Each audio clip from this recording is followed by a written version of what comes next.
It costs what to call the ambulance? You might as well just die. It costs money to do that too. What's that, the sound of death? You got a job, but you still homeless. Nah, that don't make no sense. They got 100 years for protesting. God damn. I can only imagine what the people in the Epstein files got. I beg your pardon? Not one person. What the fuck? So wait, y'all use all that water to cool down data centers for AI? You do realize if you just drink a fraction of that water and think for yourself, you could get the same results. Food insecurity. What the fuck is that? What the fuck is that? I'm not familiar with that phrase. I got this. You spending that much money to give birth, then how the hell you feeding the kid after? Women like Chris Brown over here? Does he not have the same history over here, or is the bar just I got low? this. They don't wash their ass because they think it'll turn them gay? No, that's not a thing where I come from. I got this. Y'all on social media trying to get money for cancer treatment. What's your government doing about that? What's your government doing about that? What's your government? I got this. They're in line financially with pharmaceutical companies. Okay. Why don't you just throw them in the volcano? Why don't you just throw them I got in this. the volcano? You guys have those I got here, this. right? I got this. Oh, don't touch me. So the I got Supreme this. Court said that he's guilty of sexual assault. Guilty of sexual assault. And he's still your president right now? Do you guys need me to draw you a picture of what a volcano looks like? Because, what the fuck? Nah, that don't make no sense. Nah, that don't make no sense. Nah, get me out of here. Get me out of here. Get me out of here!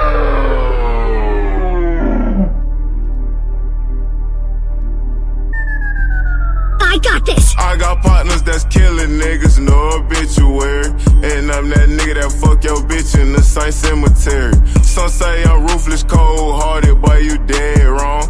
Keep on talking, I bent your bitch over your head, start her head gone. Chalk that off the top like I just want the roof. Touchdown at the V, Snow Bunny store with me, keys to the coupe. Might just do the dash, got the bank with me, rolling up the gas. Gave my partner life, make sure he gone for you, take off the mask. Been about a bag, ain't matter of fact, I been about a sack. Before the rapping, I was rushing edges, 𝘾𝐼𝙎𝙃. Hey, 52 nights, making plays, finna take flight. She threw it back, I catch and attack, hit her with my long arm, 𝘾𝐼𝙎𝙥. Hey, big black nigga, with some black cats, dripping flavor on them.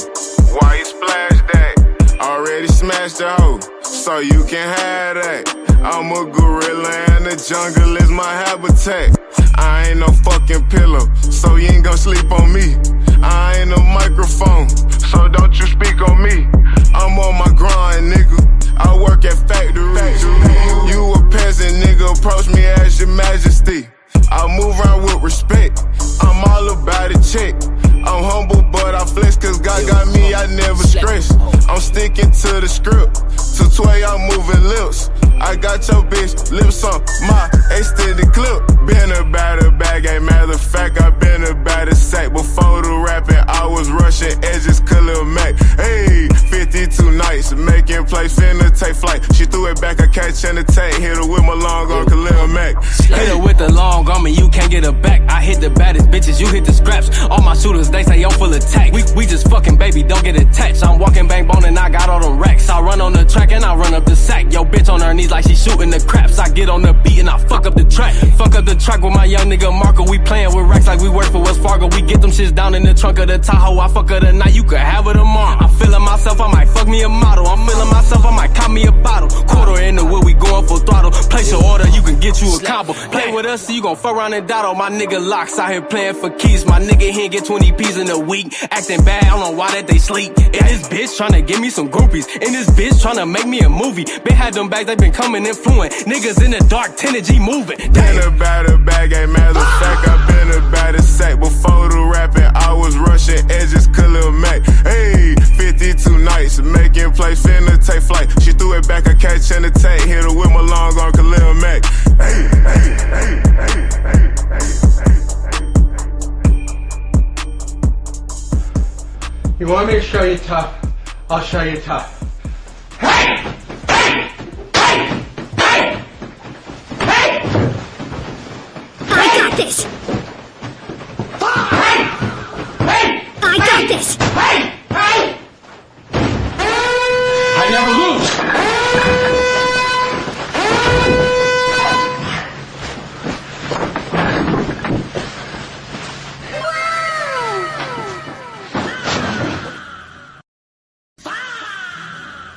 I hope you like pain. Keep my name out your mouth when you don't know what you're talking about. Keep my name and my image. Don't try to shit on my work when I won championships on every level.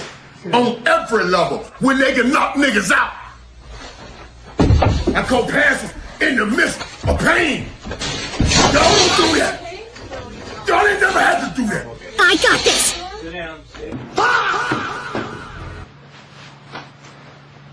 You guys don't like this one?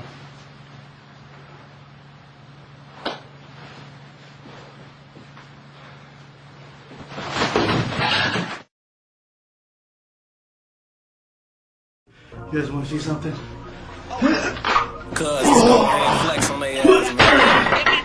Little exercise, This man. Chicago, nigga!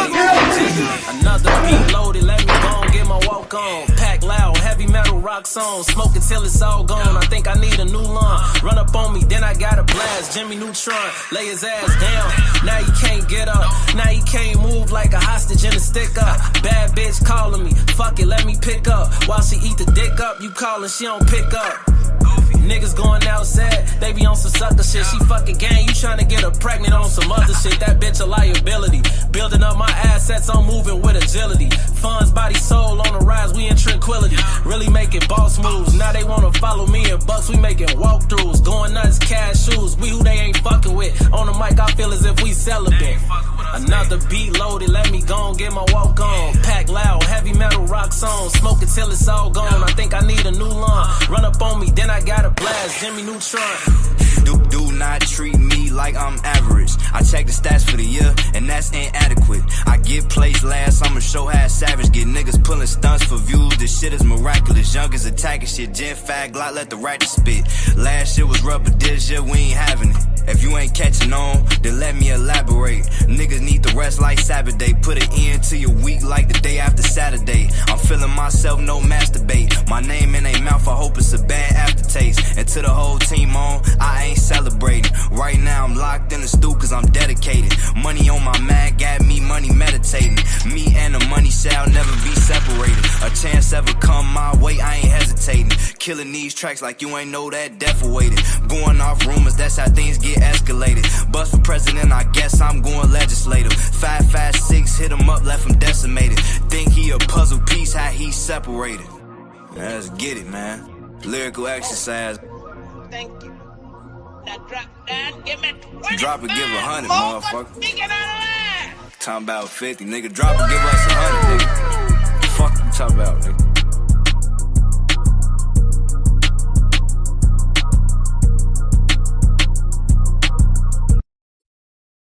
Police!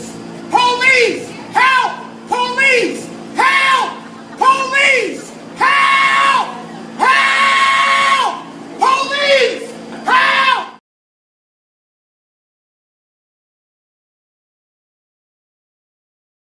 Toby be good nigga for massa. Good nigga. Don't send Toby away. Toby be good field hand, boss. Good field hand, massa. It's all right, Toby. That's all right. You be a good field hand, and you can stay here. Ah, Toby stay. Toby stay. Toby be good now. Toby be real good. Yeah. Still on speed. You know all I do is bring you that game though. There's money coming in. Let's go. You can catch me riding in the Benz and I drive like I stole it. Me and your bitch, we just friends, but you know I can poke it. We in the H, riding around, so you know we been smoking. Sipping crisp, hitting licks, that's why she called me the chosen. I'm on the ocean, wrist frozen, and I'm sipping the potion. Her ass a little drop, so she passed me a lotion. 10 minutes later, I was dipping and stroking. I got a whole lot of game, but we don't play with emotions. Every time I see, I be like, bitch, where the money at? Ass fat, and she throw it back like a quarterback. No disrespect to niggas is riding in the Cadillacs, but I've been swinging and blowing on a quarter sack. My city feel me and love me like a running back. Being getting money, you gon' have to run it back. Had to spit shit for the niggas who be serving crack. Had to spit shit for the niggas who be pushing packs. I was in the trenches, moving, working, melon sacks. Now I'm out the game, getting paid for speaking facts. Bitches know my name, especially when they legs back. If it's open, I'm stroking them, ain't got bitch in them roll.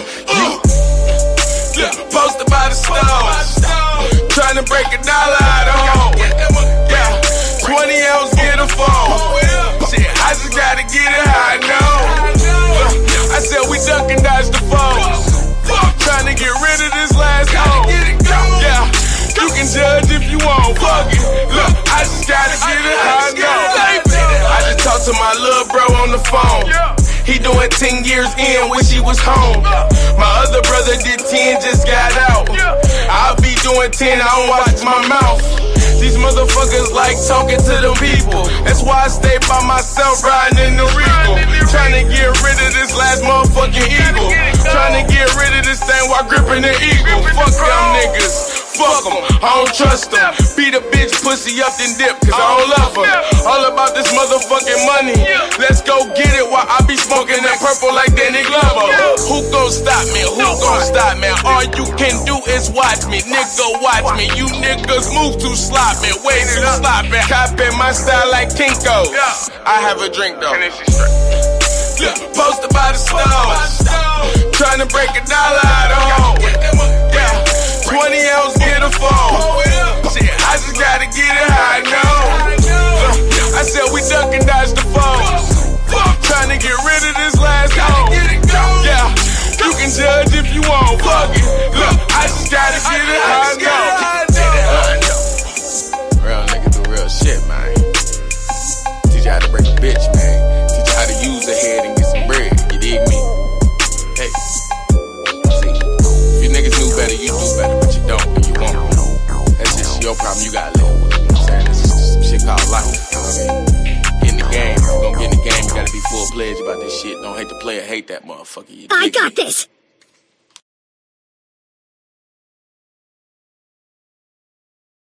This Chicago, nigga. Against all odds, I can't help it that I'm custom made. I can't help it that I look good, smell good, can't dance all night long. I can't help it that I'm the greatest alive today.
Either they don't know, they don't show, or they just don't give a fuck about what's going on in the South Side.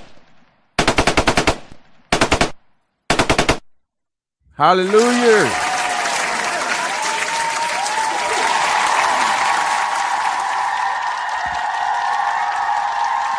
Salute, salutations, all that good shit. Y'all know what time it is. Another episode of Sunday Service brought to you by Robert Nightingale. Oh, you caught me and Q Butter going in on the Negroes yesterday, huh, Lilith? Yeah. I put the link out there. We can talk about it. Before I get to it, let me shout out to the chat real quick. First one in the building. God damn it. What we got? Hold on. My sis, Cajun Spicy. Salute. Being the first one to tap in. Salute. Shout out to Mastermind, aka Scorpion. What up, though, cuz? Solo 5G. What up, though, cuz? Yeah, my nigga Thunder Sound. What up, though, cuz? Dean the General. What up? Trip the Ghost. What up, though? J Mar, what's good with it? Salute. My auntie Lilith in the building. Salute. And all the other eyeballs out there. Salute.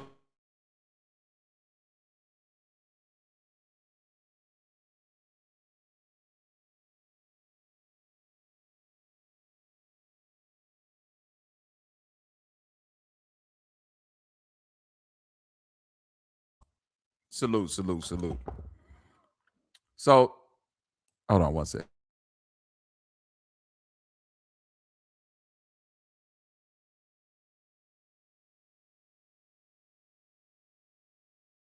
So this week, it's been a lot of shit going on.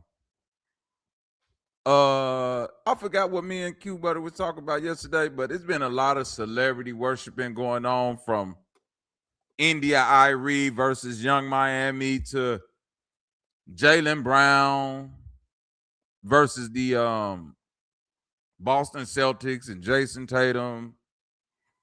We got Brother Jabari versus Whack 100. Could you believe it or not? Whole lot of shit going on out here. A whole lot of negroid behavior.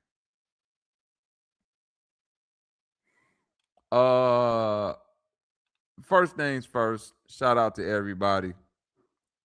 Really don't even know where to begin, because it is a whole lot of bullshit going on out here. So let me go ahead and start with I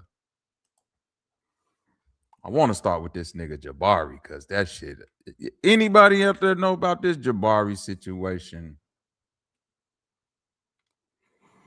Anybody besides me know about this Jabari situation? Okay, so Jabari 𝘾𝙤𝙢𝙃, you know what I'm saying? Anyway, Jabari went on 607 Unk. Oh shit, man. Let me say this, man. All you niggas that's going on 607 Unk thinking y'all doing some knowledge breakdown or whatever, some shit like that. Move your goof ass around, brother. Okay, man. Don't nobody give a fuck what you 607 Unk. None of that crackhead ass shit. Don't nobody care what the fuck y'all talking about. But we finna break it down all the way. Whack 100, Sarnetta, and Jabari. All I know is did a nigga tell Sarnetta, I'll kiss your old lady in the mouth right now and you won't do nothing? What the hell? Cajun, you got that video? Put it in the Discord for me if you can while I look for it. Goddamn, let's go. Nigga told a nigga, but if I kiss your woman in the mouth right now, right now. If I kiss her in the mouth right now, you won't do nothing. I'm trying to see. So let me share this video real quick. Get the likes up, get the shares up. Subscribe if you haven't subscribed. Shout out to the people that subscribe and unsubscribe as you go. I don't care how I get the subscription, goddamn it. If you are that thirsty to where you got to comment, but you know I got the subscribers mode on, and you got to subscribe to get your comment off. Hey, bro, do what you got to do. I know who it is. It ain't nothing but a handful of people that do it with little miscellaneous accounts. I ain't mad at you. You're just as much a part of this experience as anybody else. God damn it. Let's see where we at.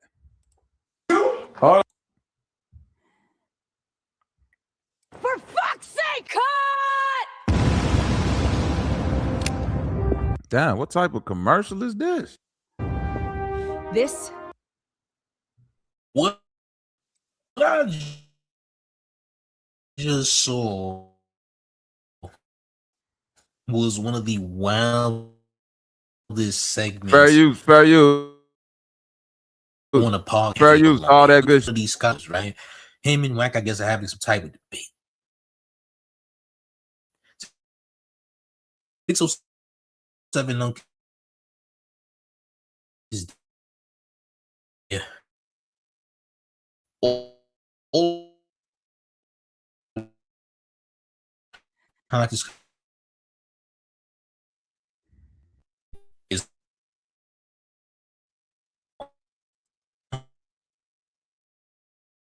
he got in little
Mic check, 1 2 1 2. I'm back. I had a little technical difficulty. We finna get this shit together. Appreciate you, Cation. I just got it. Hold on, let me pull this clip up real quick. Y'all go and share the video. Do something while I'm pulling this shit up. Goddamn it. Share the video. Do something while I'm pulling this shit. You know we niggas and we ain't always got the best equipment, but we do got the best intentions. God damn it. The intent is there. You know what I mean?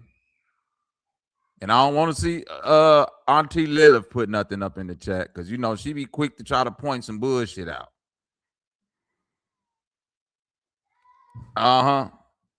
Lilith, we've been waiting 3 days for one live video, so I don't think you should be the one to oh, my bad. Was my mic unmuted?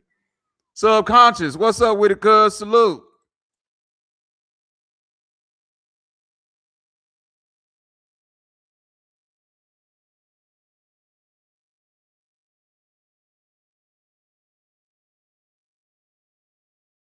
Talking right now. You shouldn't have. Who's talking?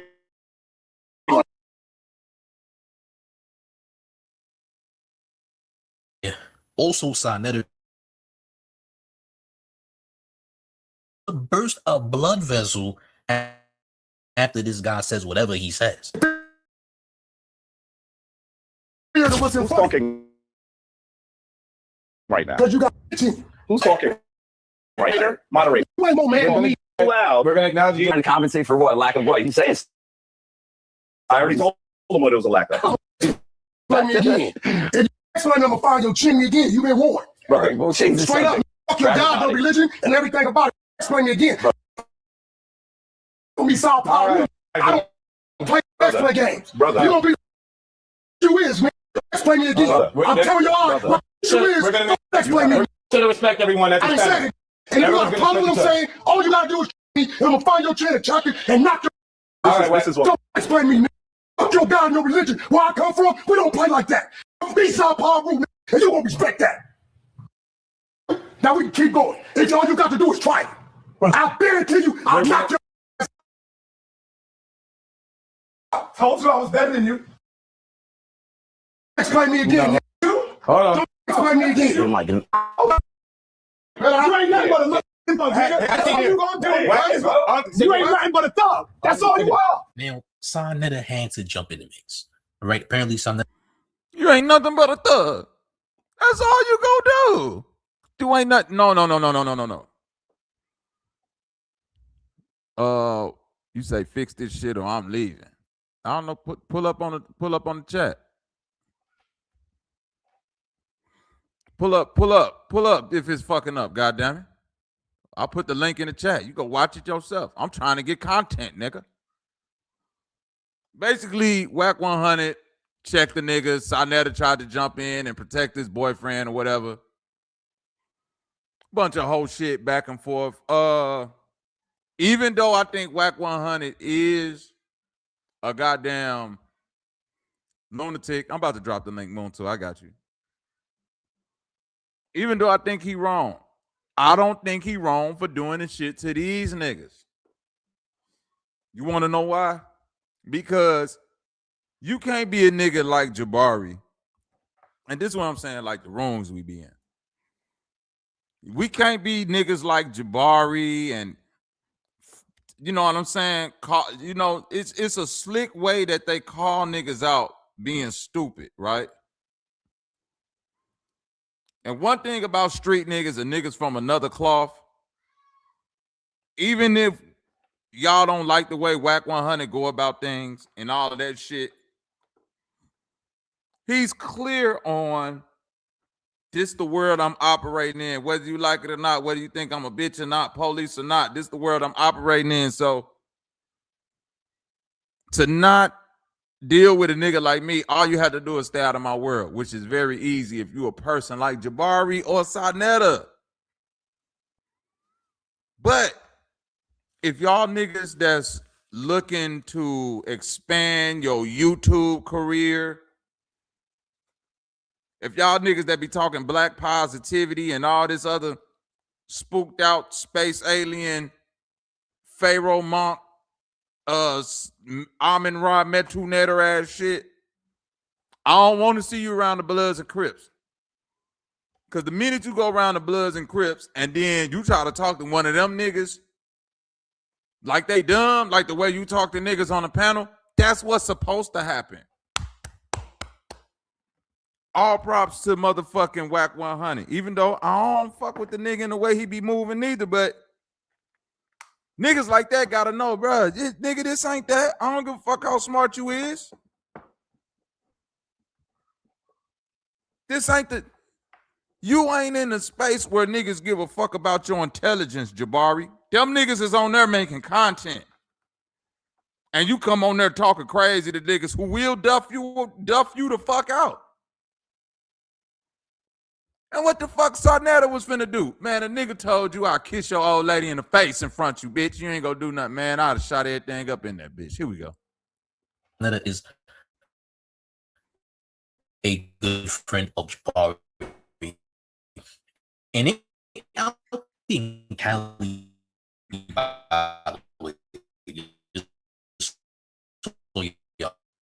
no, this is not in New York. This is in Cali. people out there, East Coast people out there, right? And so I remember it's like 60 plus years old, man. This is an older guy. I don't know why you don't whack, because these guys are trying to run a play on whack and whack letting it slide. Basically, all right. Whack is usually the guy to run plays. If you want to mention something, clicks and views, or trying to back champ, I gotta be real about the situation. Whack won't gotta to jump in the mix because he didn't. Oh, man, you ain't gonna be nothing else about him, dog. You can't even take it. You can't even take him. No, mouth. Now when he check your ass, he ain't check real. He just got checked. He just got checked. You want to fight now? He got checked. Now you want to fight? I'm gonna do you. I don't deal with that. No, we're going to disrespect. We're all gonna take for one more. Hold on. Hold on. One moment. No one is going to sex play anybody. No one's going to disrespect anybody physically.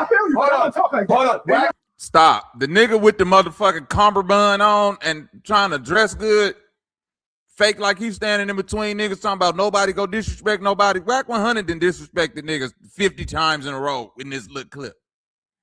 Niggas are disrespected already. I don't know if y'all niggas know how West Coast niggas get down, but you know what I'm saying? Jabari, Sarnett, it look like y'all fish out of water, man. And this ain't no diss the East Coast niggas. This just letting you know, man, like, them niggas out there get set off by a different thing. And if you don't respect that other places is not operating on the same type of respect level, then you in a heap of trouble. Example. Let's say this interview was in Chicago and Jabari and Sarnetta was sitting down with the old Blockians. It's a lot of shit you can get off.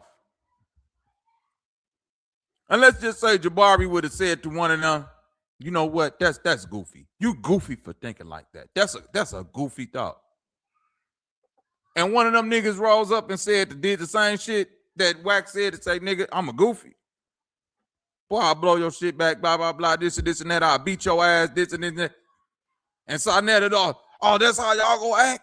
Oh, you can't take it. The man call you goofy because he challenging your intellect. No, nigga. Y'all don't get y'all ass outside enough to know how the streets operate. That's why Malcolm X was a real nigga. Because he was on the block with the niggas. He knew how niggas move. That's why he was able to recruit so many niggas. He was out there with the niggas. See, y'all in these internet spaces and forgot how real people respond to bullshit. I keep telling y'all, these niggas don't want to bump into nobody in real life, man. They just want to keep talking on the internet, man. Set up the boxing match. Look at 607 Unk. Nigga, I'm finna get paid anyway. I don't get no fuck. 607 Unk, the only one who be playing the character for real, man. He don't want to fight nobody, but he gonna end up getting fucked up too. That's what he was saying, Wack, though, bro. Wack, no one's gonna disrespect you. Wack, no one's gonna disrespect you. Okay, so there will be no more talk about that. So hold on. So that way we can continue this in a clear fashion. In a clear fashion. You ain't on the East Coast. We don't use the terminology out here. Y'all use it a lot. Suck my Frank. I never invited. Because I'm not. I never tell him that. You agree? Can we say Wankfield guy was using New York district, right? He understands sprinklingo and all that. He's not having it. And he's trying to let Sarnetta know, look, I know the type of lingo y'all use. This is how I feel about the situation. I feel like... See, you tried to play the nigga like he was slow. Tried to play a nigga like he was slow, like he didn't understand what you were saying. And that, I'm telling you, street niggas might not understand the intricacies of history, math, engineering. But when it come to disrespect, they very keen. It's an energy. Dr. Famo, what up with it? Salute. It's an energy when it come to street niggas. Street nigga could be all the way in motherfucking Brazil talking to some niggas. Talking in a whole nother language, but if it start getting disrespectful, nigga ain't got to understand none of them words. Nigga go be looking at a nigga body language in his eyes and saying, nah, this nigga disrespecting me right now. And the homies that ain't from that world gonna be looking like, what? How did nigga talking a whole nother language? What you mean he disrespected you? No, I know when a nigga disrespected me. And this is what Wack 100 is trying to convey. You niggas talk that Frankfurter language out there and disrespectful, but you think you talking to a nigga that's not from out there that you go get the Frankfurter language off with me because I might not know. But what they failed to realize is that this nigga Whack 100 know that this how y'all niggas disrespect each other with the Frankfurter language. So if you ain't a nigga that's really trying to go there, why disrespect the nigga with the Frank stand? God damn it.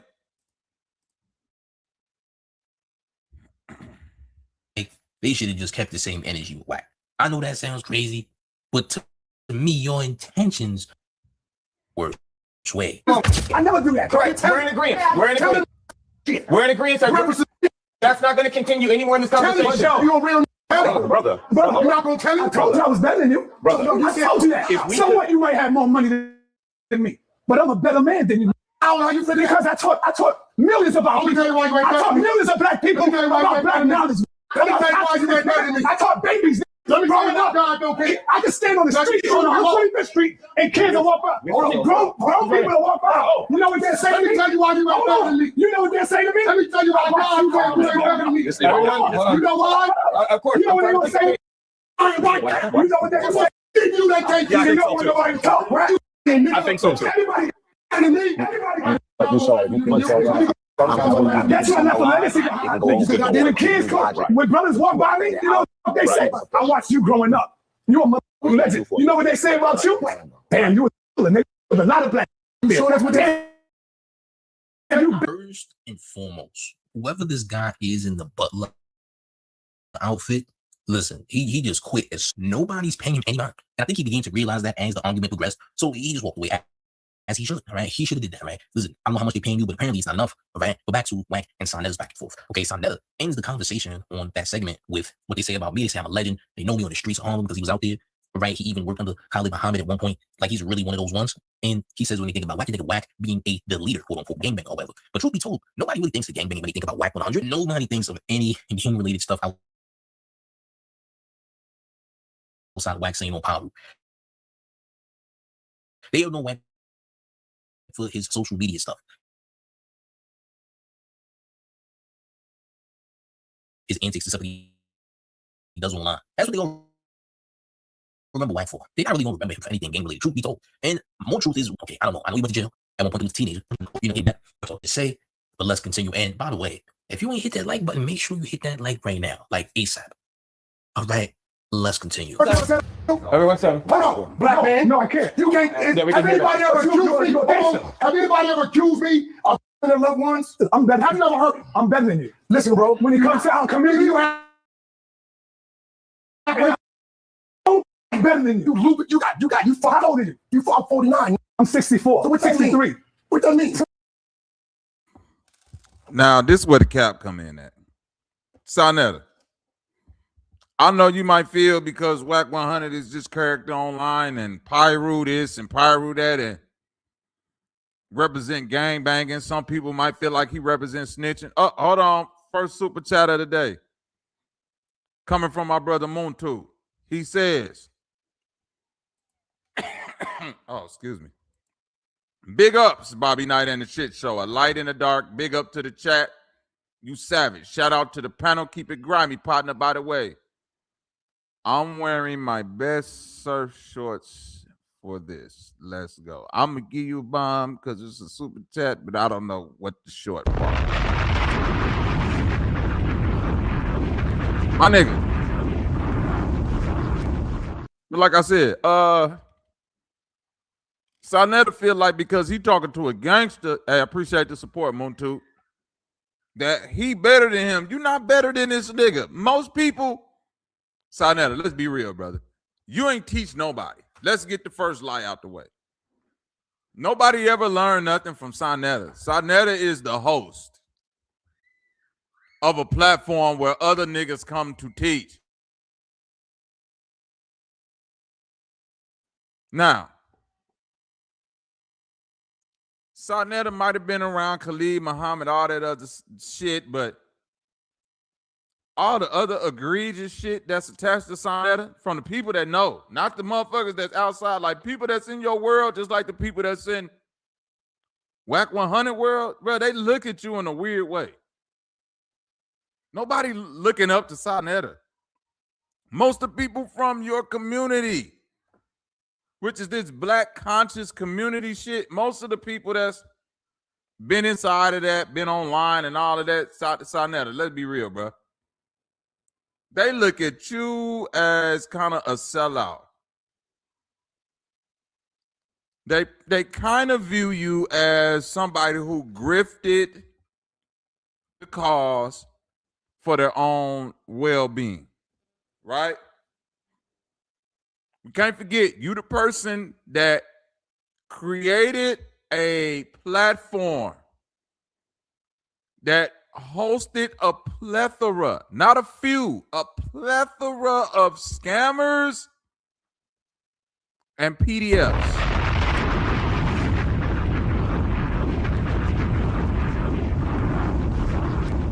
Okay? Regardless of how you might view yourself, oh nigga, you not that, 𝘾𝙢. So I don't respect it. And that's what make me kind of skeptical about this shit, because I hear you, Whack 100, but the way that nigga 𝘾𝙢 ran in there, you should have slapped that nigga off GP. Like, nigga, who the fuck you running up on all quick? Cousin? Brother? Who you running up on this quick? Talk about some, yo, ain't nobody gonna disrespect 𝘾𝙬𝙈. Nigga, it's already disrespectful.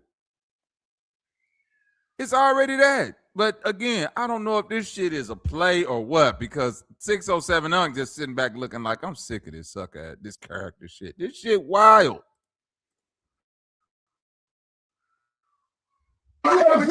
You flying 5 hours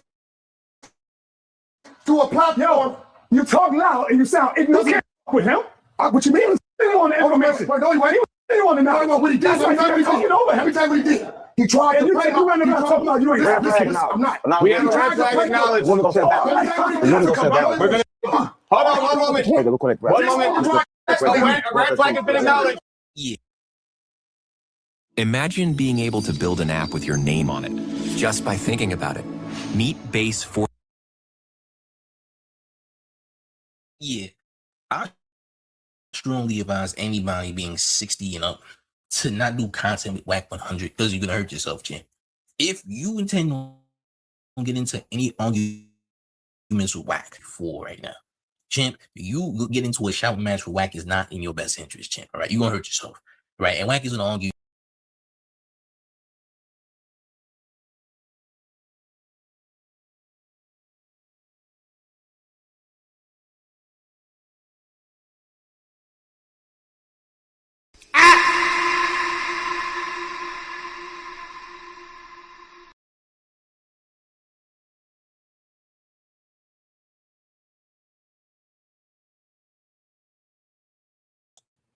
That's why I'm comfortable. How do you know you're here right now when you can't even see your face? I can feel my face. What they say is a face. But you can't see it. Now, this is a different type of conversation for Whack 100 to be involved in. I mean, I've never seen Whack sit in a situation where he's having a discussion about consciousness. I've overheard him have conversations with Captain 𝘾𝙎𝙢, they're used to this. This is what they do on their platforms day in and day out. Now, Whack 100 has had some debates, a lot of those being street debates or debates about the music industry or other things that's going on in the industry or online. I mean, I knew that it was only a matter of time before Whack 100 would actually threaten one of the other dudes on the other side of this panel, due to the fact that I know how 𝘾𝙢 and them play, and I know how Whack 100 get down as well, and it just wasn't going to be a good mix. So you're saying that we're not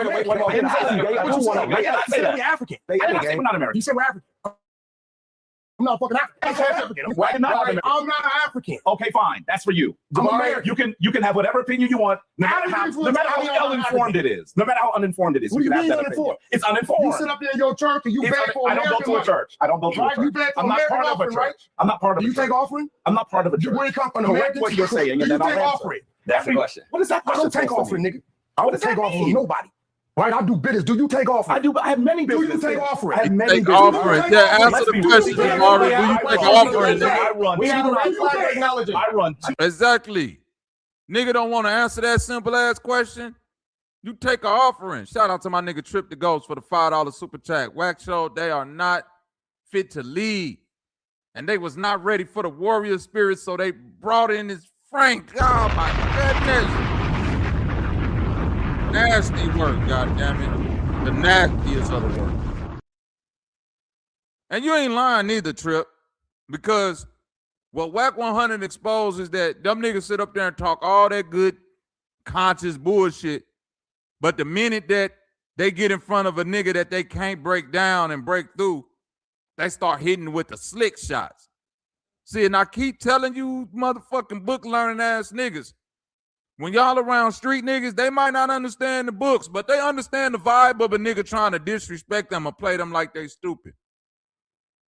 And the one thing about a street nigga that you try to play like he's stupid, bro, you gonna have to show me you got hands before you can show me that your mind is on a different level, because you don't get no points telling the street nigga, so yeah, you can't beat me intelligently, so you gonna bring it to the fisticuffs. Bitch, you knew who you was sitting in front of when you agreed to this shit. What you mean talking about intelligent, nigga? I'm a street nigga. I'm not here to intelligent. Like, if we go be respectful, but don't disrespect me with your intelligence as a street nigga, and I won't disrespect you with my physical presence as a real nigga. All right? Don't disrespect me. I won't disrespect your nerd shit with this street shit. If you don't disrespect my street shit with your nerd shit, that should be known. Like, but we in this new era of no bullying. People can do what they say. Free speech. Yeah, it is free speech. But free speech don't mean that niggas ain't willing to whoop your ass and go to jail because you talk crazy to them. That ain't what free speech mean.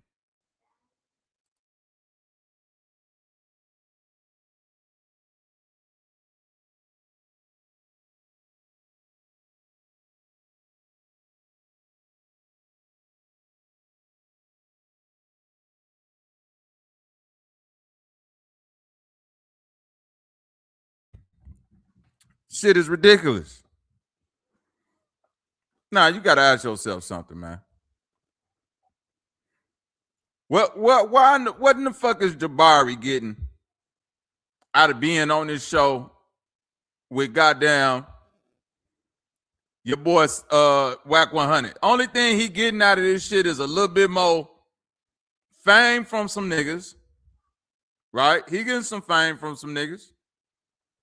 All of that shit. He getting some a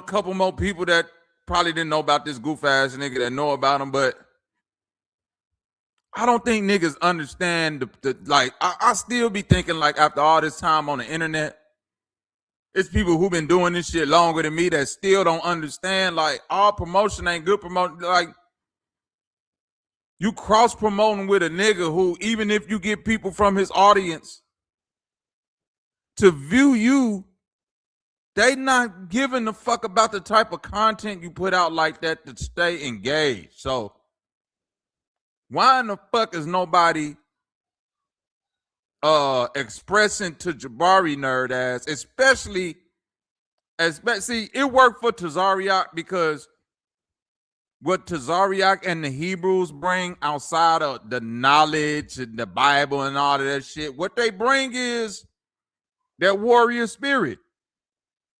To the point of what my boy Trip was saying, what they bring is that level of, we'll still fuck somebody up. We still out here dressed like Sho'nuff from The Last Dragon. We'll still punch a nigga out. That's why the streets respect them. Why you think the streets respected the NOI and all of them niggas back in the day? Yeah, it was a level of knowledge, but it was because, nigga, them niggas would put the boots on a nigga. It took a long time for Martin to get his respect because he wasn't willing to put the boots on a nigga. Fontaine, what up, my nigga? Salute. What up with it? Miss Terry. So a lot of times when you dealing with these type of characteristics, you overlooking the point that You not that type of nigga, Jabari. You not a street nigga. And you're not going to get the benefit of the doubt when you talk crazy to a street nigga that, oh, they can't keep themselves in line. They can't keep their energy alive. They can't stay intelligent. Bro, you're disrespecting with your intelligence. Now you want a nigga to step outside his strong suit. This is a street nigga. Their strong suit is, if you disrespect me, I'm putting hands on you, or it's going to get more dangerous than that. So why try to disrespect this nigga with your intelligence and then have your boyfriend Sonetta jump up there and say, oh, I'm a better man than you. See what you did? You can't challenge this nigga intelligently. That's why you got to beat him up. And you want to know what that nigga, you want to know what the average street nigga going to say to some dumbass shit like that? So the average street nigga, when you talk to them like that, they gonna look at you and say, so what, nigga? So what, this nigga intelligent, nigga? You lucky I don't put his brains all over this concrete so you could sift through them and find the parts that's the smartest. This is why these two type of people don't need to be in the same room. It need to be a buffer. And the buffer ain't 607 dumbass niggas, but this what the fuck y'all get for always trying to do content and get the right moment. Yeah, we won't get the right moment. We won't get a moment that's go make the crowd go crazy. And all. You getting exactly what the fuck you want. Crash out goof troop. Hold on a second. Non-profit ain't no non-profit. And I'm going to say to you, I have many businesses. You didn't pay for the non-profit. You fucking with an educated street. You a motherfucking lie. Are you down as a position in that non-profit? Of course. And you didn't sell me. I take no salary. I take no salary. We have a red flag to This is public. See, I'm probably the first one. Do some research. Do some research. Y'all Negroes are dime a dozen. I met all of y'all. Y'all see that right there? I'm finna play something real quick. Watch this. Watch this. Y'all Negroes are dime research. Do some research. Y'all see how Jabari just put his hands up and did that shit right there? Watch this.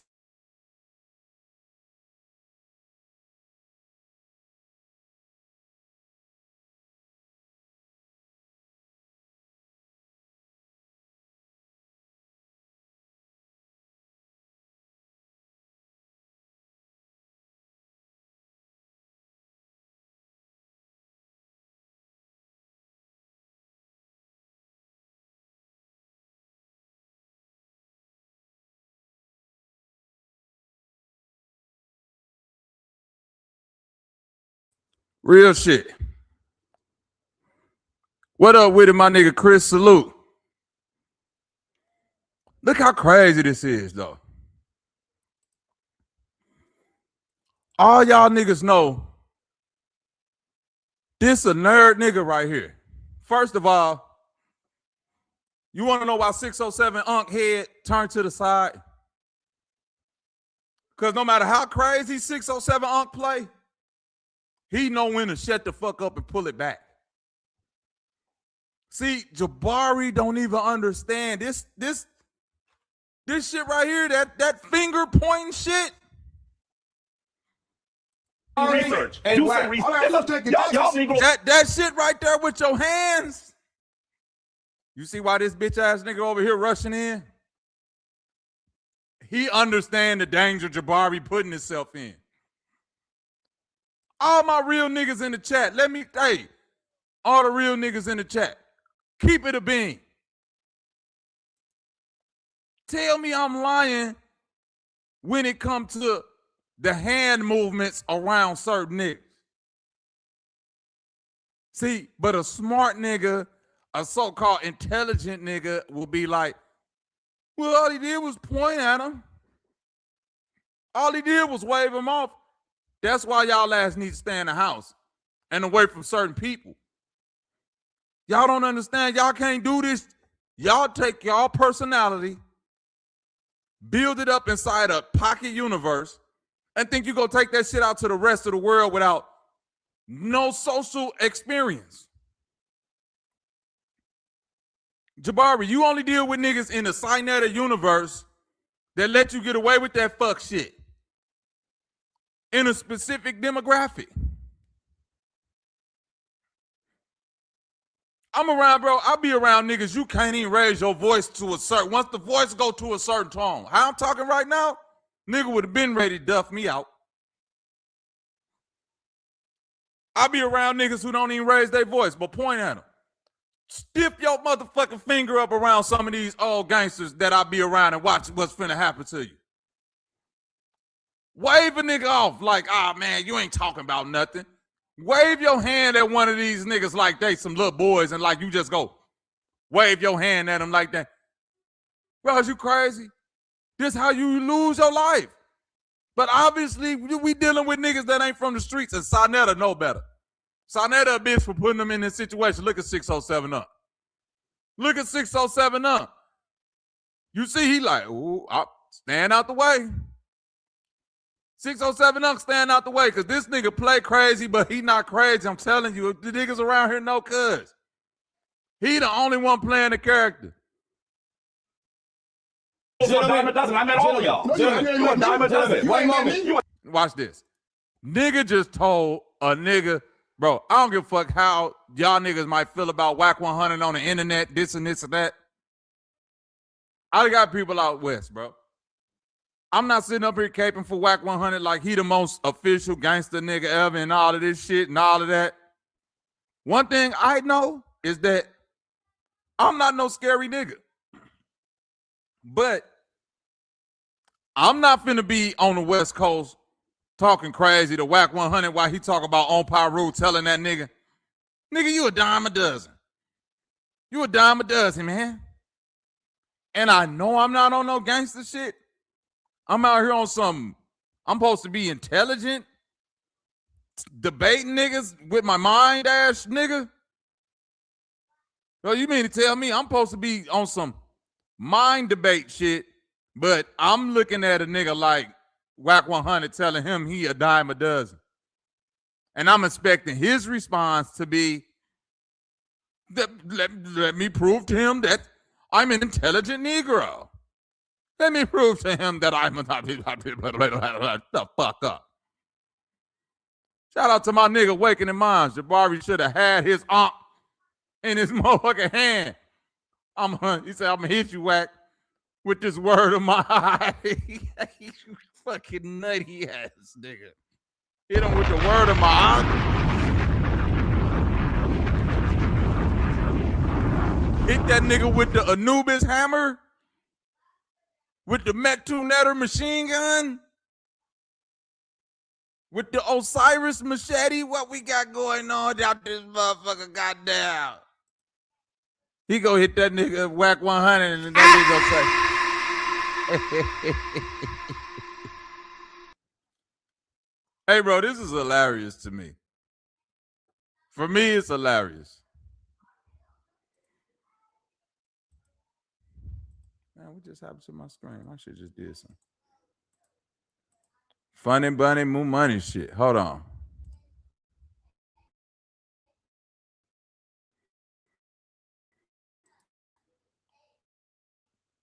One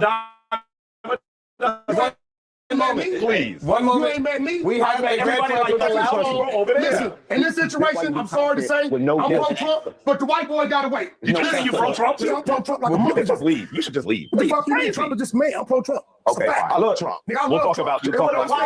And what you like Joe Biden, weak ass? Listen, I'm a New Yorker. That mean Trump's I've New known York? I've known Trump for a long time. You don't know Trump. And the Shout out Nabi Poet. Salute. I'm going to tell you. I'm going to tell you. He's a racist. He just tried to take away your citizenship. He just tried to take your citizenship. red flag. He didn't never try to take my citizenship. Really? I'm from here. Do you accept? I think you're confused. Did you see what happened at the Supreme Court? Did you see what happened at the Supreme Court today? Did you see what happened at the Supreme Court today? Did you see what happened at the Supreme Court today? Did you see what happened at the Supreme Court today?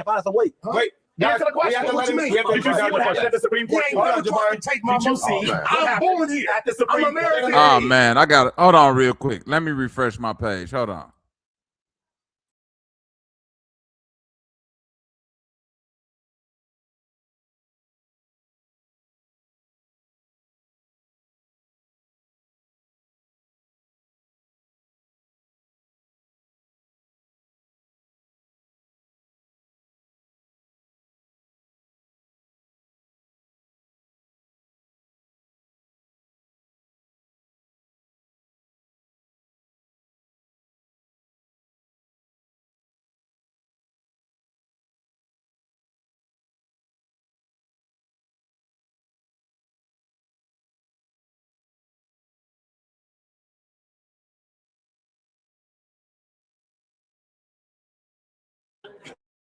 We're going to take away birthright citizenship. We're going to cut. Now, I don't know if 607. He might in his mind it might have symbolized like religion or something. But these guys aren't religious, so there's no church. There's nowhere that they can take any type of tithing or offering. But even with that being said, though, I mean the writing is on the wall, and only a fool couldn't read the room. I mean, when you have these type of conversations and these debates, you can't have them with just anybody. You got to have them with people who are used to engaging in these intellectual battles. Now, Wack is used to being in a more aggressive setting with people on Clubhouse as well as YouTube. You know, he's used to going back and forth with either, like I said, industry niggas or people that's from the streets. Not necessarily somebody who considers themselves to be somewhat of a scholar in the conscious community who ain't gonna bust the grape, but will try to beat you up verbally with wordplay. Now, although none of that's going on, like I said, the writing is on the walls, and you can tell it's only a matter of seconds before Wack blows a gasket. Did you read the filing? That's empowering. Did you read that? That's a yes or no question. Can you say yes or no? When I'm telling you, read the filing. Do you take offering? Did you read the filing? Did you read the filing? Did you read the filing? Do you read the filing? Jabari, can you answer the question? Do you take offering or not? I want to be really clear. I've answered it several times. I have several nonprofits. One of them is spiritual. I take no salary from any of them. I take no salary. That's a manipulation of our people. And I'm a college professor. That's a manipulation of our people. Do you have a follow-up question for Wacky? Yes. My question is, Wacky, answer the question. Did he read the Supreme Court filings put forth by the Trump administration? My question to you is, I just has he revoked our citizenship? Answer your question. Did you notice he can't answer the question? To read it. Because the reality is, he's speaking about something he does not know. Was it a change? You are the most loud person. Was it a change? And you don't know anything. Was it a change? The Supreme Court overruled him. So shut your dumb ass up. The Supreme Court overruled him. Why talk about something? You said so both questions have been answered. Birthright citizenship. Why talk about something? The red flag. Both questions have been answered. You're ridiculous. Jabari, your question has been answered. Your question has been answered. 3 women in left. All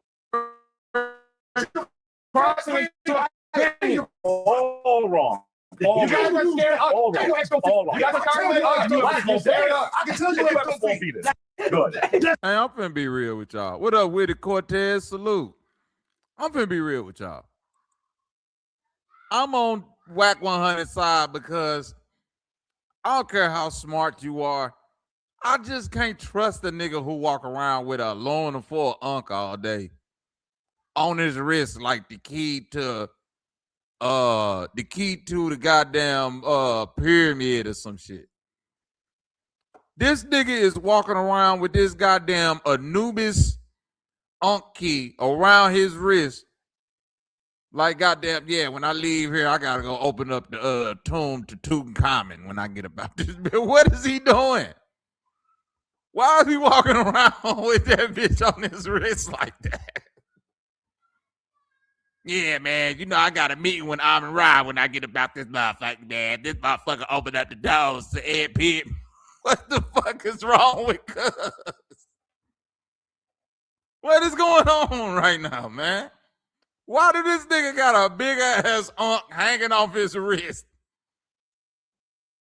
Made of aluminum foil. And he telling me he's a college professor?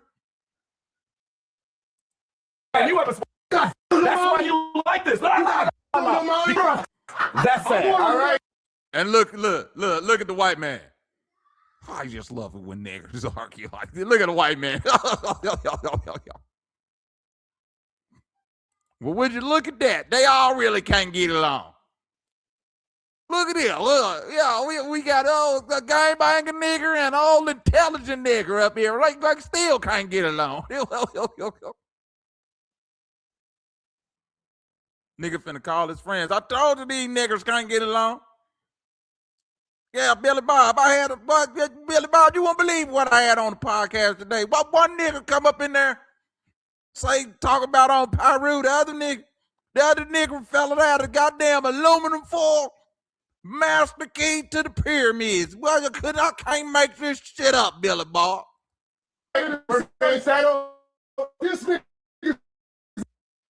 Okay, we will settle that point. No one. I mean, that's not happening.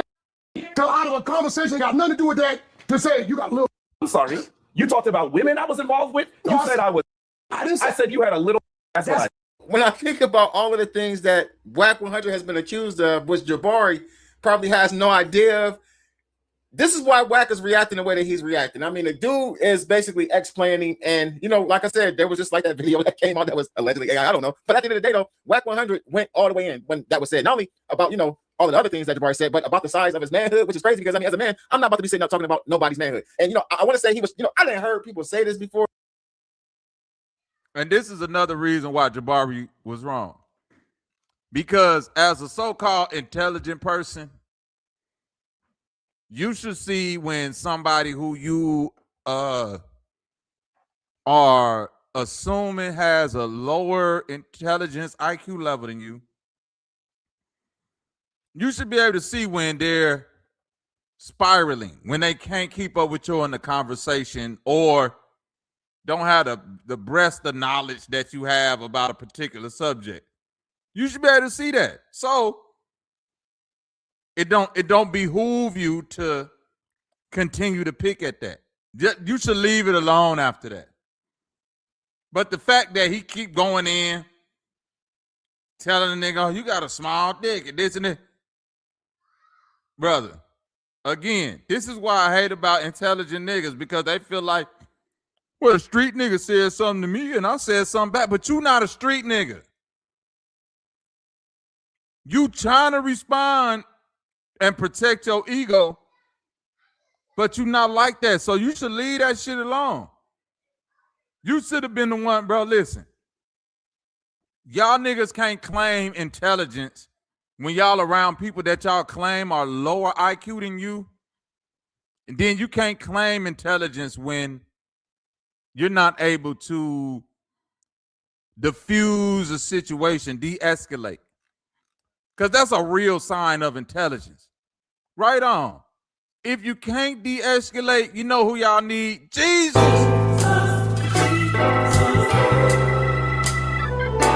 Oh yeah, phone intro. Welcome to Sunday service, nigga.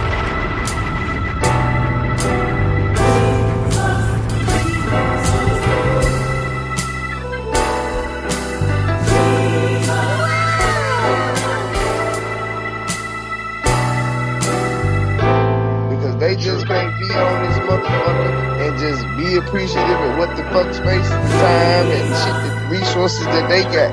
They want to keep fucking exploring. We gonna explore until you explode, bitch. You gonna explore until you explode. Cause y'all on some small-minded shit. Whatever you want is some peon shit. Whether you your God or not, you bullshit with yourself. Cause you don't even believe 100% of your goddamn self. God! With your God ass, strike me down then, nigga. Huh? Strike yourself down. Strike me down. Strike your energy down. Your enemy down. Kill your mama then. Shut the fuck up. Good night. Bye. Everybody, goddamn it, bye. Y'all niggas full of shit. Get real with yourself, then. Or not nothing that I would say, but he basically was. I think Wack kind of got up under his skin too, because Wack can overtalk people, and maybe that was his way of like throwing a jab or a low blow at Wack 100. However, though, it pissed Wack the hell off when he said something about it. Now, again, Wack, he flipped the script. You know what I mean? He calling him GAY. It's all kind of shit going on. And like I said, I mean, the Royal Rumble is like, we like probably seconds away from Wack saying he's gonna knock somebody out. You just feared what's in Who's talking right now? Because you got 10. Who's talking right now? So you shouldn't have referenced it. Who's talking right now? Every chance Who's I talking get. right now? Moderator? Moderator. Nigga, you ain't more man than me, Be man. loud. We're going to acknowledge you. You're saying nothing. You believe that his loudness is trying to compensate for what? Lack of what? He's saying I already told him what it was a lack of. Don't sex blame me again. If you sex blame, I'm going to fire your chin attract. Don't sex blame me again. You ain't war. Right. Well, Straight up, nigga. Your God, no religion, and everything about it. Don't sex play me again. Nigga, I'm gonna be South Park, nigga. I don't play them sex play games. You gonna be the you is. Don't sex play me again. I'm telling you. Now you heard what Wack 100 told him. And you can't do, at that point, Jabari supposed to respect it. He telling them, bro, listen. In so many words, the reason I'm talking to you like this is because this is what I do, and I really whoop niggas or get niggas to whoop niggas. He told them, nigga, be who you are. Don't play me like that again. Or I'm gonna find your chin attractive, pause, and knock you out. Yeah, don't sex play me. Don't talk about my manhood, because you know they good for that out east with the SMDs and all of that. And that's what he telling them. Stop talking like this, because if it goes the other way, you gonna do what you doing now. Oh, y'all want to fight, get low vibrational and all that other fuck shit. Nah, nigga. This is what I do. If you don't do this, why you meet me where I'm at if I'm the low intelligent one? You should be above the fray, Jabari.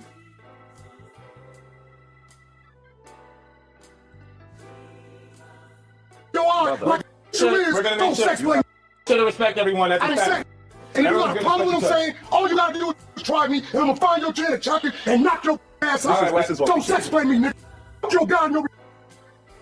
Hey, but White gotta chill, because sex play is a crazy way to explain. I feel you awakening mind. Sex play is a crazy explanation for some shit somebody doing to you. Religion, where I come from, we don't play like that. East Side Power Rule, and you gonna respect that.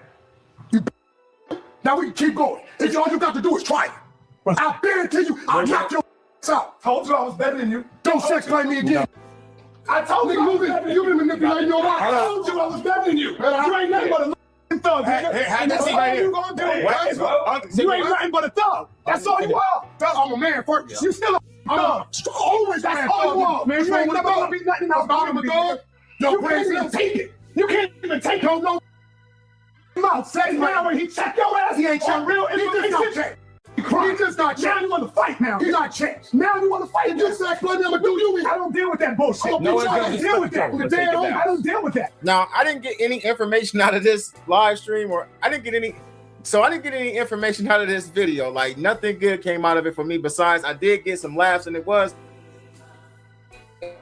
entertaining to see these individuals go back and forth with each other. Now, again, we done seen this. This was classic Wack. We done seen Wack blowing gasket like this several times. And again, like I said, such a rage about this. The man said something manhood, which was out of pocket. He ain't had no business saying that about him. And at the same time, like I said before, it's been so many other conversations about these type of things when it comes to this dude's name. Is that you kind of pushed the button that you didn't know what was getting pushed, and what you do is not being these street type individuals. It could have went a different direction. Glad it did. You know what I mean? Cooler heads prevailed. Y'all want to see the whole entire video? I think 607 is releasing the whole thing over on his platform tomorrow, or something like that. Y'all can see the whole entire debate, the whole entire conversation. Now, one thing I will say is this, though. These dudes are not religious. And I'm pretty sure by the end of this conversation, Wack found out about that because he was saying F they God. These dudes don't believe in no God. You know what I'm saying? Like, I'm hip to them. Like I said, I started in the conscious community. When I first started doing YouTube videos, I was doing videos on conscious community content. So I'm very, very familiar with Sunnet. I didn't actually did content with Sunnet.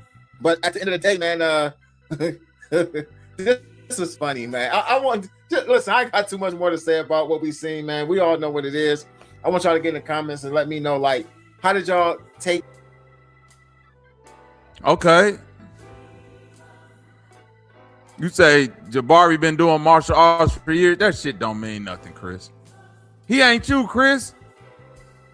Martial arts can't save you from when the Pyru say nigga on Pyru. It ain't no karate for a bullet. When them niggas say, man, on West Side Pyru, you should start moving the fuck around. You shouldn't be looking to see, oh, yeah, let me explain some more to this nigga why he unintelligent. You as a East Coast nigga in the West Coast, right, fine, you believe in Kemetic gods. You got an Anubis key on your goddamn wrist, and a nigga is looking you in your eyes saying, nigga, on West Side Pyru, I will find your chin attractive. Pause. I'd have left off that. And I'd have got the fuck out of there, nigga. You can't talk to me like that. You can't tell me finna find my chin attractive and nigga, you think we finna still sit down and try to talk? Man, I'm gone. Pure Black, what's up with it? Salute.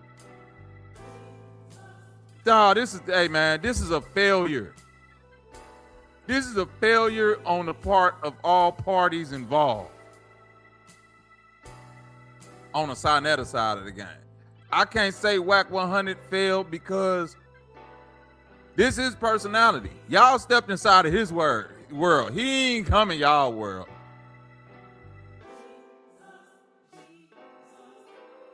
Straight up. He ain't coming y'all world. Y'all came in his world. Now this nigga Sarnetta doing 607 and Jabari versus an unknown debater. That's another reason why I don't respect this shit. Because Sarnetta, this nigga 607 got a little following. Sarnetta know that. So you really selling out for a nigga who is kind of like a conscious Charleston White character. Y'all understand what I'm saying? He's a conscious Charleston White character. That's who the fuck 607 is.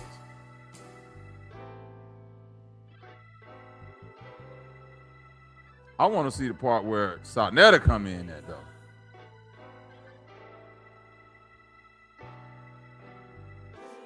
I want to see the part where Sarnetta come in at. Hold on. Did I miss it? Maybe it's on this video right here. Y'all like, share, and subscribe.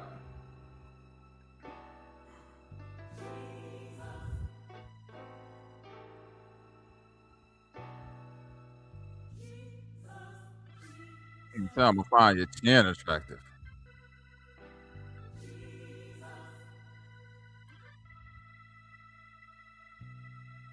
Oh, it was at 11 minutes, 16 seconds. Hold on, let's see. The problem with I'm saying, all you gotta do is try me, and I'll find your chin attractive and knock your ass out. Right, don't sex play me, nigga. You got no religion. Where I come from, we don't play like that. Be South Power, and you won't respect that. Now we keep going. If all you got to do is try it. I'll bet it to you, I'll knock your ass out. I told you I was better than you. Don't sex play me again. I told you you've been manipulating your life. I told you I was better than you. You ain't nothing but a thug, nigga. And that's all you gonna do. You ain't nothing but a thug. That's all you are. I'm a man first. You still a thug. Always that's all you are. Man, you ain't never be nothing else but a thug. You can't even take it. You can't even take no mouth. Sex man, when he checked your ass, he ain't checked real. He just not checked. He just not checked. Now you want to fight now. He's not checked. Now you want to fight. This the part that I don't like, Whack 100. This the part that I don't like. What's up, my sister Karma, my sister Roxanne in the building? Oh, there go my babies. All right, now. This the part I don't like. Yeah, Fight like, and that's another reason, Fatane, I can't beef with them LA niggas out there like that. It's certain niggas I can't beef with because the threat be too close to like homo thuggery. You feel what I'm saying? If we go fight. I hate for a nigga to like, you know what I'm saying? Yeah, nigga, your chin sexy, nigga. Like, what? You want a sex play, nigga? Now your chin attractive to me. Like, you know, y'all got the porn industry out there, and it's just a lot of weird Hollywood gangsterism shit to where, you know what I'm saying? If I get into it with a nigga from out there, my first thing is gonna be diplomacy. Cause I don't know what the fuck type of, you know what I'm saying, torture shit that y'all got going on with the gang shit out there. Sex play ain't a part of my vocabulary. So I don't know what the fuck that even means. But this, when Sarnetta rushed on, this is where I lost a little bit of respect for Whack. Because he came in talking too loud. This when the hand's supposed to get activated. Because this nigga can't come in and say, I told you I was better than you. I told you I was better than you. You ain't nothing but a thug. Nigga, that's damn near what that Asian lady said to old dog in Minister Society. I feel sorry for your mother. That's some shit like that. That's damn near what Sonetta said. You ain't nothing but a thug. I'll get something done to you while you out here. He talked crazy to Sonetta, to her, told Nafar, if I kiss you in the mouth, what you go? That's what I was looking for, Trip. If you can find that clip for me, I knew I wasn't tripping. I knew I heard that yesterday. I knew I heard that. Okay, so it ain't in this clip. If somebody could find that clip of motherfucking Whack 100 telling Sonetta, I'll kiss your old lady in the mouth right now, nigga, and you won't do nothing. Oh, it don't get no more disrespectful than that. While your old lady sitting right there, it don't get no more. Oh, it don't get no more disrespectful. 3, what up with it though, cuz? Man, we reviewing this 𝘾𝙬𝙈 𝘾𝙤𝙥𝙃 footage versus Whack 100. The Prince of Comedicism.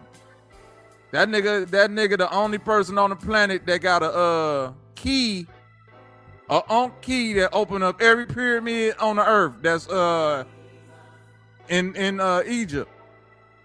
Only the ones in Egypt. It can't open up none of that Quetzalcoatl shit. That's an American pyramid. You got to get a different type of key for that. You got to get the feathered serpent key to open them up. But if you got the Ankh key, you can open up all the pyramids in Egypt. Straight up. No bullshit. That's neither here nor there, though.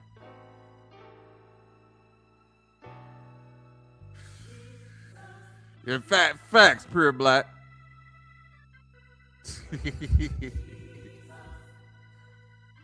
Hey, man, this nigga Sonetta, that man, yes, nigga.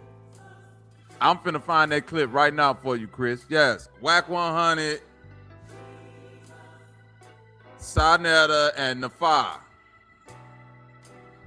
He told that man, old lady, if I kiss her in the mouth right now, what you gonna do on the dead homies? On the dead homies. On East Side Pyro, cuz. Use a bitch, cuz. Nigga said I kiss your old lady in the mouth right now, cuz. On East Side Pyro. Nigga said I kiss your old lady in the mouth right now, cuz. On Pyro, cuz. What you gonna do about it? That nigga was shook. That nigga was shook. Man, they took that clip off the internet, man. Damn, I just synced it too. Man.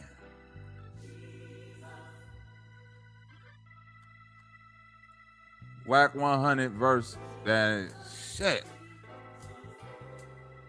Hold on, let me go to 607 Unk page. Because the interview was on his shit.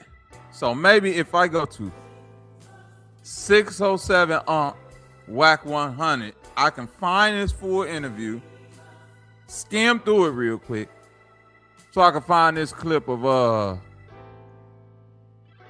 these niggas doing this nefarious shit or whatever the fuck they got going on. Cause that was crazy. That was crazy. That was the craziest part of it. 607 Whack 100 𝘾𝙬𝙈. Let's do that. Uh-oh, my nigga Trip the Ghost just came through for my nigga. Salute.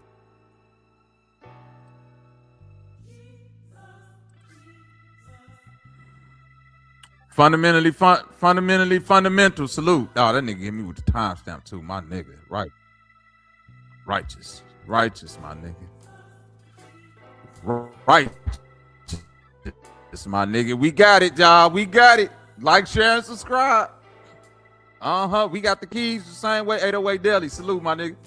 We got the keys the same way Jabari got the key to the underworld around his motherfucking wrist, nigga. That nigga finna open up the gates of hell, nigga, and release what's Osiris, brother, nigga. Amin Ra, one of them. He finna release one of them deities from out of goddamn Egypt. Let's get it.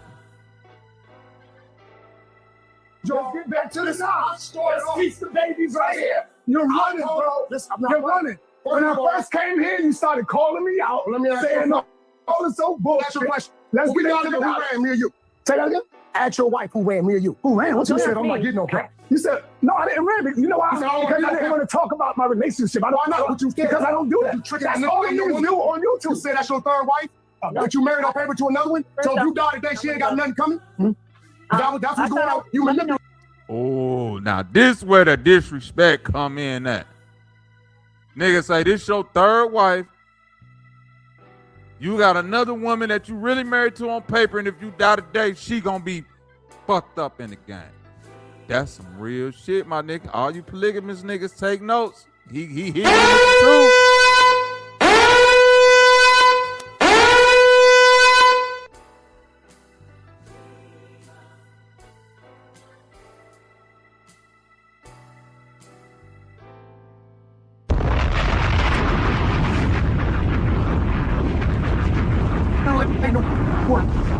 She has no agreements, nothing registered with the state of New York. So you know me, huh? I know. I heard you say you got a contract that y'all write up with y'all. Know me. Why you worrying about what I got? Why you worrying about my? I'm just waiting to see. Why am I catching strings up here? Relationship.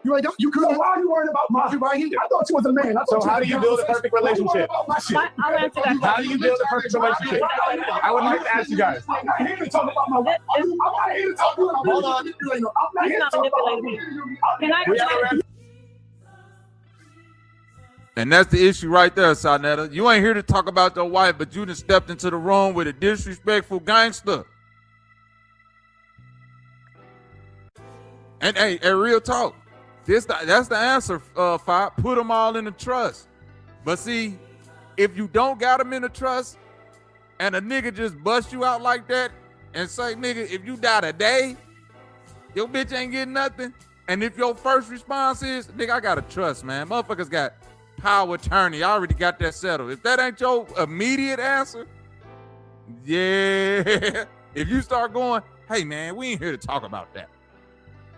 Now why would you bring that up, brother? We ain't here to talk about that. We here to talk about something. See, see? This is why you don't need to argue with certain disrespectful niggas, because they don't give a fuck, boy. Once you push a level of disrespect onto certain niggas, bro, they go say whatever, man. They go say whatever. And the problem with Sarnetta is that he thought it's gonna be different because you face to face. But you dealing with a nigga that yell East Side Pyru every chance he gets. So what you thought was gonna be different, nigga? Yeah, fine. She felt that one, didn't she? Why y'all have to come after me? I'm gonna tell you why he came after you, sis. I'm gonna tell you why Wack 100 came after you. Cause you up this bitch dressed like the rhinestone less cowboy. Not the rhinestone cowboy. The rhinestone less cowboy. You got on this dingy ass Walmart undershirt.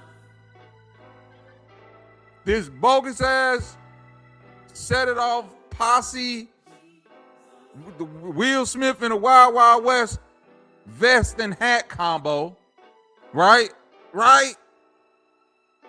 You got on these old ass apple bottom jeans or 7 jeans, whatever the fuck jeans these is.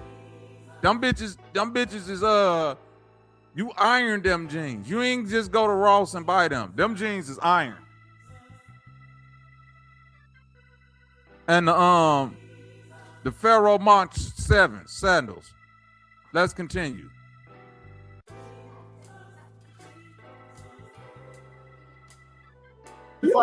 One moment, we're asking, how do you build a perfect relationship? Okay. I'm not manipulating your woman. Okay. Well, I'll speak now. Okay, please go ahead. Okay.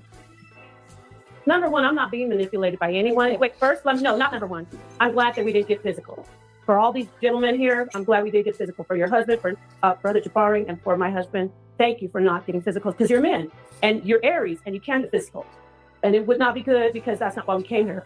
I'm not saying a man should not defend his honor, but I am so happy that we can continue and do so. If I walk up and kiss you in your mouth, what are you gonna do? I didn't say that you were wrong. What would you do? My friend. Don't scare you defended your honor. That's a fact. You defended your honor. Yeah, and I'm so glad that you did. Yeah. I'm so glad that we're not. I'll probably save his life.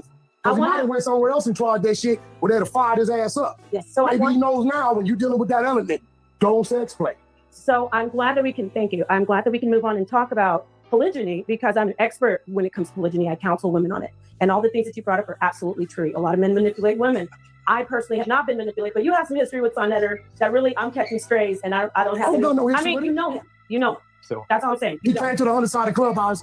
The point is that when he's talking about my marriage, that is when he's talking about there will be one-on-one. When he's talking about my marriage, it is the point. So what I'm saying is, I'm not being manipulated. I just want to get the point. Do you want to go ahead and I'll wait for you? What I'm saying is, that, first of all, you didn't even come up here on wisdom. I'm on some bullshit. Oh, because really? You really didn't, because if it's already heated, you don't.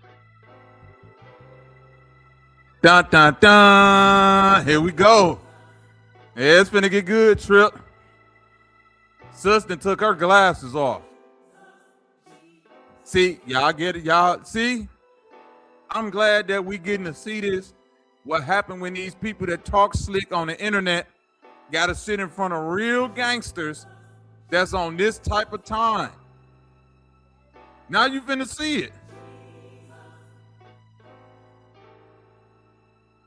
As a woman, as wisdom, you don't go back and recap what just happened. You just move on with your point. Right. So what you just did is he was calm and you came and you opened a wound that was already trying to heal. That's not wisdom, sister. Okay, can I speak? I'm not going to cut you off. I'm going to let you go. That's all I'm saying. Now, may I speak again? Because you cut me off. So let me say this. Somebody should have cut you off earlier. No, I'm not going to. That's all I'm saying. Somebody should have cut you off. When we talk about wisdom, wisdom is feminine. I'm not going to do that with another woman. I'm too happy to see the presence of it.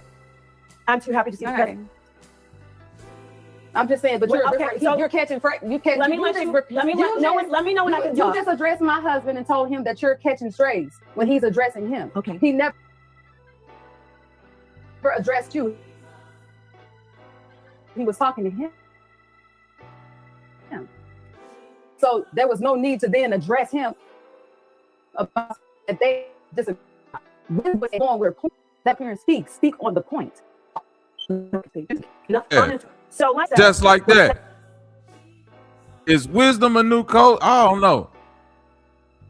Because she not upset at her. She upset at the fact that these two grown-ass men was about to get into whatever they was about to get into, and you want to keep adding your 2 cents on it. Speak on what's going on.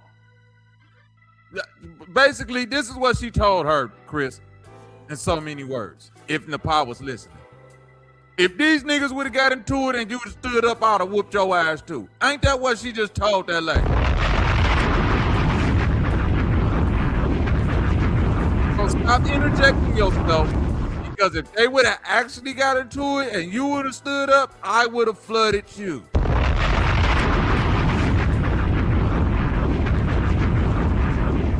Telling y'all, don't let that weight advantage shit fool you. Old girl look like she ready with a hit in the power.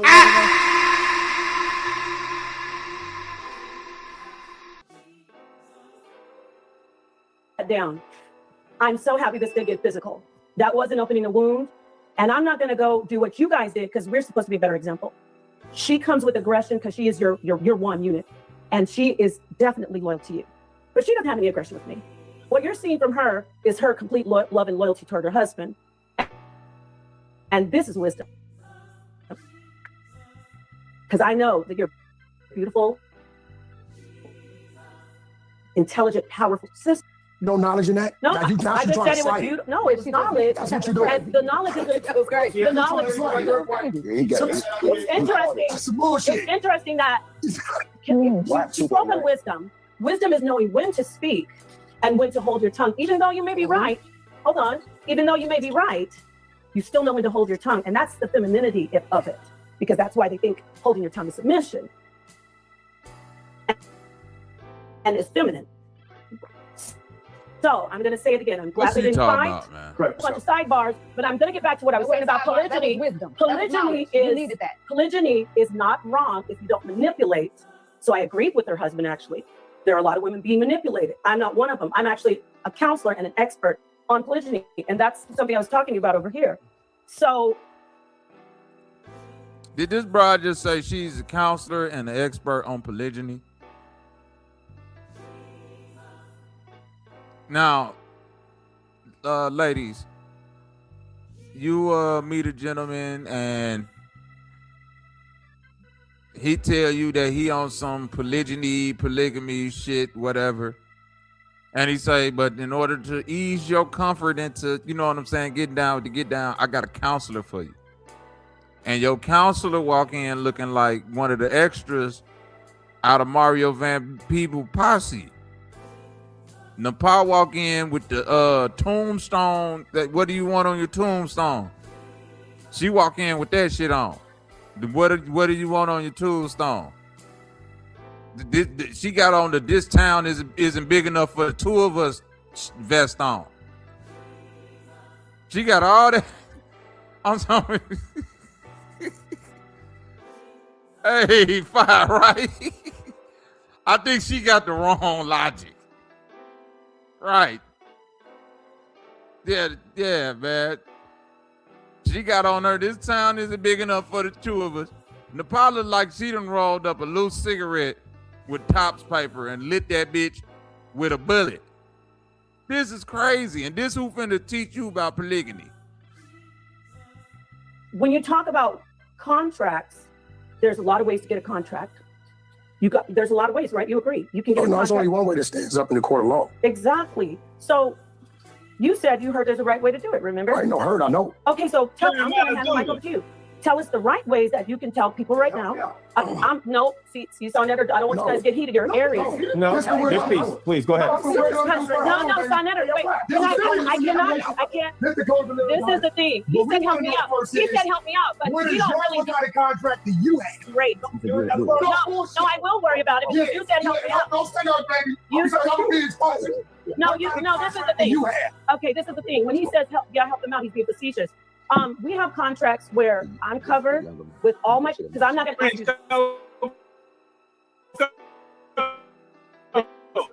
you your situation with your wife. Sonetter, you can either, this is the problem. If you notice, I got 10. You mad? I got 10. I got 10. You mad? I'm 63. I have 10. And I got 3 watches. Can we stay the relevance? We're going to stay the relevance of the conversation. Hebrew Israelite? I'm none of that. I'm not going to. So one moment, we're going to allow you to finish your point. Okay. I don't need all of them. We're going to allow you to finish your point. Go ahead, please. Yeah. Sorry, Netta, please, one moment. We're going to allow you to finish your point. This is the thing. I sit on a panel with him, and this kind of stuff happens regularly. It's just that it's not face-to-face, so it could have gotten physical. And I'm going to say it again. I am so happy that your husband and J.𝑏ari did not fight. You keep going back to the fight. No, because I want to, can I speak? It doesn't matter. I want to say what I have to say, sir. Of please. Course. Please let me. I don't need to get involved in something like two men arguing. I don't do that. I didn't rush up here to try to get up here to get involved with my husband arguing with any man. What I want to do is get back on track and talk about polygyny. You can do things, and I was trying to give the mic over to somebody, say, yeah, this is what you can do. You can get contracts. You can get contracts. You can do. Did you say you were doing polygyny? You just hit me again. Weren't you doing, because you want to talk. Did you, no, you keep running your mouth. Yes, what's up with this? Weren't you doing polygyny again? Did you tell me you're doing polygyny? You didn't think she won't answer. You don't know me. I'm going to ask you again. This is my point. You are in the world. Everybody know what we do. No, I don't know what you're talking about. Your wife is trying to argue with me for some reason. I'm the wrong one, boo. I don't want to hurt your feelings on camera. Oh, I don't want to do that to you because it's not about us. Why you keep? I don't want to argue with her. Why? Okay, so are you finished with your point? I couldn't even finish my point, but it's okay. So we heard your points about contrast. We heard your points about polygamy. Are you done with your point? No, I'm not done with my point. So please go ahead. My point is, I don't do arguments that men already have gone. Yes, my husband and but you kept going back to it though. You want to argue? Do you want to debate me? You kept going back to it. You're saying what you don't do. Sonetter, don't get involved. I don't need you to do that because you're going to escalate it. Do you want to debate me? You said you debate. You're saying what you don't do and you're still doing it. Do you want to debate? No, I debate women. We have a red flag that's been acknowledged. No, go ahead. I debate women. told me to sit up here. I don't have a red flag anymore. Do you want to debate me? I'm saying the gentleman next to Do you. you want to debate me? I'm asking you one more time. Here we go. Now you don't have anything to fucking say. Like, share, and subscribe. She can't talk. Let her know. That's why I don't fight with women. Let me tell you something for the camera. Wait, hold on. You know I don't fight with women because I don't like to embarrass them on camera with their minds. Not her. She won't. I said you want to debate me. Debate what? What we debating? Anything. I'll kill her in a debate. She's my daughter. Your daughter? My daughter. And I'm gonna tell you what. And that's love. Listen. You are a third wife. Oh, baby. It doesn't matter. I'm talking about intellectually. And that's smarter than your wife. That's smarter than your wife. Intellectually, that's fucked up. Smarter than your wife. In what way? Let's get it. Let's debate. Smarter in Can what I go way? real quick? Can I go real quick?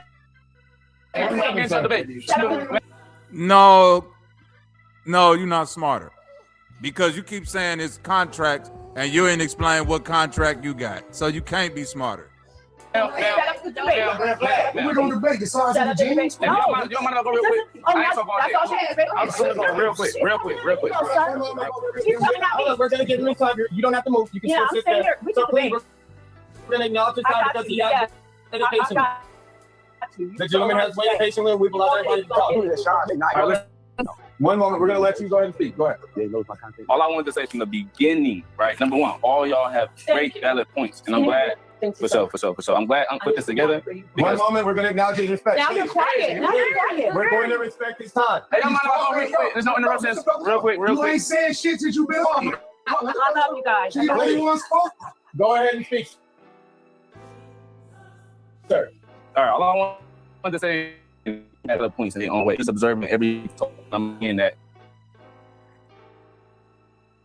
point of the debate. It's like, do y'all want this to go back and forth, or do y'all actually want to understand it? Because everybody did this unconsciously. Like when y'all was all arguing, it's like all it took was just one receptiveness, but it's like everybody wanted to talk, and that's normal. That's why I brought that notebook down to just bullet point your points and let people finish their 6 minutes out. At that point, you can have your time, and the other person can have their time without talking over each other. So the only thing that was just making me uncomfortable, because I've been dealing with this my whole life, is that talking over and trying to not debate to understand, but to debate to argue. So my whole thing was, can we have like a little more order? Because nobody is really mad at each other. Yeah. Y'all mad at what's going on, the intensity of the conversation. So I just wanted to just sanction up the conversation and can we reset emotionally and just have more of an open mind so we can really come to an understanding? Because everybody can prove their point way better if we just listen. That's We appreciate your insight. We appreciate your insight. That came from the youngest right now. Now we're gonna go ahead and we're gonna continue on, and then continuing on, we will give everybody 3 minutes each. Since 6 minutes was never respectful. Do y'all mind putting down the points down and shit? Like, can we put the points down to stop all the over talk? Or do y'all want to over talk? Of course. No, we have points that are already set in play. So give him 6 minutes so we can start. Let's be fair. Of course.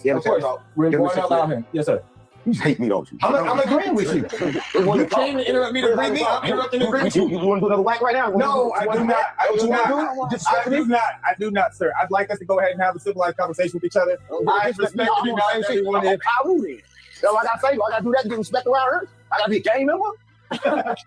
No, sir, you do not have to be a gang member for respect. We're gonna respect everybody else. I'm just making sure. So we're gonna go ahead and proceed on. Do we have that agreement with everyone in this room that we're going to allow everybody their allotted amount of time? The red flag individual will have 6 minutes. Every other individual will have 3 minutes to respond. Okay? You ready? Yes, sir. Please go ahead and ask your question. So we thank you again for your insight and for bringing clarity. Of course. That was just my main point for the most part, was just to sync everything up. But is it more right now? You're gonna talk, and you're gonna be the first one to answer. There you go. There you go. Thank you so much. I appreciate Are you ready? Young niggas. How are you able to show trust to a woman that shows signs of being in a situation that she depends on financial stability from you? Ask that one more time. How do you establish trust with a woman that you know shows signs that she only wants financial stability from you? If she only wants you for your money, how do you trust her? Hey, y'all, we missing the lights. Get the lights up. Get the lights up. Honestly, yeah, I feel like you don't. Because it's like, it's already starting from the foundation of material things and like, what's wrong, tangible things. And I feel like you can only trust a woman if it's coming from love, because that exists. Things that can go away, and I feel like that would bring trust. I feel like you attach to something that's tangible, you already care about me, or you already feel. So I feel like if you with somebody, or just a relationship, that's a friendship in general, then you don't care about me. You will do anything. You're in survival mode. You'll do anything to get what you want. So I don't think that should be opposed to any logical person. Of course not. So that's why the same can be said for men that are only after sex. So how should each partner respect each other and trust? Hey, the link to the cleanse is pinned at the top of the chat. Look at the top of the comment section. The link to the cleanse is there. We need 10 people to support. It's 400 people in here, man. It should be 400 people to support, but we just looking for 10 to support. Hit the like button before the like down. Like, honestly, I feel like if you're in survival mode, that can be changed. Because a lot of people are not even on the same conscious level as the average human race. People literally think that we're supposed to only take from people and not really build a relationship and see what's in that relationship. So I feel like that can't even be taught or changed to men or women that just grew up and let me see what I can get from life, rather than let me enjoy life. Let me bring to the table. Let me share with this person. It's like a whole different type of frequency that people is on. So I do feel like in that sense, there's no changing, there's no teaching, and it is you're both in ways. survival mode, and she's in survival mode, and y'all can both assist each other to survive. What's wrong with that? I feel like honestly, there's nothing wrong with that in their reality, but that's how you get the DVs, the ones that kill their wife or stab their man, because I feel like they don't even know what love is to survival with my man, and in the sense of you don't want to solve things, you don't want to like do too much, you just want to where we're going. I could be wrong, but just you were saying a lot of good stuff, but not using your brain is absolutely wrong. Women use their brains all the time. Of course. I used my brain, she used her brain today. What are you trying and to say actually, it was more effective than if you want to have battle of the sexes, than how the men use their brains. You can still have conflict and not let it go to where it's just, men have the instinct to just fight to the kill. Women sit back and say, I need something out of this, so I don't really want to destroy it completely. Is that manipulation? That's being able to say, I'm going to plan. We're planners. We are we're literally called housemakers. So yeah, the whole, you're not using your brain. You need to stay off that social media. Wait a minute, how is she a housemaker? Literal, that's not. How is she a housemaker and she the third wife? You see, Trip, I've been telling niggas to get that black walnut, clean them goddamn tapeworms and fluke worms out your ass. Hopefully you buy some of that Top Cat shit. It don't have your ass throwing up over yourself, huh? Let's get it. What I meant as in not using your brain all the time. I'm just saying in the sense of flowing. Like when you're flowing, you're not thinking, you're not using your brain when you just flow through life. And I feel like in order to flow, real quick, I'm not saying that you is, I'm saying for the majority of the time, I'm pretty sure, like, would you want to just be guided? No. That's cool, but I know a lot of women the right guided, leader. like a right leader, exactly. But in the meantime, if there's some entering where you don't have the right leader, so you got to be able to make your own decisions in between, and there's more in between time than there is when you find that right guy, right leader. Okay, are we so speaking in? Okay, are we speaking in certain scenarios or in general that the average woman don't want to really think? Better to differentiate. Are we speaking for a single woman or the woman in a committed relationship? In a committed relationship, she doesn't want to do all the work and the thinking. Sometimes she do. The type of woman probably does, and I'm pretty sure we can all agree the average woman doesn't want to do all the thinking. She just wants to. The average nigga that's sitting on a goddamn podcast with a goddamn tank top on need to shut the hell up. I'm sick of young niggas. No disrespect to the young nigga. I'm sick of young niggas who ain't been with more than 2 women sitting up here talking about, well, you know what women do and all that. Nigga, you still in your mama house. Man, some of these niggas that be on here talking every day, going back and forth with me, talk about what they doing with women and this and this and that, what type of trips they on and all. Man, them niggas still in their mammy basement. Straight up. And some of y'all know who the niggas is that's in their mama basement. Some of y'all know these niggas. Ain't nothing wrong with it. I even respect you if you was in your mammy basement with an old lady trying to work your way out, but you just there. You just there living with your mama. Getting on a fucking podcast, talk about what some women need to do and this and this. Shut your garbage ass up, nigga. Real quick, a prominent leader. If you trust this man, if you respect this man, I feel like it's no problem to just submit because you trust him and you feel safety in him. A lot of egoic men don't even have the talents, the structure, and the ability to lead, but they want submission. And I feel like that's what y'all are resisting. Y'all think like, no, we don't want to resist to that energy, but I'm pretty sure y'all do want to resist to the proper masculine energy. I think that is a point that was also made by Wack earlier when he talked about submitting to a man in regards to submitting to a boy. Exactly. I want to say this, and I think he described one thing. See, it's 2 sides of the brain, right? It's a masculine and feminine side of the brain, right? So I was just So like we're a lot stronger because we put up with a lot. We put up with what she was talking about, polygamy, and we sit there and we watch our men be with other women, but on the inside it's kind of like, wait a minute, there's a lot of things we don't really speak about. You know what I'm saying? But a man will expect a woman to just be and not give her the same freedom to say, to accept it, and just be in that and not say, okay, well, you can have that same freedom too. Men ain't gonna do that. Men cannot accept. Why is that? What they ask the women to accept. Exactly. A man, let's say, okay, he'll come up with 1,000,000 reasons on why he should have multiple women and why you should accept this and whatever he uses. But if you turn around and say, well, here's some reasons why I should have multiple. Man, hey, you're short, but financially you're stable. I really prefer a tall, athletic man that does these things, as well as I'm into Italian men too. I just like their noses and how they talk. They're not gonna say, well, okay, honey, you let me have these 3 women, I'll let you have these other 3 men. Why? Let's keep it real. Because mentally, we're not as strong as them. Exactly. Exactly. You gotta be telling them that. That's true. You're not supposed to be telling them. Somebody said. Somebody said, bro, and listen. And because I think women will do it because they absolutely love you, are in love with you, and they'll do anything that makes you happy, is a reason why I made the decision not to do it anymore. Because I asked myself, what am I gaining from this other individual that I don't already have in her? So I was just being greedy.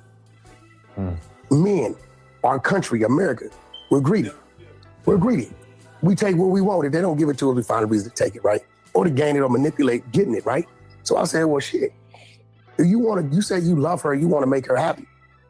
But you know, her making you happy is really causing the sadness somewhere inside of you, right? So as a man, are you strong enough to let go your cravings and keep it real to accept the fact that everything you're looking for is already here? Yeah, that come with maturity too. Like you gotta learn that through. That come with what? Maturity. That come with what? Maturity. But what if everything? When you gonna mature, nigga? But what if everything you're looking for is not there? Question. This is a question. Wait, it's a question for you. What if everything you're looking for is not in that relationship? Because I guarantee you, if you want to talk to my wife, they happy, brother. No, listen. They happy. I got a family with them. Every last one that's a good point, though. If they love you when you say they love you, Children. every last one would love to have you to themselves, right? Because guess what? Oh, I have mine. Hold on. Well, let me ask you a question. All right, he's got a red flag. Let me ask you a question. Go ahead. Hold on. Do all you guys live in the same home? No. So what happens, hypothetically speaking? So why, when you leave, the secondary man can't come to protect? Because you selfish, you don't give a fuck.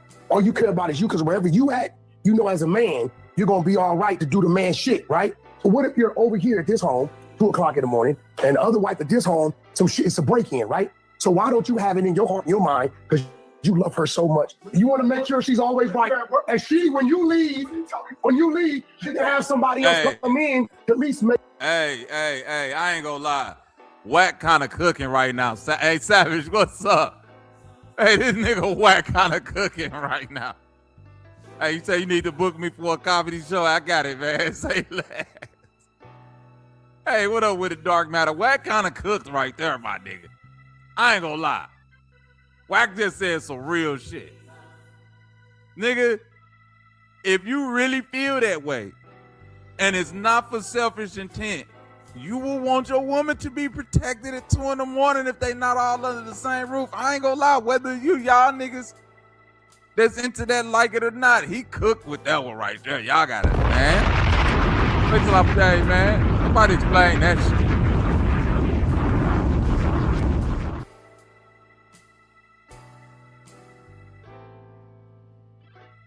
Make sure she's provided at least the. Why don't you do that? What if you at work? I'm what you do. What if you're at home? She's at home by herself. What I'm saying is that shit is a selfish act. And because a woman loves you, now I ain't gonna put on the spot.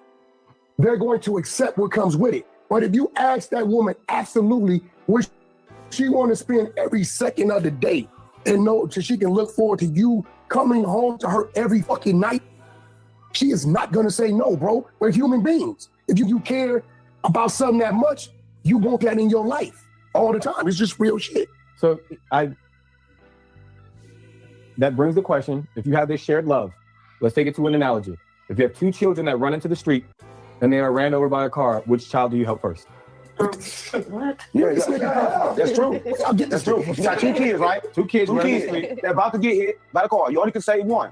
Which one do you Give say? more details about the different You gotta things. say the one. Which one do you say? I'm going to say the one that I know I can say. There you go. Because that's what I said. I go for the one that I absolutely know It's more of a risk to say you're gonna lose votes. How do you know? That's what I said. How do you I got a question. You assess the situation. Listen, we assume, right? We assume that our actions can determine things in this nation. So say you try to help one, but to try to help one cause the death of the other. I think that as people, all of us, we don't let things take its true course. I think the true thing to do in that essence is to be still. Because any move that you make can Yeah, country, you missed the infomercial, but right here we got the BCU Wellness anti-parasitic formula. If you go on the website, it's number $20 and some change. Everybody in here yesterday was saying some people actually sell them, and they were saying shit. I sell my shit $50 to $80. Some people said they paid $100.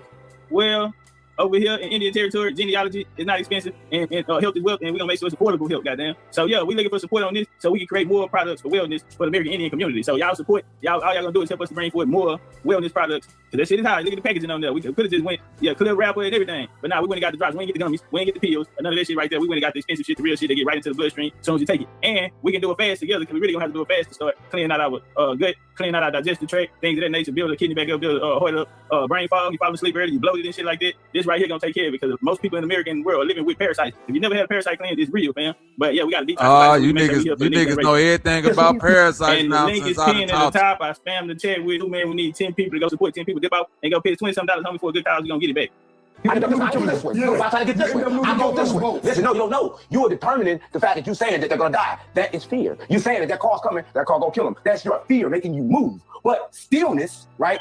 You don't know. You don't know whether the car gonna hit him and kill him. You don't know whether the car gonna hit him in the fracture of the leg. You don't know. But your interference can most definitely cause something. So I'm saying the smartest thing to do, because I want to choose. I can't choose between love. I love you. I love you. I can't put you above you. Hey, now, Sawu, my shit is 16 ounces. Nah, my shit 16 ounces. He said, yo, it's 2 ounces. Nah, I got that big boy. I got the big boy joint. That's why I'm saying this is way cheaper than what it can be, but it's for the people, so we ain't gonna do that. But I seen other people price it around it, and it's because, you know what I'm saying, the herb and shit, that shit expensive. So I get it. You know what I'm saying? But now it is 16 ounces. You take 2 milliliters a day of it, you feel me? But now 2 ounces is crazy work. Now we got them 16 ounce bottles. Look at it. He say, see this nigga, hey, when I was in the game, I come through, I always had the wholesale prices. So I'm gonna get all of the numbers. I'm gonna get everybody gonna shop with me because I'm gonna come through with the cheap price. But now y'all support the homie Sawu too. But now we 16 ounce bottles, gonna last you 30 days, and we got the 16 ounce joints coming for my bad. I'm thinking about the 𝘾𝐼𝙎𝙃. The 𝘾𝐼𝙎𝙃 gels are 16 ounces. See, he done made a tonic or something over there. Yeah, you must got a tonic.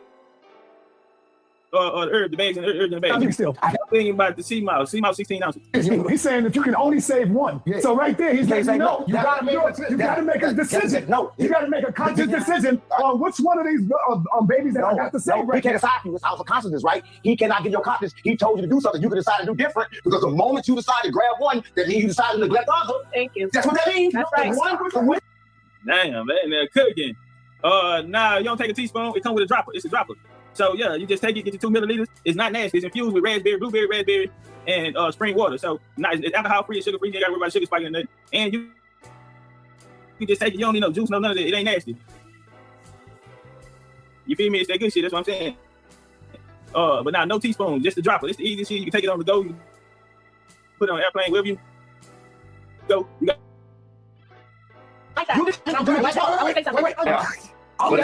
There's an experiment called by famous quantum physicist Schrodinger. It's called Schrodinger. This is similar to Schrodinger's cat. Yeah. That's genius what he said, because in not doing anything, he hasn't neglected or chosen. He's just still in that moment. Until they look in the box, they don't know if the cat is dead or alive. It's just is. Did you hear the question? What he said? Let me finish. Let me get this out. Yeah, he said, but his answer was perfect because he doesn't choose to save it or to neglect either one of them. I can't do that. So he's still in that, and that's why I compared it to Schrodinger's cat. Ask your question again so they can hear the question, brother. Not until you open the box are you anything. You niggas is dead. Who did? Until you save one of the children.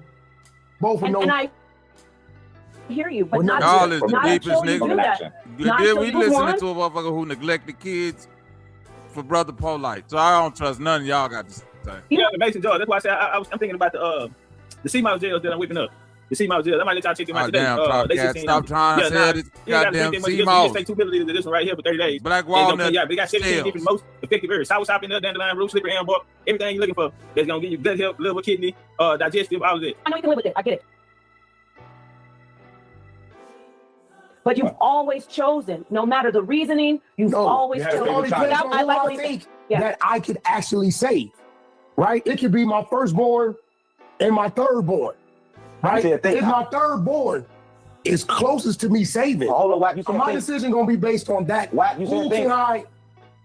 But when you're by yourself, Whack, you said think. How many times have you thought something that wasn't been correct? Why would you put something that have been correct on your children? Bingo. You don't think you have thought things that have been discorrect and you're all gonna the think time. about that Why you all gonna the use that to your children? No, not because listen, through all my life, my reaction has come from me thinking.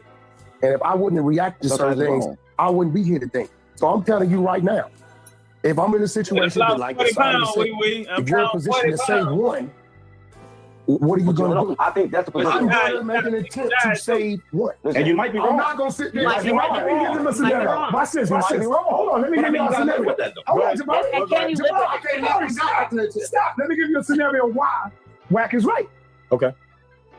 If there was a goddamn fire in your house and you got 2 children in the room and you can only save one, you can't save both of them. You can only save one. Are you telling me you just want to stand there? I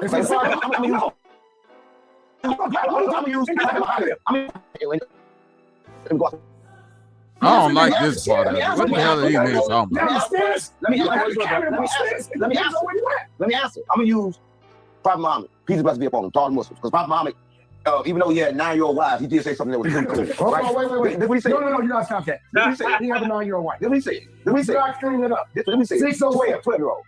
No, you're not even 12. 13? No, you're talking about some other shit. How old was she? Let's say relevant to the subject, please. I said 16, 17. 9 is crazy. Wait, he said. What are you talking about? If it's enough for one. Oh, he said Muhammad. Yeah. She was 9 years old. He's talking about Aisha. Listen. So this is what happened, right? So he said this. He said if it's enough for one, it's enough for 2. Right? So I'm saying, so if you can save one, if you know in your mind you can save one, everything in the mind, then nigga, you can save 2. So if you know in your mind, hold on, if you know in your mind, you can say this. I'm saying this. I work out, right? When I work out, I put weight on that. When I know in my mind I can do more, nigga, I do more. If I know that I can save one, in that moment I'm gonna become Superman, nigga. I'm gonna save both because I know I can save one. But that wasn't the question. I like that too. Listen, That's what you fuck around and you're gonna die. But that wasn't the question. I can only save one. I choose to save none.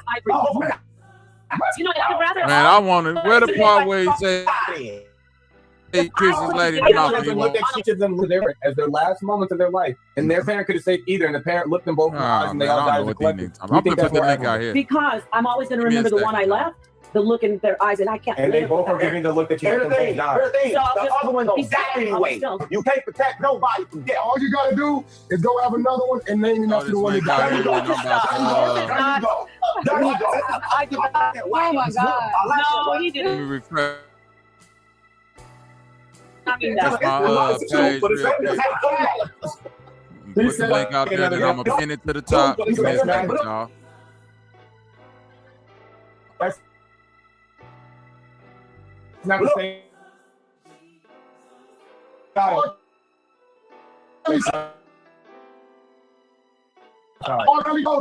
a horrible person.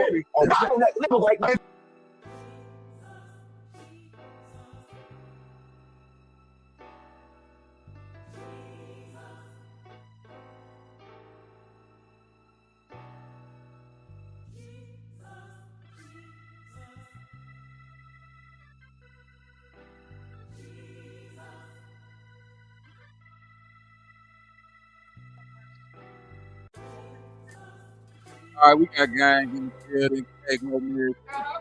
Look. Can you hear us, gang? Niggas. Can y'all hear me? I can hear you. I hear you. Can you hear me? You chop, a little chop, but I can hear you. All right, let me refresh my page real quick. Hold on. Okay, God. What's up, K? Go man. How you been, guys? What's up with you, man? What's up? Peace to the chat, man. Love to the chat. Best motherfucking show in the motherfucking planet. Chic show, nigga. Yes, sir. Hey, Gomez, I don't see you nowhere else, man. I be looking for you. I know you be in the bushes somewhere else, nigga. Nah, man. I'm gonna be honest, bro. Since I fell out with bro Sanchez, this is the only panel I'll be coming to, man. Oh, God. You know what I mean? I'm just as real as they come, nigga. I'm never gonna go back to what the fuck I said. You feel me? You and your esposa bueno? You know, because I know You said was what? going through some shit. You and your esposa bueno? Well, my girl, yeah, no, she's good, man. We got I got the last one. I just got his birthday the other day. I put him outside on the pool and shit, so it can be cool, you know. But yeah, everything's good. What's up with y'all, man? My shit still glitching. I still got glitching. Nah, you good now. You good? Okay. Yeah, you can hit the link too, Lilith. I know you want to talk about some bunt cakes or something you over there making. I don't know. Anyway. Hey, yo, put the white frosting on it. Don't put that chocolate and shit. And you know you got to get the powdered sugar and whip. You know what I'm saying? I want to see the clear frosting. Y'all know what it is. You know, type shit. But I already know, country nigga. Let's get it. But I wanted to say about that shit. Hey, I love that live because it showed what happens when niggas discredit street niggas with the warrior class like we some dumb just brutes, knuckle dragging apes and shit. Like we not that, because Wack went on like if I on that live, if you go back, Wack talk about his family history. He's like, nigga, my family own 500 acres of land and whoop whoop. I know I ain't no motherfucking African. So he actually hit Jabari with some shit that we be hitting him with in the We Black Indian shit. Like, so he kind of fucked. That's why Jabari got quiet like after that, because after the fight shit too, he was like, okay, these niggas is not only willing to go this way, these niggas ain't as dumb as I thought. You know what I'm saying? Because when the warrior class come around, these so-called internet scholars don't want nothing to do with that shit, bro. It got proven that you niggas can't be leaders because you can't communicate well with niggas that'll punch your shit in. Because them niggas is needed as well in our struggle. But these niggas want to be just on one side. Oh, it's all intellectual. Nah, motherfucker, sometimes you need niggas to go fucking do the work. Like the real work. I mean, you niggas don't want to talk to them. Work. Right, because y'all don't got nothing for them because they see y'all some punks. When they get around y'all niggas, they start looking at y'all, oh, this nigga. And then the first thing you do when shit get hot is invite her and start talking about a nigga Frank. Oh, yeah, you out of there. Oh, God. Hey, that's why I ain't gonna lie to you, bro. I feel you when you said that about scammers and child molesters and shit, bro. And I know Young Pharaoh's a scammer and shit. But I'll be honest with you, bro. That shit wouldn't win the same way if Young Pharaoh wasn't that motherfucking panel. That shit would have went federal, nigga. No, that Young Pharaoh. But you know that nigga's a nut. Oh, God, that nigga's a real nut. All that hand movement shit Bobby was talking about, nigga, like moving his hands too much. Any street nigga know when a goofy start moving it, because they don't understand it. We understand it. So when we talk to niggas, it's hands by the side. You know, because when a nigga start moving his hands too much, a street nigga know, oh, you ready to fight. Oh, you ready to get, so you you pointing your fingers and all of that shit. Like, it's just we don't do that too much disrespect, man. My auntie in the building, salute everybody. I think she had her Metamucil today, so she should be nice and regular and unirritated. What, nigga? Oh, my mic was unmuted. My bad. Go ahead.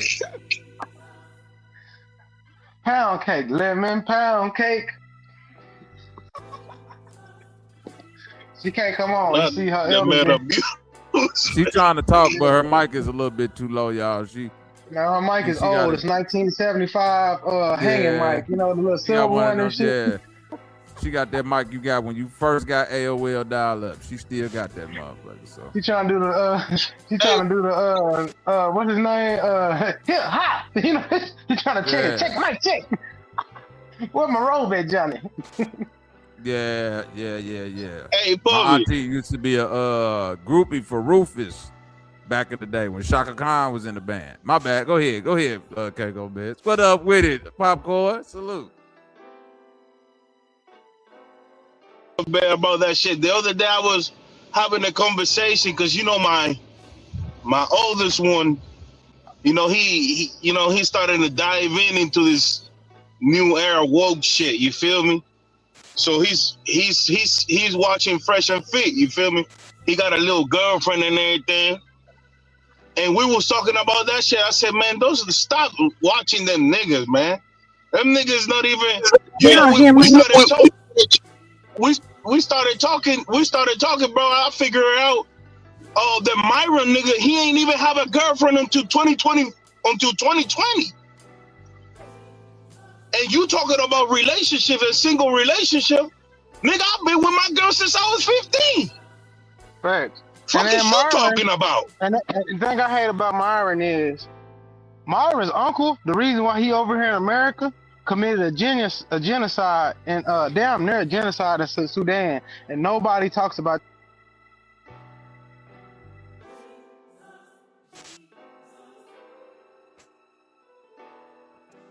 Bunch of real black people in Sudan, not them Arabs, because he an Arab. He said, yeah, my uncle was a part of that motherfucking hit squad shit. He was the general of that hit squad, and then they took all our family and brought us to America. He admitted this. There's actually videos of him talking about this shit. Damn, but these I didn't even know that. Yes, Myron's uncle was I'll get his name for you later, but it's he was like in Sudan. He was the Arab leader of it's either north or south. I can't remember because I talked to another black Sudanian person, and he was like, and I told him the name, and he was like, yeah, that nigga got ran out of Sudan because the whole country went against him and they were trying to catch him. So the Americans brought him over here, and Myron's mom and them and daddy and them were under so much threat that the United States government brought him all over here. So the only reason y'all know Myron Gaines is because his father killed his uncle, his dad was a part of it as well. They was killing real black people. You know what I'm saying? Excuse me. Let me use better YouTube language. But Merkin. That's crazy. Yeah. That's that Indian looking nigga with that black ass nigga on the one show. Yes. Yes. And he don't even look like a nigga. Black dude. He ain't no nigga. His people is Arabs. He just get black haircuts. He look like an ox.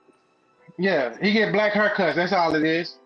You know. And black haircuts is crazy. He tried that nigga get a Caesar. That nigga do not get no fucking taper fade, boy. And if you just type in what I said into YouTube, Myron's uncle was a genocidal whoop. You'll start finding videos on it because he said it out of his mouth. Yeah, my uncle. He tried to say it in a calm way. Yeah, my uncle got ran out of Sudan because of political shit. Well, some guy went and said, well, who was your uncle? And they went and looked him up, and they said, your uncle down there killed like 1 million black people. I would have thought that black ass big nose motherfucker was the Sudanese nigga. But go ahead. Nah, he from I don't even know if he African or Ireland, whatever. His special ed camp is basically where he from. That nigga probably from motherfucking Bankhead or some shit. Yeah, for real. Yeah. But going back to this shit, what's up, my nigga though? Yeah, my nigga Bank, shout out to Bank. You know, he was at the fight last night, Big Panther, man. Oh yeah, you already know. We sitting now. Y'all can her cuz at IG and get him live. But going back to this shit, when the warrior clack, we smart warriors. That's all it is. But we still gonna stand on principles. Whack ain't as dumb as these motherfuckers thought. And then, but also, there's a certain point in time where we gonna tell you, all right, then let's catch a fade. We come back and talk about it. How about that? Let's see where you at. Check the temperature. Woo. Oh, you don't want to catch no fade? Then shut the fuck up. Cause that's a part of our, like you said, Bobby. If that's my best toolkit, and your best toolkit is your brain, let's see which one win in the real world. How about that? Mm-hmm. You know what I'm saying? All that smart shit don't mean something. America don't run off no smart shit. That's why that motherfucker, what's his name, that killed 30 million Asians and impregnated almost half a thousands of women, bro. That nigga was so violent, but he had control over half of Asia, though. You feel me? Like, you ain't gonna control no motherfucking Asian talking about no unk here and all types of shit and tinfoil around your motherfucking neck, nigga. I just think it's egregious that the nigga Jabari and Sanetta thought it was a good idea that we have a quote unquote intellectual to have an intellectual conversation with 607 and Whack 100. That's No, y'all there for they didn't know. They didn't y'all know there Wack for was gonna be views. there according to them. No, they said they didn't know Wack was gonna be there up until 3 hours before they got there. They say 607 Unc pulled it on them and said, "Hey, Wack 100 finna be here." But I like how he did. How many hours did he get on? 2 or 3 hours? 3 hours, 2 or 3 That's hours. more They than could have enough. said no. That's more than enough for you to settle yourself down and say, okay, if I'm finna sit in front of Whack 100, I need to have the conversation go a certain type of way. And because my thing with intelligent niggas is just because you throwing intelligent disses don't mean that you not being lowbrow. You feel me, Trip? Like, I don't give a fuck how clever, witty, intelligent you think your disses is or your slights towards a person. You still not de-escalating. You still coming down to my level. So the only way you can not come down to my level, if I'm doing this, you either got to be the one to de-escalate it, remove yourself from it, or be above it. True. Nigga sitting up there talking shit to me, and I'm the gangster. No matter how good the joke is, once I get tired of your little smart ass with these intelligent, witty comebacks, and I say, "Oh yeah, that was funny," but guess what? I'll knock you out though, nigga. You should shut the fuck up after that. Cause I know niggas like that. That's like, yeah, we can play and he like right now. I'm a funny nigga, right, Trip? The motherfuckers always Bobby funny, woo woo. It's niggas who I know I can come around and joke with to a certain extent, and it's niggas who I know like after 2 jokes they like, yeah, well, ain't nothing, like I ain't trying to joke no more, and I know that. London man, salute. And if you keep on joking with them, they gonna say, brother, I'm like, my joke is I'm finna knock your ass out and leave you on the ground. That's what's finna be funny to me. So keep on joking and clowning.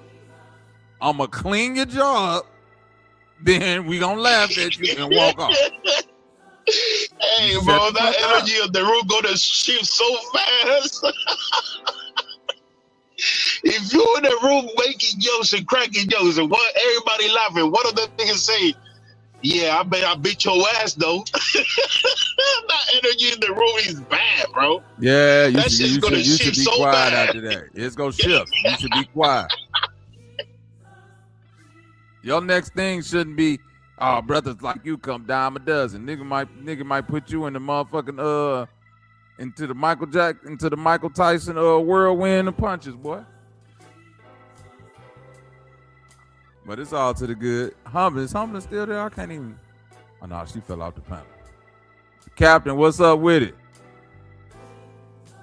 You say jokes make them sensitive? See, my thing is, I don't think it's a sensitivity issue. It's a respect issue. You understand what I'm saying? Like, we have to build a rapport. First of all, you got to have a certain rapport with people in order to joke with them in a certain type of way. That's the first thing I want to get people. Like, if people know you, if certain people know you as being a jokester or a certain type of way, they might let you get away with it, right?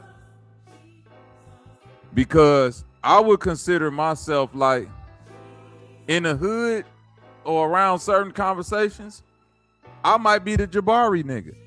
The only difference between me is that once I corner a nigga with the intelligent shit and he be like, bitch ass nigga, I'll clean your jaw up, they don't know that nigga. That's really in my toolkit too. So it's like, oh, we can put all this intelligent bullshit to the side, nigga. Just get it. Like, you should have said that from the jump. We ain't even have to get into no intelligent conversation. We could have just got into the bullshit, nigga, if you just want to be like that. But a nigga like Jabari and a lot of these niggas who on the internet all day, that's not a part of their toolkit because I'm just used to turning off the computer. Now I'm sitting on podcasts and shit face to face with niggas, and believe you me, I done seen a lot of niggas get clinked up in these little podcasts. So it ain't you not beyond reproach when you sitting on a couch with a motherfucker or a chair and they say, I'll slap the shit out you or knock you out.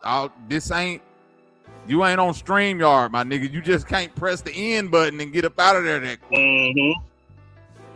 You remember that nigga that got beat up? Oh God, you remember that young nigga that beat up that other nigga that had the Bible on his hand? They said, oh my mama, he won't do shit. And the young nigga don't beat that shit out of him on live, bro. Yeah. I've seen it too many times. I know it's diabolical, Muntu, but that's a part of it. You can't keep on talking shit to these niggas and it not be in your wheelhouse to understand that it could go left. Especially if you in person. Yay, what up with it? Yay, the quick salute. You gotta be willing to put some of that shit to the side, baby. Let it go. It's certain people that people allowed to joke in a certain type of way. It's certain people that people don't respect you like that. So no matter how much you joke, they not gonna let you joke with them like that. It's certain people that they don't give a fuck who you is or how much you joke. Don't joke with them at all.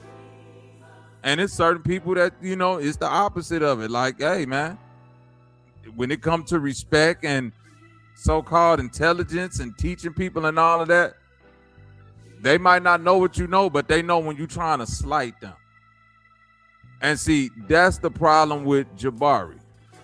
Because I done heard a lot of these niggas speak on this internet and use the guise of intelligence as a reason why they should get away with the shit that they doing.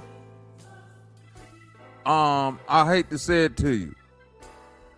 Once you face to face with these niggas, we been knowing what you're doing through the internet without being face to face.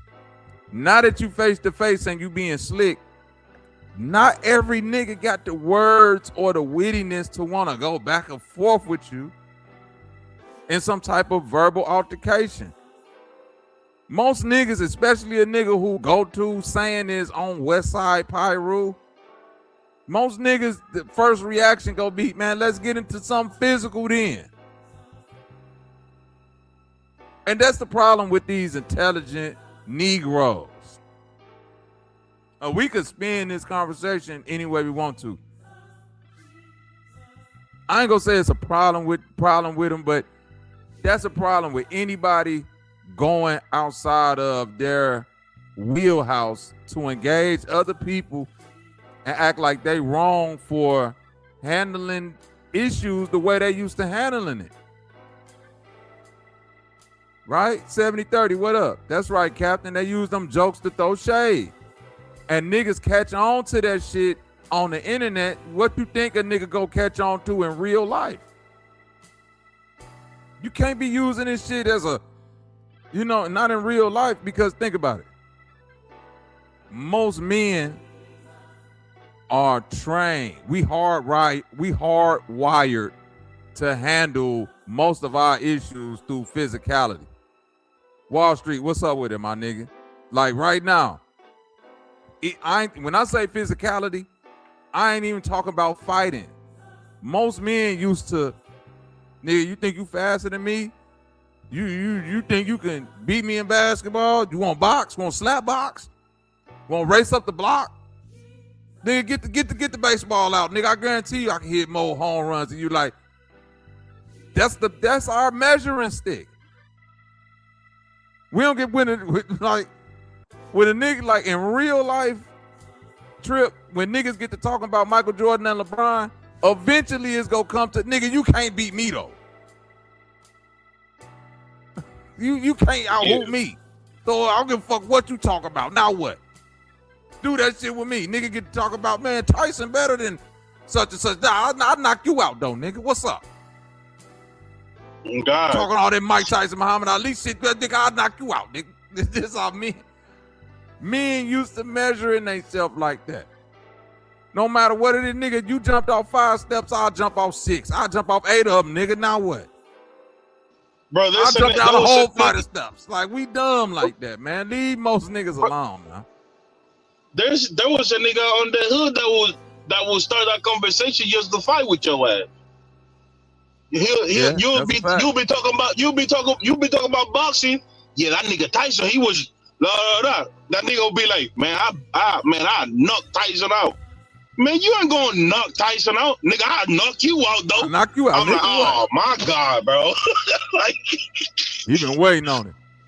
Oh, there you go. We measure ourselves through competition. Most men don't measure themselves through their intellectual or their brain capacity. And even if they do measure themselves through an intellectual brain capacity, it's still in a competitive way. So it's still like a pseudo form of that physical thing that we lacking.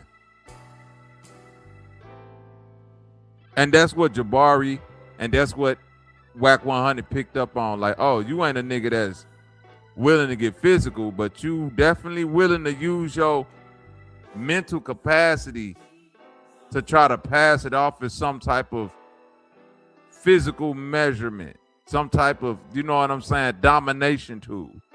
You ain't here to teach. You here to like compete intelligently. And you know, most niggas, especially niggas who like Trip say come from the warrior class.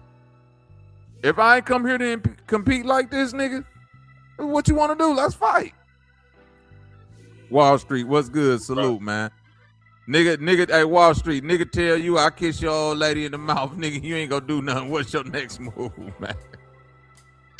What's the next move, Wall Street? Nigga, Trip, what's the next move? What you say, nigga Wall did Street? what? You ain't hit it? Yeah. Whack 100 told Sarnetta, nigga, I kiss Nepal in the mouth right now, nigga. You ain't gonna do shit. Am I lying? Nah, no, you didn't. Yo, No, Trip, am I lying, didn't. Trip? Trip, am I lying? Yo, he told that nigga, I kiss your lady, and if I kiss your lady in the mouth right now, what you gonna do? You ain't gonna do shit, nigga. They face to face? Nigga, they all on the ass, nigga. This ain't on the motherfucking StreamYard. This ain't on the goddamn. Nah, nigga, I sent him the video, man. He said, if I kiss your wife in the mouth, what he gonna do about it? That nigga Sarnetta didn't say nothing. And the pa said, didn't say nothing about it. They kind of tried to gloss over that. Nigga, if you actually go back and watch it, when we watched it earlier, the pa didn't say, oh, he gonna do this and that. She said, well, I'm just glad you guys didn't fight. Hey, hold up, bitch. That ain't the question. That means I ain't come and do that, and you just gonna sit there and he just gonna be like, hey, bro, that ain't right.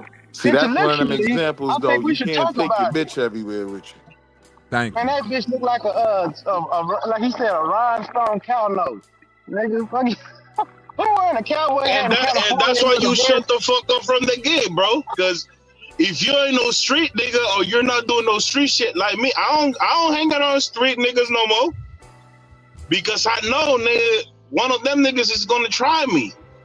And I'm not willing to go to jail, nigga. I got too many kids. I got a wife to take care of. Man, I'm not about to do all that with these niggas, bro. It's levels to that shit, K Gomez. I hang around young street niggas because they respect my, respect me. But if you get around young street niggas or old street niggas and you got respect, it's certain levels of certain shit. Wax realized early in that conversation, you's a bitch, and you know how that shit go. In the streets, it only take about 5 to 7 minutes of talking to a nigga for one of the wild boys is gonna say, this nigga a bitch. And then after that, it's up. Like, you know what I'm saying? Because you gonna joust, niggas gonna like throw shit, niggas gonna do certain things where it's like, hey, this nigga soft. And then once you soft, shit, nigga, get the fuck away from us, so we gonna make it to where nigga get what you want to get but that's the thing. That's the thing. I can control. No, for real, but that's the thing. I can control myself. You feel me? But let's say I'm hanging around a whole bunch of niggas. Some shit happen, bro. I can't control these other niggas, bro. And to be honest, I'm not in the street no more, so niggas really don't know me no more. You feel me? Niggas don't even know me no more. So if some start popping, some niggas ain't gonna look at me. I don't care how big I am, bro. Them niggas don't care. They're trying to try you because they don't know you. You feel me? But Jabari said he know 15 types of African jiu-jitsu, ninjutsu, And then it came to Man, that shit, and all the go nigga. out the window when that gun come out, nigga. That nigga was gonna go. That nigga Jabari. Hey, listen. Hey, Trip. Jabari was gonna jump up and put that unk in the sky and say, "By the powers of Grayskull, I command you." Right the fuck that there, shit too. That shit don't work with the pyro. Remember what he said? That's why Wack He was said, about to bring fuck Baba your God. Haru's spirit Fuck up out what you... there. Nigga, they was gonna jump But a you nigga. see what Him and Jabari Baba said? Haru's spirit. I mean, but did you hear what Wack said? Wack said to a nigga, fuck your God, fuck what you believe in, all that shit. Cause Wack knew that nigga standing on some, I could throw my unk up and become Thundercat. Nigga, he's like, nigga, fuck that, I don't believe in it. Nigga, that Bring nigga it to me Wack then, knew nigga. that. Nigga, it's 100 West Side Pyrus right around the corner, Oh, nigga. God. All I gotta do is nigga, brrr. Right, Yeah. unless Amon Rod and them got motherfucking Mac 10s and AKs and shit on them, it could get ugly. Yeah, he can't save you. He can't save Right. you, nigga. Motherfucking Mum Rod was gonna show up like, nigga, you in Compton fucking with the Pyrus? I'm out this bitch. I thought you had a problem with a stand up for mother. their arm like that nigga stood up for his blood. Nigga, that's crazy, right? Oh, That what nigga you stood said, harder Wall for his Street? blood. Go ahead, Willie. You said he put the unk out on niggas. Nah, go ahead, Trip. Hey, yo, My fault. Baba Haru, wait till Baba Haru come out the motherfucking unk on you niggas, man. Y'all better stop playing them niggas. Wax stood on his blood shit harder than they stood on their motherfucking Heru shit, nigga. That is what it is. Them niggas look bad. Them niggas not fit to lead. Cause let me say this: Malcolm was willing to go to the hood and still be Malcolm. Khalid Muhammad was willing to go to the hood and still be Khalid. Like, even though he might have been on, but these niggas don't got no war. When the warrior spirit meets the soft internet intellectual, the warrior spirit win every time. And I mean, because when you think about when you think about Malcolm and Khalid Muhammad, for as intelligent as they are and were, it's like they innately understood that at a certain point in time with the type of people we going against, words ain't gonna cut it. So we always got to keep that part of the mind, you know what I'm saying, exercise. Because it could come a point where nigga ain't no talking. We got to get physical. Oh, God. I think with a lot of these other niggas, especially on the internet, they don't even want to address physicality. They like, I listen to them. They like, ain't it a bill we can sign, a petition and all? When you get to talking about at a certain point, we might have to get our hands dirty. They like, nah, we ain't gotta do that if we just lobby with the right people. And you be like, nigga, that ain't how shit go in the real world, nigga. That's the niggas that Nat Turner was talking about. He had to splay with the other side. Nat Turner said there was a bunch of niggas on the plantation that was like, no, we don't got to do it that way. He said, it's the only way, nigga. It's the only way. Nigga, you want to still be these niggas? Some of us getting whipped, nigga. Y'all niggas out here. Nigga, nah, that ain't. Remember that nigga Malcolm? That nigga Malcolm was a thug before he was anything.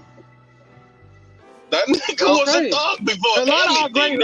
A lot of our great, bro, niggas don't like Bumpy Johnson because that's the street element of what you call the dark side. They want. I don't know what y'all want to call it, but the physical element, the warrior. And there was a time where the warrior and the intellectual ran hand in hand. Bumpy Johnson protected a lot of those sus ass painters in Harlem and all them people and all them dudes that was on that uplifting shit. And they from New York and they should know that.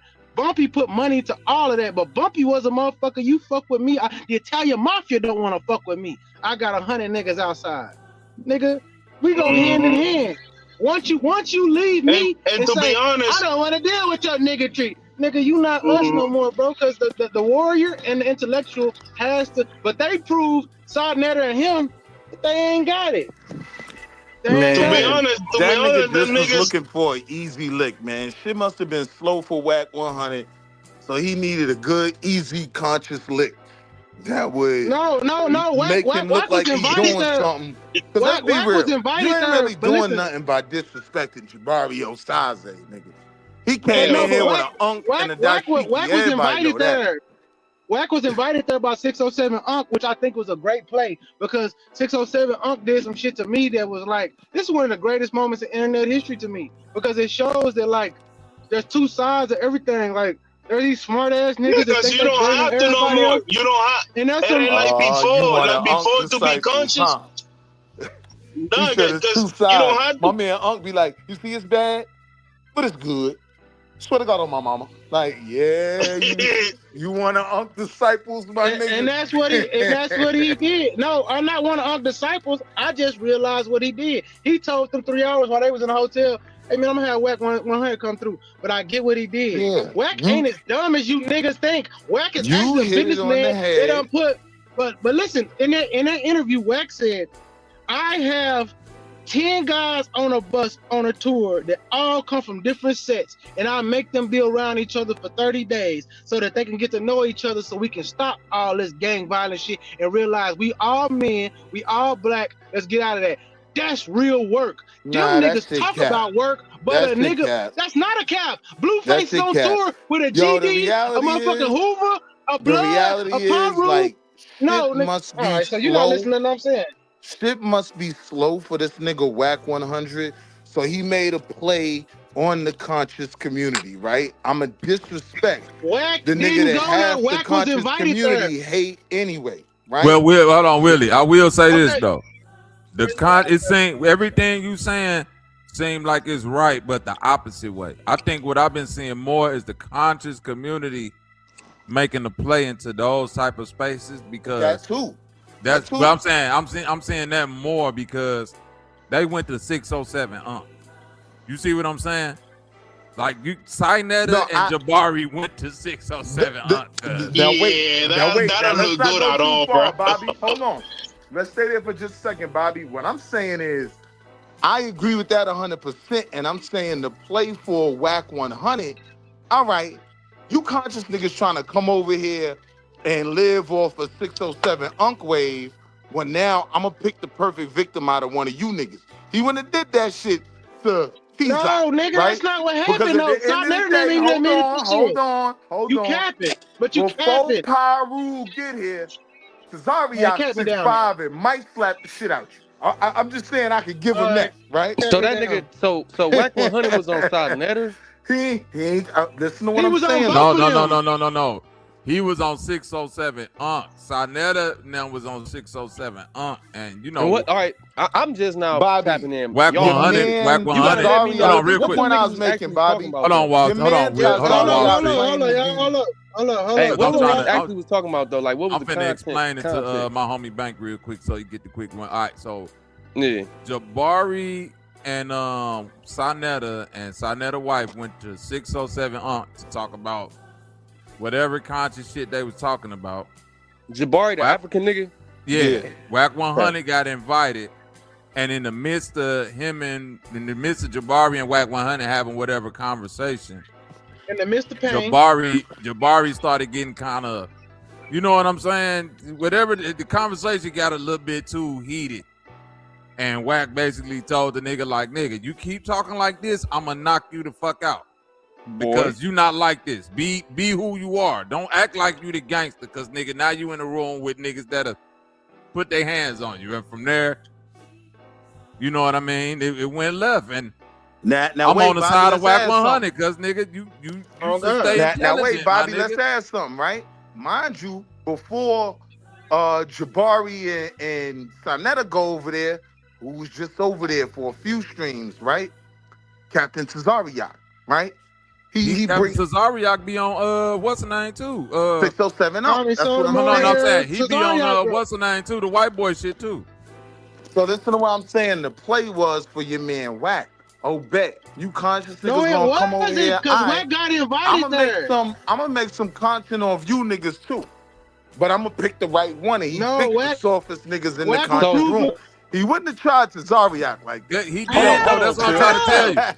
Hold on, listen. Hold on, Trip. Cesario and Captain Cesario was on Cesario and Wack been together multiple times. Yeah, they done did shit already. And Wack and Cesario actually talk to each other. And Wack and Cesario, and Wack and Cesario ain't never went each other. And they had arguments, but Wack and Cesario worked that shit out like real niggas. They didn't have to go to that. Even though it got heated at certain points, they talked about it. Literally my point. But listen to me, Wall Street. The difference between the Cesario and a Jabari is them niggas that's a part of that Hebrew shit ain't afraid to fucking fight. No. And wait. And whether you want to believe it or not, you go look this up. Whack 100 then already told 𝘾𝑝𝑟𝑒𝑖𝑎𝑐, nigga, I don't give a fuck about none of that Hebrew shit, nigga. This Pyru. Same way he was talking to Jabari. Nigga, I put my hands on one of you Hebrew niggas. And niggas back down. Told my nigga cross the line. And niggas back down. So I'm saying that Wack. He ain't say that to Wack. He ain't say that to Wack. Hold on. This all I'm saying. He didn't say that to Wack, but this all I'm saying, Wall Street. If it was these street niggas coming into conscious spaces, I would agree more with you. I would say, hey, like, y'all niggas need something. Y'all coming into these niggas spaces with this street shit, and these niggas ain't on that. But these is conscious niggas going into no jumper and 607. Let's be honest. You already see how they get down. Let me say this though, cuz. Go ahead, Walking Bank. Go ahead, Bank. All right. On some demographical research shit, just keeping it simple. Majority of them conscious niggas be ex-street niggas anyway, because that shit come from jail. Oh no, them Hebrew Israelites. That's true. That's true. That's true. So they really be bitched up for real. Like them niggas click up and hide behind that religious shit because they some hoes. But you could tell this nigga here is an old academic ass nigga. Like, it's certain niggas you don't even go that route with because you know you being a bully, man. No. It's not being a bully if you're listen. It's not being a bully. This is what I don't like. Because everything you saying is right, Wall Street. But what I don't like is but it's wrong at the same time. No. It's wrong when the nigga that's he not like that, and he know that a nigga not finna bully him. But he used that as an advantage to feel like he could equally talk shit on the same level as you. You feel what I'm saying? I got you. Like, I got a homie, bro, nigga, shout out to my OG Muja. This nigga was locked up in the ADX with Jeff Ford and motherfucking Larry and them niggas, bro. This nigga only got out because of the Trump shit a few years ago. You understand what I'm saying? This is a nigga who I know for a fact, nigga, bodies. Mm-hmm. You know what I'm saying? And so, but if you're around him, cool, mild-mannered, talk with respect, and he'll have one of these little intellectual debates with you. Right. So I'm saying, if we all in a room and a nigga like Jabari get to talking to Muja like he was talking to Wack, a nigga's gonna tap Jabari. Hold on. Wait, I'm saying a nigga, yes, it could. Nah, that's my point. I'm saying, it could, and this is what I'm saying to play with. Listen to what I'm telling you. You ain't watched the video. The disrespect came from Jabari talking slick and assuming Wack one picking up on him trying to shoot at his intelligence. And Wack was saying, nigga, hey, you not finna keep on pressing this line when you not like that, and I am. Because however much shit I'm talking and getting louder, I'm willing to go to at the end of this sentence. And you not. So maybe you feel what I'm saying? Maybe you should fall back. Because whatever at the end of this sentence, I'm willing to do. And if you not, you should be the one to de-escalate. That's my problem with niggas like that. But now wait, when you broke down your homeboy just came back from ADX, what I'm telling you is the reason why him and Jabari will never get that far with it, because there is that mutual respect of, yo, you an academic nigga, you a real street nigga that's getting his mind right. It's the mutual respect there. I'm saying Wack came for the dumb shit, right? He came to escalate the dumb shit. He didn't come with no genuine intentions whatsoever. He came to go right. Wait. Let's say all that's true. That's still making my point, Wall Street. Let's say my homeboy, everything you saying true, and my homeboy this nigga just got out of ADX for doing 27 years, and nigga, it's a couple bodies under his belt. And now he in here on bullshit. And you're not trying to de-escalate. So who dumb after that? Because your ego make you feel like, oh, I ain't finna let no nigga that's no Pyru gangster 27-year killer talk to me like that's the fuck you is. Nah, but wait a minute, and you better de-escalate it. That's another problem I got with this shit. Niggas gonna stop acting like Wack is Kaiser Sosa. Wack done got caught out here with his pants down, paws looking goofy a whole bunch of times when he tried to take it somewhere it ain't. Like he be trying to bully but he niggas with the always been that type of nigga to take it there though. No, but Wall Street, by other gangsters. Yes. By another nigga that can match that energy. True. I'm saying, I look at Wack, let's say Adrian Broner, AB, right? It's the same difference. Another nigga that's a former boxer or a boxer that's like, oh, drunk ass nigga. He could talk shit to him, but AB you will knock you. Sit your dumb AB ass will up there and put you talk shit to AB and he go poop the fuck out your stupid ass. With the pop belt, he will put you to sleep. That's my point. Like, yes, yes, you can talk shit, but you got to deal with the consequences. Yes, I guess Jabari, I you ain't can with it talk because shit, I my know. nigga. I guess I ain't with it because I know his level of troll, and you went there to troll the most hated in the conscious community. You know what I mean? Like, you know, niggas want to see him get He slapped don't in the know mouth. Jabari, bro. You ain't watched that. You Come must ain't watched on, the bro. footage. No, I He did don't watch know the Jabari. footage. He You just- believe that, bro? You really believe that? Yes. Come The on, only reason I Bobby. believe, listen, Bobby. the cut only the reason shit, I Bobby. believe that, bro, the only reason I believe that is because me being on the internet as long as I have, I done bumped into niggas that done randomly click my link and the nigga be like, you don't know who Cuz is? He got 200,000 subscribers. Nigga, I don't know the fucking nigga. Bobby, And I done talked to Bobby, niggas Wack great like, got an analytics team. He's getting a memo, a breakdown. no. of I'm exactly saying who before you he going to got talk there, he got the rundown on who Jabari was. Like Thank before he you. actually said.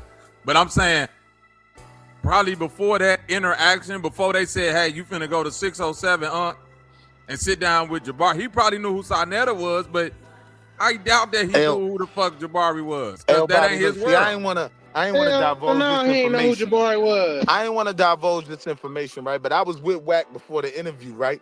Wack told niggas this a week before. Ah, man, Yo, I'm about to, that's on hey, y'all, this Pyro. Out the Mud podcast. Hey, yo, we out of get me a conscious nigga to slap the shit out of. I'm going to slap the nigga glasses and Koofy. I'm going to slap the nigga Koofy across the room. Niggas came back to him, well, we got a nigga with glasses. He ain't got a Koofy. But yeah, you can smack this nigga. Niggas don't like him anyway. They want to, I bet, get him on the show. You know what I mean? Oh, this what he be talking about? Oh, so he one of them Amun Ra niggas, huh? He one of them Mumra niggas. Bet I'm gonna smack his glasses across the stage. Get him on the show. Like, come on, that nigga a troll, man. Well, shout He out came to in there on some bullshit. But Wack showed, like I said, Wack showed something that I think the niggas is missing because I do community work like Bobby do it. Bobby and me, the only reason we can get off some of the shit we can with them young niggas, they respect our fucking gangster. Like, at the end of the day, if you gonna be a super non-confrontational, a hands-off ass nigga, you not gonna make no change around this bitch because your warriors need to know you can lead as a general, and a general sometimes gotta get his hands dirty. That's a part of the game. Wait. Like, the only thing I'm gonna disagree with you on right there, Trip. You can make change, but you can't make change in the way that a nigga like me and you make change, Trip.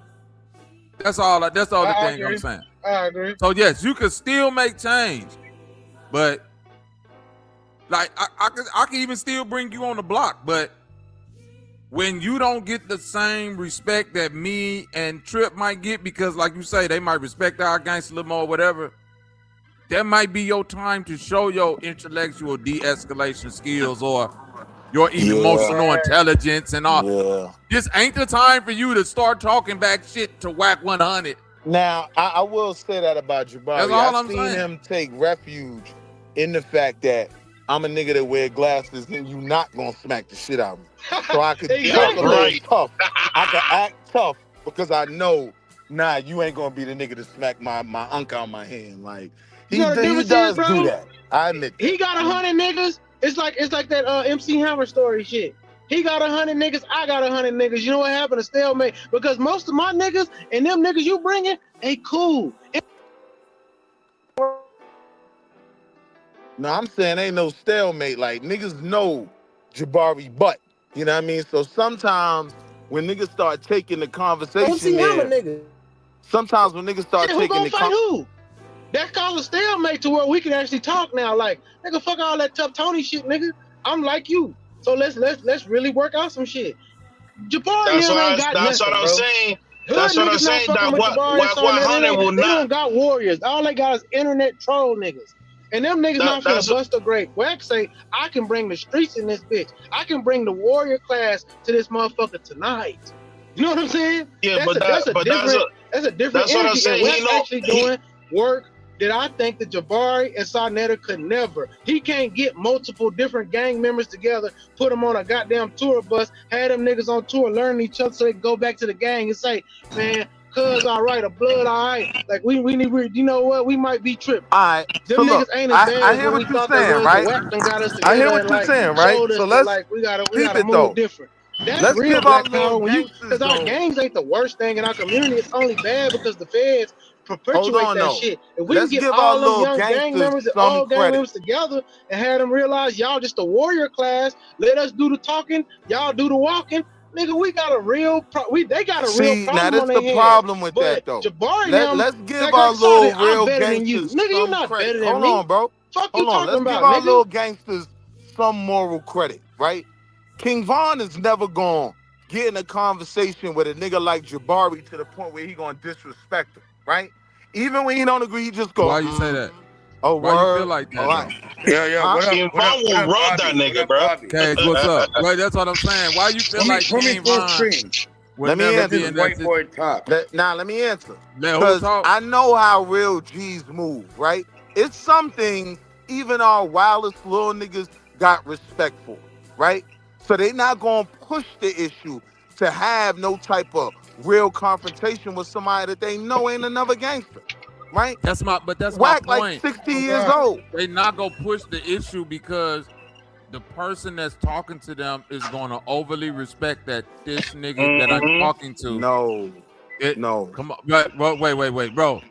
Wall Street, you lying if you telling me just because a nigga is a nerd and intelligent, he could come to the hood around the most gangster niggas, talk loud, clap his hands in their face, point his finger at him and all that, and niggas gonna be like, man, he a nerd though. He ain't that's the first nigga they gonna make an example out of. Like, nigga, you So can't talk to me like I that. agree with that. I agree with that. But from what And I that's the whole watched, point that I'm making. that's not how it went from what I watched. Like, you know, nah, that's Wack exactly was throwing how it little went. disrespectful shots, and That's Jabari what was a trying to gangster's respond supposed back to. like he was tough, but he That's not my tough. point. Right. And But that's here's the what point I'm saying though. If I'm Here's the point I'm disrespecting you making though, as a- Bobby. Okay, Let me go ahead. land the point, right? The point I'm making is real niggas is not doing that. Only bitch ass niggas is trying to push someone conscious and soft to a point where now I get to make an example of you. Real niggas ain't doing that, man. Real niggas I ain't agree doing with that. you with that. I agree with you with that. Hold on, wait. If you All right, notice yo. Can I show I'm you something? noticing. Just Hold put me- on, put me Cage. full I'm screen. noticing what. Look at me. Hold on, Cage. Look at me. I'm Put me full screen. Look at Hold me. on, Cage. I'm noticing what Wack is doing, right? What Wack is doing is this. You're getting loud, and I'm in so many ways letting you know through my speech and language that stop doing what I'm doing because I'm the gangster. You feel me, Wall Street? I'm talking like this because Look at me. I'm talking like this because I'm willing to end this motherfucking. I'm willing And to that's end some this whole problem. ass shit. It's not, bro. Not if this how I handle it with everybody. That's some whole ass shit. Wall Street. If this how I handle everybody, it's not. If you see me handle the gangster niggas like this, to the weak niggas, to the this and that, you can't say. Only thing you can say is that's how I am. Yes, You you're can't just say it's a whole goofy. shit if That's this my just how point. I am. That's my point. You're just a goofy. Where like real gangsters do separate how they deal with citizens, how they deal with white folk, how they So deal when with the other citizens gangsters. start talking crazy to the real gangster, what the real gangster do? The real Just let them gangster, talk 9 crazy? times out of 10, the real gangster gonna check the nigga and be like, all right, you need to tone it down. And if a nigga don't tone it down, all right, let me leave this alone before I gotta slap this nigga glasses That's a lie. off. That's a lie. I'm I saying don't know. Wack, I don't hey, know listen, no real man. gangster niggas that move like that. Wall Street. Nah, bro. Real gangster Nah, nigga bro. is gonna slap the head off a nerd nigga for Oh, even God. thinking they could talk They to will him slap like the that. dog shit out you. I'm gonna Nah. slap Oh, your God. eyeballs out your face just for you even thinking you could speak to me like this. Bro. You That's how weak. street. You can't Bro, talk that's to how, me. bro, right. You That's can't how, talk to me like you that's how one of you me, lose. one of us. That's how you lose respect in the streets, Wall Street. Like, Oh, nigga be like, God. oh, that nigga let Jabari talk to him like that? And he just did what? I thought he was a real gangster. That's what they gonna tell you. I thought he was a real gangster. Nah, man, I can't talk to him Real like that niggas because is you know gonna say- Jabari just cool. Nah, Real and niggas gonna say, yo, I respect niggas in him. the I'm glad street. he didn't When slap you the go shit back out to that the nigga. hood, listen to this. When you go back to the hood, bro, them niggas ain't gonna hear none of them excuses that you gonna give them.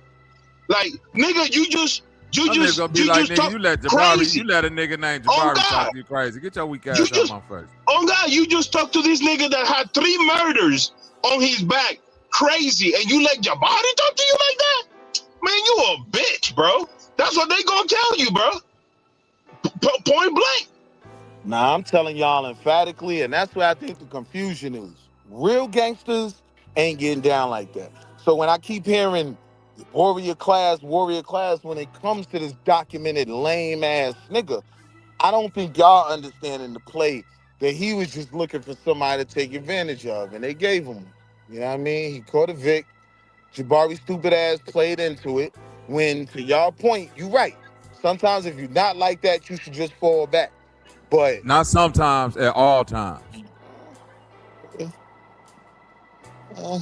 And every time, if you not like that, you should fall back. It ain't no. You a dummy if you not like that and you expect to give niggas that's gangsters and killers the benefit of the doubt that they not gonna put their hands on you because they assume you pussy or you weak or something. Like, nigga. Not if you up there talking crazy to no niggas. You the first nigga that's finna get slapped, nigga. Nigga go slap you, I think, with the open hand palm. They ain't even gonna punch you. They gonna slap you just to let you know how weak you is. Nigga, get your weak ass about the pop. I think Move it's around. about the approach and the goal in the approach. I think for a lot of real niggas, once they accept, a nigga's just passionate about the issue we talking about or whatever, but he don't mean me no harm. He's in no way no type of enemy. The conversation don't become, I gotta defend my manhood with a nigga named Jabari. If you think you gotta defend your manhood and can't come to your hood because you let a nigga Jabari get loud, you weren't a real gangster from the gate. This is all I'm saying. You know what I mean? If you're a real gangster, what the fuck is somebody gonna say to you when you come back to your hood anyway?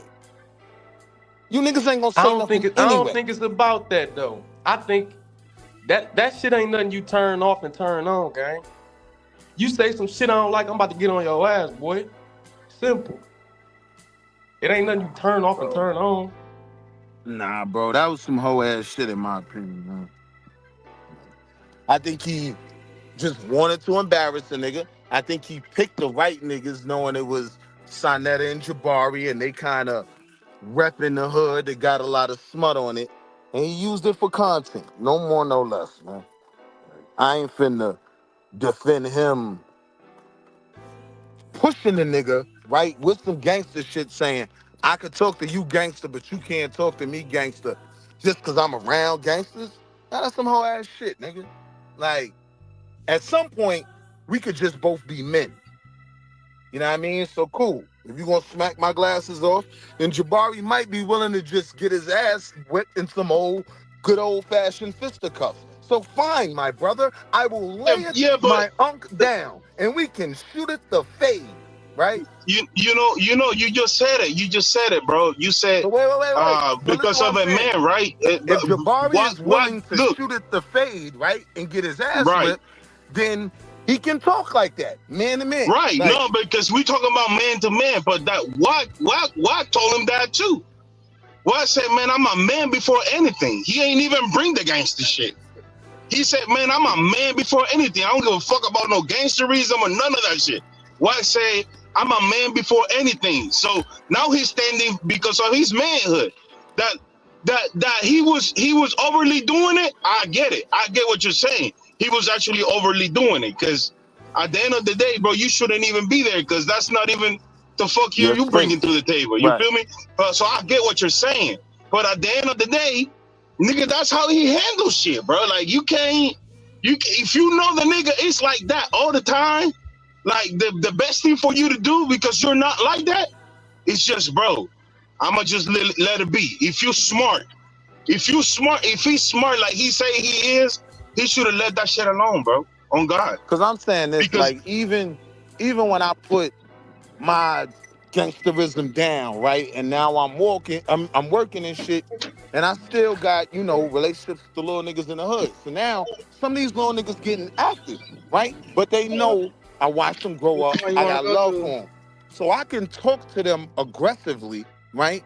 Knowing, yeah, they outside still putting that pain in and I'm not, but they have that respect for me, so they don't make it like I'm testing a gangster. Like, nah, nigga, I'm trying to save your life, little nigga. And they recognize that, so they don't disrespect me, even if I get a little, you know, forceful. Like, you little stupid niggas out here, and you know what's gonna happen? You're gonna get locked up, and then your mother, you know your mother ain't got no bail money.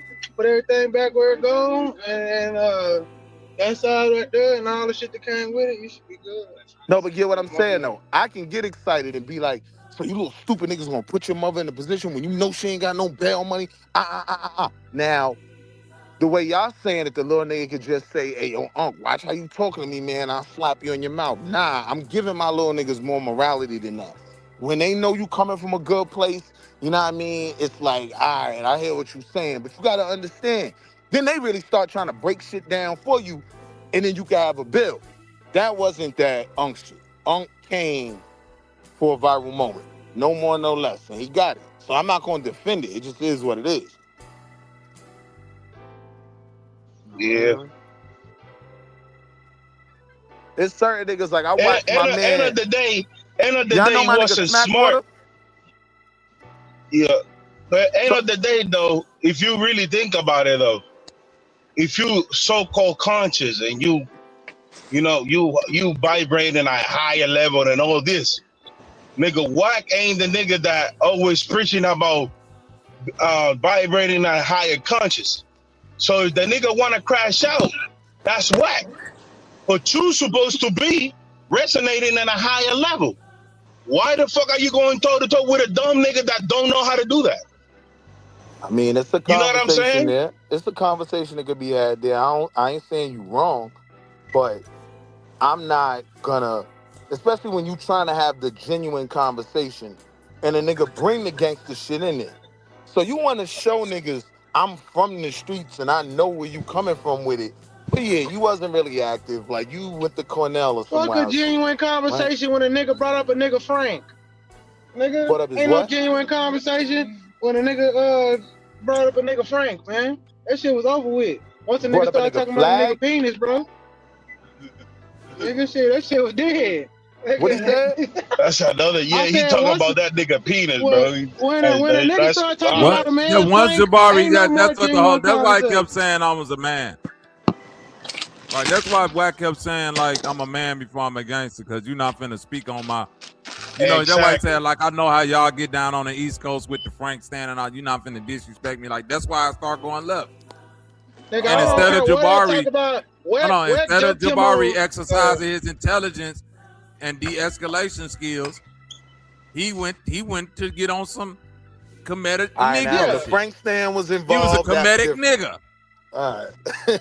Thank you, Willie. That nigga said If the Frank you talking stand big was and bad. involved, all right. Willie. That nigga said Wall Street Willie. That nigga said, yeah, you talking big and bad because you got a little penis. Nigga, why you bring my Frank into this motherfucker, bro? Who said that? Yeah, you wild. Thank you, bro. That was Jabari, bro. That nigga Jabari weird, said bro. that, and that nigga Wack went crazy after that. Hey, let me Willie. tell you something, man. I don't like that little East Coast shit. That shit crazy. Bro, that is weird. I don't like that shit, boy. Yeah, if he took it to the Nigga, Frank we having an stand, argument. Talk about my bitch. Talk about my life. All that shit. What you bring my Frank into it? Nigga, what's your mind on? And he kept saying that. How Dick get in this conversation, bro? How Dick get in this conversation? You just threw a dick in here. Hey, you got a little. Oh yeah, no, we gotta get all over this nigga. No, it's over with. All conversations are it's over with, bro. Oh God, it's over with. And then that nigga, that shit is the weirdest shit. I found this shit weird though when Wack said, "Stop sex playing me, bro." That shit is so gay, bro. Why you gotta say it like that, dog? I got a perfect example of some shit like this that happened in real time. So imagine we all on the block, and it's an obscure type of nigga there, And the street nigga like, yeah, I want to go to Thailand, man. I heard of some hoes out there. And the weird nigga be like, oh, you want to go to Thailand for the lady boys? Yeah, when that gangster took off on that nigga, he wasn't wrong. Like, don't play with me like that. You know I'm going out there for real bitches. So why you gonna play with me like I'm finna go out there looking for lady boy? Yeah, I'm on your ass. Simple. Yeah, but like, you don't play with no grown man. Wack said to Jabari face multiple times, you must be gay then. You must be gay. You know what Jabari didn't do? Jabari never said, no, I'm not gay. And the first nigga to hop up to defend him was his man, Sarnetta. My man, y'all leave my man alone. Sarnetta got up there like a bitch. Nigga don't wanna deal with the real shit. Nigga, he's supposed to say, nigga, I ain't gay, my bad, something like that. Nigga, you brought up a nigga Frank, and then didn't never respond to none of that shit. Then you brought your bitch up there, and the nigga basically said, explain the bitch, and then you started looking dumb again. You saying Frank like hot dog? Because if you is, that's hilarious.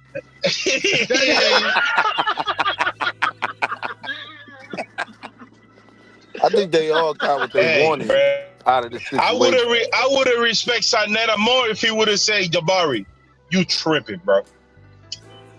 Nah, Sarnetta said that. Sarnetta on his own shit went on and said that shit was cool. Like Sarnetta defended that shit. Like Sarnetta even was talking that Frank talk on his goddamn his own panel, bro. Them niggas is weird, bro. Like, see, them niggas would have lost their life. They both would have lost their life in there because none of them couldn't distinguish how to fucking calm down the situation. Y'all niggas got gray hair on your beard, bro. There's certain rules and regulations with us real niggas that's just Delaney, what up, nigga? Yeah, I talked about your bitch. I talked about all this shit. That's part of cracking and Joseph or whatever y'all niggas call it where y'all at. And then you bring a Frank into it, my pet boy. What you on? Like we ain't gonna be on none of that. Like you cross the line where it's about to go up, bro. We gotta be honest about what we defending, right? Like we got a whole culture of shit going on where over something stupid being said, a nigga smoke a nigga and then you gotta go give up 55 years of your life. You know what I mean? Well, so we gotta be careful defending I ain't got no problem with it. You know what I mean? No, but that's the thing though. This my thing though, Wall Street. We don't gotta be careful with it if that's not the life that you live. What the issue is when you buffer yourself for the like. At the end of the day, them niggas is trying to get more traction on YouTube. 607 Unk is popping on YouTube. You feel me, Wall Street? So when you say, okay, I'm gonna take this chance to go in this room to see if I get more traction, you gotta also keep you gotta keep in mind that this is the club that is not as regulated as the club that you used to. So when you go into this new club around this new cast of characters, you gotta understand the company that this nigga keep. Hey, right? A good the type of energy that come with being in them type of rooms. So you might be right that the 55 years of shooting, but nigga, that's what they get down and do. Go ahead, Trip. A good example of that is AB and Dean stream. AB and Dean them get into it, use gay jokes amongst each other, but they, you know, and all that. People on the internet are whoop-de-wop wow, but they don't understand that certain niggas play like that. But if you watch they stream when other niggas come with that same energy, they both turn their head and say, hey, bitch, you want a problem? You want a problem? Because you're not going to talk to my dog like that, like, because we don't know you, nigga. Like, you're not finna come with that shit we do with us. Like, that's playing because we know we ain't like that. But it's rules to this shit. And if you ain't never been in that shit, you don't know it's rules to this shit. Like, it's games that I play with my homeboy, slapping on the neck, all that goddamn shit, punching each other, that we can do. But if you do that to him, I'm fucking you up. You know what I'm saying? Yeah, and that's what I'm saying. Like, y'all niggas call yourself conscious and all types of shit, smart and intelligent. But nigga, once that nigga 607 would have said, yeah, Walk 100 will come. Nigga, all you had to do, if you know Jabari is like that, all you had to do is pick up your shit and leave, bro. It's easy. You ain't came over there to interact with what? You wanted to have an interview with 607 Now, if 607 want to bring what to the motherfucking panel or to do any type of motherfucking interaction with me, it's either one, we're gonna do another contract, nigga, or I'm out of here. Cause I know how what gonna get. You feel me? Them niggas, but you ain't intelligent enough, bro. and they explored till they exploded, didn't they? Them niggas went to explore that content shit, and they shit exploded, nigga. That nigga ain't never lied. Niggas ain't conscious, bro. That's what niggas gotta understand that shit, bro. Cause them niggas ain't conscious, bro. Niggas ain't conscious like that, bro. If you was smart, you wouldn't be doing the dumb shit you be doing, bro. So look, right, this is one of the issues, right? Because yesterday, take the family out to 𝘾𝐼𝙎𝙃 Beach and Hilton Head. Hilton Head's supposed to be the nice area, right? So all the little homies, they out deep, right? I joke with my wife, I'm like, oh shit, babe, it's giving team takeover vibes, right? But she wanted to defend the little niggas and nah, they just playing football, they just chilling, right? So I'm like, yeah, all right, I'm believing you. So the day goes cool, right? Most of them little niggas was cool little niggas, probably just graduated high school. 2 little niggas start dumping out, 7 niggas get shot. I watched 1 bullet hit the sand on my soul, Bobby, probably about 10 yards from where I got the umbrella set up with my daughter and my wife, right? Now the problem is, if a nigga sees something, working nigga, and wanna approach these little niggas and have the conversation to de-escalate, how do we apply that shit in real time if we saying, yeah, you talk to a nigga that's like that, he just gonna violate? Well, now niggas ain't gonna That ain't be what we involved. saying. That ain't what we saying, Wall Street. But I know that's not what y'all saying, but I'm putting that out there. You get what I'm saying? Like, this some real shit. Like, if I had seen something... But if you know that ain't what we saying, that's the major part of what we saying. That's major. So if you talk to something, bro, listen, you're talking to people that, all right, listen, I done had to, nigga, for me to go out on the street and talk to people on top of me being outside in the street, nigga, and all that, bro, you got to take counseling classes. Trip know about this. You got to take de-escalation courses. You got to take mental health classes to know that these are the type of people that you're going outside and dealing with. Bobby. So when you, hold on real quick. So I'm saying, in that instance, when you somebody like 𝘾𝑼𝙎𝙃 that's a professor, you should know that when you're dealing with somebody that's dealing with trauma, mental health, and all of that. Now, a nigga like me, I know. And if I'm dealing with whack, I got a choice to make. I can de-escalate, or I can get into my ego and say, bitch ass nigga, you ain't finna talk to me like that. But I'm saying, I can make that choice because I come from both worlds. If 𝘾𝑼𝙎𝙃 know he only from one world, why would you be making a choice from a world that you don't even fully recognize what could be at the end of this road? I know what's at the end of the road for talking with a nigga like whack, and I'm willing to fully embrace it if I have to. But I'm not finna do that if I'm 𝘾𝑼𝙎𝙃 and I'm like, oh, nigga, you gonna smack me because I'm talking shit? Yes. In the world we from, niggas get smacked for talking shit. Oh, God.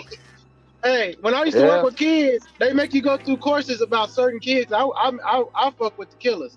Kids that was in the youth center for murder, all kind of shit. They make you go through a goddamn course about if something happened, we got counselors on thing, you got to do X, Y, and Z, try to de-escalate, get them in a situation where they can calm down, and we'll grab them. You know what I'm saying? But you don't go in there and talk to them niggas crazy, because them niggas got people on the outside. You grab them the wrong way, they ignorant too. They gonna fuck you up. Did you grab my nephew at the goddamn youth center? I feel like dudes like 𝘾𝑼𝙎𝙃 is like so far removed from just like the streets and just like what danger looked like. He ain't even understand he was putting himself in a position where he could have got his ass flooded. Bingo. Nah, I'm gonna be real. I know exactly where the nigga live, right? He lived 2 blocks from my block where I grew up. He ain't removed from the potential of violence and danger. You know what I mean? I think he's just expected more respect that ain't what he said, though, getting. Wall Street. Huh? He didn't say removed from the potential. See, each word matters. Being removed from the potential and removed from the street is two. He's removed from the street. He's removed from that lifestyle. He's removed from how to handle these situations when they present themselves. Right. Not the potentiality of it, but on a day-to-day. That's why I'm saying I disagree, though. I don't think he's I don't know the street niggas that he go around and talk to like this that he could get away with. I mean, if you take him out, right, the things he said that was like, once you bring the Frank stand in there, you being disrespectful, it can go up. Any nigga should know that. But I'm saying when we deal with the conversation of just because you like that, you get to push a line, and now you ready to crash out on that line because this person not like you, even though they might be saying things to you to the real. I'm saying anything, bro. Anything, Wall Street. Well, anything that you. Oh, wait. Listen. Anything that's a person expertise, you should not let your ego flood your better judgment. Do that make sense? I get that. If your expertise is the streets, no, listen. The streets is certain niggas' expertise. Correct. If you're talking to a street nigga, and then they start to go towards that, then your next, if you're not an expert in that or willing to go there, you should de-escalate. Wait, real quick. Don't disagree with that. When Mike Tyson was giving that interview, and the dude kept asking him questions, and Mike said on live TV, "Fuck you, nigga. I'll make you love me. I'll knock you the fuck." Do you think dude was like, "Nigga, who the fuck you talking to, nigga?" Dude was like, "All right, Mike, we're gonna have to cut this segment short, and hey, we'll be back." That nigga knew with it all. Let me get the fuck up out of here. I don't know what set this nigga off. The reason why I was pushing the fact that Wack came in there with the goal of escalating it is to deal with how the conversation played out. It's not like we gotta watch Jabari came in there just trying to be a gangster. Nah, Wack pushed some gangster shit, forced Jabari into the element of that conversation, and now you ready to triple violate him because you know he not like that.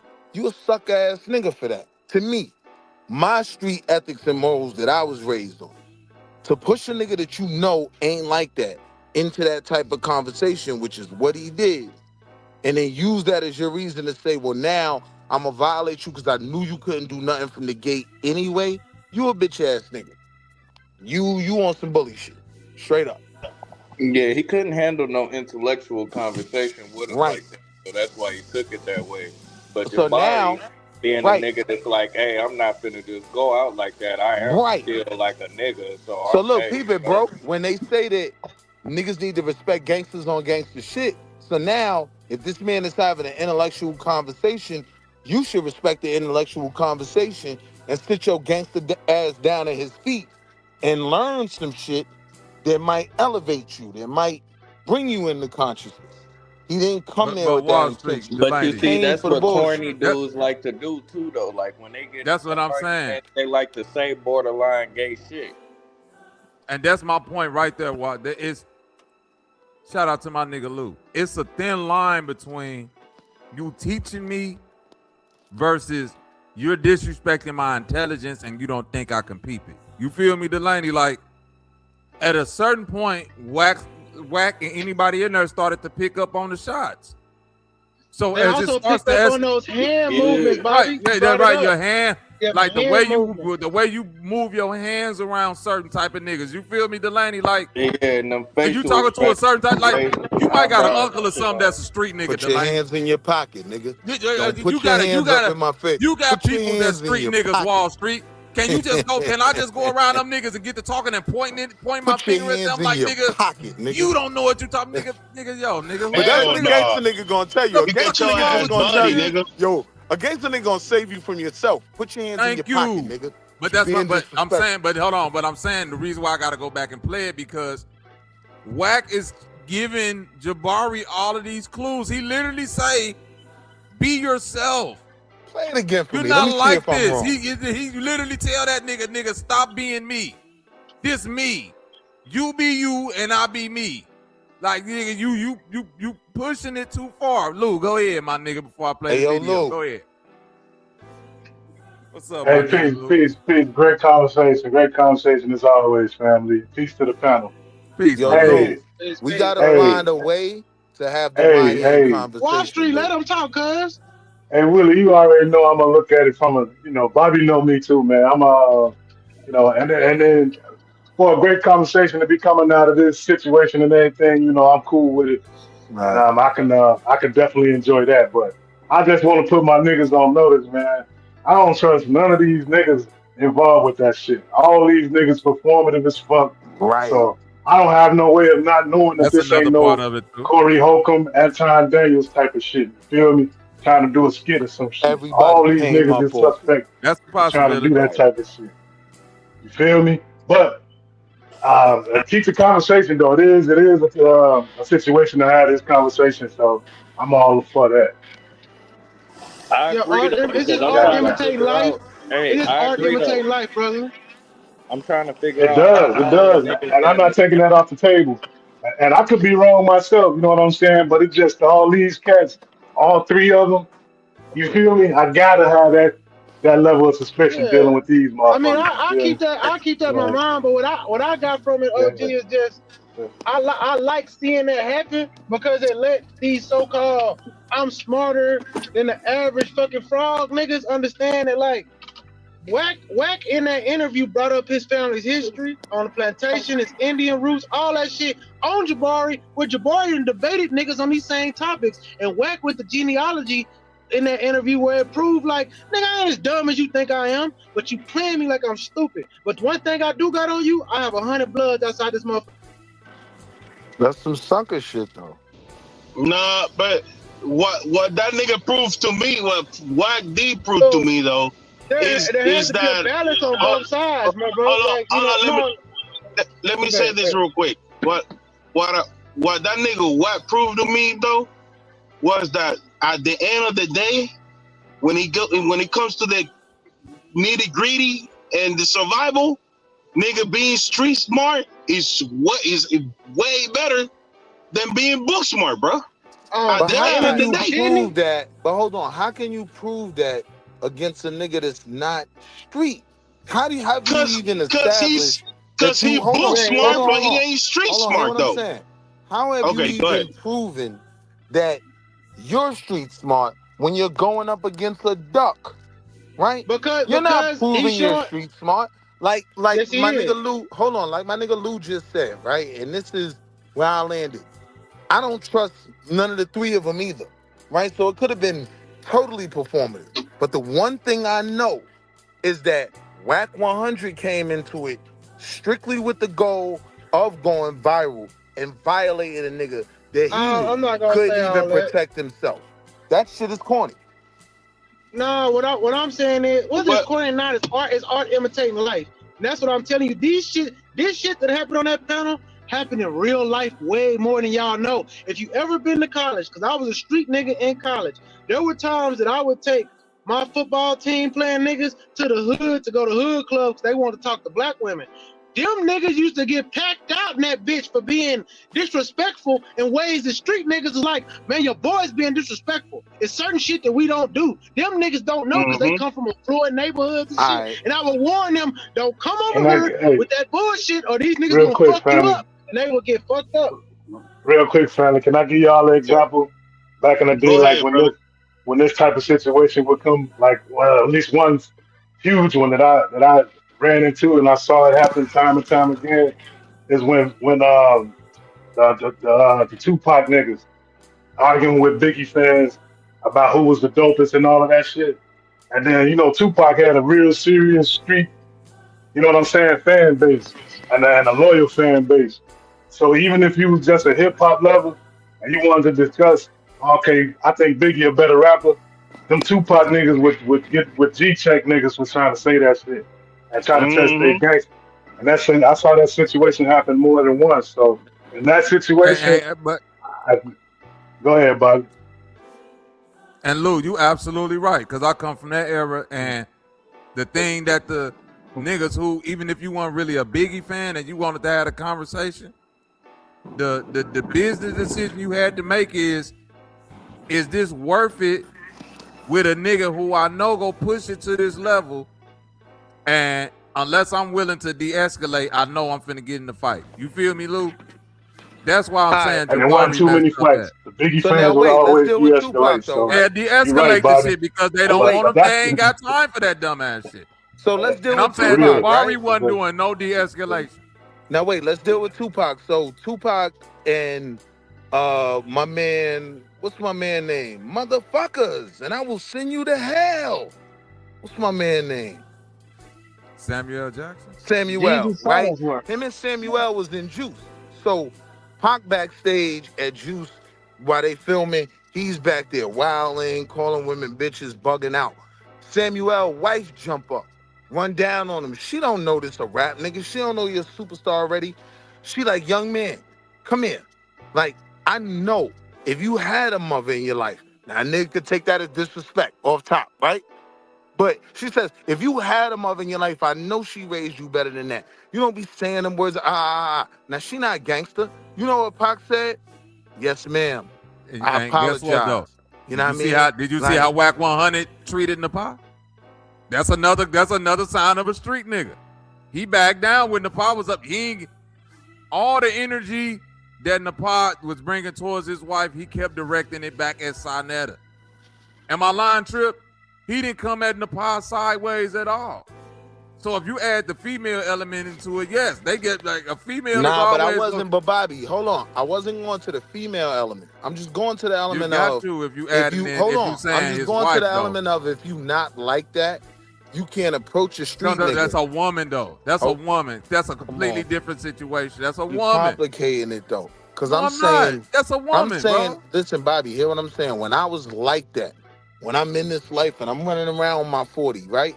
I've been checked by older dudes that watched me grow up, that barely even spoke to me growing up, but saw me on some bullshit and pulled up on me. Working man, you know what I mean? Like, and when he did that, I showed him the respect he deserved because I had respect for him. Yeah, and so but a if lot that of this nigga would have becomes told about you, respect. If that nigga would have pulled up on you and said, all right, you little Frank having ass nigga sitting out on my block, I would have violated the fuck out that nigga. Oh God, they wouldn't. I would have violated that nigga. Come on, God. Willie. He on way with Willie. You just Willie. You comparing something. You comparing the older person that you got respect for talking to you sternly versus them disrespecting you. 9 Stern times ain't out of 10, disrespect. you could have been in the What Big I'm Brother saying program is, with in my response, to that person checking me, I'm not taking it to no type of gangster shit out of Hold respect. up, Willie, you talking to a nigga and he said, hold on. I'm let me saying give you Whack. the scenario though. Hold on. I'm saying Whack lacked that respect from the beginning, right there. If we're now gonna have a real conversation about how much of a bitch ass nigga this nigga Whack is and how much black on black crime he instigated, yeah, Jabari your OG. He out here trying to get niggas in museums and do shit with kids and shit like that, right? Hold on. Awakening your mic. Hold on, real quick. Hold Awakening. on. Hold on, real quick. I see you backstage, Awakening. It still say your device trying to connect, so you might want to drop down and try coming back up. I see you, Awakening. Willie, this nigga ain't give nobody no motherfucking museum. Because the thing is, bro, Can are I you finish from the LA? point? Yeah, go ahead, bro. My bad. I'm saying, like, with me, you know what I mean? This nigga's a working class nigga. I'm getting all the money in the world. Like, I don't have to listen to him. I don't have to show him respect. You know what I mean? To a certain degree, Jabari did deserve a level of respect from Whack that Whack don't give nobody because he's a goofy. Understand, it's the same nigga instigating black crime to the best of his ability every other motherfucking stream. No, he not. How much beef this nigga done started? How much paperwork? Hold on. How much paperwork this nigga done read? How much shit he done instigated? Yeah. Whack and Coon, we can agree on that. Come on, man. No, but Wack Yeah, we can also agree on said that that. he got a bus full of niggas on tour from You get different what I'm sets saying, that they bro. enemies. And I get what you're saying, but a nigga, I don't know, man. If a nigga is a gang member, he got opposing gang members on the tour. I But don't hold know. on, let me finish, K-Go, man. Yeah, He go said, ahead. he said that, and I know it's true, because I know niggas. You caught up, bro. I'm talking about two men, right? And I'm saying, knowing who Whack is, let's stop playing like he didn't go there for a viral moment. You understand what I'm saying? So if we saying that all this street shit should be respected by conscious individuals who are actually trying to give something to the community, then how do we take away from Whack's obligation to not make the conversation gangster at all? Whack, if he wanted to, could have very simply said, yo, listen, man, like, I'm really like that, and, you know what I mean, people don't talk to me a certain way. So all that Frank Stan talk, listen, don't do. Whack wanted to take it to another level. Let's not deny that. We know his character. You know what I mean? So I agree with Luke that everybody could have been involved in the play. I don't disagree with that either.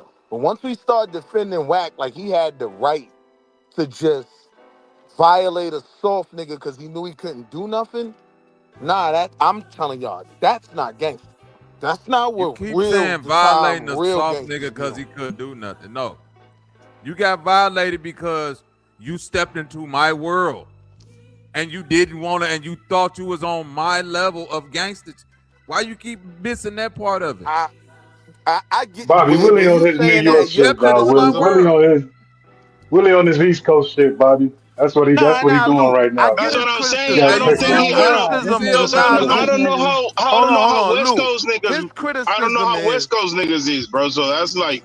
His It's a criticism difference, is, bro. you know this nigga's a gangster, right? Hey, Wall So Street. why Can I say feed something to into you? it, right? Hold on. Can you hear me? Luke, hold on. Luke criticism is, you know he a gangster, so why feed into it, right? All right, hold up. I gotta explain something to you though. You Hold said on, earlier. bro. And But I'm saying you. I can. Go ahead, man. All right, I gotta say this to you. If you saying you're an intellectual and you don't want to understand the street side of our people or any people, because every people other than us coincides with their street culture to bring gain to them. I don't care if it's Indians, whites, or anything. That means you're not intellectual. You have to know the codes of the streets before you go in intellectually, so you can teach, so True. you can bring That is light. true. That goes hand in hand to being an educator or a person of change. Both of these in the warrior class and the intellectual class go hand in hand. You cannot say your warriors are all bad because they're warriors. No, they're doing the job they have been obtained to do by the greater presence, brother. That we all go hand in hand. So if you can't know how to maneuver around your warriors, you are not fit to lead. But brother, like to be fair to the conversation, bro, it ain't no all on one side or the other. You got some warrior niggas that's book smart too, and vice versa. So it's like, no, I agree. You know what I mean? Like so There's I don't like to hierarchies. In the warrior class, there's hierarchies. Mhm. There's hierarchies in the warrior class. There's some of us. It always is, man. Yeah. I just don't want. I don't want to. There ain't no hierarchy. The hierarchy Well, I just in the don't want. intellectual world is. I went to college. I just In don't the want warrior the people class- listening. Go ahead, my bad. I just don't want the people that's listening to think we saying that if you a thug or a warrior or whatever, you can't be no intellectual or vice versa. No. I So didn't mean like it that that. way. I hope I didn't come off Okay. like that. What I'm saying is, Yeah. I'm an intellectual thug. I'm reformed, but I still got a side of me that I go crazy. You know what I'm saying? But what I'm saying is that there's code and ethics that I don't ignore. Using my hands while talking to certain people. Come on.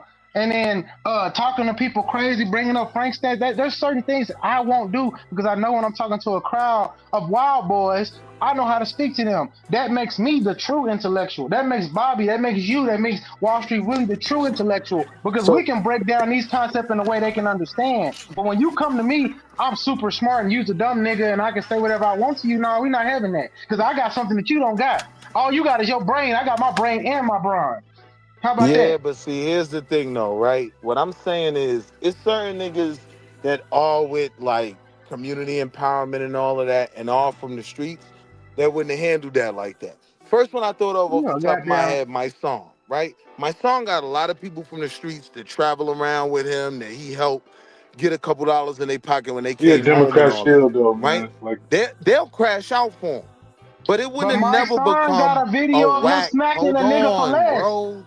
On the internet, my son got a video of him smacking a nigga for less. This is what, bro. Let me see if I I'm can. just trying to finish one. Hold on, real My quick. son slapped a nigga for less. Trip.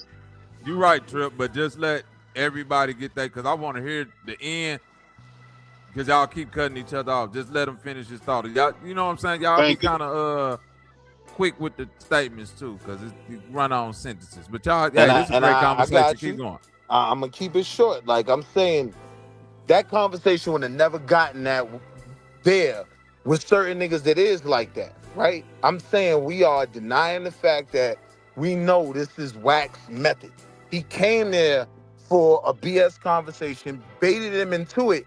And so when you saying, yeah, proving that you from the streets gives you some leverage, so now he's responding in a way where he's trying to show him, nah, I am from the street to a certain degree, right? I'm not a gangbanger like you, but I do stand on certain things too. It's like, yeah, they both fell for something stupid.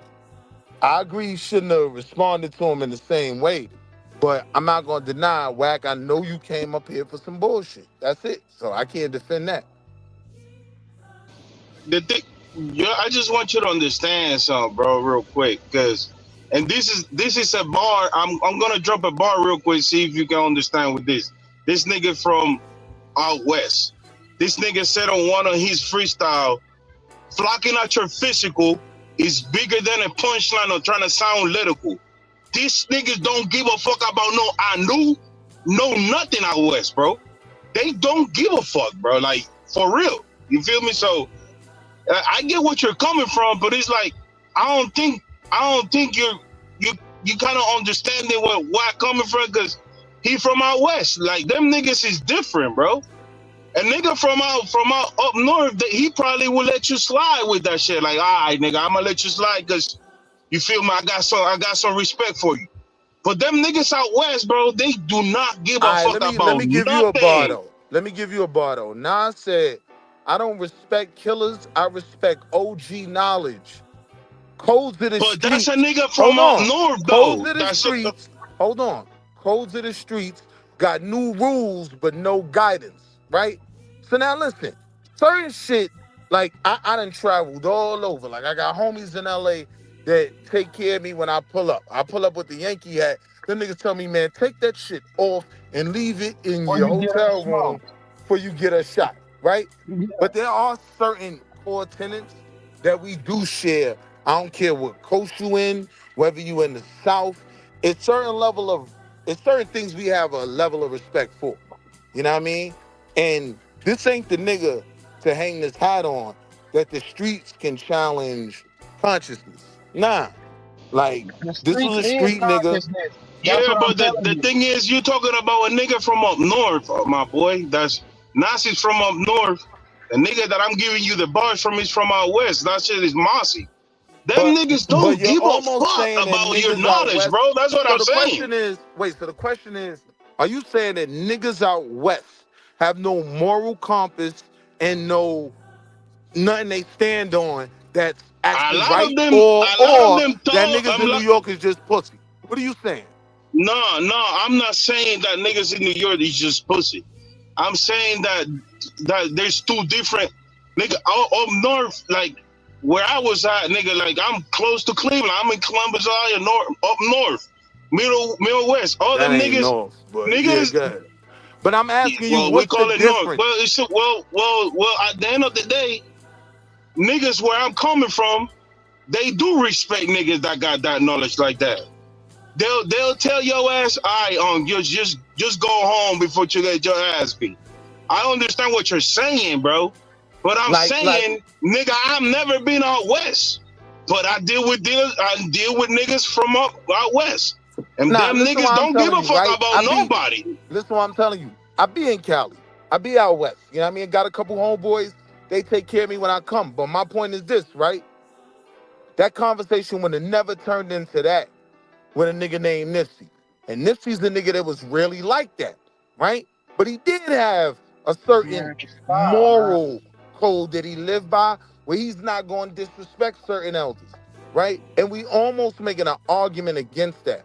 Like, if you a gangster, you just get to go just because you that. Like, nah, shut your bitch ass up and let that man talk. Yeah, nah, but I know what you're saying, but at the end of the day, like I tell you before, bro, that shit turned into what it turns into, because the nigga really didn't try to be gangster against that nigga. The nigga said, I'm a man before a gangster. So that automatically take the gangster away from him. Because if he really was on that gangster shit, he would have just hit the phone and they would have beat the dog shit out of them too. And there wouldn't be no conversation. Let's put this on the table so we can understand certain things, right? Let's put on the table so we can understand certain things. Wack is probably one of the biggest scumbags from entertainment in the West, which probably does well on the internet, right? Like, we're dealing with a scumbag. We're not dealing with a Scarface or OG Smackwater, right? OG Smackwater the type of nigga who did big time in the penitentiary. As he says, he probably could have gotten to a whole screaming match with Jabari, but it wouldn't have went past a certain thing because of a certain real gangster's respect for the citizen. You get what I'm saying? Wack don't have that. Wack is simply a pop star, Calabasas, agent, provocateur. No more, no fucking less. No, I agree with you with that. I agree with you with that. So when you look at it from that aspect, how are you as critical of Jabari? I agree. Don't play with a gangster if you ain't willing to let it go. Let's look at the video real quick. Good. Let's look at the video real quick, Wall Street, and then let's get judgments directly off of the interaction. Come on, man. You're going to go straight to the Frank Stan comment, man. I'm going straight to the beginning. This the beginning. This the beginning of the conversation. All right. This the beginning of the conversation for you niggas, all right?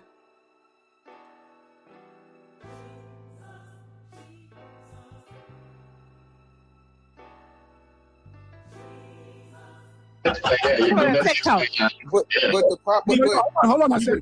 Yeah. You went too far back. So he go to uncut. 𝘾𝑼𝙎𝙧 the footage today. He go to the debate of men and all women. Point to the right. Point to the right. The right, we're talking about the right, what they say, it should be all right. I asked you, was it directional reasons? You just said just point to the right. I told you he's gonna be a tough. All right. Look, Artlist Studio is here. And it has controls built with video creators in mind, so you can intuitively direct. Well, I'm not unconscious right now. I'm up. Are you conscious? I'm woke. I'm up. I'm alive. I don't think you woke. I don't think nobody owns consciousness. I think we can tap into it, but nobody owns consciousness because nobody can explain it. If you conscious, tell me where it comes from. No, my conscious. Listen, I don't believe in nothing you niggas talking about. I don't believe in your signs, your ornaments, your books. When you ask me if I'm conscious, listen, I didn't made a lot of niggas unconscious, right? He ain't moving you out. I'm up. Now let me pause right there. That is wild work. Wall Street. You're having a conversation with a nigga before it even jump off. The nigga already let you know what type of time I'm on. I make niggas unconscious. Nigga, I look at niggas on the ground and be like, yeah, that nigga ain't moving no more. He's unconscious. You asking me about the consciousness? I know about making niggas unconscious. So now, Bobby, though. Oh, wait. We can agree he came in on you. some bullshit. No. Listen to what I'm saying. I got homies. Come on, man. I'll be outside. I know people just like this. That's like, bro, I don't want to hear all of that. But if you're going to bring the conversation, you got to deal with me like this. Right or wrong, Trip? I know niggas that's like this. That's like, bro, I don't like having these conversations. But if y'all go come in the room and have this conversation or bring me around, y'all not gonna dictate how I talk about it. You feel what I'm saying? I know niggas that feel like, it's niggas that feel like, bro, you can't disrespect the Quran, right or not, Trip? Right. Nigga, I know nigga that keep their Quran in a special box, covered in a cloth. Nigga. Yo, Wall Street. You think I'm bullshitting? Oh, no, you know I seen the box with the cloth. Nigga pulled up the Quran out of a box with a cloth. And I know niggas who will look at that and be like, man, I don't give a fuck about none of that. Now what? Fuck that box and fuck you. And that cloth. And all that. Y'all slap that shit on the ground. You got a choice to make, bro. You can put your book back in your box and you can say, Allahu Akbar, and dip off. You feel what I'm saying? Or you could go, bitch ass nigga, ain't nobody gonna be disrespecting Muhammad around me. So now I will agree with you, right? That's all I'm saying. That's situational awareness for Jabari because he didn't realize he was being lined up, right, to get played. Bro, he didn't see that from the you get. a nigga asked you, bro, hold on. You can't say bad situation. Bro, that's literally, bro, you so green, you like a 3-year-old in the middle of a war zone. He said it from the jump. A nigga literally said, are you conscious? And he said, I make niggas unconscious. Bad situational awareness. Rub it up, guys. You hear me? Hey, it's time to go, my nigga. Wait, hey, go. It's time to go, my nigga. It's time to go. Yeah, salute. Pack up the unk. Put the unk up. Put the Sonetta. This nigga on some bullshit. Put the unk in the box. We gonna keep going though, Wall Street. Next stop is LAX. Nigga, get me the fuck out of here.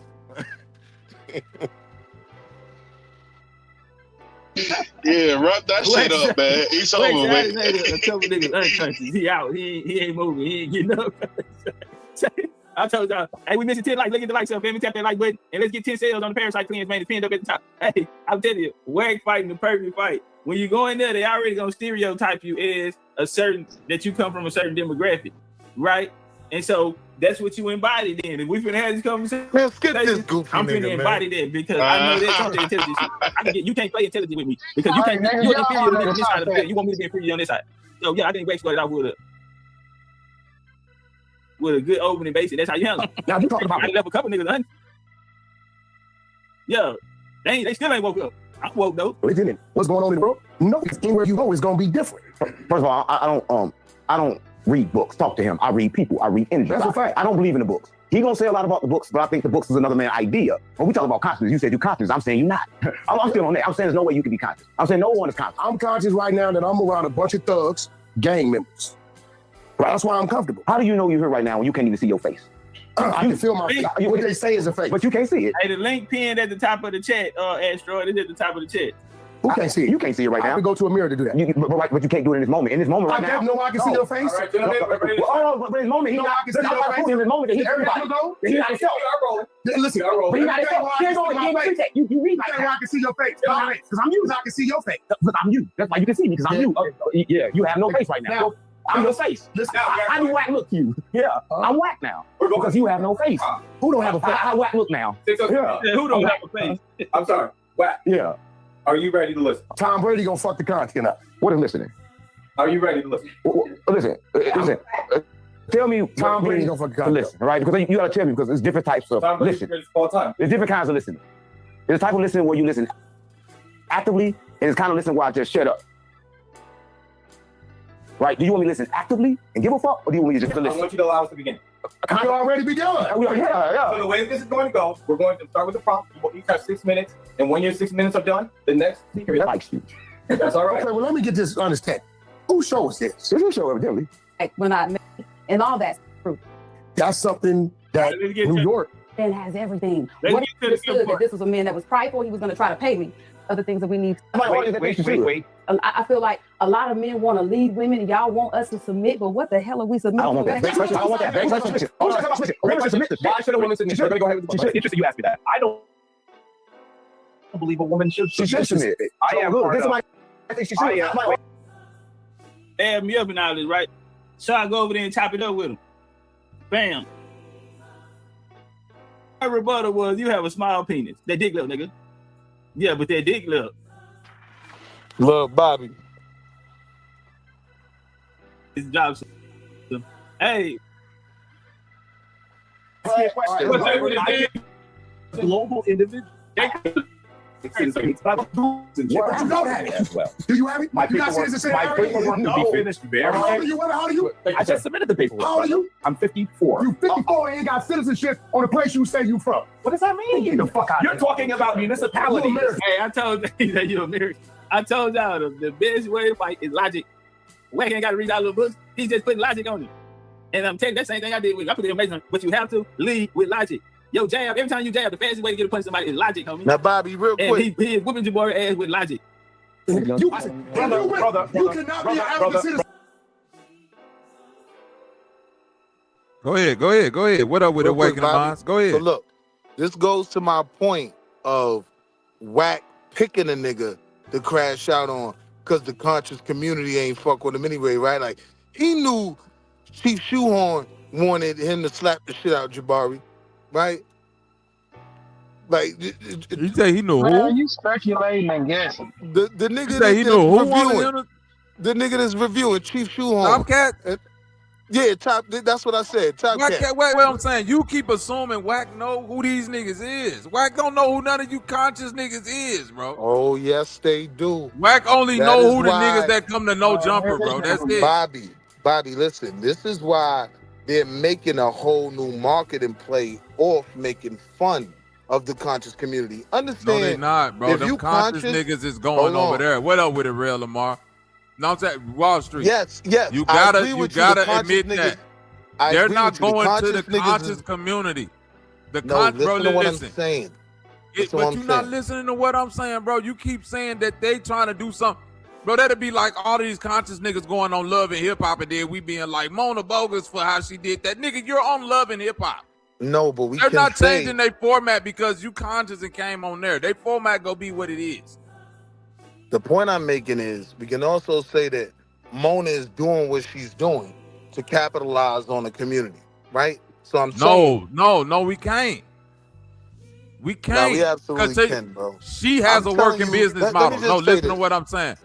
Her business model work whether it's East Coast niggas, West Coast niggas, down South niggas, conscious niggas, fat niggas, gay niggas, white people, black people, make that ratchet ass model work.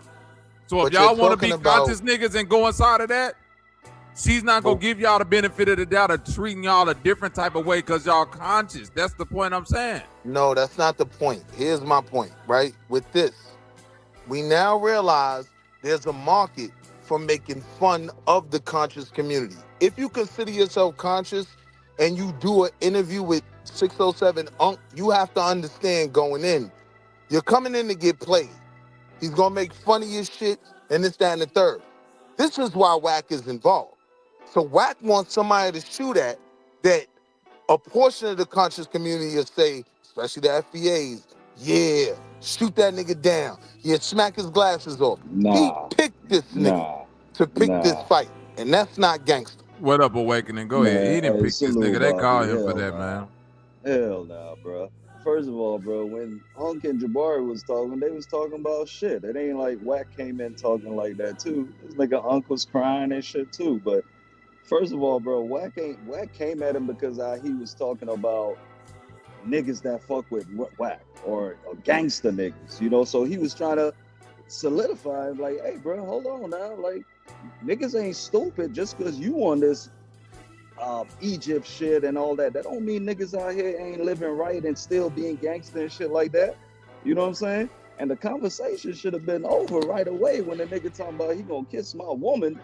Nigga, that shit over right there. So now let's have conversations as the gangsters in the room, right?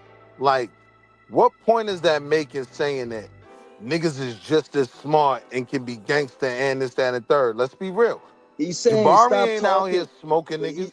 Jabari ain't out here Jabari, though, stop trying to be what the YNs listen real quick, my who nigga. are Listen, my nigga, you gotta know who the fuck you dealing with. First of all, you can't just talk certain ways to certain type of niggas and don't think a nigga gonna press you back. And Wack pressed him back like how he's supposed to. Jabari ain't no gangster nigga. No, and that sounds crazy, nigga, bro. He literally, you wildin', bro. You cut me off to defend Wack's gangster. Nah, nigga. I'm saying off top. Hold on. Hold on. That's why I said Wall Street. Hold on. Listen to what I'm saying. You cut me off though, bro. Yeah, bro. You've been talking all fucking day, bro. Just listen for a second, my nigga. And then y'all say that when y'all been cutting me off all day. But go ahead. My nigga, I just hopped on the panel. I've been trying to get on to address certain things, but I'm not saying I agree with Wack attitude. I agree with what Wack stood for. Like, nigga, you're not finna come talk to me this type of way. You know, I'm a fucking gangster and you a teacher. But don't try to act like you better than me, my nigga. You know what I'm saying? This nigga out here in the streets are smart as well. You know what I mean? So even when Wack came at him and told him, nigga, I ain't from no Africa, nigga. Nigga, that shit we know, nigga. That shit is in the street, nigga. We ain't from no Africa, bro. Right. He could have played it any type of way. So now everything you just said plays into what I'm talking about, right? Like, yeah, we crashing out on these African niggas, right? My We nigga, gonna make it ain't no content of crash this. out, my nigga. It's just That checking a nigga right then and there in the spot. It ain't no crash out, my nigga. You're not finna talk to me a certain type of way. You're not finna be saying this and think niggas out here is dumb too. you Like, keep nah. saying that, right? And in what we've watched so far, Jabari said absolutely nothing disrespectful. We all agreed that Wack came through the door on crash out time. So now y'all telling Jabari, just Did you watch the recognize interview, that my this nigga? is a completely ignorant space and back out. Now, if Did that's you your watch the argument, I interview? agree. But don't say Wack came you in. defending. Listen. Hold on. Wack came Don't in hold after. on.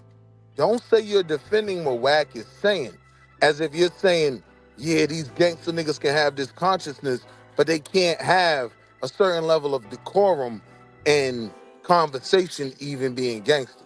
The two But check don't this out. add up. You missing the point where the shit escalated, my nigga. First of all, Sarnetta could have got Jabari fucked up right there too. Sarnetta coming in. Sarnetta and Wack was talking in the back, my nigga. That's I number haven't one. heard Sarnetta say nothing so far. I'm going on what we've watched Exactly. so far. That means you haven't What we've watched seen so the far. stream, my nigga. Hold on, you didn't bro. see when Wack and Hold Sarnetta on. was going at it. I'm going off of what we've watched so far. We're gonna watch the video. We agree. already watched that part, my nigga. I don't think you watched the full video to understand why Wack came in. And then Jabari kept talking that same holy priest shit, but acting like niggas is dumb and can't understand that shit. So Wack started talking to him really like a gangster. The nigga told Hey, yo, him, have you ever heard of ambush journalism? Have you ever heard that term? My nigga, these ain't niggas out here on no fucking what's that shit? 90 minutes, And 60 see, that's minutes. what you don't understand. No, bro, no. This is just a conversation between two men, nigga. Fuck all that polite shit. No, it wasn't. It wasn't. You wildin', bro. You definitely ain't watching the shit. Or No, why I'm not Wack wilding. came You in. just not hearing me. Bro, I heard you the So whole time. I my asked you nigga. about a term Yeah, called It's like me and ambush you having journalism. I mean, it was a conversation. This is less than, this is less journalism and more just talking, because none of these niggas are journalists. They're absolutely I understand what you're saying by ambush journalists, though. You know what I'm saying? All right, so Bobby, I mean, they can be being viewed that as you understand my journalists. point, Bobby. Being that you understand my point. I wouldn't disregard that. You think he got set up? Fuck no. Fuck no. 100% because they told them 2 hours before they showed up, Wack go be there. So they had a 2-hour window to decide if they wanted to be in that environment or not. Oh God, I would have bounced But it the ain't like fuck they out of walked in. Like, yeah, you getting it. That's why I say you need to watch it from the beginning. They didn't walk in and was like, oh, Wack here. It was, hey, by the way, before y'all show up, I'm gonna have Wack 100, the nigga that's damn near always around me, the person that I be on 20 no jumper with, right? That person, Wack 100 that you see with Tazariak and all that, yeah, he's gonna be here when y'all show up in 2 hours. Now stop right there, right? If a nigga telling them 2 hours before the interview, niggas didn't tell them that before they traveled and showed up to the set. That is what I mean by ambush that's still journalism. enough, though. That's still enough. Sarnetta and Wack was talking behind the scenes. Yeah, I Jabari, was just gonna say they all Exactly. talked already. Sarnetta Sarnetta talks to Wack because they got a relationship through Tazariak. So none of these people are unfamiliar. Hold on. The only person that's unfamiliar is Jabari. 2 hours is more than enough time to give you heads up that another person is gonna be in a podcast. Correct. Now, so now, that's Bobby, when Wack. now that's when after I've Wack taken a jumped whole in. flight to this city for this video, right? You're saying I should have just backed out the interview. And you're right. If you felt that he should have just left. He should have just left in those 2 hours. But what I'm saying to you is that is typical ambush journalism, right? And niggas get caught up in themselves and they don't just leave. The whole Mark Lamar Hill thing on that means you're not smart. I look at Mark Lamar Hill as another nigga that's not smart. Right. Listen, so you get the your point I'm IQ, making. your IQ has nothing to do with your emotional intelligence to me. So Right, niggas like how you Jabari and respond. Mark Lamar Hill, I don't give a fuck how much books they talk. When it come down to your ego being pressed, you turn into a Wack 100 nigga that's trying to defend your ego, your emotional intelligence, and all that shit go out the window. So I don't want to hear about you being a weakling and all this shit if you don't know how to de-escalate or back down from a situation. The only difference with this and 𝘾𝙤𝙎𝙃 is on a video call. So he already in his crib. It's easy to cancel everything. These niggas done traveled to this city already. After they've arrived to do this video, they find out 2 hours before the video, oh yeah, this nigga gonna be here. Yeah, they probably process, all right, we know. They could act like they don't know us, but we know them, right? He probably is gonna crash and get a little disrespectful. But I think he thought he could just handle the video and it wasn't gonna go there. Like, why would anybody go full no jumper on me? I'm just 𝘾𝙲𝙈 walking around with my aunt. I'm saying whack from the gate, plan to do that. And that's some whole ass shit. Nah, nothing about that you was missing the gangster. point when On a him and level I Sarnetta, respect. you missing the point. Him and Sarnetta was going at it, and then Jabari said something, so Wack walk over. Now they start going back and forth. You know what I'm saying? Then Wack told the nigga, I go over there and kiss your girl, nigga. Right away, you gotta match that energy. Ain't no nigga can tell me that shit, bro. The whole conversation is out the way, nigga. The whole flat earth, everything is out the way, nigga. Oh God, even if he came in, let's put it your way, bro. Let's say he came in without intentions. You the intelligent nigga in the room. Right. You supposed to de-escalate that shit quickly, bro. You ain't on that level, nigga. Or You just ain't shit leave. else you better say, nigga. Ain't shit But else that's you better some say, whole nigga. ass shit when we asking somebody like Jabari, right, who don't really have no real smut on his name outside of being strange and not being gangster, right? To now be forced out of leaving when he was tricked to travel to a city for some bread. Now niggas ain't gonna pay him, right? It's corny to say that he should have been forced to leave because Wack want to come up here and go viral and violate. And I The don't thing think is, that Jabari last didn't part back down, is the bro. only part y'all don't He get. kept talking in his soft way, and how he kept escalating it more. You see what I'm saying? It ain't like Jabari just like, okay, cool. I'm a committed ass nigga. I don't got this, you know what I'm saying? I don't know how to handle this nigga. He kept talking back. He was pointing at the nigga. Nigga, what? He was pointing at Wack and everything like Hey, yo, Jabari Bobby. about to do Hey, something. yo, Bobby. Even if he, I'm about let me to say this crash real out, quick. Bobby, because niggas making the Carmelo argument. Stop crashing. Look, forget everything that started it. Stop crashing, Forget nigga. the bad intentions it came with from the gate. It's just about the way he responded and he tried to poke him. It ain't. But listen, if Jabari would have defended himself like Carmelo, niggas would be on Jabari's side. Oh God. Don't get it. See, you taking it somewhere else. Don't get it. You know No, I'm that's not saying where I this. was going. No, you saying that? No, I'm just saying how we dealing with the argument. We saying that every way he responded was wrong. You get what I'm saying? When the truth was, Wack came there on some bullshit, started some bullshit, and it ended how it ended. Now, you could even make the argument that the nigga did Carmelo him, because I think way more people know Wack and now know 𝘾𝙲𝙈 name than My nigga, you missing the Wack point, my benefited. nigga. Wack ain't come there on no bullshit. Wack and Sarnetta was in the back having a debate. Yeah, going back and forth. that You had missing nothing to do with point. You missing that point. You Once saying like them cameras come on, niggas turn into whole different niggas. I'm going on what I've watched. Right, And but from that's what wait. far, Wall Wack Street is on some disrespectful But Wall bullshit. Street, he liked that with everybody. So if you say when the cameras come on, people turn into different niggas, the only person that would apply to is Jabari. He wasn't like that when he came to Sarnetta. You know, Wack rocked with Jabari on Sarnetta. They was kicking it. Just Jabari listen to what I'm goofy ass saying. thought he Wall was Street, good. acknowledge what I just said, because I've been acknowledging you. If you're saying when the cameras turn on, niggas get different, the only person that got different is Jabari. No. Wack always like that. No, listen to what I'm telling you. Wack used to go on Sarnetta. I'm saying Jabari goofy ass thought they was good.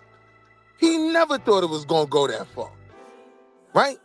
Wack changed up. When he used to go on Sarnetta, him and Jabari, him and everybody was cool. So when niggas is even making the argument You that seen Wack 100 on Sarnetta channel before. Yes. He went up there a few times.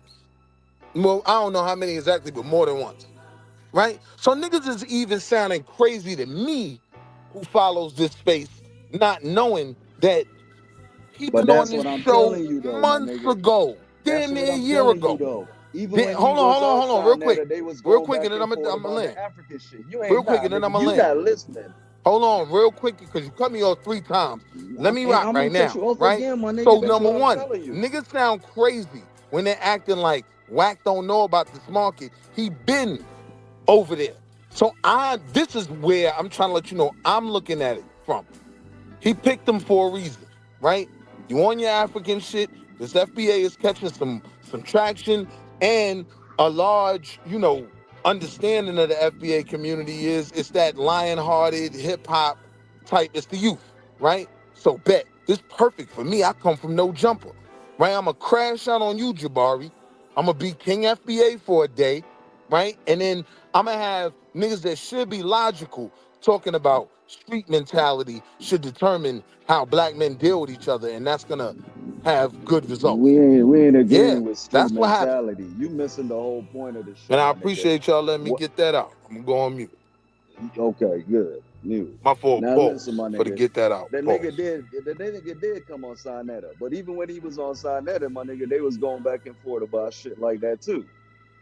Now Right, him and but brother, Sinetta in the back on this stream, they was going at it. And he but went out brother, there when Jabari. before you came up, nobody knew he used to be on that channel. I want to be clear, brother. So I don't want to. Wait. I had to go look this up. He never been on Sinetta. Sinetta been on his Been on Clubhouse, his, and I remember yeah, that. on his shit. Exactly. Because I'm like, I remember them talking, but he no. has been on Sinetta's show. He never been on Sinetta's show. Sinetta and them niggas used to come on Whack 100 Clubhouse, bro. What Sinetta I'm looking did at it was- now. I'ma That drop the nigga link. never been on House of Consciousness. What Sinetta did, Bobby, was play the video from Clubhouse. Because Right, he played the Tazaria- Clubhouse video Yeah, on the because shit, but them niggas was Tazaria- on Whack not pulling up on Sinetta. That's what I'm saying. He's bigger than them. Right. And then him and Tazariak was going at it, and they sat down and did an interview. And then they sat down at No Jumper, another bigger platform. He not Exactly. going to their platform. This is all about content. So y'all got to come to us, the bigger content creators. No And matter that's how why we feel Wack about was the talking message this- that these niggas giving, 607 Unc is bigger than Jabari and Sinetta. Whack is bigger than them niggas. So y'all coming into our space. You fit that? that- Well, hold on, and real that's quick. why- Awakening Minds. Go ahead, bro. You in Atlanta, right? Remember Eric Yeah. Andre? Yeah. If you come on an Eric Andre show, do he give a fuck what type of person you is or how you care? Bitch, if I throw a fucking, I'm throwing midgets at niggas. I'm blowing up the style. I don't give a nigga. You know how my show is. I don't give a fuck how buttoned up a person you is. And you know, Bobby, that's why Sinetta was telling Wack, like, no, nigga, I told you I'm better than you. I'm better than you. Because they was talking about how to, you know what I'm saying? I Conduct can reach more theyself. people than you. I'm reaching more people. So they Right. was having an argument in the back. And then Jabari said something and Wack walked up there, nigga. They ain't had a seat for him, nigga. He literally walked up there to address Jabari, my nigga. And then the shit went left. But Jabari should have known how to, he ain't no street nigga, he ain't nothing, but I'm a man, my nigga. Ain't no nigga about to just talk to me a certain type of way, my nigga. You know what I'm saying? So that's the point of me coming in. I ain't agreeing with Wack, nigga. I don't give a fuck about Wack. But when it comes to two niggas arguing on that type of shit, my nigga, you gotta stand your ground. You can't let no nigga talk about, I'ma kiss your woman in your face, nigga, and all types of shit, you know? And that's even when they... I'm gonna say this, and a lot of people gonna Y'all hate niggas me for trying to what I'm get gonna say. Sinetta Rico. But I'm gonna be honest with you. Sinetta, he looked like Sinetta. And at this point, to me, he looked like Sinetta is really good at calming down and making pedophiles and scammer friends, but he can't even calm down a situation with a nigga that is on the street and had never have allegations of touching children or anything. Hell, Bobby, so help me. If y'all have Shaka Almost up there looking like Lil Durk in his mugshot picture, I'ma lose my mind. If y'all get Sinetta or Rico, because they got to crash out, Bobby, I'ma lose my mind, man. I'm telling you. They should get Sinetta locked up just for having Shaka Almost on his channel. Yeah, I know. My nigga Shaka gonna be up there with the lock, looking like Lil Durk, man. This is what y'all want to see.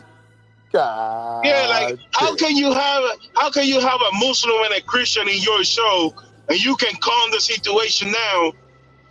And them niggas is pedophiles and scammers. Now here go the but biggest you can't part sit though. down with a big dog and just calm the situation. Hold on, real quick though, Wall Let's put Street. Here together go the the team. biggest. Let me say this real quick. Here go the biggest hypocrisy with this internet shit. Right now, watch this, Awakening.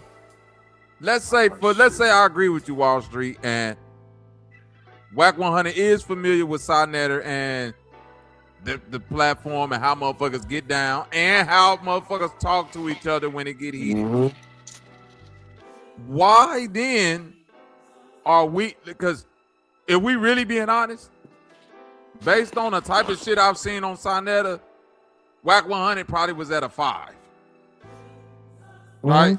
Because them niggas ain't no different than any other niggas from the conscious community who, if the shit get too far, they say whatever the fuck they say whatever the fuck they want to say to each other. Up to, I'm gonna pull up on you and beat your ass, shoot you, kill you, maim you, your kids, your mammy. Am I lying, Awakening? Nah, so bro, even to your point, hold on, even to your point, if Wack 100 is listening to the type of shit y'all got going on, he assume like, oh, y'all with the shit then. Look, Bobby. Y'all with this shit. Don't act different now, nigga, because I watch your content. Yeah, y'all and niggas I'm in talk your like face. this to each other. And I'm in your face. You know like, we got to get a Draco and Brother Reggie here. You know what I mean? We got to get, what's the red pill and the pillars? We got to get them back. Them niggas will knock you out. Nah. Don't play with don't play with red and blue pill like that. Even though I don't agree with them niggas will duff you out, bro. They'll duff you out for real. Could be the Vaughn of the conscious community. Like, I think he'll be the one to crash all the way out and put some numbers on Shaka Amos and Young Pharaoh might duff you out too, but that's what I'm saying. On God, Young Pharaoh will knock your ass out. You send a mixed message when you keep all of these characteristics around your platform, but then you come around the gangsters and say, "Well, you see, you're acting like a thug, nigga. I'm acting like Young Pharaoh. I'm acting like Shaka Amos. I'm acting like shit y'all talk about too. Right. I'm acting like what's the light skinned nigga that used to from Detroit that used to always be on there. Nah, come on, don't do that. The nigga was like, yo, I'm catching bodies, man. I'm standing over niggas while they unconscious. He was right. His that's right. Like, come on, just leave it there. That ain't. That's another thing. That's another thing. I don't think Wack would have talked crazy like that to Young Pharaoh though. I'm telling you, that would have been a criminal case right there. Man, yo, Young Pharaoh, y'all bugging out. He is from upstate New York, not even New York. Yo, listen to what I'm telling you, man. Like, you keep talking about where niggas from, and I'm saying all them niggas that's conscious, that's in that community, Young Pharaoh duffed them niggas out, man. I don't know how crazy he is. He'll duff them niggas out in real life. In real life, this nigga professional. Because this nigga professional multi-fighter, bro. And he know how to knock niggas out for real. Especially when a nigga tell you, I'm gonna kiss your girl in the mouth. Nigga, Tazari, I really had to talk Captain General Johanna down. Like, Johanna was about to pack you and Young Pharaoh up. All right, Wall Street. All right, so let's say you 𝘲𝑁𝑒𝑡𝑡 and 𝘲𝑁𝑒𝑡𝑡 look at you and say, nigga, I kiss your old lady in the mouth right now. You won't do nothing. Do the interview continue? Right. That part right there. What you gonna do, Wall Street? If a nigga, definitely don't continue. Even if a nigga in the street told you that shit. And I ain't talking about you beating the nigga up or none of that. I'm saying, but you still sat there and finished the interview after the nigga disrespected you like that. Not only that, you kept talking like you was gonna do something. And if you don't continue after that, I will admit that. Right, there we go. There we 100% agree with that. That's my point, though, Wall Street. But I'm saying, before you get to any of that, I'm telling you, these goofy niggas just fell in a trap. Like, it was a trap set for them niggas to look stupid. That's all I'm saying. I don't think it was like that. But they was dumb enough not to believe that doing an interview with 607 Unc. And the wild shit is, I kind of even like Unc a little bit. I mean, pause, but Unc is the smartest one of all of them, bro. On God. Well, Unc, yeah, nah, definitely. Unc is the smartest one in the room half the time. You know what I mean? Unc got up. He don't believe in none of that goofy ass looking up at the sky shit. He told Jabari, "Oh yeah, I can feel the spirits. It's heavy, but I can feel the I'm feeling it vibration. right It's now. moving. You know, He trolling the nigga to his face. And nah, Unc Jabari be sitting there, saying that shit though. yep, Nah, Unc be saying that shit too though. You know, but I like when Unc that be nigga got up. bullshitting you niggas, man. Unc out here trolling. Nah, I ain't saying he right or wrong, my nigga. I'm saying he be on that type of shit. You know, the nigga be talking about dimensions and all types of crazy shit too. You know, so all I'm saying is Unc that is trolling. it was an interview, my nigga, between him and Jabari, but Sonetta and Wack in them in the back was having a whole nother conversation. And then when Jabari said something, that's when Unc sat down with Jabari. Now, like, okay, now let's talk about it then. I'm right here, my nigga. What you gonna do? What you gonna say? What you saying? I believe this, nigga. And I ain't from no fucking Africa, nigga. Fuck your Unc, nigga. You know what I'm saying? So it was one of those situations. He my nigga, lined him escalated. up. Yes, he lined him up. Bruh. Them niggas You know how I know. Them niggas there. You know how you can tell? I'll be there. Oh God, you know how you can tell that Unc is the smartest one in the room? Because when everything was happening, that nigga was quiet in that motherfucker, just watching everything unfold. He knew that shit was gonna happen. I'm telling you, bro. And you know what that Unc nigga told smart as Sonetta? fuck. You know what Unc told Sonetta? No, I didn't know. You know, I should have known because I felt the vibration, but I really didn't know. You see, I thought the good side was going to overcome the bad, but the bad is good. So this was good. This was all good. that shit get thrown out the window, nigga. You gotta know, nigga. A nigga talking like that, you know, towards you and shit, nigga. Fuck all that. That nigga told Sonetta, but bad is shit, good. nigga. Bad is good. So it's gonna be good for your algorithm. That nigga got up and got a swear to water. God on my He got mama. a water for Jabari. He didn't give one to the Unc. He was just telling, hey, bro, just don't say nothing else now. Look, I'm looking up at the moon roof like 607 Unc, nigga. No, that nigga said, that nigga said, oh, by the way, Wack 100 about to be here in 2 hours. He slicked that in there. And then he say nothing. So Unc was like, bingo, I got content, nigga. They lined that him nigga up. smart, bro. And then Sonetta and Wack sat down. They was talking too. Remember? You know, Nepal was there and all that shit too. They sat down. They was talking, bro. It was just the match energy, bro. Fuck that shit, bro. You ain't gonna be talking to me no certain type of way. Niggas gotta understand, man. 607 Unc ain't no motherfucking street nigga no more. You know what I mean? That nigga's a red carpet nigga. He's a part of circles that are in play right now. I'll stand on it. I'll make the prediction. He gonna have a show or something sponsored on YouTube. You know what I mean? He gonna either host something and be like that goofy, you know, MTV kind of character type thing somewhere, or he gonna have a major YouTube sponsor. But yeah, they line Jabari goofy ass up. And Jabari believed in his people more than he should have with his dumb ass. He should have packed up his Unc and knew. You know what I mean? That nigga dumb as fuck, because I would have never believed in Unc. Look, never in believing life. your people just gonna be cool and believing you can have a conversation with your brothers and not get your ass whooped. Nah, nigga. Pack them Uncs the fuck up, like fold the dashikis and get the fuck up out of there, man. They coming to slap your glasses off. I'm gonna use my line. Unc though. Fuck that, nigga. I'm gonna keep that shit in my hand. I'm gonna hit that nigga with the word of my heart. Hit the nigga with the left arm, nigga. By the way, Wack 100 is on his way. He's in 2 hours. Oh yeah, I'm out of here. Hey, Unc, I'm gonna see you tomorrow. Hey, I'm gonna send you the link, bro. We can talk about it through last fan lab. Yeah, on God. Put the incense out. We out of here. Word. He got lined up. And he did what a lot of scary niggas do. Instead of just getting out of there, you try to prove you like that by just staying. If I could just stay. Nah, just that's like wrong. them. You know you can't do Scary nothing. niggas don't do that. Huh? Scary niggas try to find an exit first. Yeah, you right. Scary niggas do.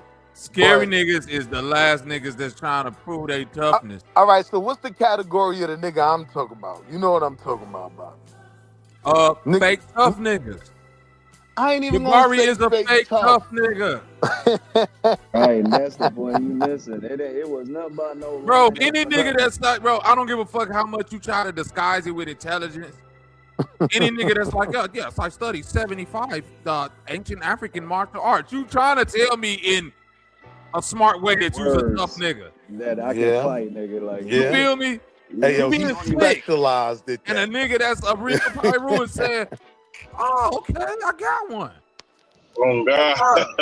Let's get When the jiggy nigga- in, my nigga.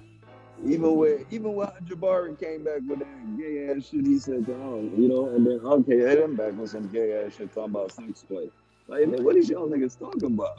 You know what I'm saying? See, Unc control that shit. You'll fall into a troll you wasn't even ready for. Unc could be like, oh, no, wait, no. The difference between Jabari and Unc will come out of that character in a minute when it go too far and say, I'm just playing. Wait. Please don't really push me. Please don't really do this. Unc will drop all of that act and say, That's a I'm fact. a civilian.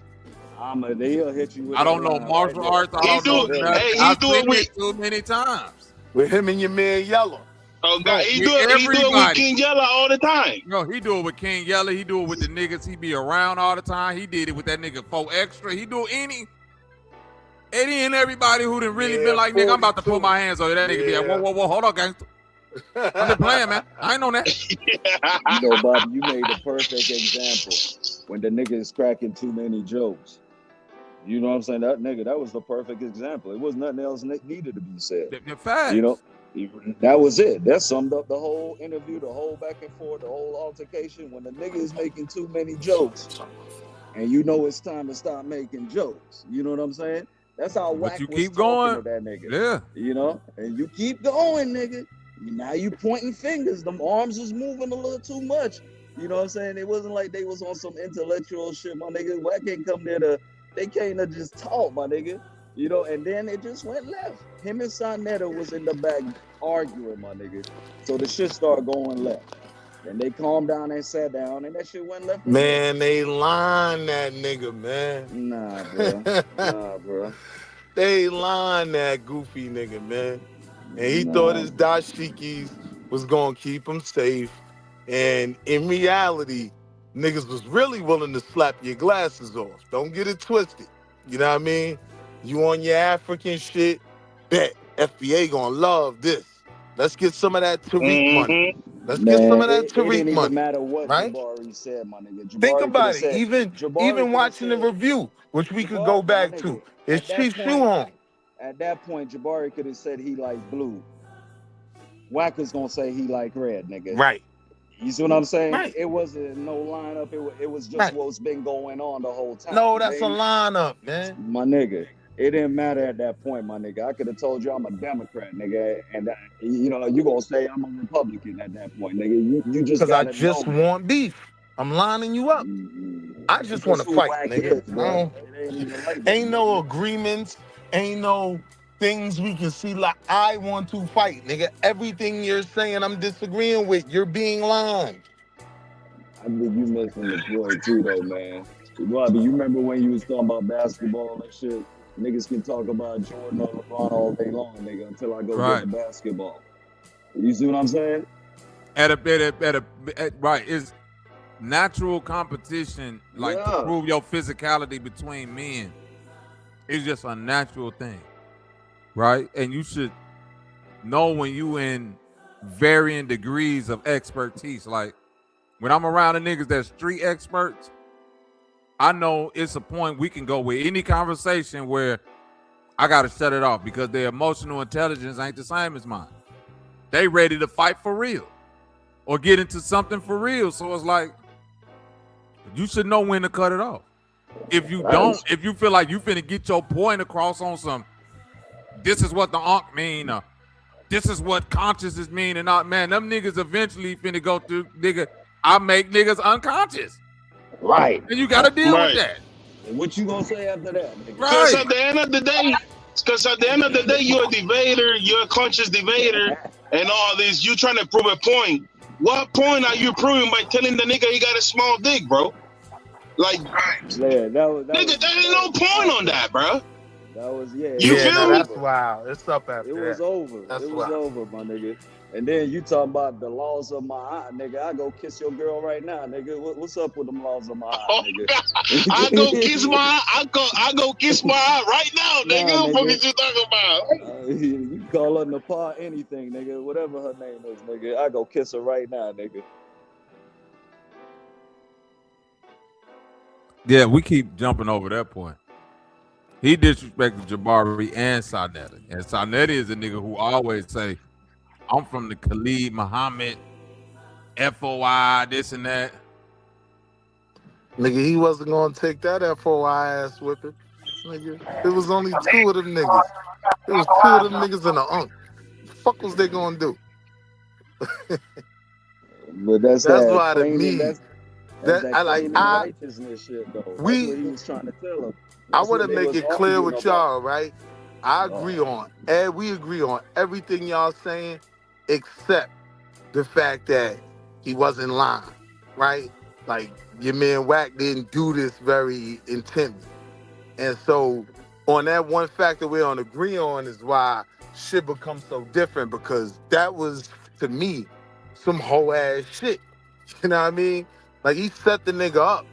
So I can't blame Jabari for trying to fight back, even in the midst of saying, all right, you know what? I might just be willing to take this ass whipping and wake up in the hospital. But if they don't beat my ass, fuck it. At least it looked like I stood my ground. I can't be mad at him for that. It's stupid. I wouldn't necessarily do it. I'm getting the fuck up out of here, nigga. I done seen people die. Like, for real. I'm getting out of here. But if you Jabari and you this intelligent person and you a professor, wouldn't it hinder you more not only being in this space, but carrying that type of energy? I think it's situational, and hear me out, right? Because if you're going into it with the belief, all right, you know what? These niggas might have me eating soup through the wire for a month. But boy, I'll end up looking like the comedic man that wasn't afraid to face the gangs. To And who? that's on Paru, right? And Hear I'm what I'm saying, saying? but to who though? To his now crowd, his new following. The people that No, go I'm saying, to... what new following would he get? Because you're going into a space where them niggas. So now we get into a good part of the conversation. Wax right? side. So now we get into a good part of the conversation. The criticism you and I both have, right, of going over to 607 Unk in the first place if you're supposed to be conscious. Why they doing that? To get more traction, to get their page Googled, and, you know, now when they do go live, they get more hits. It's all marketing. But again, what I'm saying is, you're making sense that it's marketing. Where it's not making sense is you're marketing to niggas who don't fit your demographic at all. But that's not so always who are you true. going? How are you going? It is. So but think if about, you said wait, if you saying that ain't understood, then we got to take intelligence away from Jabari. Well, no. Let's slow down. I'm not saying that's not understood, because I'm saying I do think there are adults that chooses that Unk's platform because of the way he kind of shits on religion, right? And I also think it's kids, younger dudes, that just have some level of wanting to hear something thought-provoking, right? All of that could be What's Jabari thought-provoking and Sarnetta's market. About 607 To a child? To anybody that consume that. We keep saying hold on, wait. We keep saying children, but bro, children are not watching 607 No, I disagree. Children love my middle school son. He loves 607. Just graduated middle school. Huh? And what age is he? 12, 13? 14. So he's a teenager. 14, just graduated. And he middle watches school, 607 Thinks the nigga's hilarious. Swear to God on my mama. And it's the funny shit, right? So now when I got 6 or 7 little niggas from the AAU team at the crib, and I come in the room, yo, Y'all making way too much noise. Chill out before I hurt one of y'all. Swear to God on my mama. They all laugh. Why? I mean, because they watch them. Hold on, because they probably watch them little clips. Shorts. His primary demographic is 18 through 34. Then his secondary demographic is 35 through 50 plus. So now the primary demographic, I'm calling them little niggas too. 18, 19, you know what I mean? They just want to hear something that's talking about something, right? I do think a lot of us just want to learn shit at certain points. No, I'm it's saying, not all about they think he hilarious and the shit they picking up on is swear for God on my mama and shit like that. Like, that's what they getting out of him. An extreme character who just on there saying the wildest shit. Yes. That's what they're getting. But it ain't no, but if you Jabari, ain't no not like, if you Jabari and you going on there and you trying to be serious, you look dumb. Because ain't nothing serious. They not taking none of this shit serious. He's a character. Nah. I think 607 Unk is a character, bro. Trust me. That I do know. 100. Listen, we 100% know that, right? But I'm saying in that character, there is something that makes people who just want to know more about certain topics or don't want to believe in shit and like seeing him shit on everything, right? That's what I'm saying. Those He's people, the draw. He's the character. Hold on. Those people can be steered from that, like. No, they can't. That's why I disagree with you at. That's why, bro. That's what we gotta stay right there. Bro. Listen, I've done this YouTube shit too long. From having a channel to watching other people with channels. If you're gonna grow your channel based on demographic, like cross-platforming and shit like that, like, all right, for instance, I'll be over there with my nigga Psycho, 𝘾𝐼𝙎𝙃, all of them, right? You feel me, Wall Street? Yeah. That will work for me if I'm really relating it to channel growth, because we kind of align with similar things as far as what we talk about. I'm a little bit more jokey, but the subject matter of what it all kind of come into. You feel me? Bobby, if I was to go to one of these white political shows or one of these all sports shows and think I'm gonna draw their audience or anybody from they might come over and watch 30 seconds and be like, but Bobby, this ain't talking about sports all day. I'm gone. With the broad stroke of conversations that they have in this niche, right? You can find people that will hear one character that they see on the 607 Unk. So now a nigga seen 𝘾𝑼𝙎 and like, nah, I know this is a clown show, but I like homie. Let me go see what his channel. And then 3 months later, he ready to cross the line and become a whole Hebrew, right? You like some of these niggas running cults. Jabari don't need 20,000 of them viewers. He need 10 niggas with some money to join the shrine of 𝘾𝐼𝙎𝙃. It won't happen. He might get 2. Shit. I don't know, man. We in a climate right now where niggas want something to follow. You know what I mean? No, I agree with you there, but we also in a climate where niggas don't want to leave their house. When they talk about something to follow, they talking about from the comfort of my own home. Yeah. But I mean, niggas the cash app from the comfort of their own home. So I'm not disagreeing with niggas a cash app, send money to a cause and all that. I'm saying the cause that they go send it to would not be a Jabari because he don't fit none of the demographic of what them niggas come to. His personality ain't even the type of personality that attract most of them people over there. They like loud, boisterous. You feel what I'm saying? Most, I would probably agree with you. All of them, bro. They're on 607 bro. Wait. Most, I would agree with, right? But even if he could grab up 5% of the market share from a 607 Unk, right? Yeah, that's up for him. That's probably 600 times what he's got going now. You understand what I'm saying? And when it comes to like those religious conversations and shit like that, nah, Bobby, I do believe a lot of them niggas is looking for something to latch on to. I think it's a lot of opportunity there, man. I just don't be having enough time to Nah, they start my looking coke. for something to latch on to, but it got to be a part of the same demographic. It got to be. This YouTube, bro. These niggas need the same thing. It's a nigga that was doing his show for I don't know how long. He literally had to do my show in order to get traction. Bobby, think about this, right? Think about even You ain't listening to what I'm saying. Nah, I hear you. But I'm saying, think about this for a second. It's not a one-on-one, right? But think about how niggas get locked up and then come out, they don't curse. They mad at their mama for cooking bacon and they wear their kufi every day. Niggas switch up. I get what you're saying about the demographic isn't a one-to-one because most of the people just come to see a clown show. I'm not disagreeing with none of that. But I'm saying, yeah, it's room to scoop up a lot of them and get them on your time. I could, it makes sense for me why even like a Sonetta would do it. It makes sense to me. And listen, I'm saying it would seem as if it's that easy.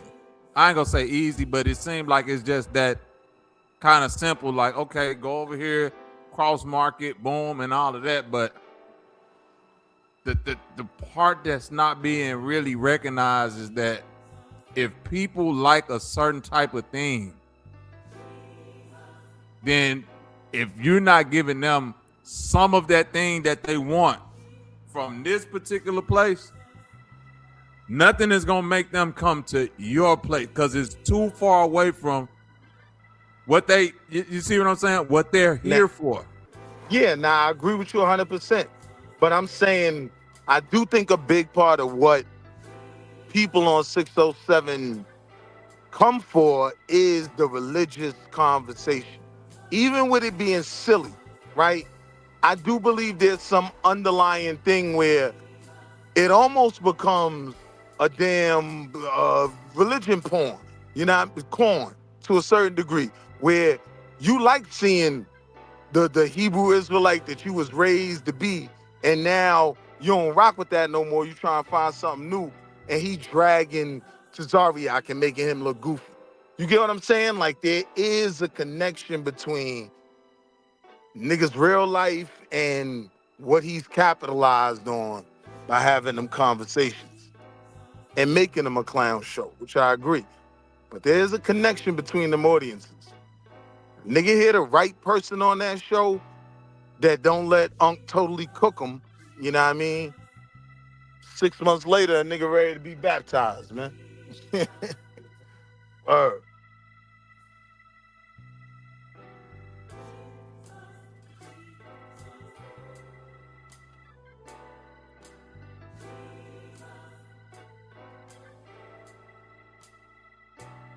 But Bobby, the niggas like us, you know, who a lot of this shit ain't new to us.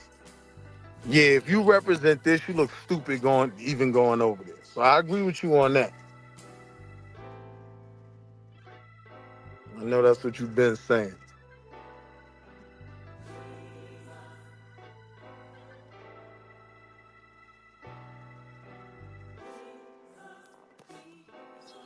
It is what it is, though. But them niggas, they probably like old head was saying, they probably was running play on niggas too. I probably be playing. 100%.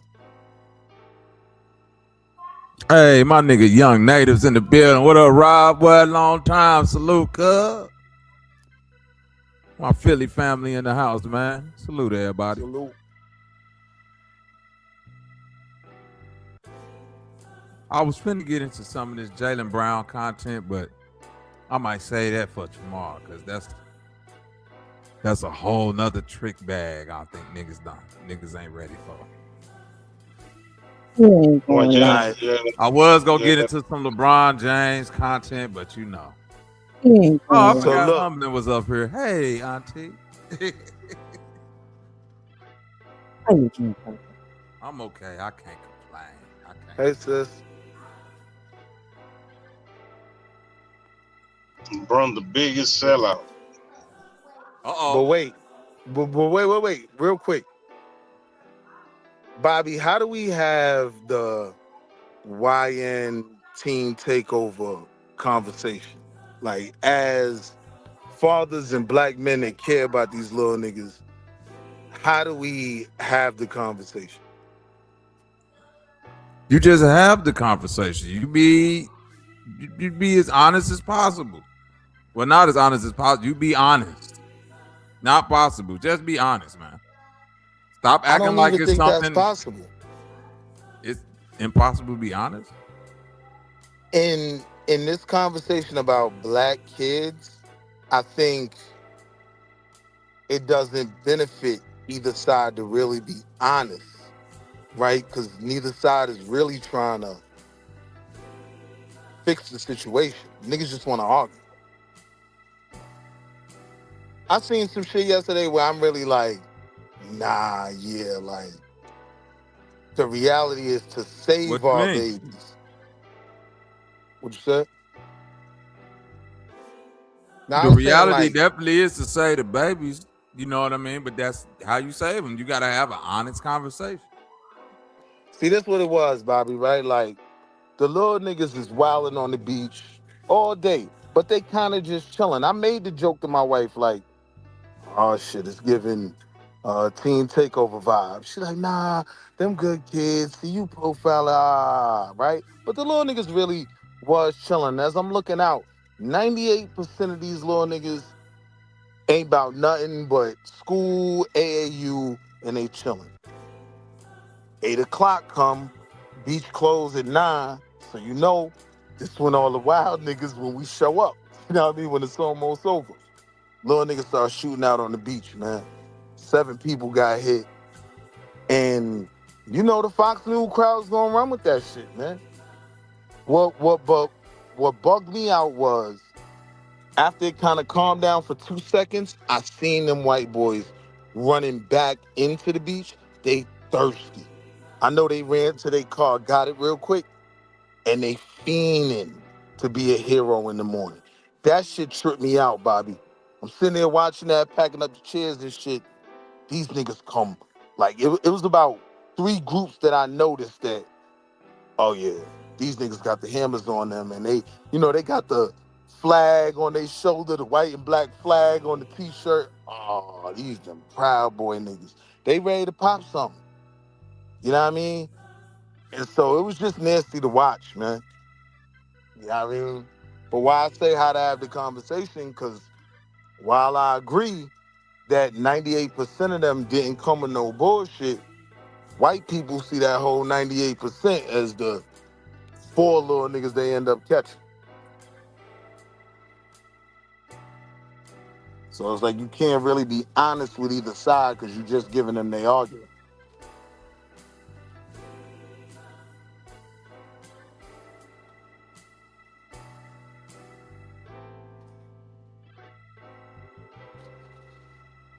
And I guess that's where I was coming from with the whole 607 shit. Like, nah, having to stand on this gangster shit at this point, man, it's getting crazy. Well, if you're a gangster, you go forever stand on it. And gangsters ain't standing on gangster shit. Yeah, I mean, for whatever gangster shit is today, yes, they are. And that's the point. You gotta know when to hold them, know when to fold them.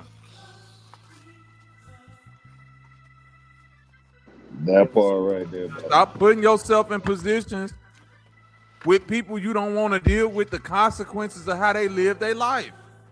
Get out the car, Trey. So now though, when them people come to a white beach where we ain't got none of that shit going on, how do we deal with their response to that? Because they not coming to be around the gangsters. The gangsters is coming to be around them. But the gangsters look like my son who ain't coming to do shit. What do you mean when they come to the wait? What do you mean when they What? What do you mean when they see we can't answer one. We can't skip and answer the hypothetical before we deal with the reality. Right. It's more people. Wait. What we got in our reality is most square suburban motherfuckers going to try to get that thrill of being in the hood. Then gangster motherfuckers coming to these white lily suburban or whatever put together spaces. Yeah, right. So Bobby, let's deal with the reality. This Hilton Head Island, I think I've been pronouncing this shit wrong all day. 𝘾𝐼𝙎𝙃 or 𝘾𝐼𝙎𝙃 Beach, some shit like that. This white money. It's golf courses all up and down the block, right? 4th of July, the little niggas pop out. You know what I mean? And so they can't stop the little niggas from being there, and then the little niggas wild out. So it wasn't What's wild out? Hold on, wait. What's wild? Somebody got killed? Man, shot the beach up. 7 people got hit. I don't think nobody died. Okay, so young black teens, right? That's what you're saying? Black or black and white? Black. Young black teens came to a beach on the 4th of July? Yesterday. And shot the beach up. Shot the motherfucking beach up. And niggas is dead. And what's the issue with that? What's the issue with that, Bobby? Come on, man. You ain't just say that. I want to know what's the real issue. You know what's the real issue for me? I saw how them white boys came running back on the beach. Yo, this is the narrative for lay them little niggas down. And like I said, 98% of them wasn't about nothing. But the ones that shoot it up make it all look crazy. And so now the white boys just ready to lay down. So let's do this. 98% of them white people that was in Vegas for that country concert wasn't on shit. It was only a couple white boys shooting from the fucking balcony. So we shut all that shit down, right? 98% of the motherfuckers that was in the movie theater when the crazy white man thought he was the Joker from Batman shot that motherfucker up. So we shut that shit down too, because crazy white people. No, Columbine, and I'm saying when white people shoot up shit, nobody is saying we should stop. We should stop white people shit. We saying we should stop the people that shot the shit up. But when a bunch of niggas go somewhere and a couple niggas, you just said it was a few niggas. No, Bobby, what it is, I hate to say it, but Hilton Head is I ain't saying it's in social intelligence, but context in this situation matters. Now, I'm not trying to pacify either side, but are you familiar with what Hilton Head is? I assume it's an affluent beach, though. Correct. Hilton Head would be what the Hamptons are for South Carolina. Correct. So when I say they stand out like a sore thumb, they would stand out like a sore thumb. So when they converge and they convene, but unfortunately they already knew that it was to be something. They were up to no good. Not saying that would have been the end result, but they just want sort of expectancy. That's what things like that, because that's the mindset that they have. And the only quote unquote colors there are colors who do have association, who do have money. So if you're there, they pretty much should know, like they should know you. Everybody else, it's like you have to get a quote unquote day pass. So again, it's like us just going to the Hamptons. We're going to stand out like a sore thumb. And by that happening now, they're already saying that they want to put things in place for but wait, sis. It is obvious that they don't belong there. But let me ask something, sis, because like in terms of people not of major wealth, I don't think we stuck out from that level. Like it was a lot of black people out, and I ain't even talking about like families. I'm an old nigga, but I'm talking about like the little crew, older crew, 24, 25 or something. They got 2 or 3 chicks with them just chilling. But the young dudes, the whole thing was what, 17 and 19, and they was just kind of all together in a pack where there was no way not to notice it. You know what I mean? So me and my wife sitting there talking about it, and you know, I'm just bringing it up more jokingly than anything. And as I'm watching them play and just chase girls and just be cool little niggas, I'm like, yeah, they ain't on no bullshit. My little niggas is chilling. Right up until the end. And so now the conversation becomes, for me as a black father, how do we acknowledge and stop this or protect our kids from it before we let white people rush in and handle the good babies like these 4 little niggas that shot up the beach and hit 7 people. Oh yeah, I absolutely agree with that. I wouldn't take anything from that. I was just putting context to what the beach itself Yeah. represents. Now, also too, what's historical about that area is the Gullah-Geechee people as well, Low Country, St. Low Helena country. Island. Exactly. So it is. It's not that we're, how can I say it? It's not that we're quote unquote not of that area because some of you may remember just a few months ago, maybe it may have been a year now. There was a woman who owned a You're a little home. muffled, sis. We can't hear you. I'm sorry. Hold on. What about now? Is this better? That's better. Okay, there was a woman that looked like us that owned some land, and some developers had purchased literally the entire land around her, and they were trying to force her to sell the land, but eminent domain wouldn't work because of some type of clause or something for that particular area. So she never sold her land, and to make sure that she had to make sure that she wouldn't lose her land, Tyler Perry, according to the story, came in and gave her money for an attorney that will help her fight to preserve and maintain her land. And as of this conversation, I haven't heard anything different. So it doesn't look like the family has sold the land or given it up or anything of that nature. So they still maintain it. But around this woman's home is nothing but 4, 5, and 6, 7-bedroom homes that are $1 million plus. So for that area, they're trying to do everything they can to quote unquote keep pushing the quote unquote colors out. And so by this happening, that's just going to force them now to make it even harder for people who are not supposed to be there to be there. So I agree. It's not that they're not used to seeing us around there, but it's an us and them thing. They feel like they know the quote unquote safe colors versus the ones that are going to cause situations like this. So unfortunately, we gave them the break that they need. Because one of the things about it, I don't know if you heard this before, but I visited St. Helena several times. As a matter of fact, I was just down there last year for a. I'm out of Bluffton. Every summer, I'm out of Bluffton. I'm sorry, say that again. I said every summer growing up, I'm out of Bluffton. Exactly. Yeah. As a matter of fact, and I'm gonna be going down to Beaufort in 2 more weeks, so I'll be back down there again. But anytime for those of us that do travel down there, you can feel the difference when you go down there, especially as adults. Once you got into a certain age, you've experienced life and experienced some of the nuances of quote unquote race. You can definitely tell the difference because it's a different vibe. They know the Gullah and Geechee people down there because they have to deal with them. But if they don't have to deal with them, they do everything they can to keep the colors out, if you will, on a consistent basis. Now you know they already did that in Bluffton. Like, and I'm a little ashamed to say I sold my property in Bluffton, but even like when I went out there, like, you know, super older in my 30s, and I looked around, like everything I used to come out there for when I was little, it was all gone. Like all the black people was gone. And you know, when you look at what they turned it into, it's a little sickening.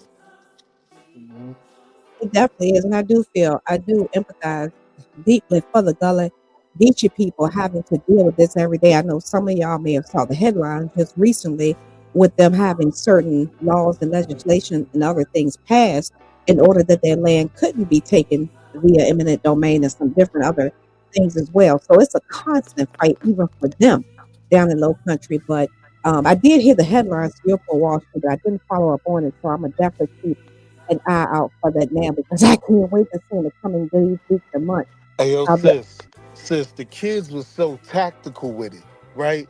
They let off a bunch of Roman candles before they started shooting. But the way the kids, first thing I saw, like I heard it and it sounded kind of crazy, you know what I mean? And then I saw like a bullet hit the sand. And I was like, oh, that's not fireworks. All right, it's time to go. I tell my wife want to still believe in the good black kids. Well, no, I think it was fire. Hey, grab the cooler. We getting up out of here. You know what I mean? But it was a good day, even with the YNs posting up all day until that, you know, unfortunate moment. So I was actually having a decent conversation with a white man that I could tell, you know, he wasn't empathetic.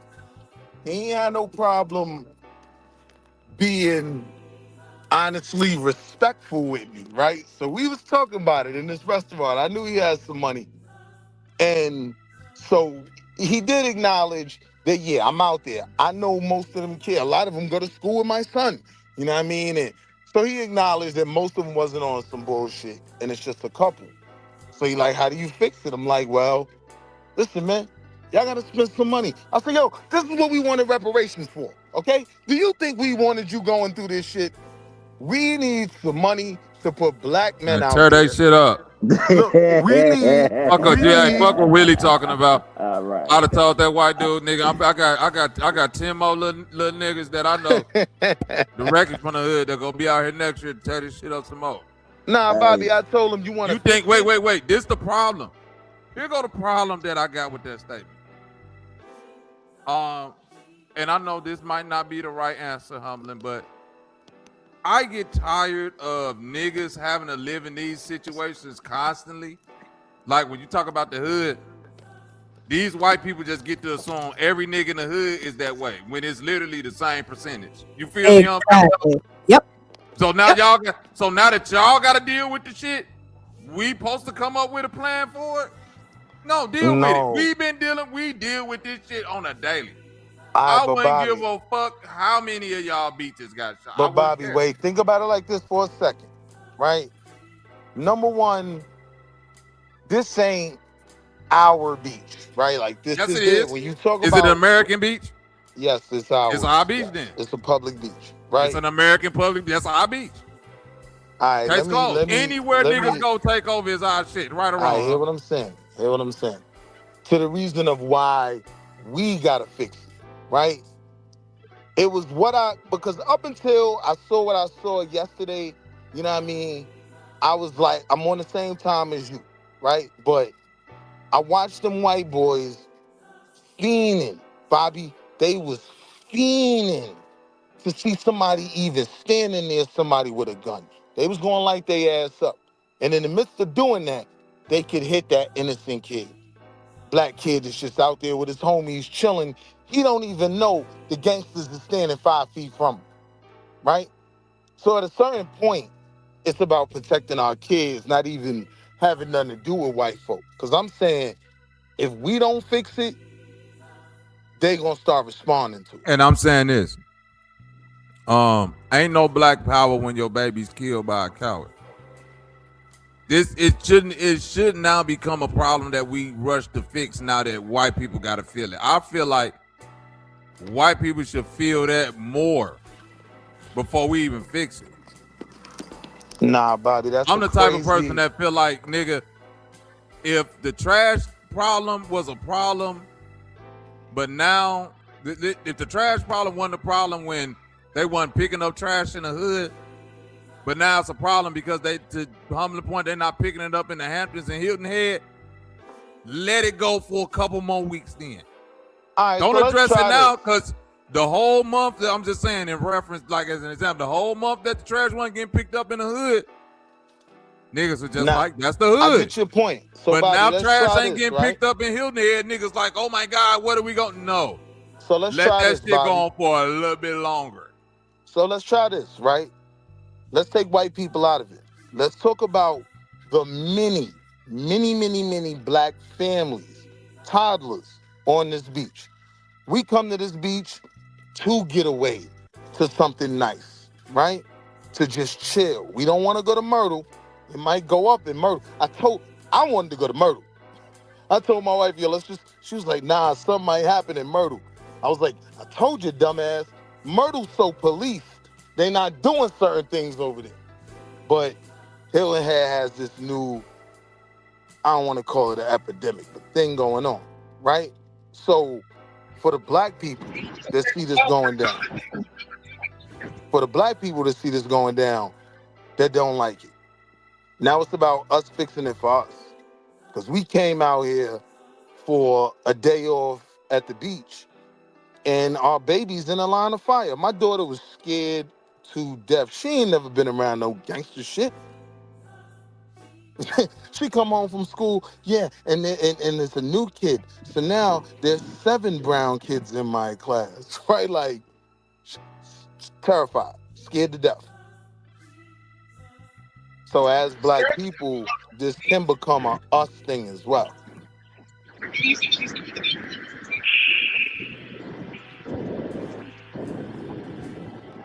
I And that's mean, why I asked the question the way I asked it. How do you even have the conversation? Because it becomes like, if you want to address it, you're making it, yeah, the trash in Hilton Head is a problem, but not in Harlem.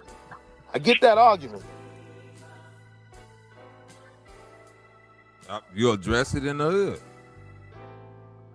You don't address the problem that's going on in Hilton Head. You address that problem in the hood.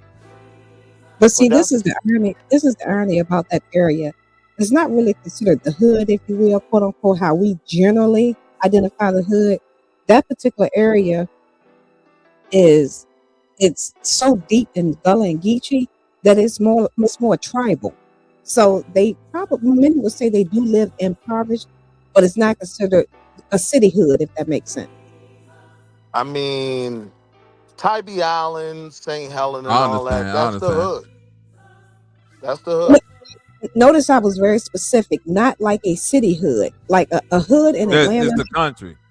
Correct. It's just like they might be in poverty, but it ain't like young niggas sitting out on the block and all that. Like my country cousins in Mississippi and shit. They Like, hood, just- but they don't live in a hood. They just live impoverished a little bit. Correct.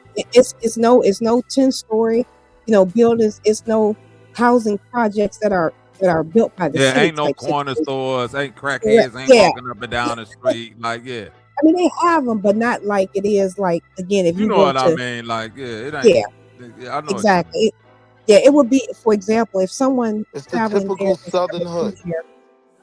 they would just see it as, oh, okay, that's just the locals, but they're not going to feel as threatened as they would as if they were in, like I said, not even a big city like Atlanta or something. Just take like a Richmond or Mobile, Alabama, or somewhere like that. It's definitely completely different. I mean, you can even if you was to Google it, like, and pull it up, you'll definitely see the demographics are completely different. Right. It's not like there's a book office or things like that. I mean, there's none of the quote unquote traditional hood things that we associate. Nah, like Tybee Island and St. Helen is the hood. Like, when you think about it as the world is a ghetto, right? Like, if you get to a certain city and you know where the gangster shit is going on, you know when you get there, Tybee Island, St. Helen, Savannah. Yeah, they're impoverished, but it's not like when, again, the average person, if you say to them the hood, they're going to by default think of a city hood. It's not the same. Impoverished and living in poverty, yes, but not in that sense of hood. Like a lot of these people do at least own their homes. They're run down, yes, things like that, but it's not the same as in the city. But, and again, I ain't talking about no big cities like Chicago. I'm just saying even a smaller city with 200,000-300,000 people. It's not the same. So look, to those people you're talking about, the citizens that just want to go somewhere nice with their family. Now, this is what's going to happen. And me and my wife, we thinking about it on the ride home and, shamefully laughing about it because it's really not funny. But all they going to do is price everybody else out. And we good. We still going to be there. But it ain't going to be no reggaeton at the thing. It ain't going to be the smell of the black barbecue over there because they're going to charge you $25 per person to come in and all of that. And you know what I mean? Or they might make the beach private and say, if you're not a part of this community, you know what I mean? Yeah, they probably will pass some legislation that you do have to do at least of the actual zip code of Hilton Head. It wouldn't surprise me if they do that because when I was reading the report, I see that it happens in quote unquote public access area. So yeah, we definitely gonna have to keep up with that story in the coming weeks.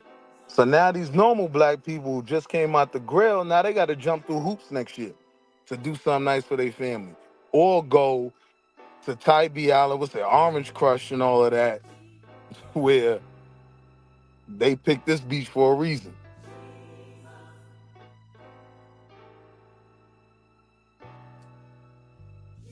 It's just honestly is something that I feel like at this point we're gonna have to address, or we're gonna have to fight about it after it goes down. So this is one of them things we could get a little proactive on. I mean, that's all I'm saying. You gotta address that before it get to Hilton Head, wherever that's at. That's what I mean by going to the hood. Not even if it's Tybee Island, if it's wherever that demographic of them people or whatever couple people, you know what I'm saying? That's before it even get to there, you gotta address it. By the time it's there, you too late. If you trying to address it at Hilton Head, it ain't gonna work.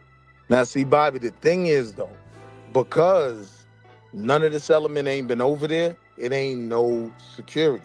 It ain't no, you got 3 armed guards at the tiki bar. That's it. Right? Like the blocks is so narrow, it damn near took the cops almost 30 minutes just to start pulling up. Because they couldn't even get through the traffic. Like Hilton Head ain't prepared for this action at all. So Yeah, now that's my thing with the white boy was to respond to those. Bobby, can you hear me? Can you hear me, Bobby? Oh yeah, we hear you, Trip. Go ahead. I was gonna say, you had some other points of the show. We talking about Virginia and stuff. You know, let's get some Jaylen Brown or something. Cause I'm not from the Northeast, so y'all. Yeah, I don't know. We all kind of out the loop of what y'all talking about. To be honest with we you, talking about the South Carolina. I mean, that's not really the South to Southern niggas. I ain't gonna lie to you, doggy. And stuff happened. I got you, but that's not really the South to Southern niggas. I understand what you're saying, though. South Carolina ain't the South? Not to us, brother. Okay, South Carolina can't be no more South. It can't be no more South. That we got Florida, Kentucky, Tennessee, Texas, Alabama, Georgia. There can be some more South for a South minute. Carolina in the SEC, so they don't get no more South. I hear you. You know. Hey, though, but real quick though, Them salutes to niggas you still too. eating duck up there. Hey, salutes to you, Trip, and Bobby for what y'all do. Cause this is what I'm gonna say. Go It ahead, be a Wade. lot of motherfuckers just talk though. You know what I'm saying? Rather than really. Not saying Wall Street don't do anything, but no, you good. It's a lot of motherfuckers that just talk about the problems rather than doing the shit, right? So even with me, my nigga, when I was younger, and even though this is in Atlanta and this is in early, this is in the late 90s, you know what them old heads did for us, bro? They went and cleaned up the fucking park, Bobby. You know what I'm saying? They cleaned up the park. So y'all can have a place to be at. Yeah, bro. Now we playing basketball, niggas playing baseball 6-on-6, nigga, with ghost men. You know what I'm saying? Like, it's a difference to just talk about the shit, but then to really get out there, see everybody in the neighborhood, goddamn, put something together where we ain't out there doing a lot of the shit we doing. And a lot of this shit with these kids, bro, a lot of this shit is promoted, bro, through the music, through the movies. It's a lot of shit that ain't just on the young niggas like that, bro. Like, I don't even like the term YN and all that type of shit. You know what I'm saying? But niggas in my era, they actually went out there and started doing shit. And I'll never forget that, my nigga. You know what I mean? But look, bro, it's only one thing with this event. These are event things. These ain't necessarily community things. And our kids now, through technology, have the ability to put together a mass of kids for something on the 4th. So I understand that security is gonna be the response.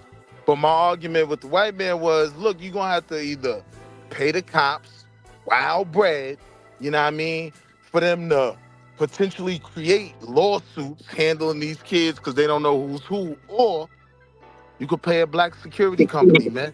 Put some Y'all ain't black have a folk out problem when the there. Muslims shoot Put some AKs black this folk time. out there. Put some black folk out there that know these kids and can talk to them. And they can de-escalate like we was talking about.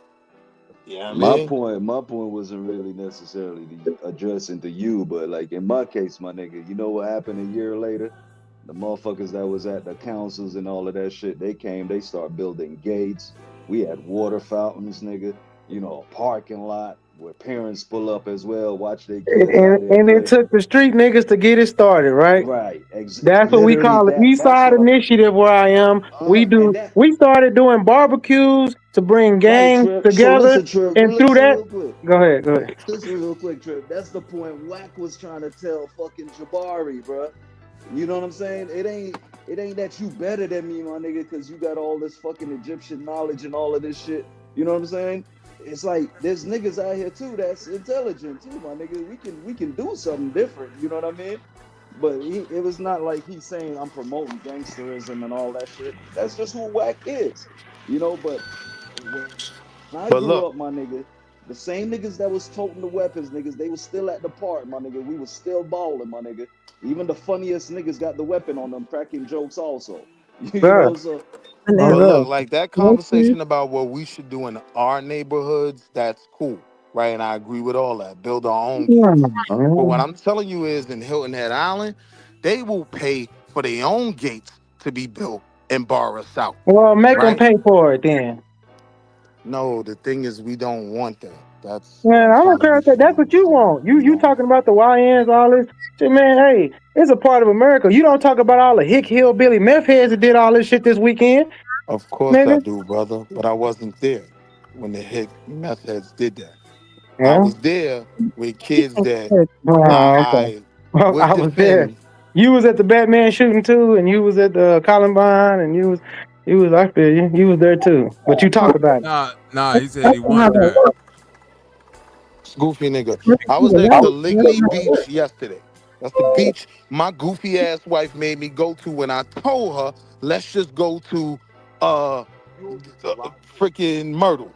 But now we going to Hilton Head. We going to the nice, safe white people beach. If And you then run the we have household, this situation why you happen. put this all on her? Why you didn't put this on him? What? Ain't nothing safe in America no more. I mean, if she's been called goofy, dumbass, all these names, why didn't you just put your foot down and say, no, I'm the head of this house. You going No, up I the didn't call her other dumbass. I said her goofy ass. But she No, still you run the show. She's still a boss. But yeah, I call her goofy from time to time. Oh, so you want to run you? Okay, say less. I was Yeah, just whatever. asking. That could be Humbly, it. your mic going in and out. OG, That just could let be you it. know, But to humbly. get back to the point, right?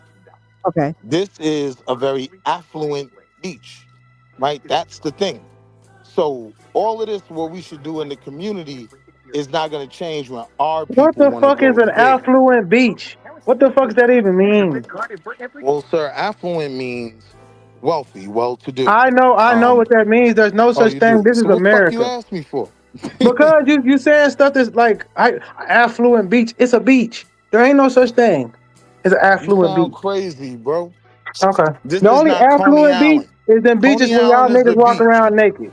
Listen, That's Coney the Island is the affluent beach. beach. It's smackheads on Coney Island, right? I was in It's Hawaii. You could golfers call that. I on was in Hilton Head. Maui, and there was Do homeless you people sleeping understand? on the Do sand. you understand the difference, sir? No, there's no smackheads at this beach we're talking about. This is something different that maybe you don't Allegedly, there ain't no identify with or smackheads there. The understand. smackheads that are there are the people driving the binges. They still smackheads. They just happen to be That's a smackheads with different a job. conversation, brother. Okay, That's a then. So let's different. not say there wasn't no smackheads there. Okay, we could do that. Yeah, I because thought you you know were damn well, referencing. and look, Wall Street I Willie. thought you were referencing the more prototypical smackhead as No, well, laid out on the to me, there ground, ain't no homeless, difference between a junkie stinky. than a But I junkie that's understand your laid out on point. the ground and a junkie that right. got $1 million There ain't job. no To me, the same person. prototypical junkie, bro. You got Thank you, bro. judge, you got policemen, you got all types of niggas, lawyers that's on Thank that you. hard. So we You know, talking about two different things, right? yeah, but you just your characteristics, just how you know what I'm saying? Even when you kept calling us the young niggas that was shooting up shit, my nigga, there's white kids out here shooting up shit too, though. You know what Yeah, I'm but saying? wait. This is when I started it, bro. I swear to you, I was like, how do we even have the conversation? Because I know just for even bringing it up, I can get put in that box of not saying white shit need to get addressed too, right? I understood that. Nah, my whole point wasn't that though. My point was fuck all the talking, my nigga. Do something. That's the Right, point. That's my right. point. Fuck all the So talking. So I brought up the example of my hood, where I grew up at. where niggas actually did shit, and that shit left an imprint on me forever, my nigga. You know what I'm saying? But That's wait what I though. was saying. I ain't listen. Hold on, Wall Street. You keep thinking the motherfucker keep going back and forth with you, man, on every subject, my nigga. I'm just talking, my nigga. You know? Nah, I know that. I know Okay, that. say no more, my nigga. I'm You just good? pointing out the difference though. The only difference is this ain't really a neighborhood thing. Like this is it's almost like Myrtle Beach, right? When you go down to Myrtle Beach, it's black folk that live all around there. But when these events happen, Labor Day, 4th of July, whatever, it's like, how do we handle that? And that's not really Nah, a but listen. community development Listen though, bro. conversation. I go to North Myrtle, my nigga. I used to when I lived in Charlotte, my nigga. I used to go to North Myrtle four years in a row, 2 times a year, So June you and know in what I'm talking August. about. So I had a condo down there and everything at the Peppermint, you know. So what I'm trying to say is, fuck shit still go on down there too, my nigga. You know what I'm saying? It ain't just being the black kids and the, you know, fuck shit happen, bro. You know what we can do though is start giving these kids things to do. You know what I'm saying? Combat the goddamn advertisement, the movies, the music. We start being in their lives and shit like that. You know, I'm done with all this talking shit, my nigga. You know what I'm saying? I built a generator myself, and guess what happened after that? I stopped telling motherfuckers how to build about electricity like that. I did the shit. I'm ready to market the shit, sell this shit. I'm ready for that type of shit. You know what I'm saying? And bro, I rock with you and salute you on it. That's the foundation. I 100% agree. But then there does become a different conversation for when holidays happen and we all congregate in different areas. How do we facilitate policing those crowds, or are we just going to give it up to other groups to do it? And if we do that, then we put our kids in a bad position. I'm more comfortable with a black man from a private security group that actually gives a fuck about the neighborhood grabbing the kids up and breaking up an argument than Check. I am a cop. Wall Street, you said earlier there was 98% of the kids wasn't doing shit, and you want them to police the 2% like the 98%. That's gonna be a problem. I didn't say that. I didn't say You like. did. You said earlier. I didn't say like, right? Because that's the problem. Oh Right? my God! So we going I on don't words, think the man. 98% good kids are the criminals. They were literally just coming to hang out. Okay, right? then you can't police 2% of people, bro. You just gotta let stuff happen. No, I'm saying police the situation to prevent what Well, happened. And some I people think, want to be free. and I think a security presence, right, simply de-escalate shit. Like why that happened the way it did, it was no cops, no nothing. Like Is long Virginia as you, is Virginia open carry state? this is South Carolina we talking about. I mean, well, South Carolina, is it an open carry state? I'm pretty certain it is. Well, then police your damn self. In Texas, we ain't got them problems. You pull out a strap, you might have 10 looking at you from all different races. You might have now, an Asian, white man, black man, Mexican man, all pull out a gun on you. Don't you do that? So now, brother, that's one of the things I said that bothered me. I watched after it went down, mad white boys that wasn't a part of nothing. They went to their car and came back, and they was just ready to smoke something. Now, those 98% of kids that are good black kids out there, them crackers don't know the difference. Well, that's why you, as a black man, should have your goddamn men telling white boys, stand down. I got this. It's mine. Because they would do the same thing to you. If a bunch of white boys. So don't you think a structured presence outside of me being lucky enough to run to my car and get my gun, right, would be better? Like, you know what a structured presence would be? The same shit you argued against whack gangs. Because I promise you, there's rules and gang. No, I'm just letting you know. I'm talking if you don't, service. That is security. Do you know the FOI, the Bloods, the Crips, the GDs, especially the GDs? They do security details for rappers,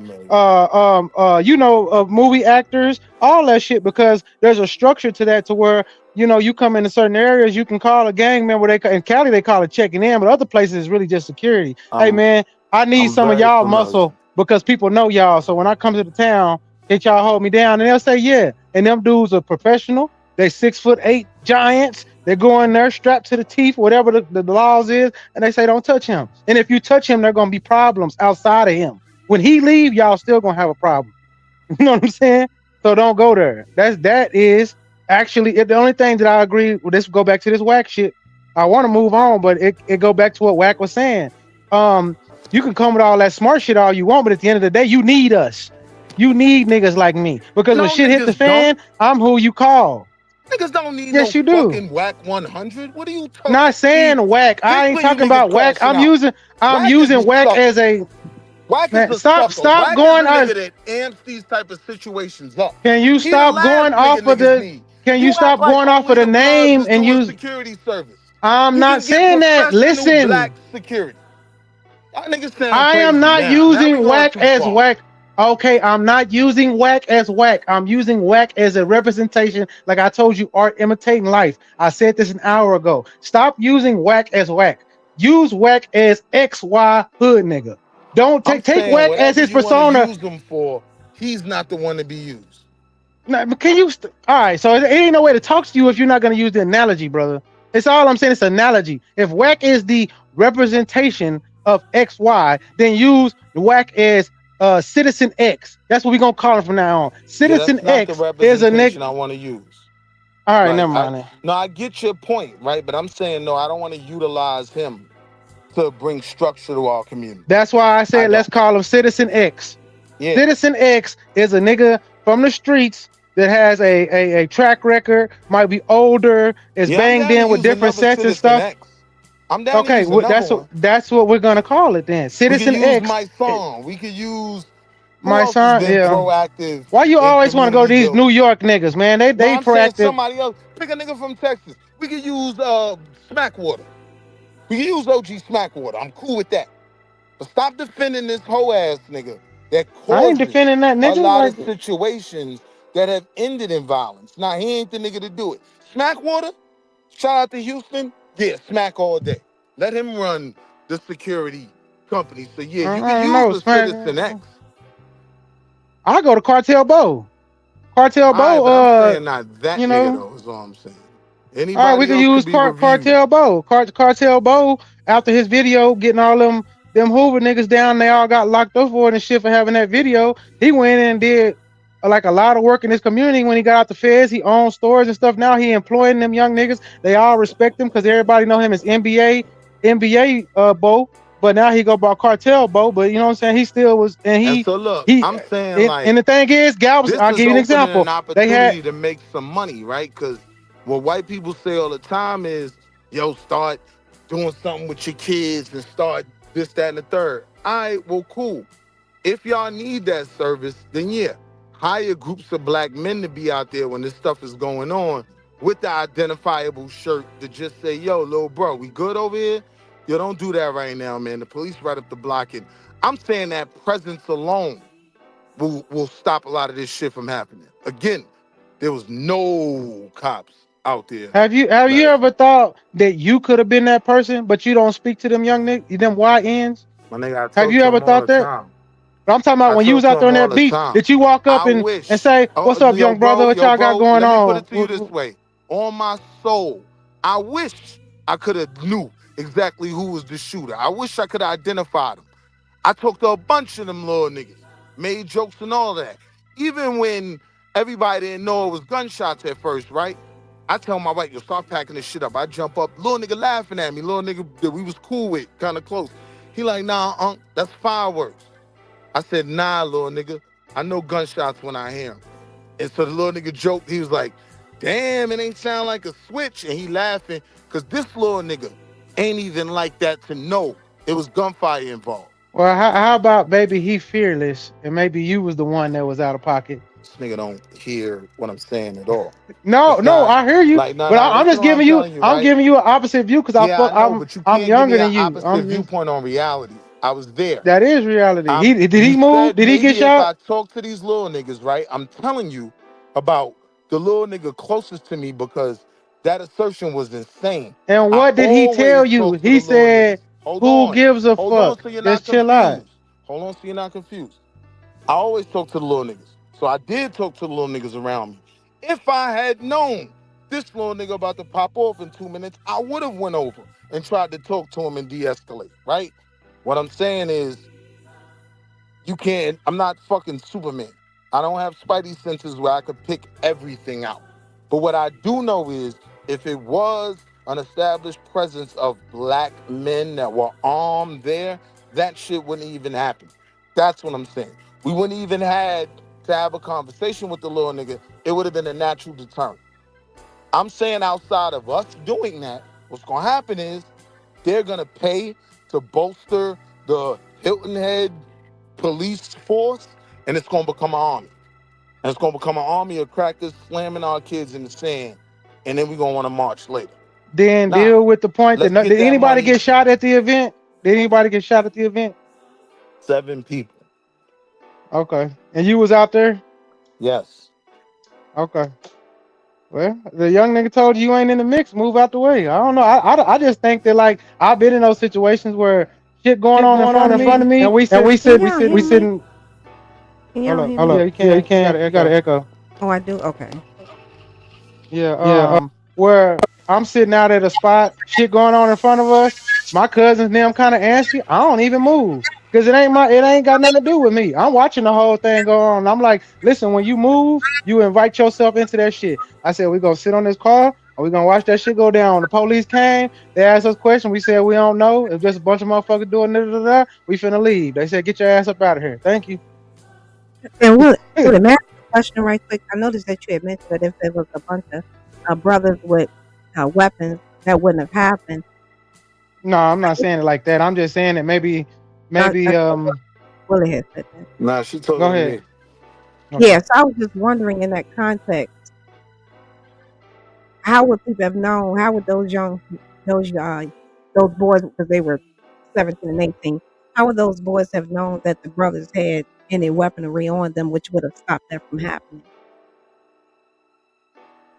Because it would have been visible in their hip.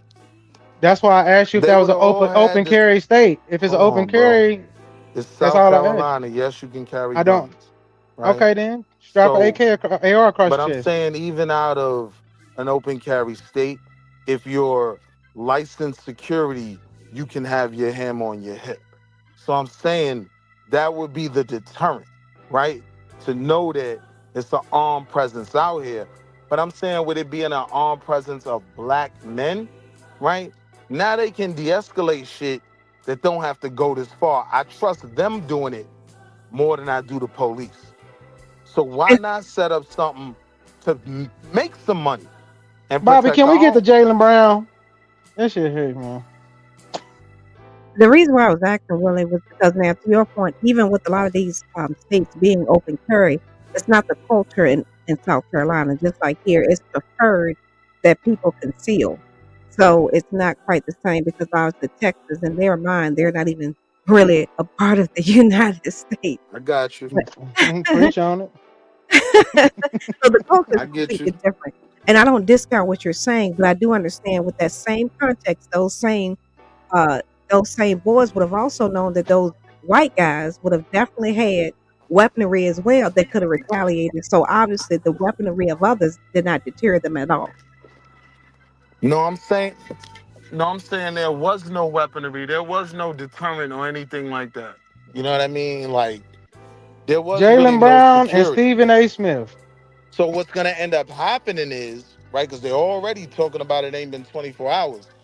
Now they want to beef up the police force. There's going to be a response of more security, right? And I'm saying I would rather it be us securing those moments at those times than it being a bunch of white cops. For sure. Moving on. You belabored the point. I'd rather niggas stay away from them beaches. That's right.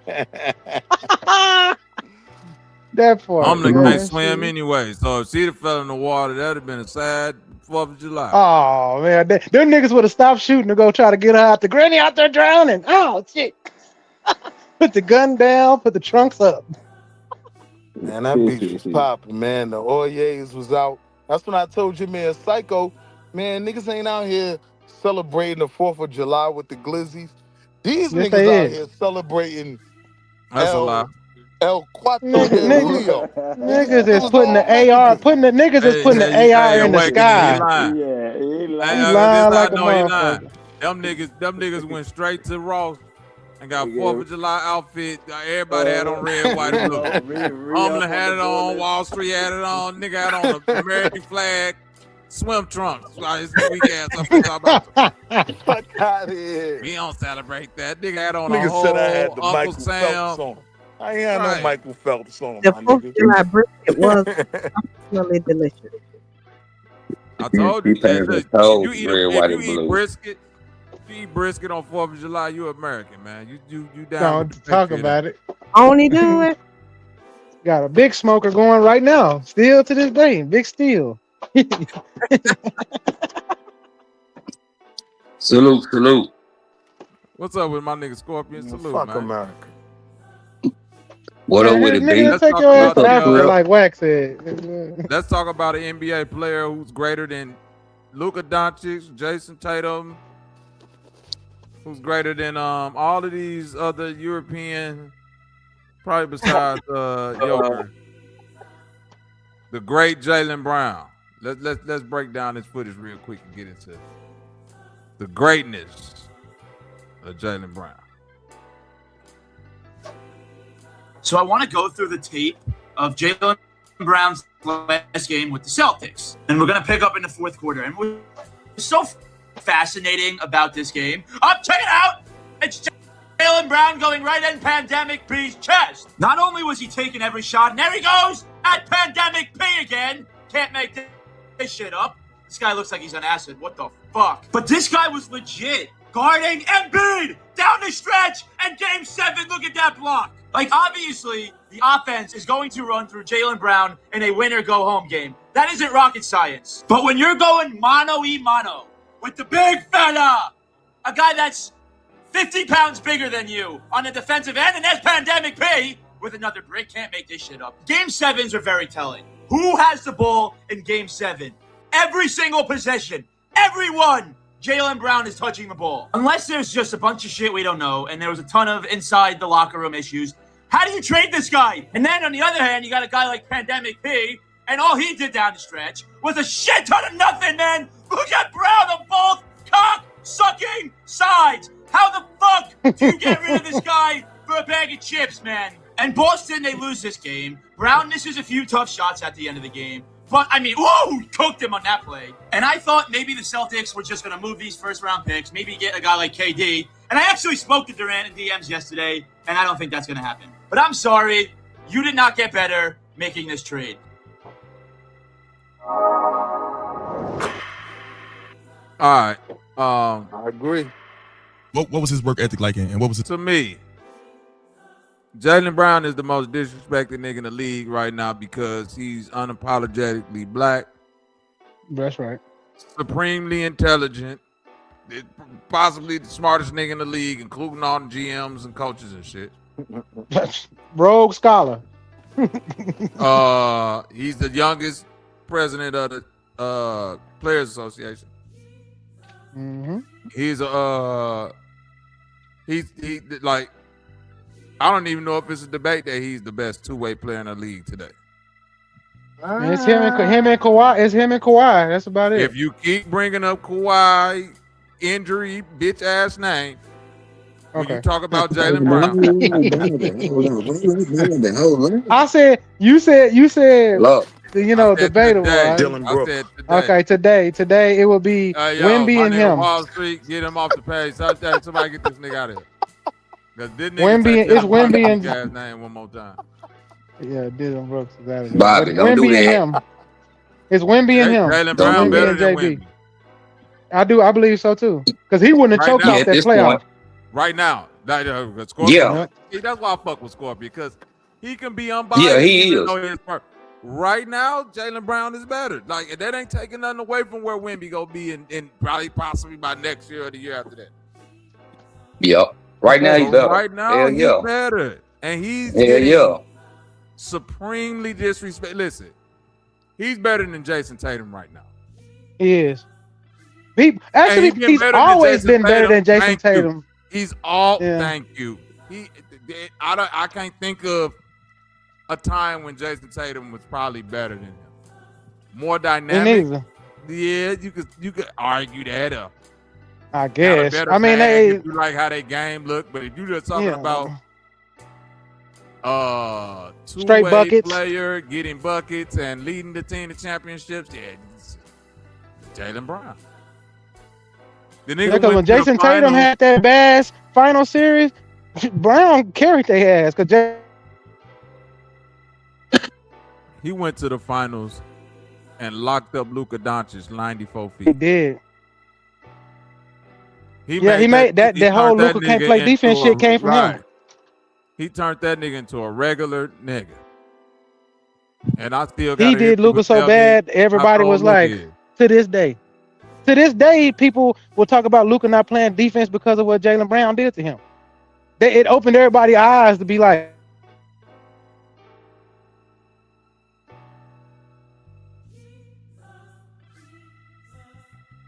different. I'm just saying, y'all go back and watch it. Luka looked all right against Tatum. Jaylen Brown made him look dumb. But I know, and what about that Stephen A part of it? Have you got to that? I mean, Stephen A always a weirdo. So I don't even like. Can you hear me? Can anybody hear me, or is my mic fucking up? I can hear you. I can hear you. Okay, cool. Stephen A always. He always doing some old coonery ass. Like, I don't even like speaking on Stephen A. Smith when it comes to these players because it's like giving this nigga too much shine. And to Jaylen Brown point, like, he don't respect the fact that his word do affect how these players get viewed and then judged moving forward. He don't respect that at all. But when it comes to them white boys, he respect it though. And you know, remember when him and Jaylen Brown was going back and forth, and he yeah, clearly. If you know what I know, nigga, tell me, nigga. Scorpion, is you trying to talk? Right. You know what you mean? If you know what I know, Yeah, I know people in the organization. You know, if you just know what nigga, tell me, nigga. You know, so I agree, Bobo, for real. Right. What you mean if you know what I know? Like, all of this, like, if the anonymous source is saying his work ethic on the court and all, that's one thing. Like, you niggas getting these anonymous sources that's like degrading this nigga character based off of what? Off of him not being light skinned. Right. Like, what y'all basing this off of? He think he the smartest person in the room. His daddy's a 7 foot tall boxer that'll knock everybody out in the fucking room. Yeah, that's what I was just gonna say. This nigga father is a world champion boxer. He grew up in a 2-family home, not like Jason Tatum. There ain't nothing that Jason Tatum, my nigga, St. Louis, all of that. But you talk about Jaylen Brown, you talking about like an MIT level genius. Right. How this nigga not being promoted as the face in it? Oh, I got it. This nigga too smart. I never heard that shit, mastermind. Like, nigga, you too smart? You too? Oh, this nigga think we too good for niggas. Get the fuck out. They don't want that dark-skinned nigga to, you know, they want him just to shut up and play basketball. That's what they want. Just shut up and play basketball. Dribble the ball, nigga. What you say, Wild? They rather give LeBron $1 billion. That dumbass nigga. Right, because the books that LeBron claimed he read, Jaylen Brown actually read them. Don't do that, Trip. You know you're gonna get. Trip, don't do that, for you know they're gonna come for you. LeBron was over there going through the foreword, trying to act like he read the book. Jaylen Brown said, "I can actually break it down page for page." Trip, remember he was reading the book upside down at the same time too. But we ain't gonna talk about that. But anyway, let's get back to Jaylen Brown. Let's get back to Jaylen Brown. That nigga LeBron opened that book up and read Alex Haley and closed that bitch back up and said, "That's enough for today." But it was upside down. That's my LeBron the greatest though, so y'all stop that. Okay, I'm starting to think Shaq's smarter than his dumb ass. But did you see the shit with did y'all see the shit with on Gil's Arena where Rashad and 𝘾𝐤𝙢 was going back and forth about that topic with Jaylen Brown? No, I don't really watch that show no more. Or has been different. Y'all have to look at it. Yeah, you have to. I watch it when it comes to different. I don't watch it as much as I used to, but like what I do, I catch the little shorts in it now. Yeah. And they was going back and forth about that topic, and I couldn't believe like 𝘾𝐤𝙢 was like, niggas shouldn't be talking. He shouldn't say nothing to Stephen A about, you know, what he was saying about Jaylen Brown, but Rashad was like, nah, nigga, that man got a voice. He can say what he wants to. If he feel disrespected or he feel like he need to say something to defend himself, he should. I'm like, damn, Kenya, you the motherfucker that always, you know, standing up for yourself when another man do it, it's a problem, you know, tripping out this shit. Like, bro, now I agree with Rashad on this one, bro. But Kenya ain't really stand up for himself, and he wasn't a nigga that went back and forth with the media. Cause that nigga. No, I'm not talking about but no, no, I'm talking about with the coaches and stuff. If you know the stories with George Carl and some of the other coaches, yeah. That's what so you still standing up for yourself. That's what I'm referring to. So regardless if it wasn't quote unquote publicized to a certain degree as much as this, he's still standing up for himself. So he should be the first one advocating for Jaylen Brown. Like, yeah, you supposed to do that.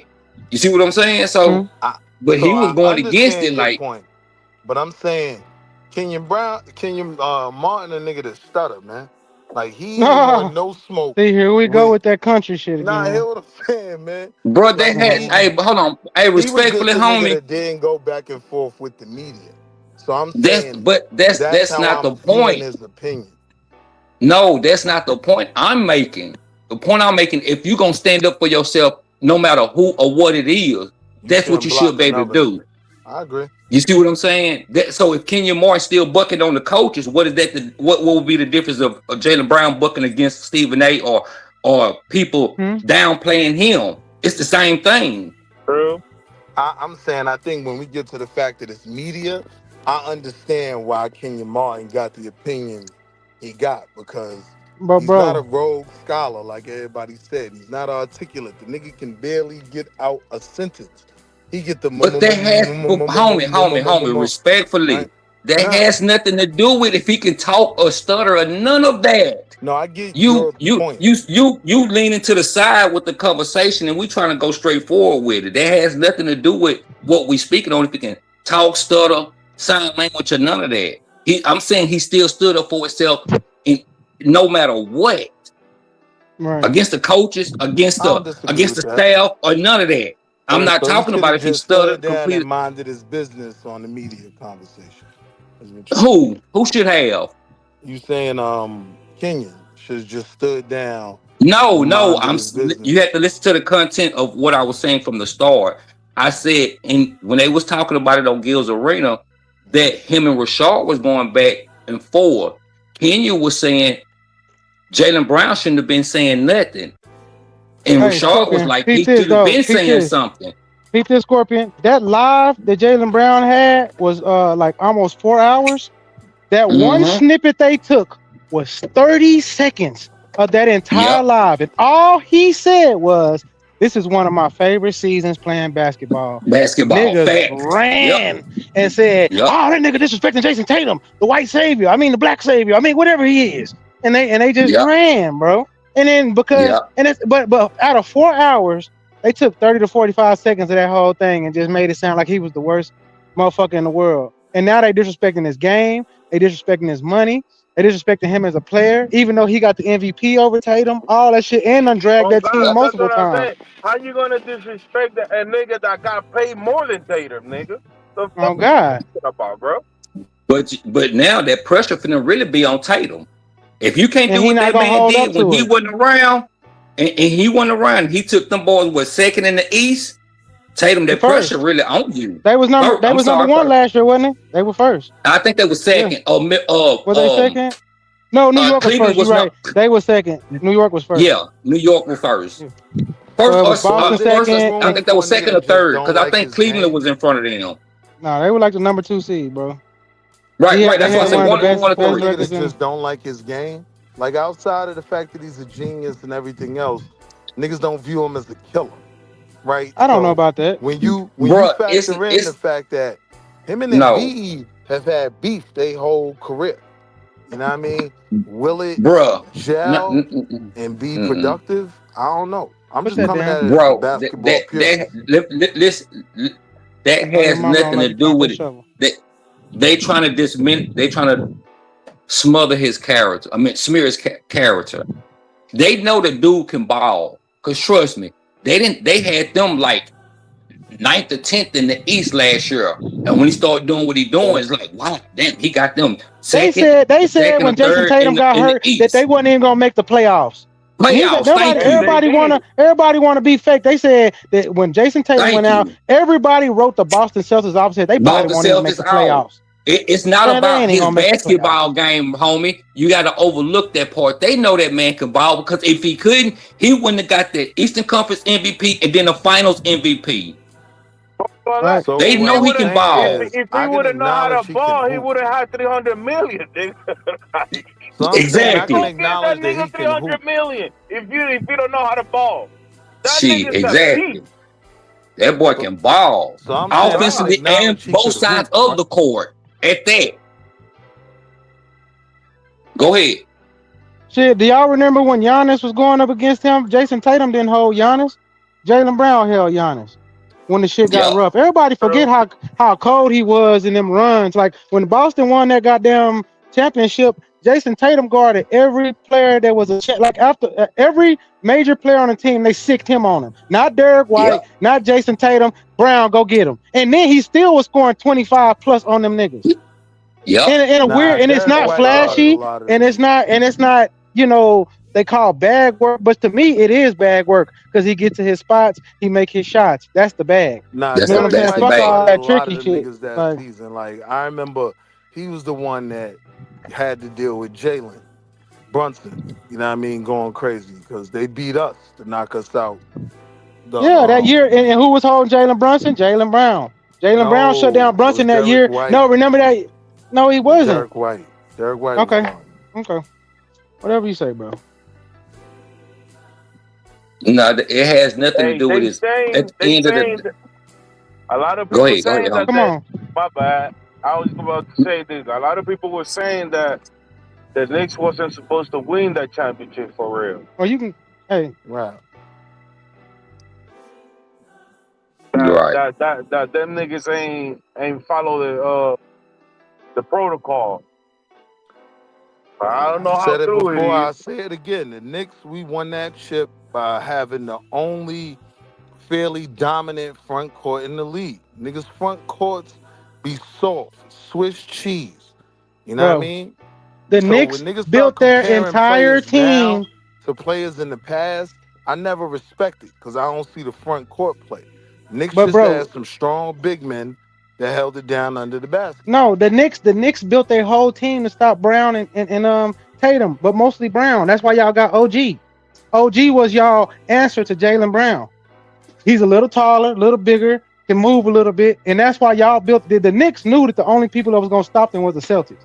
And when the Celtics got hurt, they knew they're like, okay, we got the green light. But that entire New York Knicks team was built specifically for that team. That Knicks team was built around Jalen Brunson. The whole team was built around him. Right? Cat You're not listening to what I'm saying, man. You can't have a small guard. I heard what you're saying. You just wrong. I'm a Knicks fan. No, everybody said that before. Okay, so the Knicks admitted it, and I'm wrong. Dolan admitted it, that the whole team they built with Cat, Brunson, and all that shit was to compete with the Celtics. 2 years ago, 3 years ago, they said that. So James Dolan and me wrong, right? The nigga who signed the players and me. Yes. That's all I'm asking. Oh, okay, say less. Because the nigga that put the team together was the president, not James Dolan. The nigga that built that team was the president, not James Dolan. I can't think of the homie name, but it was the president of the Knicks, not James Dolan.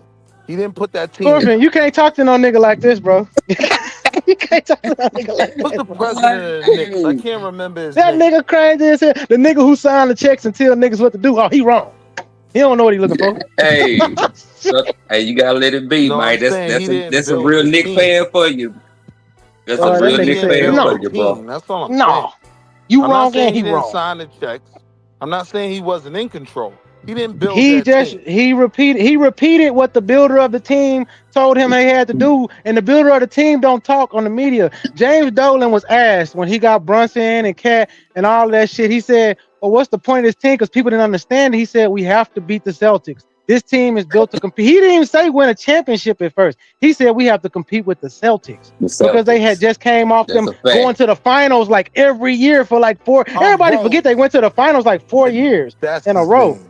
Leon Rose is the nigga You that ain't that, and we don't even know what that nigga sound like. But we know. So you gonna tell me we Leon gotta? Rose? I never heard him talk. Yeah, this is what I'm saying. I'm a Knicks fan, bro. Like, yeah, I hear Leon But Rose you speak can all be the a time. fan, More but you so, still can. Leon Rose, But hold on, actually speaks more than James Dolan, right? He built that team around Jalen Brunson. He said it multiple times. If you look at everything from his father being made assistant coach to bringing in 3 players from his championship team in Villanova, right? I'm not saying you wrong that we had to beat the You Celtics. did just say I was wrong. That's kind of like duh. That's an extraordinary grasp of the obvious. That's what I call it. Yes, we have to beat one of the top teams in the East. But that don't mean that team was built to compete with specifically the Celtics. Nah, that team was built to win a chip.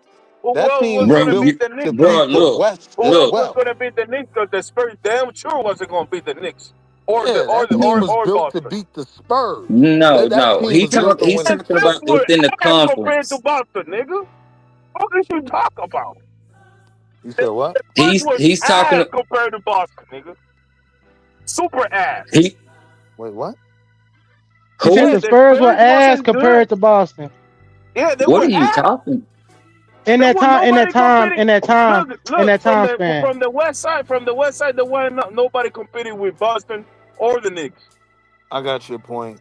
Swap out Oh, OKC. okay, yeah, that's Swap cute. Yeah, he's out saying in Okay, that the time period. Timberwolves. Yeah. yeah, Swap okay, out but we It was know from only right shit. Oklahoma Detroit City, this and that year. came later. Right. We didn't Yeah, know They Oklahoma City built was that gonna be who team to that's win gonna a be. chip. but Not if that's just the about no case, Celtics. That's my thing crazy. is this: Because the Celtics if weren't even as respected as being totally dominant over the East. But they still wasn't halfway respected to get chips over certain teams. Nah, they built that team to win a chip. It wasn't about no Celtics.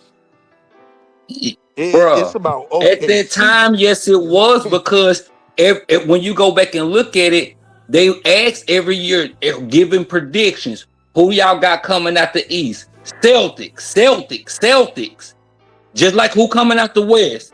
OKC. And see, me, I'm willing to admit, Yeah, give me a second. we had to construct our team for I'm a Spurs fan to beat who? OKC. That's what happens. Each conference, you see we see who the big dog is, and you have to construct a team to sit up there to beat But them bro, or if I'm match honest, them. for the last 2 seasons, It's Philly is probably more of a threat in the East than Boston. For the last 2 Who? seasons. Philly. Who have? Philly. How? Hell nah, Philly you has been tripping, more bro. of a threat. Are you in the tripping, East. homie? Well, Marcy, Are you tripping? right now? You tripping, homie? Nobody said Philly, besides Time out. Philly fans and Philly lovers, said they was coming out the East, bro. It's been Boston. Go replay these tapes when they go give their predictions. Who is coming out the East? Boston. Who's coming out the West? OKC. Maybe a few for the West may have said Denver. Other than that, those are the 2 names that's mentioned the most. Come on. What? Philly? Spread all around. Don't let it run. Nobody wasn't even again, threatened by Philly. Nah, that's not true, bro. Oh, And was I don't even nobody scared of disagree Philly, with you bro. that most people saw Boston as front runners in the East. I don't Tell even me, disagree with that. tell me somebody. Hold on, real quick, Scorpion. If you talking about this year was the Knicks, right? So the last 2 years before this year, It's kind of crazy statement to make when Boston has won a championship in them last 2 years. Last year, you think in the playoffs, Boston was no. Front I'm saying, no, listen, it ain't more of a front runner. I'm saying if you're saying before the last 2 years, that means before the Knicks won, it was OKC, and the year before that, it was Boston. Yeah. That's the last 2 years. They've been the front runner. They've been the front runner the last 2 years. I'm saying everybody didn't expect Boston. Everybody didn't expect Boston to win that shit. Coming into that year, they was the front runner in the whole entire NBA to win a championship. That season. Two seasons ago, I give you that. But after not two. Wait. Before OKC won, the year OKC won, they was the front runner again coming into the year. No. Yes, they was. Because he tore his ACL in the beginning of the season. No, he tore his ACL in the playoffs against the Knicks. The year before. Nah, they wasn't no front runner. No. Hell no.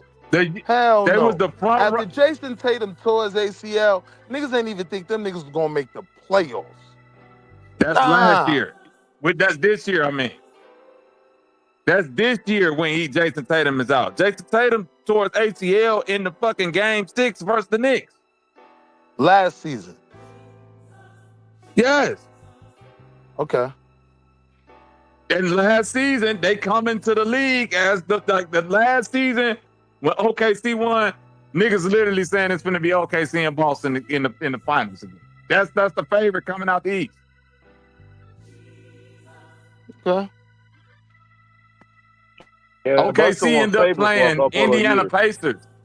And then they say a lot of people, they say the only reason they played the Indiana Pacers is because Jason Tatum got hurt.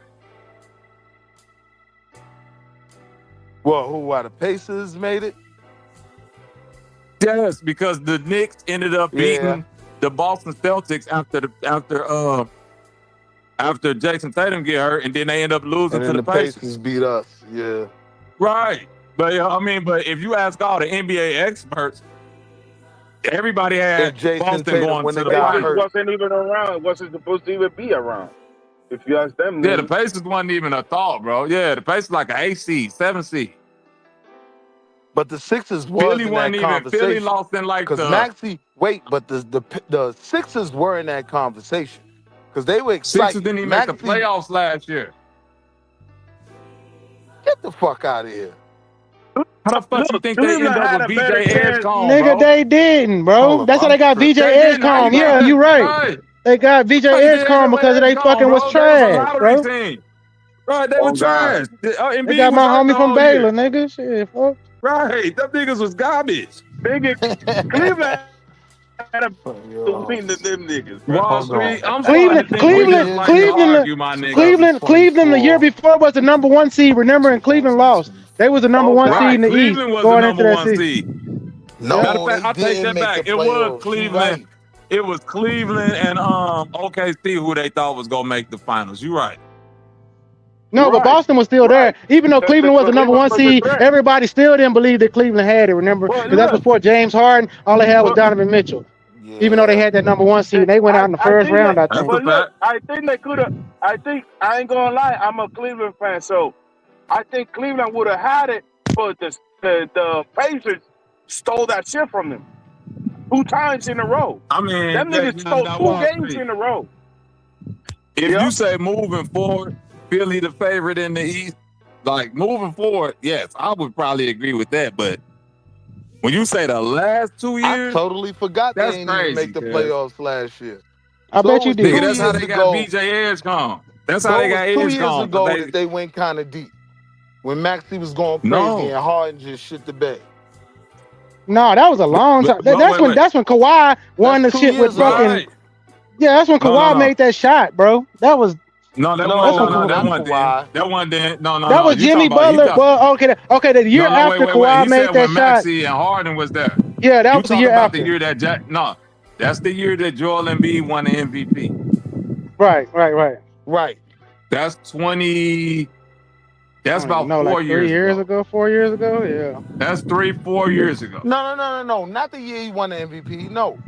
It He talking was the about the year. year The that it only was one that, hard. Yeah. if Yeah, you that's talking hard about the year. year James Harden was there, that's the year he won MVP. That is right.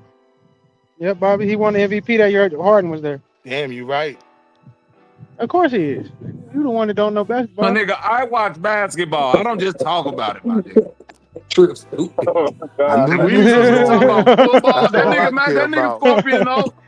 I knew the Scorpion know. Knicks We was talk gonna about win. football, baseball, anything else. I believe you niggas. But when it comes to basketball, that nigga, he Yeah. don't be too far off now. No. When it comes to that football and basketball, we gonna be on it. Philly. Yeah. Nigga said Philly was the trend, nigga. Hell no, because they already knew. I like that nigga Maxey, man. Now he gonna change the subject. Yeah, I'm Maxey. talking about Maxey from Philly. What are you talking about? Change the subject, goofy nigga. Like, oh, now I'm the goofy. No, you don't. I ain't got no problem saying I was wrong about some shit. You don't. Yeah, but they ain't gonna. I ain't gonna lie. Go ahead, bro. Go ahead. Now, I was just gonna say, right now, if they get another big man, they might be all right, considering they're in the East. But then now that they got Jaylen Brown, but the last couple of years, everybody knew they weren't winning because Embiid wasn't fucking healthy. This nigga is bones on bones. I don't know. I said if they get them another big man, I can't just predict like that. I'm saying if they get them another decent good big man, because Embiid is not gonna last too much longer, bro. He has Scorpion, no part. You know how hard it is. You know how hard it is to find a big man to win an MVP. I mean, in this league, they not getting that.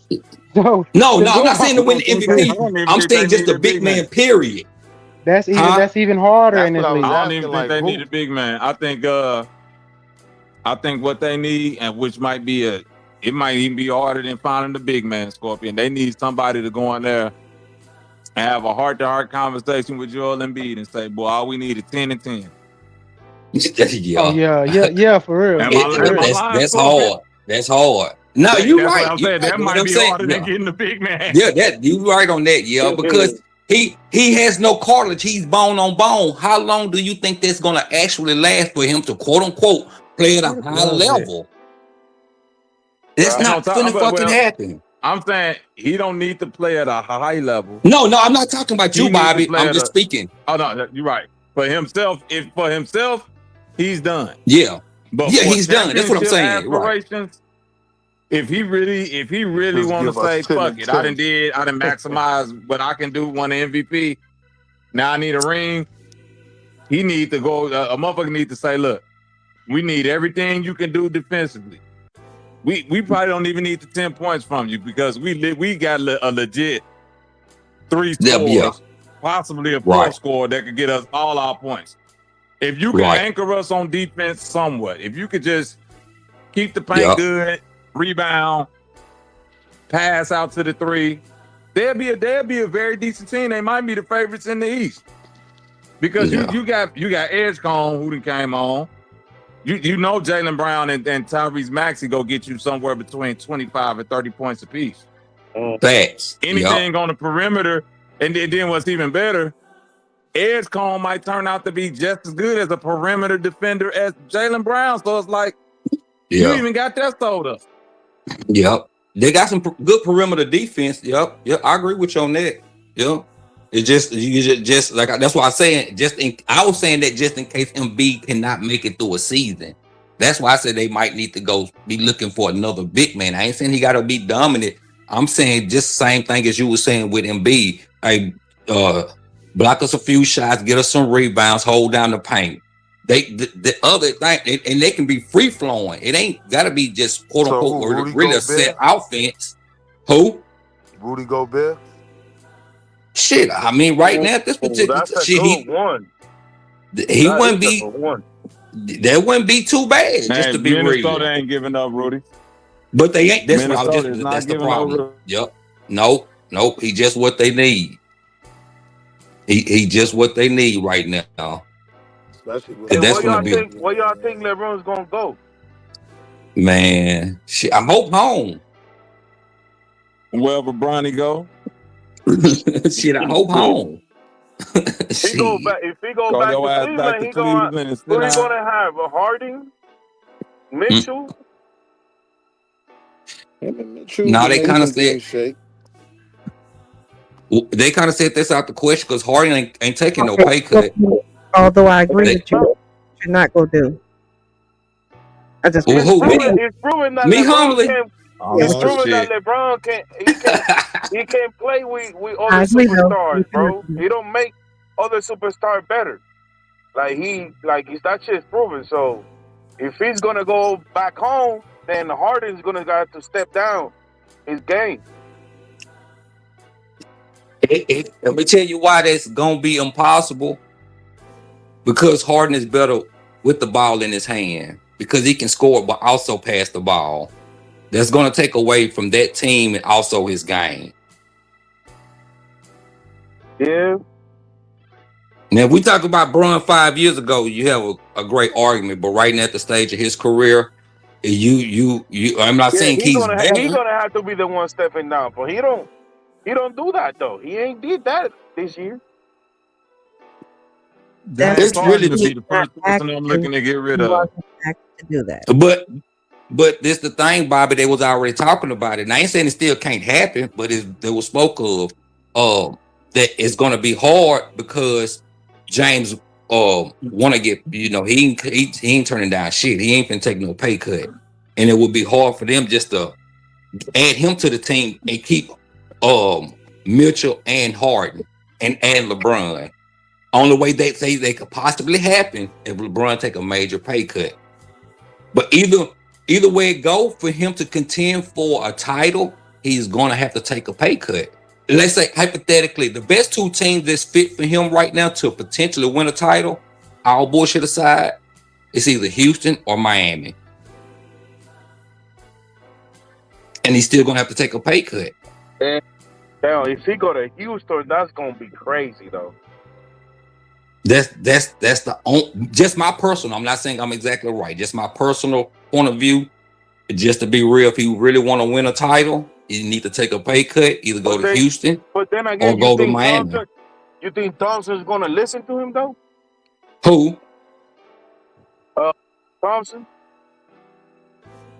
Yeah, he gonna follow the lead. Dude gonna follow the lead. He'll be all right. Cause the only thing you really need, because the only thing that was really missing. I ain't gonna lie, bro. Aggressive. He's young too. I think that shit arrested. Only reason I think them two things don't work is because me and you both know what new LeBron need in order to win. Scorpion. It needed some shooters and a score. He need them shooters. Yep. That's why I agree with Psycho. It make more sense he go to Cleveland because at least they got some level of the type of shooting. Okay, I get you. Yep, I ain't mad at that.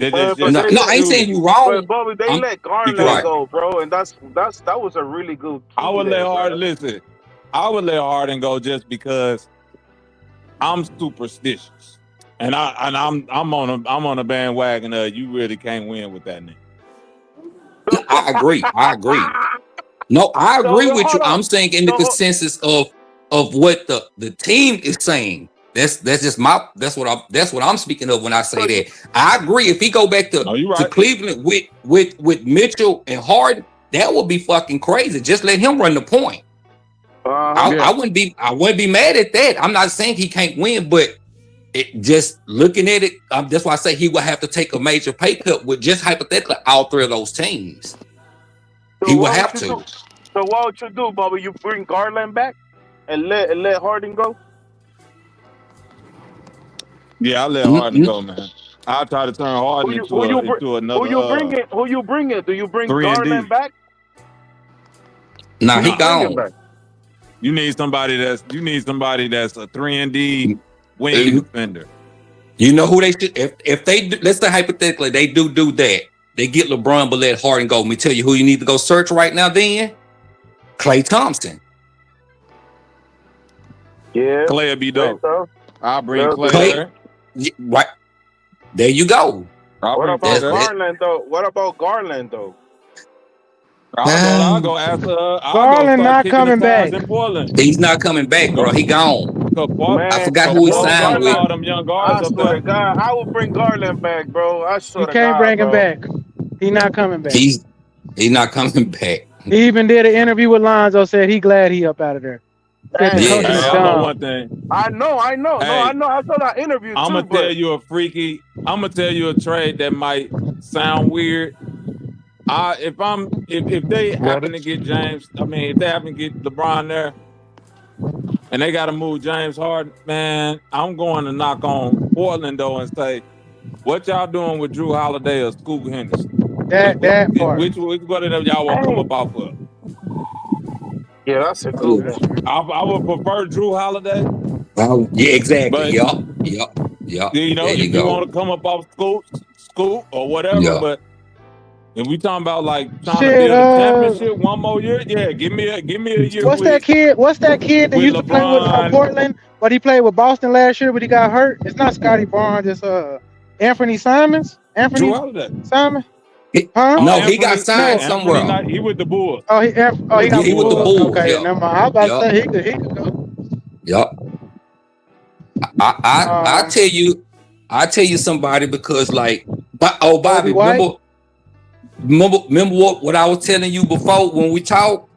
It almost happened, but it didn't go through. You know, when Kawhi was up, he said there's only two teams he would go to. That was Toronto and Spurs, but Spurs didn't want him, so he went to Toronto. But anyway, Yeah, the Spurs didn't want him. yeah, but I said we end up getting Tobias Harris. I don't know what the fuck for, bro. Who got Tobias? The Spurs? Yes. That's a great pickup. I don't. Great pickup. They need him to calm them down. They really won the finals, bro. They inexperienced killed them. I don't. They had Tobias. That's Go ahead, Bob. Worry, bro. Yeah, So big the shot there. one that just came from Detroit. Man, You know what Tobias Tobias Harris can talking play, about? bro. Yeah, But Tobias no, can he play. didn't. He can play, but he don't show up when it counts, bro. No, when Detroit lost this year, he showed up. If you watch this year, he showed up. It was Jalen Duren who shit the bed this year. Yeah, and he done This showed year up with he was Philly. Like the Tobias last going couple of crazy. games. Tobias Harris showed up, bro. Yo, he played great. Them first series and a half, like first two series. I give him that. But when it came to that last one, he started. I tell you who. Because Go ahead. they got him in a position. Well, because they got him in a position that don't really suit him. See, what Tobias Harris is gonna do is take over Harrison Barnes' spot, but actually give you production. Okay, I can see that. You feel me? No, I He can gonna see be that. Harrison Barnes, except when you put me in the game, I'm gonna be able to do something. I'm gonna not be just able to hit gonna this be a nigga open out. three. I'm gonna be able to hit this open three. Right. I'm gonna give you rebounds. I'm a real Yeah. vet. You dig what I'm saying? I've been around, blah, blah, blah. I might not be this champion that Harrison Barnes is, but a lot of that shit be overrated. If you know, depending on I get who you what you're is, saying. all that championship experience shit, you know what I mean? If you just a nigga that was Yeah. there, that shit dead. You know what I mean? So yeah, Right. he can get in there and do what Harrison Barnes did and actually give you production. That's why I say that's a great pickup. You know what I mean? You got a real vet that could still get out there and do something. They ain't need a lot. They just needed somebody to actually, when they get that veteran leadership, they can actually go out there and show you what they mean versus just talk your ear off like a Harrison Barnes or something like that. Yeah, that shit. Right, I get you. I didn't see it, but I'm like, yeah, because I was thinking like, okay, we didn't get Kawhi, but I was thinking the next person, hey, go knock on Indiana though. Let's get Siakam. I like that dude. I ain't saying he the best, That's but right. I think the he. truth, boy. I think I'm saying the way he play, he fits the Spurs perfectly. Yeah, oh God. You see what I'm saying? God. That's why I would have been like, hey, Indiana, hey. Because the reason why I'm saying is because for the next 3, maybe 4 years, we ain't fucked up about no picks because we got our young core. So if y'all want 2 or 3 first-round picks from him, y'all can have them. Let's just get this dude right now. We can have a nice run with him. You see what I'm saying? Because like the picks right now, we shouldn't be fucked up about. Because we got our young core. So we ain't looking for no first round draft pick. We can just add little pieces here and there. You Well, can you do that through could free say that agency. the Spurs picked up in the draft what you asking for. You might not I know know who these that players are. dude from They picked up some cold motherfuckers. Them first two yeah, picks, that them niggas yeah. ballers, bro. Ooh, They I mostly like that big defensive man they players, though. got. Yeah, that That one big from man was it from Kentucky? Is it from yeah, Kentucky? yeah, he from Yeah. Kentucky. Oh, yeah. I like that Like, one. bro. I think if he get in there and can give us some production, he ain't got to score a lot. Just hold down that paint Nah, when you we be don't out that need, at this bitch. point in y'all team No. with Dylan Harper, you don't need scoring. It's only one ball. You Yeah. need role players. And Tobias Yeah. Harris fits that need of until these guys come along, we got a guy that's going to get rebounds. If needed, he can bust a 20 every now and then, but he going to do Yeah. exactly what, he a great role player. Like he said, Robert Ory. Facts. You know what I'm saying? Yeah, I see it, but I just like I was kind of down on dude, like, man, like, damn, bro, I would have rather, since we didn't get Kawhi, we got, I was like, let's go get Siakam, fuck all that, bro, but I get, but I see it, but I know once he get over there, he gon' fit the mold, because he I know he can ball and shit, but at the same time, it's like, it seems like when he get to them playoffs and when he get, you know, the rubber beats the road, like he don't show up sometime, but it's kind of, he get over there, he'll be all right. He gonna be all right though. But and another thing we got too now, we picked up an assistant coach that's been around for a while. Damn, what's dude name? Billy Donovan, I think. That's another. That's a. Billy Donovan is y'all assistant now. Yeah, and that right there, to me, that's real important right now, because that young coach, he missed a lot in this past playoffs. So that right there will help us out tremendously. So I'm not mad at that pickup. I think that's gonna be the most underrated pickup that we got. Not including on the court, but just adding to that team that we needed is gonna make that team go. So I liked that pickup. So I wasn't mad at that. I'm like, yeah, he an assistant coach right now. So yeah, we needed that. He can give Johnson some points. This year might be the most parity that the NBA had. This year might be the most parity that the NBA had ever. Because I couldn't even tell you based off of preseason, and I can't tell you who's gonna be the best team. Right. And on top of that, it's one of them years where the teams that was like at the bottom of each conference, they even got better. So you don't even know who's gonna really be in the playoffs no more. Yeah. You know what I'm saying? Outside of like the top maybe 4 teams in each conference. 14, yeah. Everything else is up to grade. Like, nigga, Utah can fuck around and be number 5 in the West next year. Yeah. The Wizards can be number 7. Like, this how much niggas just stepped it up. Facts. They made some moves this offseason. Yeah, I like a lot of these moves that they made. I'm like, damn, they actually trying. But you know why? They can't do that tanking no more, because next season, you can't really be trying to tank and sit your players down. You're gonna get your ass finding draft picks. So it's like, shit, man, we really gotta go. You know what I'm saying? Yeah, that shit over with. So he made it to where motherfuckers, y'all really gonna have to fucking compete. We ain't no more trying to sit your best players out and trying to tank. Now you might can find to do it in another quote unquote sneaky little way. You know what I'm saying? But ain't no more of that shit. You just gonna have to get out here but you have to put you together a good team and go out here and compete and try to win. I do have a question to ask. So I saw this on a video the other day, and people were talking about what you just mentioned, Scorpion, with some of the players sitting out strategically throughout the year, and things like that. And some agree, some disagree. I can see it both ways. But in that video, they made a point that back in the day, many of them were on the S word. And yes, ma'am. You can say steroids, I think. Okay, it's not okay. I don't want the words to be an issue.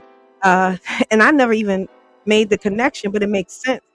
when you think about it, for those who did admit it after their season, or rather career was over, that they were heavy on them because they only tested once a year. Well, most Back of them then. are on cocaine, but steroid Yeah. cocaine, same thing. Same thing. Same thing. They're You want to know what it is, Humbling? They knew it. They knew it. It was players that was on steroids back then, right, Humbling? That is true. True. But the majority of players weren't on steroids. What it was is 2 a days. Right. Yeah. Extra work. The work. Different. It's a different type of, like, when I was on the basketball team, Humbling, I can remember practices where it wasn't nothing but running. 60 suicides. Nigga, 100 you ain't dribble suicides. a basketball. You ain't like we running nothing. Line we to ain't doing line. nothing but laps and suicides, Humbling. Move. That's You remember that, Bobby? Move left side. Move right side. Move. Right, all of that shit. Like you running up, you gotta touch the backboard, you gotta run back down, touch the other backboard, do all that. Like I can remember literally. So it's like I saw somebody saying it the other day. Like when you do them 2 a days and different type of training that they took away because they said I was too harsh in this. It add a certain callus to your body and get you in a certain shape that 82 game season don't even seem like. We used to run so much, Humbling, like by the time we got to the game, that shit was like, oh, cool. I can pace myself in this shit. This ain't like practice. Practice is harder than the actual game on purpose. Yeah. Yep. Nowadays, That's a practice fact. is just like 60%. That's by the time they get in the game, they not even ready to hoop. They gotta wait like 10, 15 games to get in the season before they in hooping shape because you don't even practice at that pace. Yep. Great. Hey, we used to do suicide because somebody was saying was smacking their lips. Like, All right, no, I brought that up in football to my young boys. They was like, well, how do y'all stay not getting hurt? I said them 2 a days in football because football is like boxing. To get ready for a boxing match, you basically have to kill yourself to build yourself back up. And I said that's what 2 a days in basketball and football was. We would destroy ourselves. And it also made us closer because if one of us mess up, we got more running. And it could be something simple. God. It was team building, and it was so tough that when we got to the season, we didn't give a fuck. We was prepared. Now, these dudes are working out with personal trainers. They can say, I'm tired. And the personal trainer say, well, take 5 minutes. No, we couldn't drink water until break periods. We had to run. And if you said anything like that, well, go on and hit 20 laps. Yeah. Until I feel tired. A coach will tell you, when I get tired, y'all can stop running. Y'all ever had a coach say that? Run till I get tired. Run till I get tired. Let a nigga smack their let a nigga smack their lips while we finish the suicide, and he say I gained because we did it too slow. See what happened? We be there until 9 p.m. nigga. Oh God, running.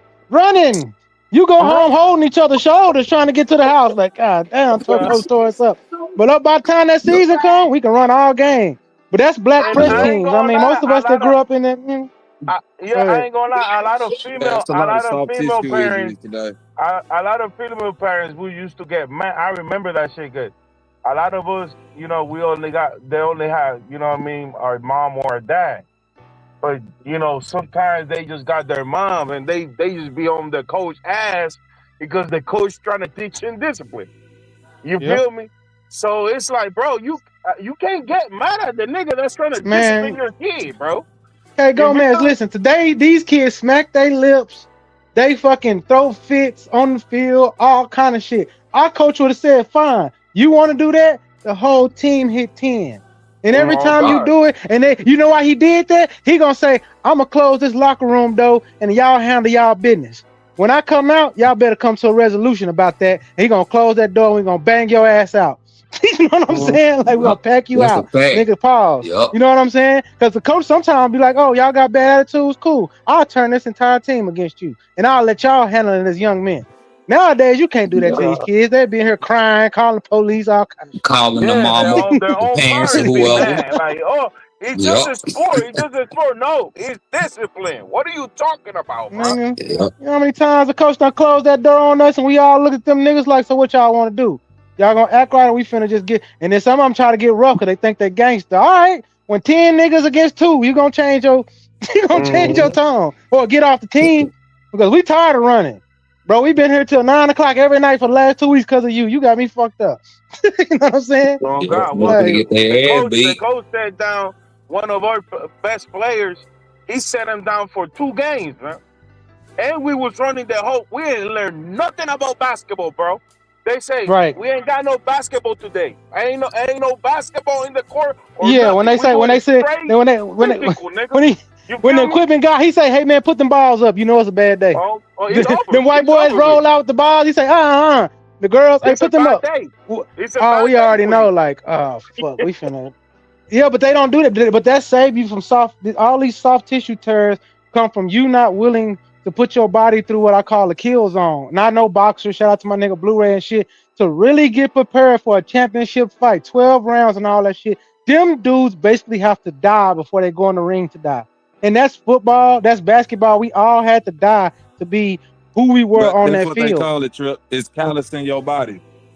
Right. It's callous in your body. It's literally putting your body to the, you know what I'm saying, through these stresses that you gonna like actual game speed, actual game hit. And that's what two-a-days was. Remember, Bobby? The first level of two-a-days was the workout. The second part was full speed, hit everything hard, do it fast. But you did this for a week at a time with running, with all this shit. So by the time you get there, if you are hurt, you'll eventually wear that out of your body. You'll get all that fucking bad shit out your body. Nigga, the only thing we could do is go home and eat and go to sleep. They made it to all we could do was drink water, eat, sleep. Now think about this, Humlin. Go ahead, think about this, Humlin.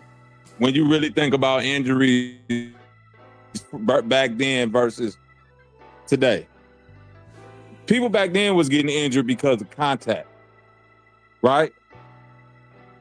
The last 5 superstars that I probably saw get injured, it wasn't even contact. Achilles. It was Achilles. Yeah, it was not. They call them non-contact injuries. They tried to take off. They tried to take off and run, and Achilles just gave out. Right or wrong? Pop. Damian Lillard. Yep, pop. Damian Lillard wasn't doing shit. Just tried to move. Halliburton. Achilles gone. Halliburton. Achilles just and my uncle used to grab my Achilles when I was a kid. Achilles just gave out. Yep. My uncle, Go ahead, Bobby. My bad. Well, I'm just gonna say that just come from not training at the same speed that you're gonna play at. Yep. Right. That's the detriment. That's the detriment. Even like they trying to save the players, but they don't know that they're detrimenting them more, because what you essentially doing is you trying to extend their career. But if the extension of their career come at the behest of they still got to sit out 2 or 3 seasons from injuries, right? They playing essentially the same. You feel me? Yep. Right. Kawhi yep. basically they playing the same time. Jordan, if you really just add up the years, right? Yep. Because I'm gonna tell you even this, though he played longer seasons, but they probably played the same amount of time. But Scorpion, before you go, I want to say this: those coaches that we grew up with pushed us to limits that because that's why you can't work out by yourself. You can't work out with your friends, because you only gonna go as hard as you think you can go. Those old coaches would say, I believe that there's a level above that, and I'm going to make you go there. And if you don't do it, I'm going to make everybody around you hold them accountable. But when they work out with these personal trainers and they homeboys in the off season, they only going to go as hard as the man next to them. They don't have nobody sitting there saying, you got a little bit more in you. You know what I'm saying? You got a little bit more to get. Squeeze that orange until ain't nothing left. No pulp, no nothing. You know what I'm saying? So then when you come into the season, you like, man, this ain't shit, you know? Because most of the time, like he said, Bobby, back in the day, it was broken legs and shit. It wasn't a lot of non-contact shit. Like when they did, it was usually the jumpers. And most of them was able to recover faster than these guys. There was a few guys in the league but you know, that surgery back then killed a lot of niggas. But a lot of niggas today don't come back like Jason Tatum did. But I think he actually worked with an old school trainer to get back as fast as he did. You know what I'm saying? But most of these guys say a year. Sean Kemp tore his shit and he came back still dunking because he had already built up the muscle around that leg and that cartilage. They come back now because the surgery is better. But yeah, that's a technology after so long thing. to get better. Yeah, the Achilles. Yeah, the Achilles surgery got better, but back then you just saw less of that injury because people actually worked on their Achilles like it was like it's a separate muscle. Well, actually, there's these two muscles on your knee. Everybody reach down and hit your knee. There's two muscles on the side of your knee ACL that and all of actually that hold. shit. Yeah, You worked on that. You did. There's these little muscles. You got it. Right. Right. And let's take this into consideration too. How we grew up, riding bikes for miles, climbing trees, walking, playing basketball the whole fucking summer, still going to practice, whether you was doing football, basketball. So our bodies was already the perfect thing. We played multiple sports.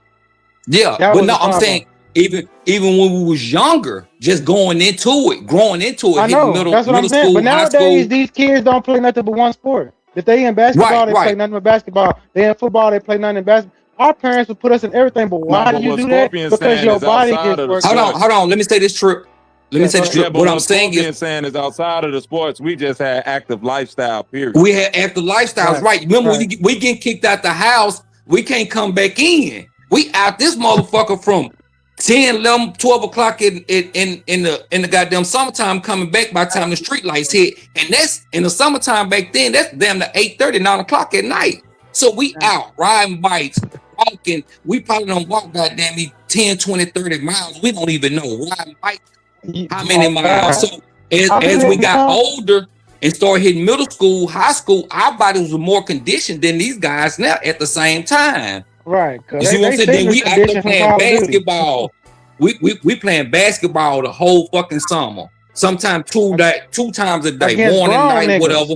Yeah, we was building up our bodies, not even knowing it. But now, what they doing? They doing podcasts. They sitting up in the house playing games, and they body not like ours. You know what I'm saying? We didn't have that many severe injuries like that.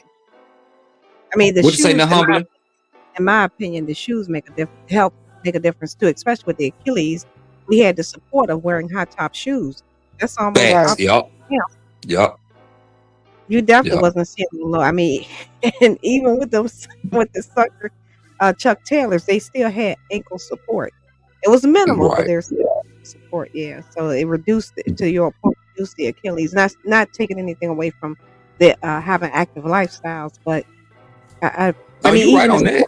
We were high tops. I mean, it was just normal for the Jays or the Ewans or even the Deons. Hey, you know, LeVar had an interview with Neon, right, Humblin, where he showed the ankle injuries are due because LeVar think he's crazy. He went to a shoe person like this guy. They helped him develop these new shoes he got. He said ankle rolls come from this part of the shoe. And then he also said that's why I make LaMelo. I told him to make his shoe a mid or a high top because it helps with the stabilization of all that. Because he learned from making them low tops for Lonzo, that's not good for their basketball shoe. Exactly.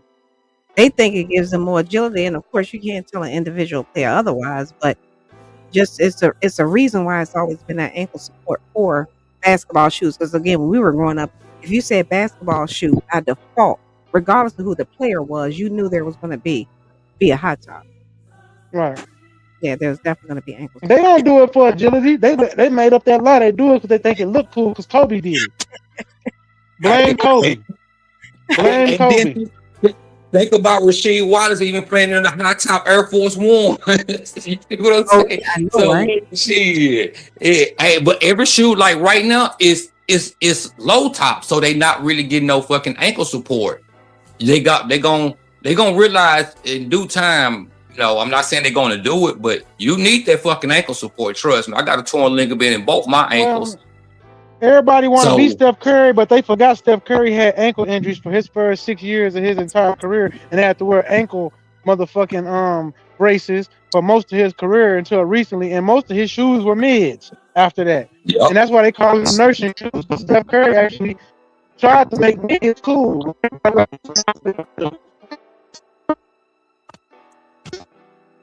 So they in that shit, we wouldn't have that conversation.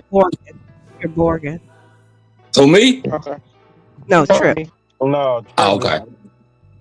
No, Yeah. okay.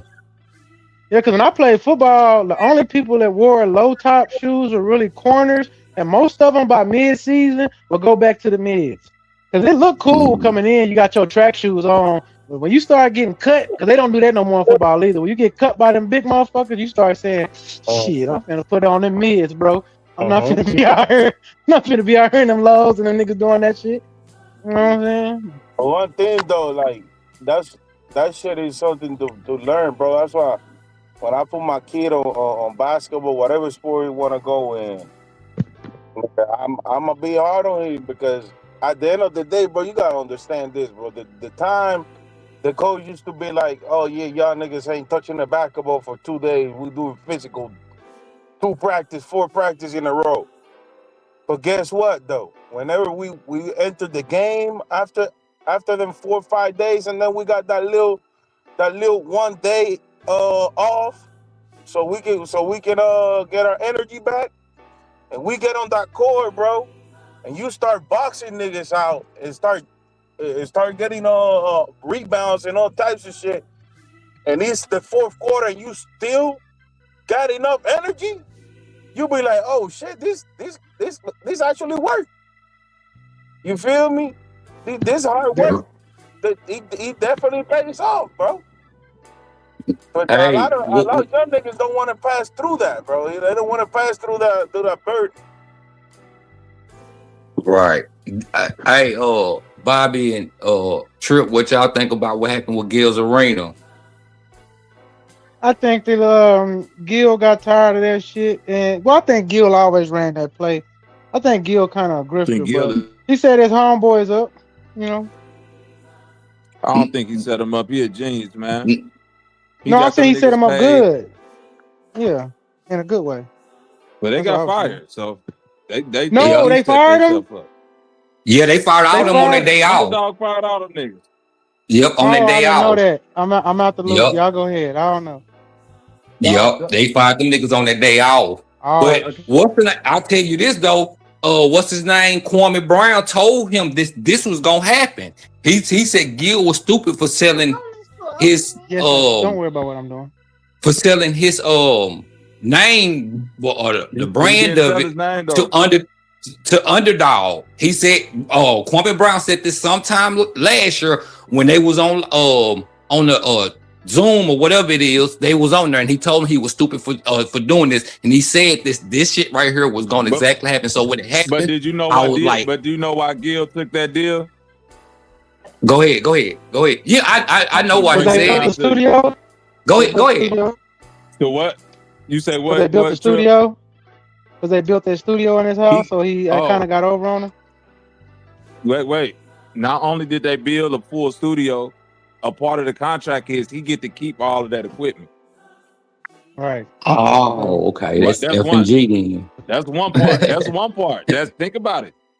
Yeah, right? yeah, I get you. He said hold on, real quick. He said when he started at Scorpion, he admitted something that a lot of people who could get into this shit don't admit. He said, even though I had the idea, I didn't know what I was doing. So in order to scale it to where I needed to scale it, I needed them because they was the ones with the cameras. They was the ones with the production team. They like I had the idea, but I didn't have none of the. And it's like anything else.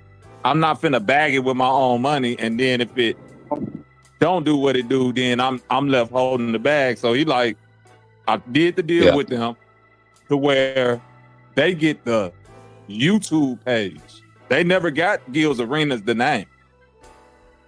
He finna get it. No, they did get it. He said he finna get it back in September. No, he leased the name. No, he leased the name to them. He got the name. That's what I'm saying. Name back. Yeah. He leased the name, but what they got as far as ownership was that YouTube page. Yeah, you right. Yeah, that's why they was able to change it to the. That's why they was able to change it to the arena and all that shit. It's their YouTube page now, but he still got No Chill Gil and all the other shit he created. Right. That's a fact. That's a fact. That's why he was saying like now all I get like. Basically, what he did was he got the knowledge from them niggas and all the equipment. And fuck it, you can have there you go, K. Gomez. He got the knowledge on how to run it. got a bunch of high level free equipment. I got the connect. I still got my same cast of the people, and I can bring on new people, and I still got my name, which is what matters. Yup, that's a fact. So yeah, you he know, did say that. people be like ownership. You know what I mean? I'm one, like, you know, Scorpio, I'm from the music industry, so I'm one of them niggas that always say, nigga, 10% of something is way better than 100% of nothing. So but that's a ownership fact. ownership only matter if what you own and making money. Yep. That makes sense. That's sense. why I feel them. Like I had to, like, I did this so I can get the knowledge and get this shit to a bigger scale. Now it's that. Now I get to revert back to me, and I get to do it myself with all of this equipment and in my comfort of my own home and all of that shit. Like, hell yeah. And Kwame done because Kwame was supposed to be the one Gil did it with to begin with. He was. Yup. That's a fact. He was. Yup. And Kwame Gil's such a business genius. He like, nigga, I don't care if like we beefing and shit. Like, this is content. Let's go on, put the channel together. But Kwame wanna beef so bad and just sit on this bitch like any other average nigga and just go live and yeah, man, this nigga, like, it's just whack. Like, he was right when he said that. Kwame was right when he said what he said, but he was wrong because he didn't see the future. Go ahead. Yeah, he didn't see the business. No, that's all I often say. He didn't see the business side of it. Right. He didn't see the money that was gonna be able to be made, you know, in the future of it. Kwame was being emotional about shit that happened to him when Gil was, you know, what he think was bullying him. But Swaggy didn't look at it as bullying, but Kwame did. And Kwame still holding on to that grudge, if y'all actually listen. But Swaggy said, Gil did the same shit to me. And he said, and Swaggy, though, he's such a fun-loving, I don't give a fuck, that's my dog type nigga. He didn't care. Kwame took that shit to heart. Like, oh, you niggas don't fuck with me. And none of and Swaggy say, nigga, he had me riding around like a chauffeur in a Bentley. And I did it. And he'll smile about it. It was cool. You know what I'm saying? He was getting head in the back seat. He was funny ass nigga. He was buying sections for us at the goddamn club, buying those bottles. He'll do that and then leave. Right. Swaggy say shit. And he said Gil paid him for all that shit. He said Gil had me with a motherfucking chauffeur suit, driving his Bentley around, getting with Drea and shit in the back seat. And I'm just sitting there like, you know what I'm saying? I'm a rookie. Yeah. He said, but Kwame got done like that, and he said, man, nigga, you hold me. Yeah, two different views of things. But Swaggy kind of was. Go ahead. I was just gonna ask you about the little NFL thing though. What you think about? God damn, boy, I had to deal with this nigga 2 times a fucking year. Myles Garrett going to the goddamn. Fuck the Rams. I'm happy. I'm happy for Myles, but I think Myles really he fucked up a bag doing that shit. I know y'all might not see it like that. He outside of Shedeur, he was the face of that team, and if they become successful, it would have been Myles and Shedeur. It would have been marketing. Shit, if he do anything at the Rams, it don't count. It's still gonna be Matt Stafford show. You know what I'm saying? So I think he went for what he thought was a career move, but I think that he still would have been thought of as a great without a championship. He one of the few people without a championship. Everybody would have never said, "Oh, he ain't got a champion." They would have said, "Nigga, he got the sack record." You know how hard that is to do in football. Nigga, shut up. You can't talk about Myles Garrett. You know what it? You know what it? Everybody. Go ahead, humbly. They attached Aaron Donald before they attached Matt Stafford to the Rams. Right. So but I'm saying right now with the team, he can never be a Rams great team, even though he's been retired for 2 years. Aaron Donald may come back, so that's to be determined. Yeah, I was just gonna say that. Yeah, that's gonna be a fucking crazy. God damn, that's gonna be a crazy fucking front line, bro. I don't want to deal with this shit. He ain't coming back. He ain't coming back. Now they say he is. And what make it so cold is that we judging Myles Garrett off what he did, but we got to judge these new NFL players off of the new presidents they said. Myles Garrett probably ain't got nothing but a couple more years left. So he probably looking at it his NFL mortality is there you go. on the horizon. He like, nigga, I might as well go chase the ring now because by the time Shedeur or the Browns even become good, I'm probably long gone by then. That's a fact. I don't know about that. I don't know. But I think in their division. Trip, hold up. Let me say this. No. I'm talking about how old they is. Look, Myles Garrett is probably 2-3 years max away from retirement if we going off of how shit go now. No. When he come to the league? I'm going off of Von Miller. Von Miller is his comp, and Von Miller's still playing. I ain't gonna lie. Like, and Von Miller is older than him by like 4 years. So and consistently at the elite level. His day to day, week to week is not the same. Well, let me add Myles Garrett better than Von Miller. Content to that. Let me add some content to that.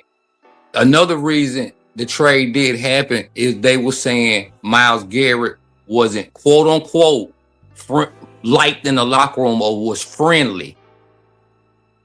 Like people was trying to, I guess, be quote unquote friends with him. He wasn't going. You know, he came there to do a job, and you know, you got your circle of people, a few people that you deal with.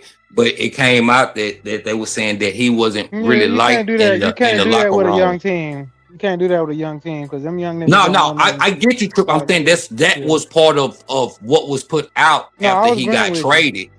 Yeah. You know, no. So, but yeah, that's what another reason was part of him being traded. So I think that Cleveland won that trade because I like Jared Verse. I think Jared Verse he good. He good. Is DeMarcus Ware type. I mean, he might not be Myles Garrett record breaking, but I think he can be close. Shit, so I think the Browns actually won that trade. Like shit, if Myles don't want to be here and he don't want to gel with these young guys we got coming in, and let's get another young guy that's just down. Now, I'm not saying as good, but like a step below. He's still an all pro. You know what I'm saying? All that shit. Hell yeah, man. Fuck it. At least he gonna vibe with. Time for the Brownies to win, man. I just think in their division wide open. I mean, Joe Burrow can't stay healthy. You got Lamar, I guess, but they going through a coaching change. And then you got the Steelers, and the Steelers dealing with an older quarterback and just got a coaching change. I feel like they actually could be better than what people think. Just saying, football is football. Football change year to year, but when faces change, things change. It's hard for a first-year coach to come in and win a Super Bowl. We had two of them last year, but you know that's a. But you got to think about it too. When you still got an elite quarterback, and then you got that coach, the head coach of the Baltimore Ravens. Now he used to coach for them too on the defense, so he got a defensive mentality already, and they didn't lose. Might not help Lamar.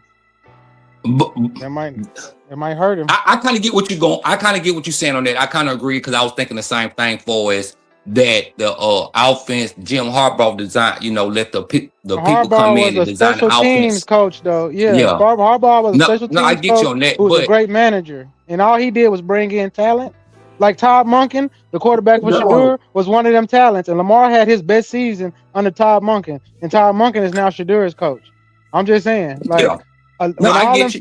You're right.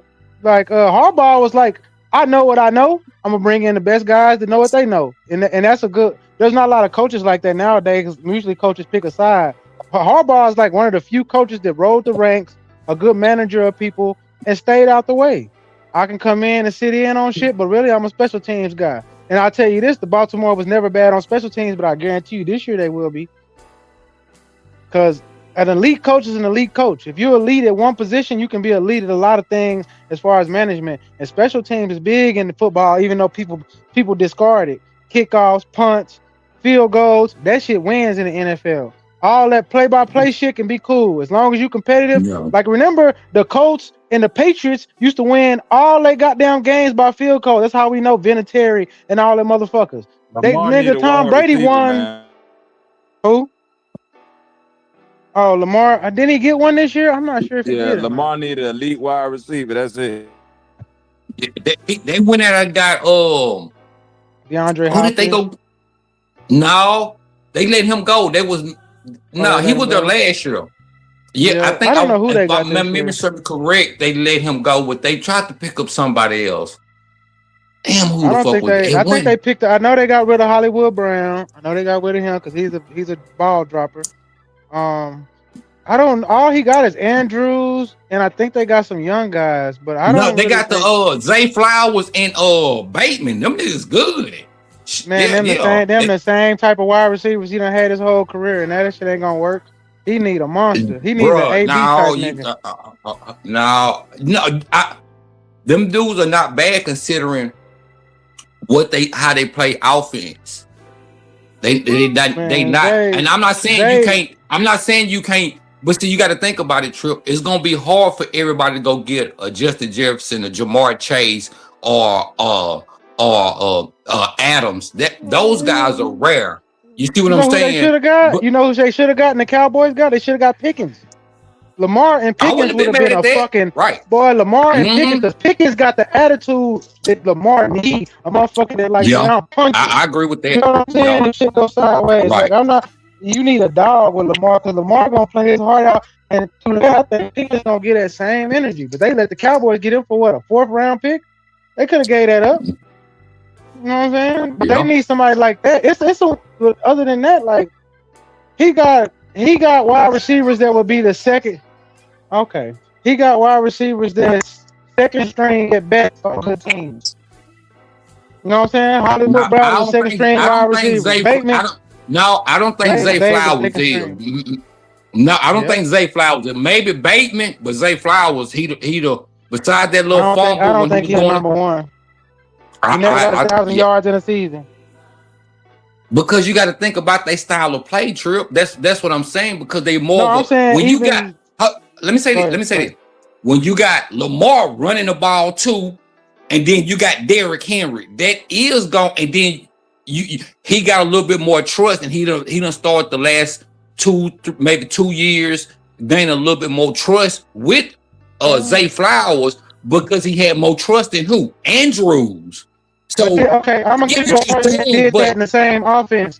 Shannon Sharp played for Baltimore, and they ran the same kind of offense that Lamar has been in with not a running quarterback per se, but you could say that Trent Dilfer was just a passenger, and Shannon Sharp used to be the game ender for them teams. Nigga, Shannon Sharp gonna get 2 touchdowns a game where he only got maybe 3 catches, but he gonna do some big shit. That's what Lamar needs. Shannon Sharp was elite in that. And if I remember growing up watching them games being like, man, this nigga Shannon ain't did shit all game, and then the 4th quarter come. Here goes Shannon with 1. Here goes Shannon with 2. Here goes Shannon in the game with a touchdown. Yeah. Like he was a dog with that. So that's what Lamar need. I don't need you to get 10 catches a game. I need you to make big plays because that's why we run the ball. We run the ball to make it to where the box get tight. It's 1-on-1. When I throw you that 1-on-1, you need to fucking kill that nigga. You know what I'm saying? You need to make it to where he ain't got no chance to that's a good offense. But I do like the kind of, Right, but I ain't saying you're wrong, but I do like Zay Flowers. I think like you see the progression, you see him getting better and better. He's been in the league for like 3 to 4 years right now. And just with the type of offense that they run, again, it is gonna quote unquote limit his catches because you still got Andrews, you still had to deal with Lamar running and Henry. But you can tell he's getting better. But I'm not disagreeing with you. If they could have won and possibly got Pickens, that would have been fucking great for him. I can agree with you on that. Fourth round pick, bro. Yeah, shit. Yeah, they stole him. Yeah, they stole him. That was a fucking great steal. I can't deny that. But and Pickens went all pro last year over CD. Went 1,300. Motherfucking down there 10 touchdowns. Nigga, Pickens went crazy last year. Imagine if Lamar had gangster shiesty Pickens and that fit Lamar's style. Nigga, that fit their whole team, bro. Like you can't get Lamar. Yep. I agree with you on that. Antonio Pittman might have been a better pick than to me Bateman for the Colts. I mean, I can name a few people, but it's not a lot of wide receiver that's not middle of the pack.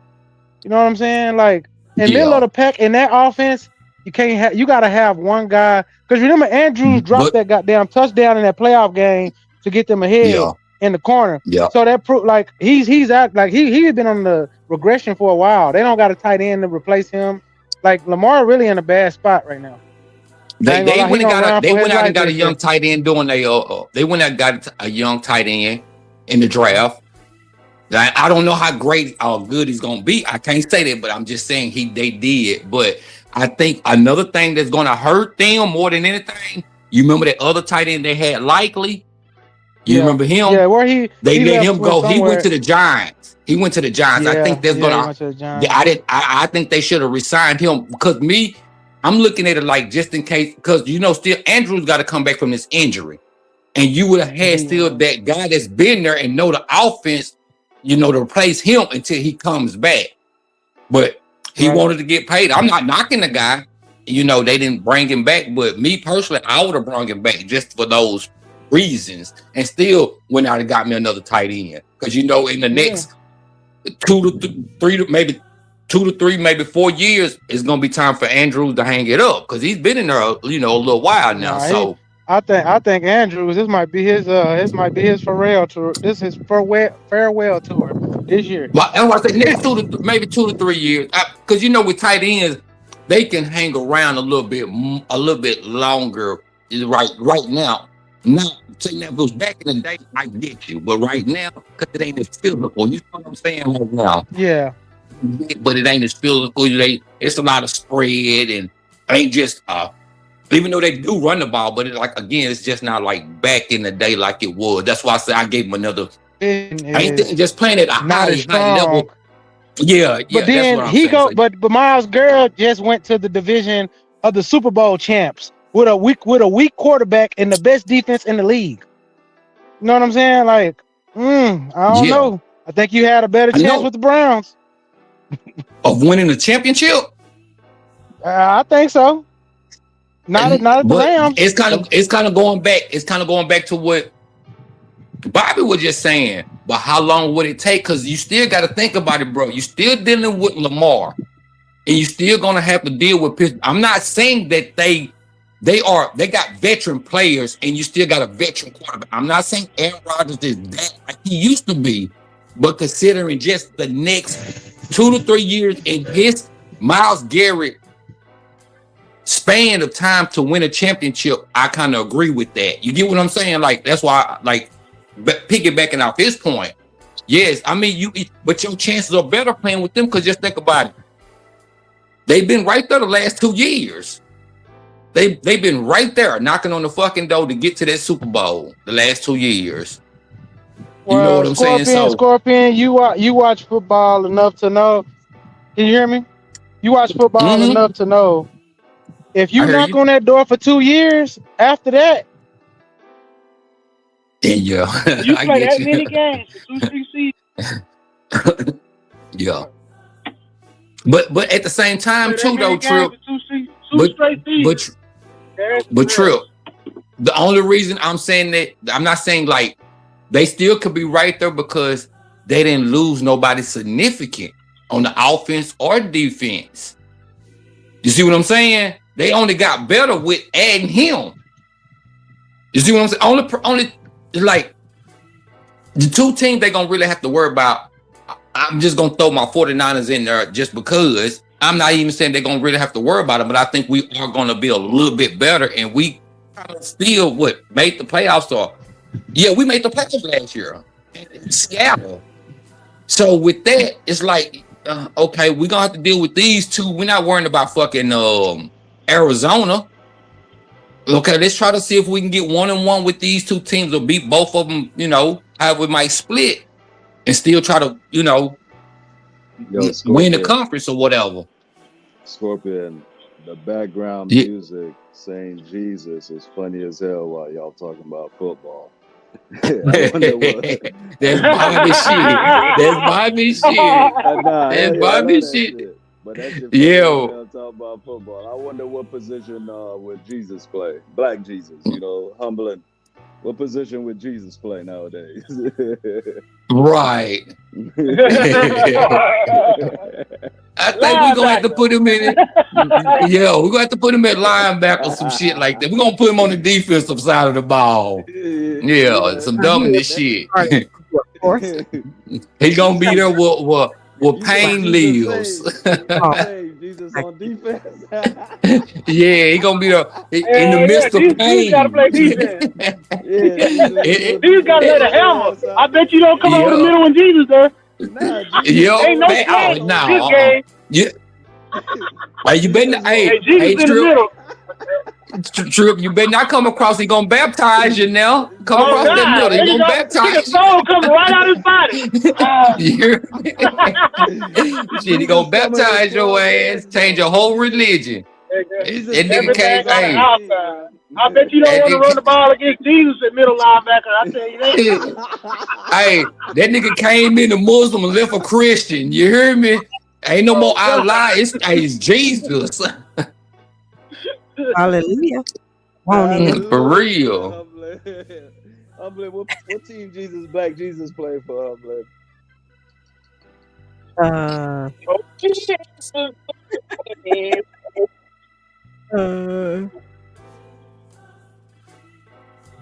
The Washington Commanders. Because he is a Jesus will change their name back to the Redskins. That nigga.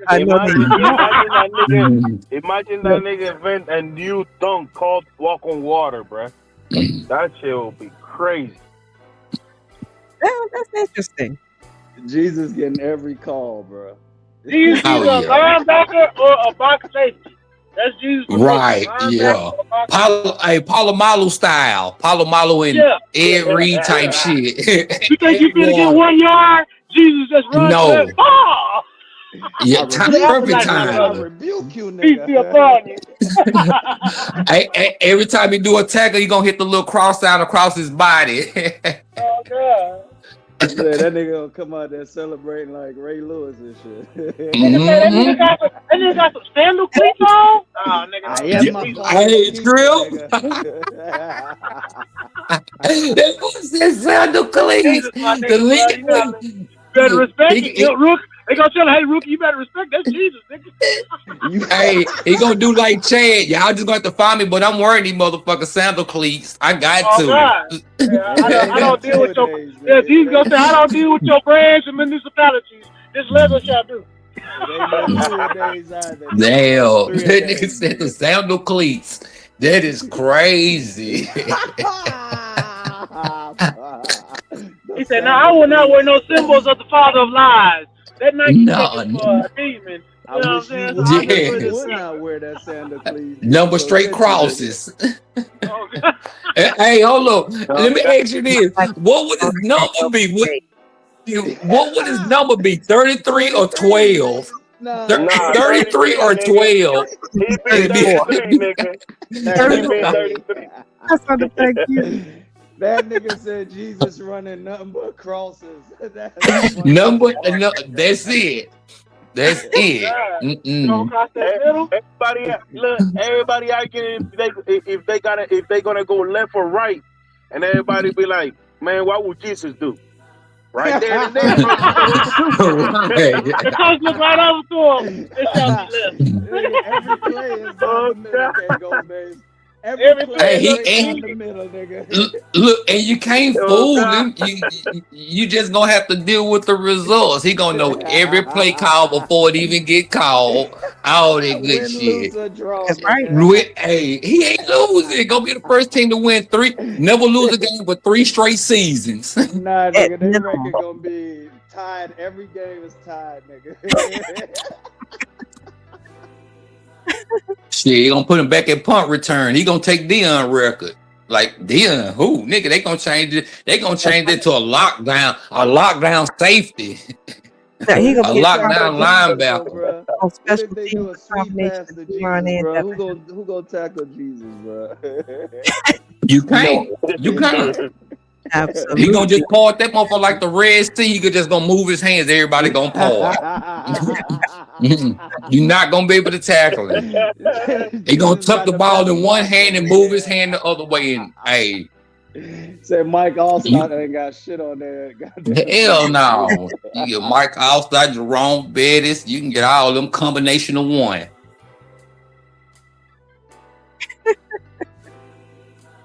Shit, for real. You see why is that nigga argue with the ref? Hey, foul, nigga. What? He ain't gonna. He just gonna tap him on their forehead. He gonna keep some anointed oil right on his side. He just gonna anoint him right there. Change the call. We got the call wrong on first defense turnover. That was a fumble. Yo, drink Gatorade, nigga. Straight holy water. Straight holy water. Shit, they gonna have a choir over there singing for them. Fuck the cheerleaders. He gonna like, we ain't doing cheerleaders, we doing the choir. In the Lord's name, nigga. All day. They ain't gonna play no type of rap music or no type of music in that stadium. None but choir music. Any given Sundays, nigga. And we only play on Sundays, nigga. Not any given Sunday, every Sunday. I don't care if it's home or away. He taking that bitch over. Niggas better not play on Sunday. Hey, the only time you really got a chance to win is on Thursdays and Mondays, and you better hope you can still win. But Sundays, you losing every game. And every game not on the Sabbath. Not on the Sabbath. And we ain't even playing at 1 no more, nigga. We playing at 12 noon, nigga. You hear me? Hey, exactly. It's gonna be exactly. And you gotta take communion before you come out to the field. Everybody. I don't care what your religion is. The real wine, not you. No, he gonna cut himself. What they say? No, ain't gonna be no fake shit. You hear me? He just gonna cut himself a little bit, let it drip in the cup. You gotta take your communion. Cut a little piece of his body here. You take that too. And nigga gonna heal instantly. Nigga gonna be out there, goddamn, bro. Well, I was just gonna say that he gonna heal right back. Because I don't know if I want to play. He was like, damn, I could have swear he got fucked up. Nah, Jesus okay. Imagine that. Yeah. Justin Jefferson goes down the middle. Oh, he found Jesus. He found Jesus. Jesus just hit nigga on the side, nigga. On sight, Jesus just walk over. Can't none of his teammates get hurt. Look, the other team can get hurt. His teammates, he gonna heal them right then and there. You can see a nigga neck get broke. He just gonna come over and put his hands on top. Hey, they back right. They don't got no injury reports. Hey, gonna be the first time. Before he dunk, he'll jump. He'll turn the cheek and then turn the other cheek and dunk, nigga. Right. Hey, gonna be the first time in NFL history. Hey, gonna be the first time in NFL history ain't nobody on the team got injured. Nobody. The whole season. Now does not need stretcher. Nigga, every game is a blowout, nigga. You're shit. He gonna shatter that 2000 Baltimore season that they had on defense. They gonna shatter that by a mile. Team's probably gonna be averaging 3 points that season. 30, you might get a 50-yard field goal. Nah, nigga, you ain't scoring on Jesus' team, nigga. Yeah, you might get a 50-yard field goal. And the only reason you got that is because the kicker gave grace to him for you. Hey, I'm finna say the same thing. Hey, the punt return and the kick return was pretty good. And you got maybe 20 yards on offense. And after that, it's over with. It's over with. You ain't got a chance in hell. That's funny. And his nickname is gonna be the Nail. The Nail. Game over there. Game over there. I can't top that one, nigga. That's the nickname. The Nail. The Nail. That's it. Nail your ass straight to the cross like they did him. Yeah. And every game is being played at Mount Calorie, nigga.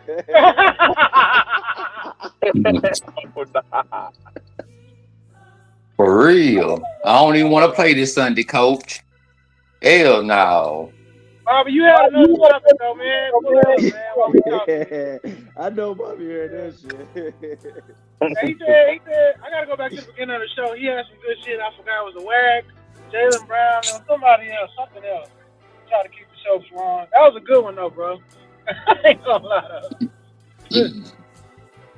Jesus the nail. You say, oh, do we agree on this number? 33, 13? Yeah, it's gotta be 30, it's gotta be 33 or 12. That's the only two numbers he gonna deal with. That's like the score, nigga. Ain't no defense game, nigga. It's 33-0, nigga. 33-0. I might get that Cowboys jersey. Y'all playing around, nigga. Put Jesus on the back 33. Oh, God. Nah, hey, that might fly, my nigga. Put Jesus on the back of the Cowboy jersey. They're gonna be like, hey, where you get that from? The only way you can get them jerseys, only way you're gonna be able to get his jerseys out the black market. You ain't gonna be able to just get them from a Nike. Nah, you gotta get them bitches out the black market. Moses gonna be on the sideline cheerleading. Man, yeah. Moses gonna be out there with them cheerleaders. That's why he ain't make it to the promised land. That nigga don't know nothing but Mark Luke, Mark Luke, Jacob and John. Hey, the defense. Hey, the defense is gonna be named the 12 disciples. Yeah, nigga. Oh, stupid. We're not getting that, bro. Shit. Bro, it's over with. 12 disciples, bro. That's fucked up. It don't matter. They can switch positions. Everybody got the same attributes. They win every we win every They ratings on Madden when they come out that next year gonna be 99. Everybody gonna have a 99 overall on everything. Speed, agility, everything. Pursuit, tackles. Shit, you can't score. And Judas gonna be the coach, nigga. Oh yeah. You hear me? It can't be no other way. It can't be no other way. Yep. Oh God. That's the only way they lose. Hard Rock Bet came to Judas. It's the Super Bowl. Judas, it's Super Bowl, man. Now, these things I lose. It's 101 odds now. Oh, Judas God. do it again. You done back there on the locker room like you done back there on the locker room like Jesus, you going on the bench today. Nigga, what?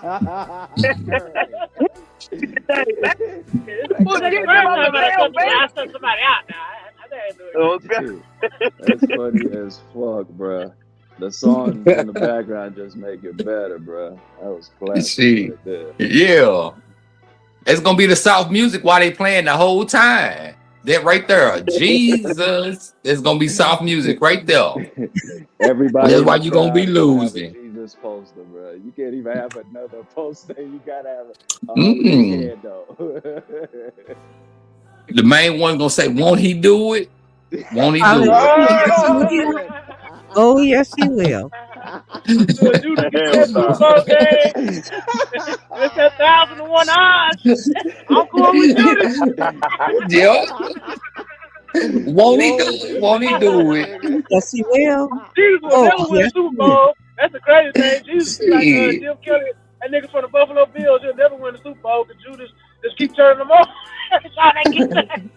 So them niggas had the greatest playoff run, nigga. It ain't gonna even be called a Super Bowl. It's gonna be called the Holy Bowl. They gonna switch that motherfucker to the Holy Bowl.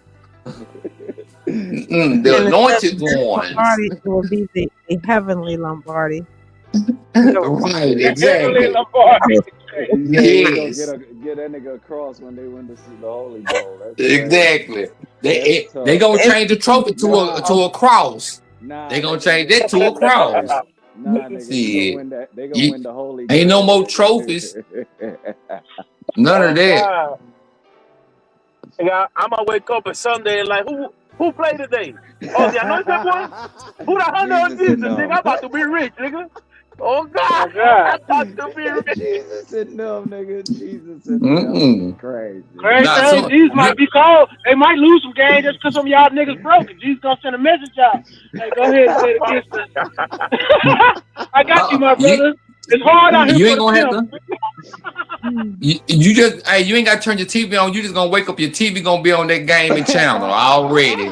Shit, you ain't gotta touch nothing. Just come in and have your beer and everything ready. No red zone pass, nigga. None of that. Nigga. Yep, everything. You can't watch no other game until that game is gone off. And all they doing is throwing Hail Marys. Hell nah. Right. That's the only play. That's the only play they got. Hail Marys. We ain't running no run, nothing. Jesus is the quarterback and the wide receiver. He gonna throw it to himself. Who can stop him? Shit. He gonna throw it to himself. He gonna hike that bit, throw it, and run and catch it. And if they losing by 2 on the fourth quarter with 3 seconds, they're gonna run the resurrection play.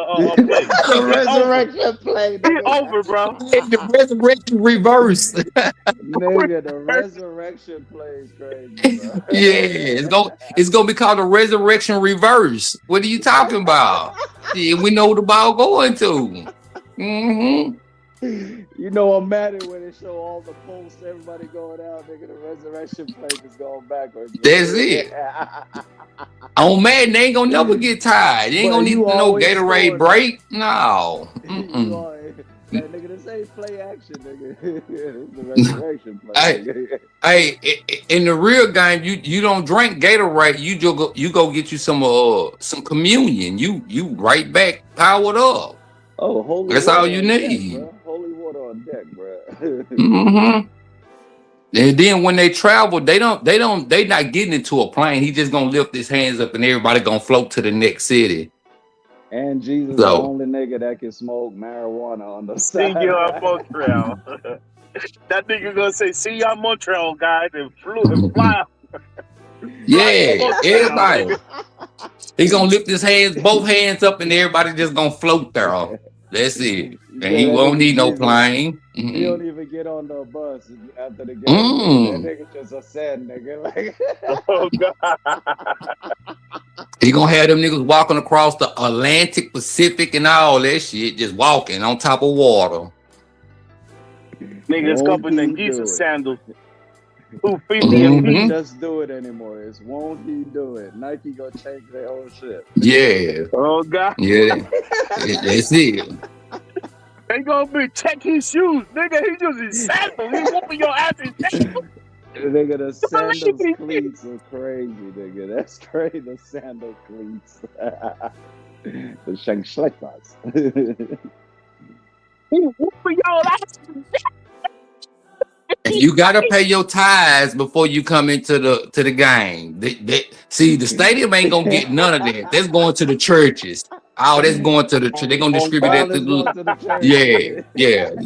Jesus gonna be out there collecting it too, nigga. Yeah, oh yeah, that's the only way you getting in. There ain't no more tickets. He taking straight cash and coins. And he gonna take the hot dogs and all of that shit away. He gonna feature bread and fish only, nigga. Oh yeah. Ain't when he go play in Philly, ain't no more Philly cheese steaks and all that. Nah, nigga, bread and fish. That's it. Yeah. I got that's it. I'm gonna feed the whole 80. Ain't no more. Go to New York. You go to Chicago. Ain't no more Chicago deep dish. No. No more of that. Straight tilapia, niggas. That's it. Bread and fish every game. And I ain't signing no autograph, nigga. I'm Jesus. He just gonna give you a Bible. Here it is. Here. He going to school with sandals. And no more. They don't practice. They don't practice. They don't do nothing. Ain't no more game film. Ain't none of that. What he need it for? Yeah, after Sunday, you go home to your family. You going straight home to your family. Yeah, yeah. I don't need no game Ain't signed film. no We don't need autograph, we don't need nigga. to study nothing. Mm-mm. He ain't signing no autographs. He just gonna hand you a Bible. That's all he gonna do. Mm-mm. Game Yeah, over, nigga. Game over. yeah, yo. Another Hail Mary, nigga. Yup. That's gonna be the only cheerleader is Mary. She gonna be able to directing the choir. That's what she gonna be doing. Mm-hmm.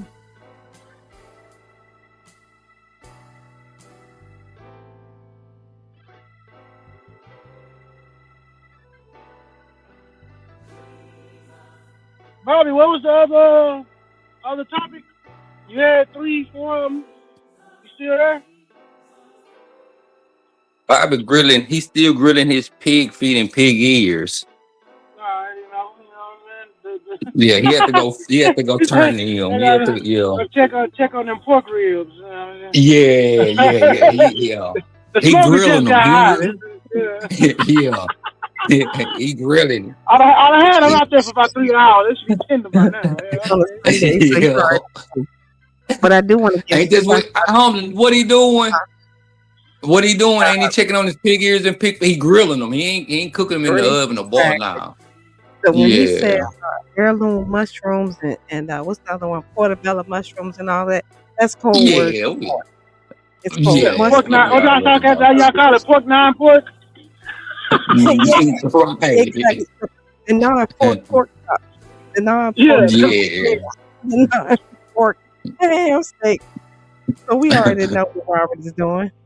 And of course, whenever he says what's that nutritional yeast, that means steak. Oh, right. Yeah, nutritional yeast is that's code word for steaks. And if you say green pepper, it's code word for chicken. Right. You say green pepper is code word for chicken. Word for chicken, right. Don't let them fool y'all. Trust, I done been around Bobby now for 6 years. I know the secrets. Cause Hot wings. Humbly. Go ahead. Humbly. Tell him who really make his beats. Don't you really make his beats? I do. And I'm not going to keep letting Bobby have y'all thinking that he does. I taught Bobby, the beat god, everything that he knows. Because think about it. Y'all notice y'all never heard of a Bobby's beat until y'all heard of the shit show, right? I'm just saying. I've been saying, I figured that out on my own. I kind of figured that. I didn't believe it. I kind of figured that. Yeah, because we was just nothing to do because of C19. So one day I was just sitting here just going, just making noise. And Bobby was like, oh shit, you know what? I'm ready to be a producer. This is the perfect time. Can you help me with my beats? I was like, sure, I got you. So we got the FLs and some other apps that we use. And then within probably about 5 to 6 weeks, he took off. So when y'all hear about like BG and all that, trust, that wasn't Bobby. That was him channeling his inner humbling. He just didn't know it yet. So I talked to Bobby again. I taught him everything that he knows. Everything. I talked to chat.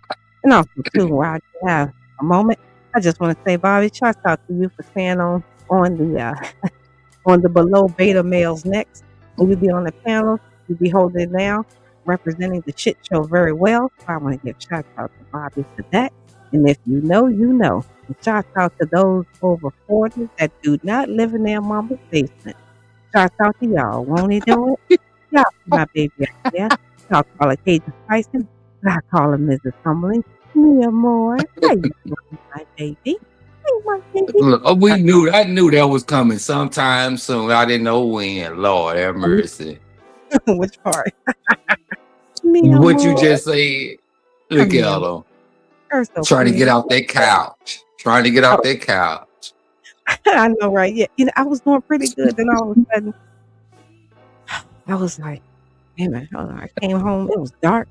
I'm like, what did I do this time? So it was running through my head. Next thing you know, she was like, don't even come up the steps. I was like, damn, okay. I was like, but I gotta brush my teeth. That's all I was able to do. Just clean up, sent me right back downstairs. I'm working my way back up, y'all. I'm working my way back up. Shout out to Mrs. Conley. Hi, my baby. She might be sleeping right now. So if y'all don't see a response, that means she's sleeping. I'm still downstairs working on some beats for Bobby, but y'all didn't. But again, if anybody has seen a mushroom that has a ring of fat around it, please show it to me. I'm just saying. I'm just saying. But other than that, I think that's about it. It's definitely great to be back with all of you people, hearing all of y'all voices, hearing y'all in the chat. Hope everybody is doing well. Hope all is going great. And of course, King James, Scorpion will be the best at whatever team he goes to. They're going to need him to make it over the hump.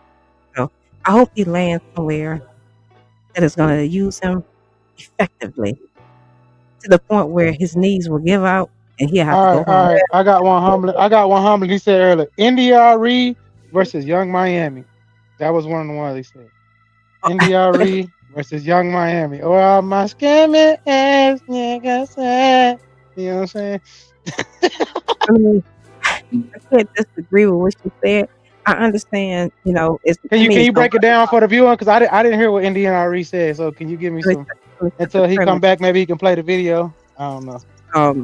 Yeah, I can't remember word for word, but essentially, to what you were saying, I guess the song that she performed on the BT Awards, the song that she just released, was talking about scamming. And again, I don't know the whole context. I didn't really go a lot into it, but NDRE did tweet about the oppression of certain songs on the mind and then being broadcast to the masses, and she just didn't agree with it. She didn't disparage her by no means. She didn't say anything illicit or mean ill will toward Young Miami. She just, gave her opinion, and of course now has been said more than that. So I guess I probably should have Googled it.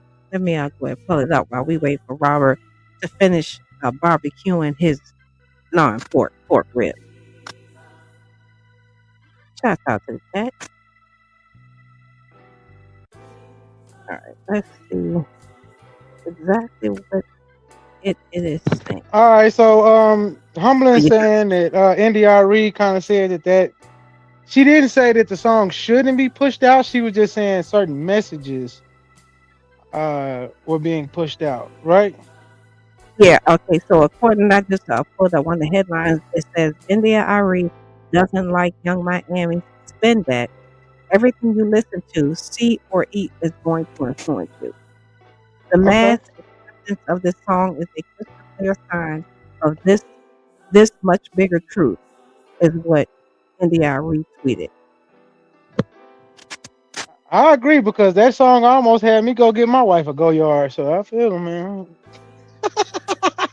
I said I wanted to be in the highest, you know what I'm saying? So, but then Go Yard kind of, But I think the most fucked up thing about the song is most people that's not musicians. I wish Bobby was here for this conversation. The beat to spin that is an old song. I'm gonna give y'all the tags. I'm not gonna tell you. I'm gonna wait a little bit before I tell you which old song it is. But the bass line and that boom boom boom boom boom that comes in the guitar, those are two different old songs that they mashed together to make this beat. The guitar piece from Spin That is from one old song, and the bass line is from another old song. I've never heard it. I've never heard. Go ahead and spend your time and look. Where Bobby at? Then he can play. Hear the song. I believe when you hear it, like my mom did. My mom knew exactly where that guitar part came from, and she knew exactly where that bass line came from. But it's only a snippet of a certain bass line, because it's just basically booms, booms, boom, boom, boom, a boom, boom, boom, boom, boom, boom. You know what I'm saying? But then there's this guitar part that goes boom, boom, boom, boom, boom, boom, boom. And I know when my mama played me the songs that it came from, I said, yeah, you're right. Because I used to do that in my music. I would take a little bit of Rick James, mix it in with a guitar line for maybe some James Brown, and I would if there's long, then I would find a way to mash them together.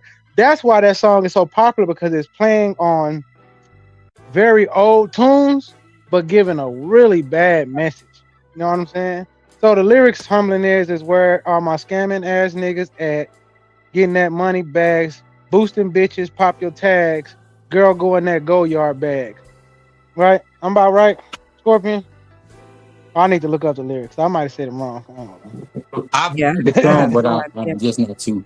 Yeah, you're gonna have to look that one up, bro. I ain't gonna lie to you like that. But Bobby, he grilling chitlins right now, so you're gonna have to give him a minute. Yeah, Oh, I he done know. moved Yeah. on. He'll tell y'all that they're French fries. Or So the chorus is where my scamming ass niggas at, spending that money fast, 20s, 50s, 100s cash, boy go in that go yard bag, boosting bitches where y'all at, stuffing that shit in y'all bags, just to flip it and pop some Sound like a tags, Negro girl go spiritual to in that me. go yard bag. Huh?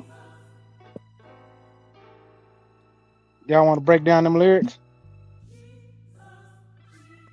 well, y'all I know said it that. sound like a Negro. It said it sound like a Negro spiritual if I ever heard one. Is that Bobby? Yeah. Yeah, I'm gonna stay mute on that one. Yeah. So first She need to win line. She need to win a Pulitzer Prize. And she actually telling the truth. Where all my scamming ass niggas at spending that money fast? They do that. I know scammers. 20, 50s, 100s cash. Boy, go in that go yard bag. He said, boosting bitches where y'all at, stuffing that shit in y'all bags, just to flip it so you can I pop some blame tags. NDRE more than I blame Young Miami. Why you say that? Because NDRE the one that came out talking crazy. But bitch, you was kicking it with Dr. York. Oh, cousin. Oh, Hold up. That nigga Robbie hit in the nuts. My bad. Oh, bro. Are you serious? Yes, he ain't lying. He did I bring didn't this know up in his that. Dr. York when he brought up his Dr. York documentary. Bobby did. She was in that. I forgot about that. Yeah, Bobby done already went Oh, in yeah, on that's that. right. That's right. Yeah. Remember, he said how NDRE was talking all that neo soul shit, but they always kicking with new Dr. York in New York. Yeah. Now you refresh my memory. You sure right. Yeah. And she did a fundraiser for she did a Nuwapian fundraiser for Dr. York a few days after he got locked up for molestation. That's crazy, son. You know I'm here in Atlanta. Yeah, all the Bobby. whole neo soul movement was created by Dr. York. Yo, Bobby, guess what? You know my uncle Shannon Anderson. I played. You say who? Shannon Anderson. He said the musician. I don't know. He Or went the out, basketball player. I think he said he played for somebody, but he got cut off. Oh, you talking about Shannon Anderson with the braids, right? Right. So I was come just gonna back. say. I knew it. Or the jazz. Bruh. You going in and out, cuz. You breaking up, Awakening. Yeah, I woke Bobby up. I got him back to the topic. So let's go in on this NDRE. I'm gonna go back to listen to some of the other topics he said too here in a minute, but I like this one. Now, Bobby, yeah, you're a musician. Where did the guitar line and spin that come from?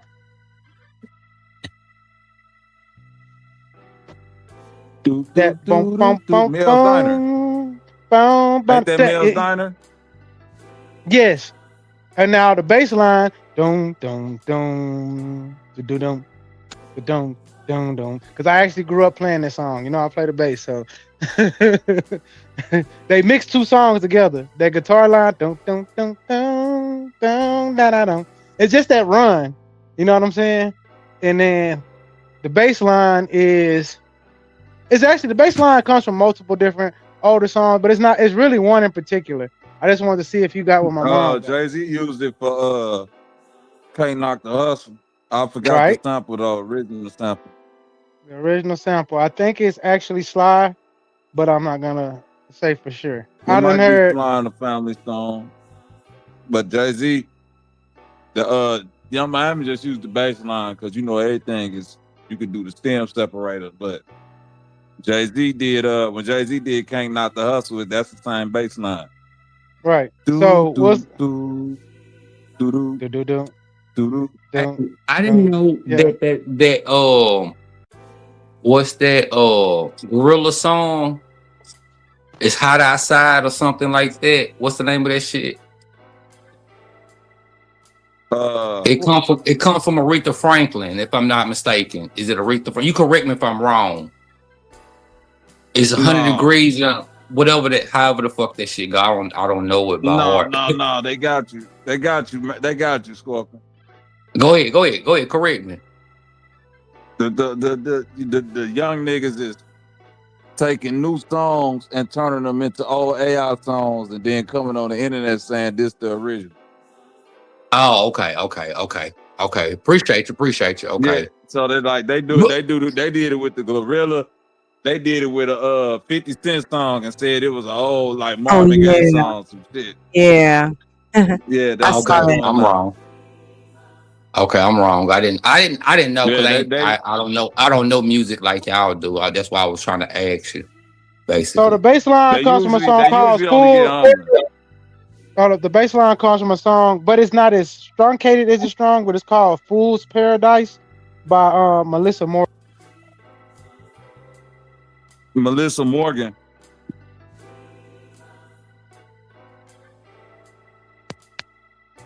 Did he say Melissa Morgan? Yeah, Can you hear me? what I heard. Can you hear me? Yeah, can you hear me? Okay, it's Melissa Morgan, and the song is Fool's Paradise. They saying that's where that Jay-Z, but my mama did play me that song. I just didn't know her name. But that beat goes no. They just slowed it down a little bit and then elongated the notes. But the guitar sample comes from another song. That sound like Batman. So that's that Mel's Diner. That sound like Batman.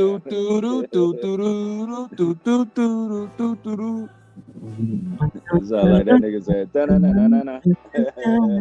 Batman. Yeah, we got somebody else got to come in and do the round. There's one more. I've always liked that beat. Hey, can y'all hear me? Yeah, I always like that beat too. Can you hear me? But take that Melissa Morgan, slow it down. I can't hear you. Hold on, let me unmute your mic, Awakening, so I can turn up his volume a little bit because he's a little low. Yeah, I did. Yeah. I got my little earpiece in too. Say something now. Can you hear me, my nigga? Much better. Okay. Okay, so that Melissa Morgan Fool's Paradise slowed down and less truncated is where they kind of got that bass line from. The guitar part, I just wanted to see if any of my musicians could figure out that guitar part, which I'm gonna actually pull it up. Can Trip hear me? Can you hear me, Trip? I can hear you. I can hear you. Oh, that's it. Is that it ain't that ain't Mel's Diner? I don't. That ain't the song my mom played for. I'm gonna look it up though, because you're right. Because it could be multiple. Because that's a very. I'm not gonna lie. That's a very easy guitar riff. Because at the end of that song, don't the guitar go do do do do do something like that? Yeah, but that's not what hers was like. Don't.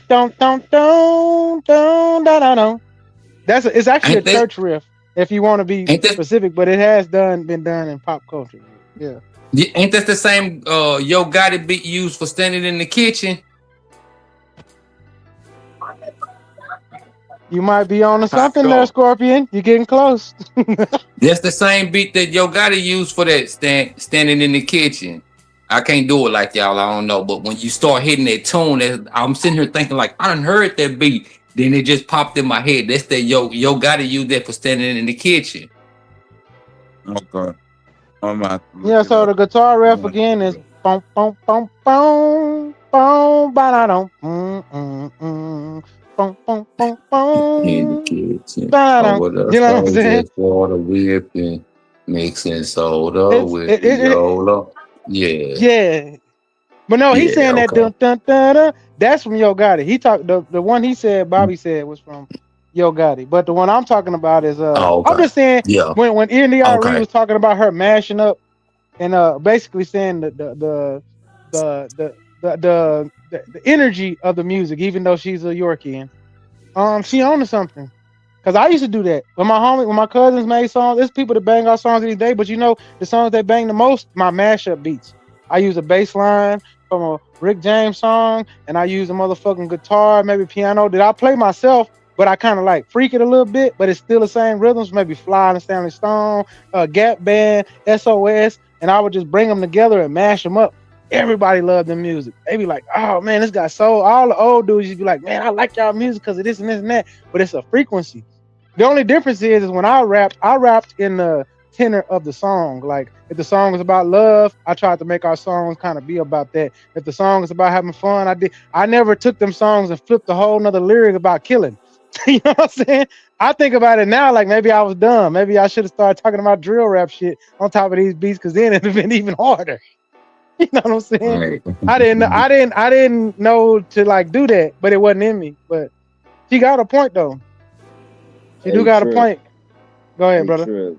Hey man, I had a phone call, but I heard y'all said something about India Arie and Dr. York, bro. I'm kind of missed that shit. Yeah, well, Bobby did a semi-documentary on Dr. York like about a year, maybe 2 years ago, where he exposed. Yeah, go. I know about that, but what happened between India Arie and him? Say it again. She's a part of the New Orleans. She was a part of the Dr. York cult. My nigga, Yeah. and that's what I was trying to say before I left, my nigga, because like this was like 2004, y'all.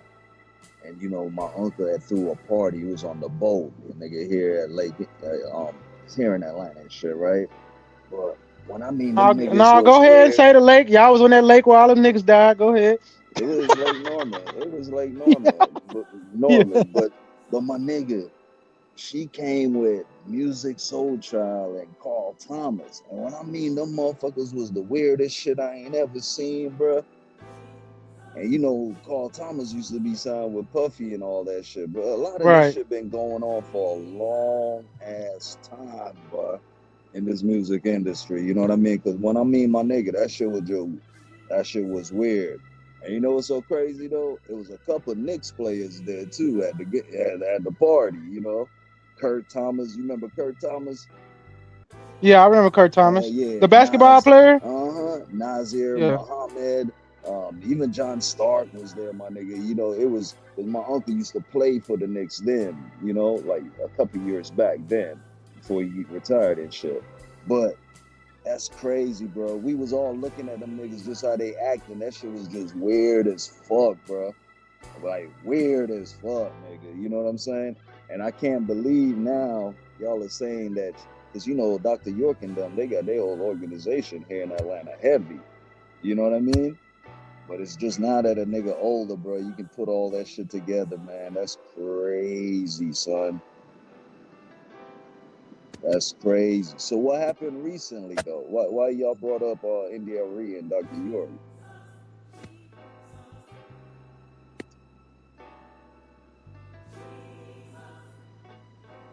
Hear me? Hold up. Can you hear me? Yeah, I can hear you.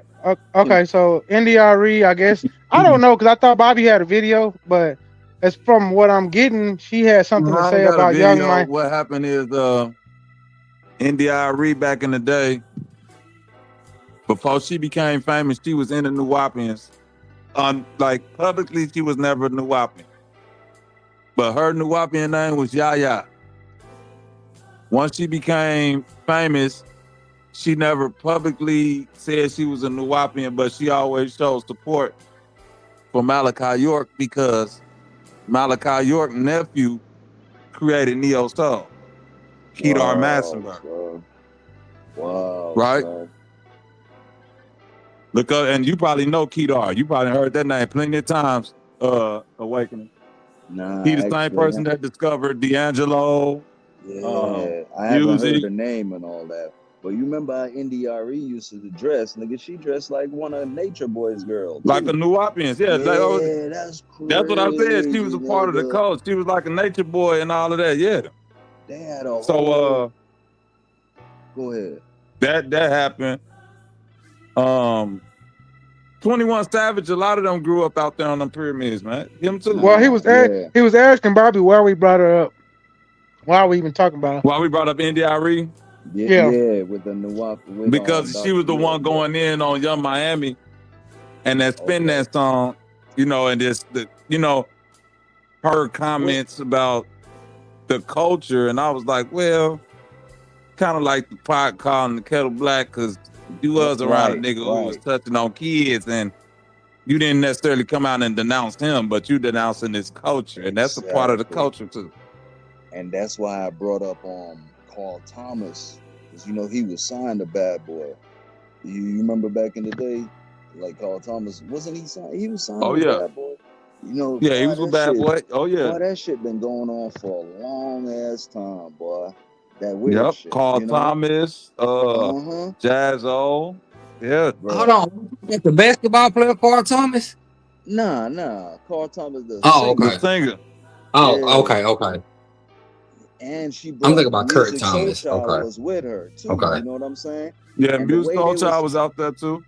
And the way they were bigger artists than her, my nigga, but the way they was treating her, like that bitch know a lot more than what, you know, and I love all my women, but you know, I don't mean bitch like that, but bitch, you know, like they was treating her a little like this bitch got some pull. You know what I'm saying, my nigga? I'll never forget that shit, bro. That's crazy though, that she was linked with Dr. York and them. I ain't know shit about no Milwaukeeans and shit like that back then, you know? But I ain't never forget that shit, bro. Because, you know, these are motherfuckers you see on TV and shit, and just for them to just be interacting and around us like they was. But, boy, that's crazy. Yeah. You know, Dr. York, big head, Bobby, you know? Back in the day, Dr. York, and this nigga had a whole organization in this motherfucker. I know how big he was. Shit. Yeah, that's how crazy, 21 son. Savage ended up in Atlanta, because you know, I did a whole little mini series on Dr. York. And I had a bunch of people calling in, right? Just people that was the dude that was remember Polite did an interview with one of the dudes who had accused Dr. York. They was sitting on the bench. His sister came on. Yeah. But I did an interview with his sister, because she was younger than him, and she actually grew up and was being groomed to be one of be another one that Malachi York took advantage of. But by the time it happened to her brother, her mother kind of, you know what I'm saying, pulled them out of it. Then Chuck Morgan is the one who got me all the info, like the court info and all of that. But it was a bunch of brothers when I was doing that mini series that was calling in from the UK and saying like, yeah, during that time, a bunch of their family members and different people they knew got wrapped up in it, and they was actually leaving the UK to go down there to Eton and stay with Malachi York, right? In the pyramids. Right? Damn.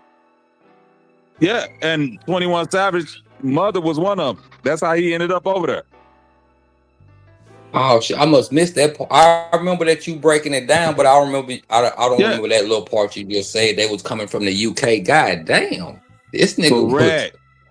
Yeah, Correct. That's how 21 Savage. that That's how he ended up in America without a passport and all that legal shit. Because he came over. His mom, you could get. He grew up inside of Nuwaubians. Yep. It's crazy work.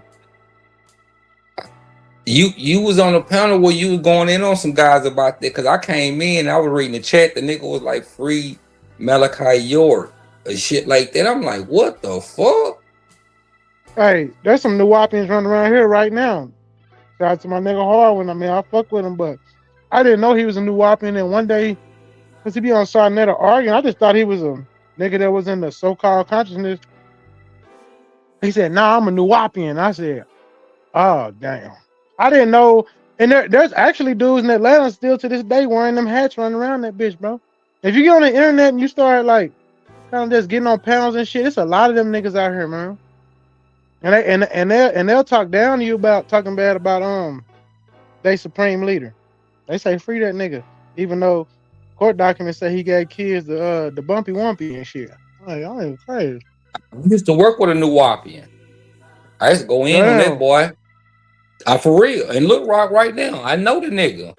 I used to go in on that boy. I told the nigga, you could never come over my house. I got too many. I ain't got none but daughters and grandkids. You can never come over to my house, homie. He's like, man, come. Like, nah, bro. Nah, you can't. You can't come in my house, bro. Like, I'm like that. Like, nah, nigga. Because if you, I just look at it like this. If you follow a nigga like that, you got the same type of mindset. I might be wrong, but that's how me personally, I'm gonna look at it. But yeah, if they justifying that shit, then hell yeah. That's what I was telling him. I told him that. I said, like, bro, if you just, you agreeing with and justifying and trying to take up from him, I'm like, I feel like you got the same type of mindset, so you can't come around my kids and my grandkids, bro. Like, nah, no, you cool, but no, I can't deal with you on that type of level, my guy. I'm so blessed that I came to the internet late in my life and I ain't know nothing about all that shit. I ran into that shit kind of just on happenstance, running around and wondering like what the fuck. And at the first I thought like, okay, this Dr. York can't be so bad. These niggas talking about it, but then niggas like Bobby like show and prove the court documents and all that shit. And I was like, oh yeah, and these niggas knew that shit. It was niggas talking to me about it, like, but they didn't ever say none of that. I was like, oh, y'all playing. You know what I'm saying? Because I'm always, hold my shit because I know what he was locked up for. But you always want to think, man, maybe that black man didn't do that shit. But Bobby came out with that goddamn series, showed the court documents and all that shit. I said, oh, nah, even if I was questioning it, nigga, it's over with. That's how I got turned on to that shit no more. When I found that dude was a Nuwapian, I kind of went and started researching the shit. And then I seen this little thing about what they was talking about, what Bobby kind of broke down. So I did an extensive 2, 3, 4, 5 days, or maybe a week or so, like research about, like looking at the case and reading about the shit, and like he was just saying about the little dude that Polite interviewed on the bench, and then other people. The crazy thing was I was on another channel, and some people, the guy had some girls that grew up in Nuwapian, and she was talking about the shit. I was like, oh Lord, bro. I'm like, this shit don't make sense. Like, why would these kids make up this type of story? And all of them kind of sounded the same. But what it all sound the same. Really, they all sound the same, bro. But what really got to me was when a little boy, because I'm always thinking like, when it comes to little boys or just, boys in general, they're not gonna sit up here and tell you that they got touched by another man. That's hard for a little boy or even a man to sit up there and say. I'm like, I don't think that little boy was just making this up because somebody told him to say that. Like, no. And the way he broke that shit down, and I'm hearing the girls came on and talk, and this was on several different occasions, and I heard the girls talk. They came on this same channel like 2 or 3 times. So when I heard it, I'm like, so the dude that I knew that was a Nuwapian, I went to him, I'm like, bro, you knew this dude was, locked up for 135 years, 130 years for whatever, like for this. He was like, yeah, man, that shit ain't real. I'm like, hold up, bro. Like, hell no. And like kind of reiterated the same thing I just said to you about, the kids and the little boy and the girls coming out, and several other people coming out talking about the same shit. So when Bobby get back up, yeah. You know what's so fucked up about this shit? These people are trying to get this nigga out of jail before they let Larry Hoover out. And Larry Hoover might not even committed the crime that they said that he committed. He just happened to be the leader of the niggas who committed the crime. But this nigga's actually the corporate. And these niggas pushing harder to let that nigga out before they let that nigga out. Peep that shit. Yeah, I've seen that bro. shit. That's the cult mindset, bro. And I'm like, bro, how can y'all? They went straight to that thing. You know how it is when you got a black leader and they trying to. I'm like, bro, no, that ain't got shit to do with it. And come to find out, kind of like what Bobby was talking about. These kids got STDs and shit and all this. I'm like, hold up, nah, bro, they just ain't making this shit up when they done tested these. Like, nah, I don't believe that shit, bro. Like, nah, they ain't just went to this extensive stint. And then it's a documentary on there about how they collected all the evidence. I don't know if you ever seen it, but I seen the shit. They went and said they had been watching him and were trying to get into the compound and shit like that for a while. No, Bobby broke all that shit down. The crazy thing is like when Bobby broke it down, that STD shit is the shit that hit me. Because they said they tested other people in that cult and they didn't have that shit. The only person had it was him. So they saying these kids got this shit from a and that's what I'm saying. These niggas believe like he's so much of a god that they family got it. He didn't do that. That was some sitting on some toilet seat type shit. Man, get the fuck out of here, man. And I'll be one day I'm gonna have to sit down with my homie Harwin and see like he a good nigga and shit. But one day I'm gonna have to really get at him about that shit. Like, hey man, you know. But when I be on panels with him, most people don't even know about that shit. So it's like once I start that, I think it's gonna start like an uproar. Like, you know what I'm saying? Like, what the fuck are you talking about? Like, because a lot of people don't actually understand Dr. York's case. They just heard about it in passing. They really ain't looked into it, but not understanding on the internet and in a lot of intellectual fields like music, entertainment, bro, his cult is out here deep, man. And yes, it is. It is, bro, for real. Yup. And I didn't even know like that he was writing songs and doing music and all this shit. Like I say, I did that extensive research about dude. Cause once I get in tune with some shit, I'm gonna go research it and read up on the shit and look at documentaries and videos as much as I can, gather much information I can to, you know, come up with my own understanding about what really happened. And I looked at all this and I'm like, this is crazy. Like, now they ain't making this much shit up about dude. They ain't finna go to the extent of like kind of like what you were saying about the STDs. Like, now I can kind of get you on some of the other shit. I might can, you know, understand where you coming from. I ain't saying I agree with it, but understand where you coming from. But when it came to them STDs and shit like that, I'm like, nah, that's what really got me. Just like you, like, nah, hell nah, that ain't. What got me no is shit. But like you niggas acting like this nigga had a fucking treaty with the intergalactic space, blah blah blah, and they ain't come bust him out of jail. And them niggas got a spaceship. Yeah, Nigga, he should have been said he gone. can walk through walls. Yeah, that nigga said he can walk through walls and this shit. I'm like, that nigga should have been fucked up by prison. Like, nigga, as soon as you put me in, I'm walking straight up out this bitch. Like, or it's a nuke coming to this motherfucker. Nigga, what the fuck you talking about? The aliens coming as soon as you lock me up. Nigga. Bro, I was just gonna say the I got some partners finna come get me out this bitch tonight. As soon as it hit dark, nigga. They gray haired, big ass alien niggas. Some of them black. I mean, I got a whole intergalactic space treaty, nigga. I could not be touched, my nigga. But this nigga in the ADX. Fuck a smooth, fuck a federal system. And the Trump let Hoover out the goddamn federal system. So that let you know that motherfuckers rooting for the wrong shit. Like, I mean, I'm not like, I think Larry Hoover should be let free. Fuck all that going back to college, you know. But for niggas to ride for this nigga like that, it fucked me up after I heard all that shit. And I promise you, they so disillusioned that they will, nigga, they'll fight you behind this shit, bro. They'll try to they'll try to go, like, they will die behind this nigga. Like, no. And that's weird. Like, I don't know, man. It's certain niggas, my bros, y'all and shit, yeah, behind our honor, because I know y'all good men and y'all ain't got no schmut on you, but a nigga that got schmut like that, it's hard for me to say, but that nigga gonna have to prove to me how they set him up before I even throw a feather at a bitch. You know yeah, that's the point. Like, yeah, that's my point. Yeah, you know, like I was trying to explain to dude, like, bro, these people ain't talking about they got STDs. Like, they wouldn't have tested these people. And then you had all these women. I said, even if you just take, I said, I get that part. I said, okay, just put that to the side. I said, but when you're dealing with the government, you having all these women stand on the same compound and going to register for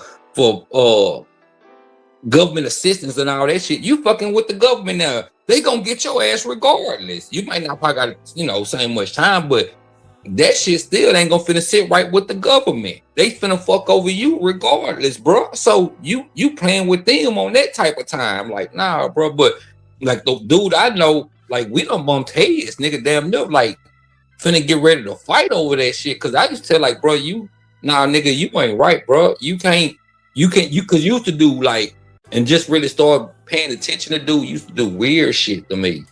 As I started looking at you and just paying attention, like, you would, nothing, man, I ain't gonna need. Nigga would keep a little girl's son while she at home, but bring him to work with him. And I'm like, that don't make sense. Like, why you need this little boy around you and you got this little boy taking him home with you? You see what I'm saying? Like, I used to, man, I'm gonna leave that alone though, bro. Like that. That's why I told me you can never come around me. You can't come in my house. You can't, like, bro. Nah, if it ain't work related, nigga, we ain't got no conversation at all, bro. Nah, I don't even get down like that, my nigga. Like, hell no. You can't be affiliated with me in that type of area, kicking it off the clock or nothing. When we working cool, other than that, nigga, it ain't no more. Like, nah, bro. For real. Well, let's get back to this is a good segue. Energy and music. If Young Miami music gives off X energy, and now we have went into a short but simple deep dive of NDRE's music. Which music was worse? The music about scamming and boosting, or the music that inadvertently put children in the harm of predators? I don't know if I'm saying that right, though, but whatever. NDRE's group of Nuwapians. You feel me? Like, which one of these panel? Too, yeah, is that a good segue, my dog? Bruh, that's a good, my nigga. I back that shit 100. Even if someone just told me that and I ain't really care, but nigga, I've seen some crazy shit. You know what I'm saying? Like, that was, now that I'm older and I even know what a fucking Nuwapian is, you know what I'm saying? Or just knowing who Dr. York really is. And, you know, I ain't know shit about that back then. But nigga, I've seen some shit like, this shit was weird. Y'all niggas is weird. You So was NDRE ushering young mind, the NDRE plus the Neo Soul group ushering young minds into the cult of a pedophile? And like how Bobby brought up that nigga name who started Neo Soul, nigga, I believe all that shit. And guess what though? It was a Labor Day party, you know what I'm saying? We was all dressed in white and shit like that, my nigga. Yeah. You can't make that shit up, my nigga. And then we went to an island. You know what I'm saying? I'm dead ass. Like, this is Lake Norman, my nigga. And we are the parties at the island and shit. You know, niggas, we young. I ain't worrying about none of that. There's bitches out here and all that. I ain't know nothing about that back then. You know what I'm saying? But that's crazy. I mean, I don't know what happened behind the scenes and shit like that, nigga. I'm there, nigga. I got bitches from Georgia Oh yeah, State. yeah. You left at the right time.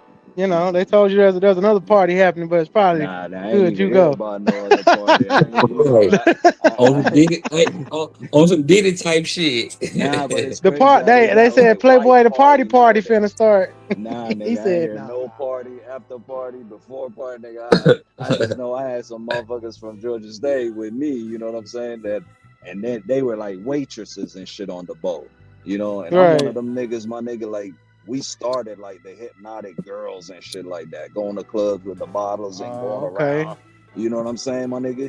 So for me to even like be bringing motherfuckers from Georgia State and just, look, wow, that's crazy, nigga. Now that I'm just putting two and two because I heard somebody say India Ari and Dr. York, nigga, that ain't even nothing I would even think of. You know what I'm saying? That's crazy, son. But just from so the question is do you think NDRE music was worse or Young Miami with her just? Think about it though, Trip. Think about it, Trip. Like, I'm 44, my nigga. When NDRE came on, you know, you had Jill Scott, you had they all a part of that. Yeah, you had Music Soul Child, you had Carl Thomas, you had Darnell Jones. You had Dwell, you had fucking Soul Sister. What was that nigga name? Soul Sister.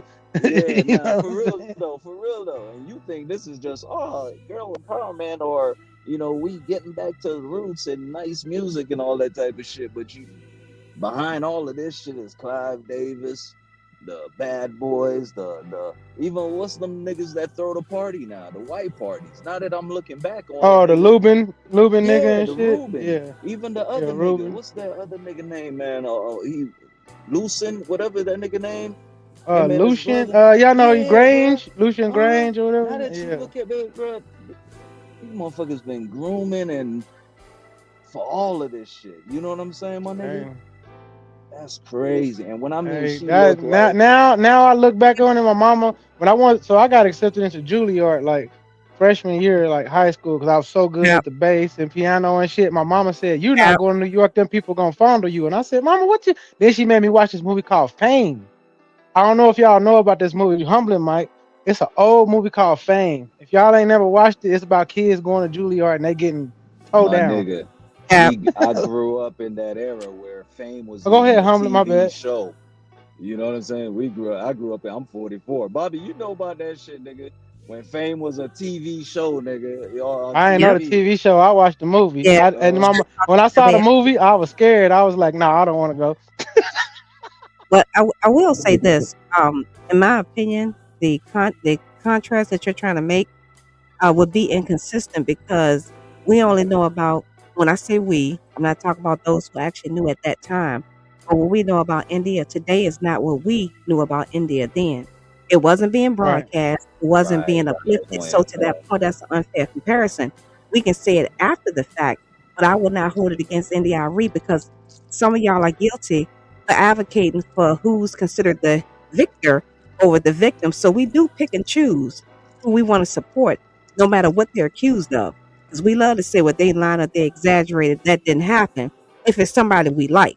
But if it's somebody we don't like, then it's, oh, well, how dare you support them? So I don't agree with it, but I do understand that people do pick and choose which side they want to be on, depending on who it is. So now that we do know that about her, that does change our opinion. I'm sorry. But at that time, there was nothing that she presented to the masses that would have given us any way to Nothing. think about her other than how she presented herself. Well, that's why All I put it them like niggas. this. Humbling. My question was, she was ushering people into the Nuwapian ideology because once you went into neo soul, and like he said, you ran across Music Soul Child and all those guys from Philly, Common, all them motherfuckers, you would eventually be ushered into the master, who would have been Dr. York. And then Dr. York would have said, "Yeah, pack up your family, move to the compound, and I'll take care of everything else."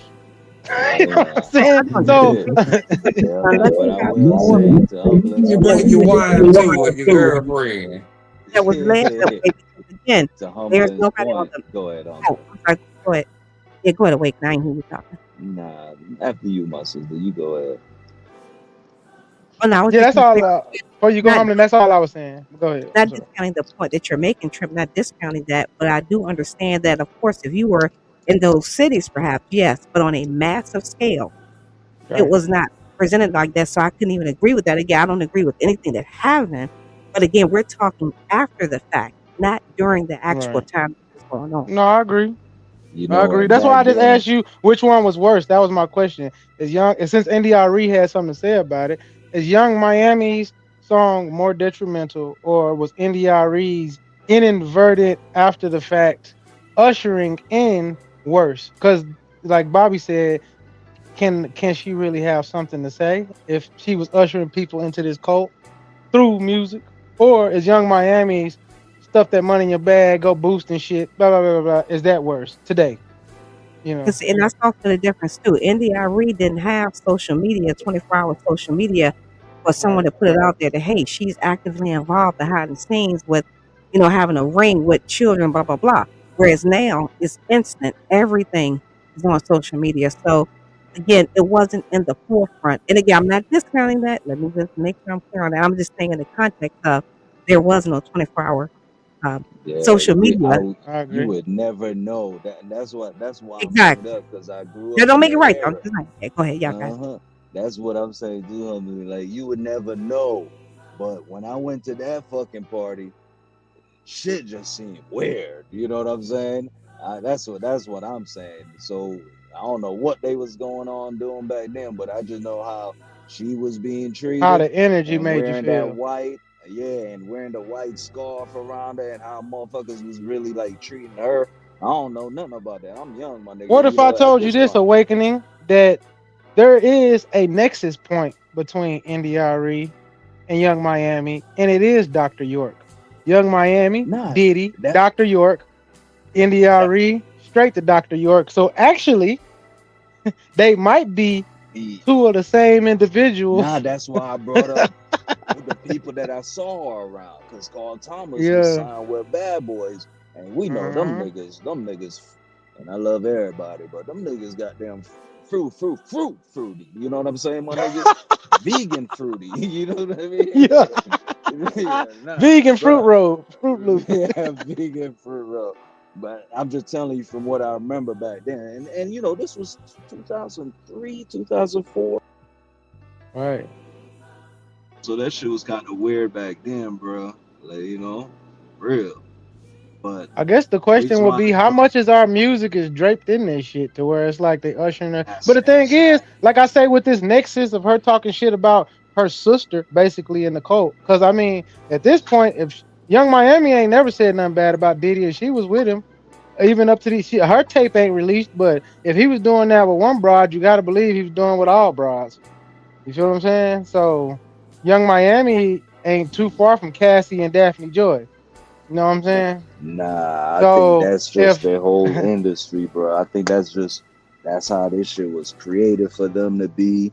I feel like that shit the fact that y'all niggas just tied in India Reed with Dr. York, that's even the only reason why I'm even talking, nigga. I'm shocked. That shit makes so much sense to me. That's what I'm saying. And I'm like, what, nigga? India Reed, Dr. York, like, nigga, I would never think to put that together. You know what I'm saying? Mm-hmm. So that's why I was asking, damn, what happened? Did something come out just now? You know what I'm saying? But I've witnessed shit. You know, that's why I'm even talking. And I'll never forget that shit, bro. But it's so crazy that shit was a white Labor Day party, nigga. Everybody got to wear white. Like, and nowadays we know what them white parties And I'll give like. you an example of, so Awakening, my mom is a drummer. She done play for Earth, Wind and Fire, Gap Band, SON, fill-in drummer, all this shit. So when I came up and I wanted to be like her, like I want to go on the road, she would not let me go on the road with these people. And I always wondered why. But my granddad was also protective of her. That's why she never actually joined the band full time. Because when things got weird, my granddaddy would come pick her up and like, get the fuck out of here. You know what I'm saying? Because, you know, she'll call home like, Pop, there's some weird shit. No, don't worry about it. Because he knew. He started the band. He taught us all instruments. So he knew, like, at a certain point, hey, baby, if you go out here and this shit start happening, call me. I'm driving to Mississippi. I'm driving to Memphis. Wherever you at. You know what I'm saying? And I'm coming to get you in the van. Because my granddaddy had a van his whole life. Knew what was going on. Yeah, and so he would come get her and the drum set in the van, and my Uncle Darius used to tell me stories like that because they both play instruments. The granddaddy wouldn't let us stay out there too long. So when shit started, that's how my uncle and both of my uncles got on crack, being out there with Sly, SOS, and Gap on the tour, and they came back and they was smoking dope in my granddaddy's van, and he kicked them out the van and beat their ass with a belt as they was grown men. You know what I'm saying? And he was like, I asked my uncle, like, how did y'all get on this shit? He said, when we was on tour, everybody was doing it. But Papa was like, and he put them in rehab. Like my granddaddy took them back then, he put them in some kind of rehab program and tried to get them clean. Now, the one that raised me, my cowboy uncle, as I call him, he ended up continuing on. My other uncle stopped. You know what I'm saying? But those were things that hearing their stories being on tour and on the road made me be like, okay, I need to be more careful who I'm around in this music shit. But I know a lot of musicians I grew up with was happy to go on the road with these guys. Oh, I'm gone. Their parents would just let them go. A lot of them fucked up now. Trip? You know what, though, Trip? It ain't even just the music industry, too, my nigga. That shit is like in the, because my uncle, he went to UGA, you know? Yeah. Shannon, you know, and like, what they call them, the alpha dogs or whatever the fraternity. Well, the dogs is Omegas, the alphas are the Pharaoh niggas. You know, like now that I'm just putting a whole bunch of shit together, like, bro, they the sick shit, you know, the weird shit, bro. It's in every fucking industry. It's just in everything, my nigga. And this shit been around for so long. And to Humbling's point, like back in them times, like nobody would have thought about this shit. I didn't even know who Dr. York was, or would think India Ari and that. You know, that shit crazy, bro. That's why I even brought up my story about that, my nigga. You know, like that's crazy. This shit been happening for a long time, y'all. You know. And I do think you made a good point in bringing it back to them frats, because when I got out the military, I was going back to college. And my Uncle JJ is like the head of the Kappas in West Texas. So I asked him like, I want to pledge, and I want to pledge Kappa and da da. And Margaret just said, "Don't you fucking get your ass in this shit." And I was like, "But you in it, you know, you successful. I want to." And he was like, "No." He was like, "If you go up there and talk to them, I'm gonna tell them no." He wouldn't allow me to get in it. And then I had cousins when I was a kid trying to recruit me to Prince Hall. And if it wasn't for my dad playing those Jordan Maxwell tapes, one day my dad came and got me. He came from like Blytheville, Arkansas on the truck, and he put this damn tape in. It was Jordan Maxwell talking about like secret societies and shit. It's like he didn't even know about the recruitment to Prince Hall. It's just my dad had a feeling and he put that shit in, and I was listening to it, and I told him later, like, "So you saying it's the devil? Like these people do all this weird shit?" And he was like, "I'm letting you listen to it, right?" And I was like, "They've been recruiting me." And my dad was like, "What you mean?" And I showed him a little pamphlet and the paperwork they gave me, and that motherfucker got that shit, tore that shit up, and he said, "Man, I love your cousin, but you better not mess with that shit, or you gonna have a problem with me." You know what I'm saying? You know And what, I was Trip? like, "What that the shit, fuck?" that shit is crazy because my nigga, I've been to governor's ball, mayor's Oh ball, yeah, I and shit already like know. that in Atlanta. You know, and it's like that shit is a big ass secret society. You know, now I ain't even Facts. talking about the main shit that motherfucker talk about secret society. They worshiping the devil and all that. Nigga, the devil, the money, nigga, capitalism, right? You know what I Yep. mean? If you in, you in. Like, you know, but I grew up around all that type of shit, my nigga. And Well, it ain't, it is a little bit. Have you ever heard of debutante balls? say it again. They call them debutante balls or something like that. It's Nah, like I ain't this never thing heard of that. when we were since my uncle JJ was Big Kappa, he used to take us to these balls where it's all these fraternity and sorority kids, and we would have a dance. But you have to learn these little like step dances where like it's a proper dance. When this song come on, you have a partner and y'all dance this like weird little rhythmic dance that everybody do at the same time. And then after that, it's a party. But they call like debutante balls or something like that. You know what I'm saying? And I used to go, but you got to dress up in like white, like you said, or like they'll have a That's color. crazy.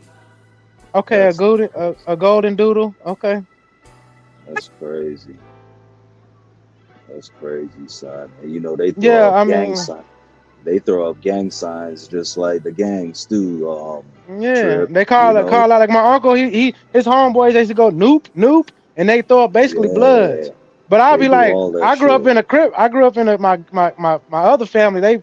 They crips. So I used to be like, damn, uncle, you just throwing up bloods around us and shit. And he's like, boy, this ain't got no blood. This is my great uncle, by the way. But I did like them debutante balls. But now that I look back on it, it was like a lot of them girls and guys end up being how can I say this, fruity, Yes, you know, bro. sexually Yes, I free agree with than that I shit. would be.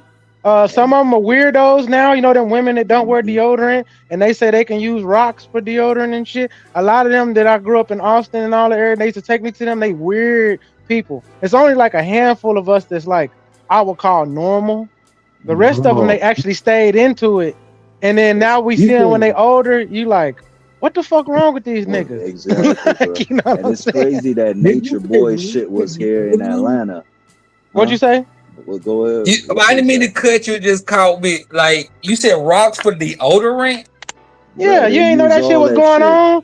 You ain't know that shit been going on Hell for like no. years. There's some bitches out here say they They don't need use deodorant. They plants, just even use rocks plants. and plant. And I rub a tree root on my underarm and and it I ain't don't like stink.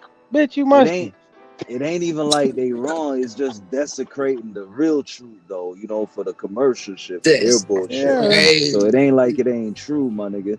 Nigga, Nigga. Africans and other motherfuckers chew on certain type of sticks, nigga. You don't even need Yeah. toothpaste. You know, so but it's just this shit is so ritualistic. You know what I'm saying? So So you that's telling me, crazy. Scorpion, you don't know no women out here doing, bro? It was a time before I got into consciousness. This when I was straight streets. Before everybody else was kind of ahead of me. I was always smart. Niggas call me Malcolm X type shit, but I wasn't that far gone. There used to be women that would have dreads before dreads was popular. They would grow their underhair arm out. They would be very like hairy women, very natural women, coffee beans in the motherfucking table. My mama had a friend like that. She would not wear deodorant. And she swore she didn't stink. And I used to be like, Mama, that lady musty. Like, what's going on here? She says she don't need it, but I think she need it. I'm just saying. Right, that's crazy word. Hey, that lady got a smell about her. Like, That's my mama friend, because my mama was kind of conscious too, but she didn't go as far as them either. She would tell me, put on some goddamn deodorant, boy. We ain't doing that.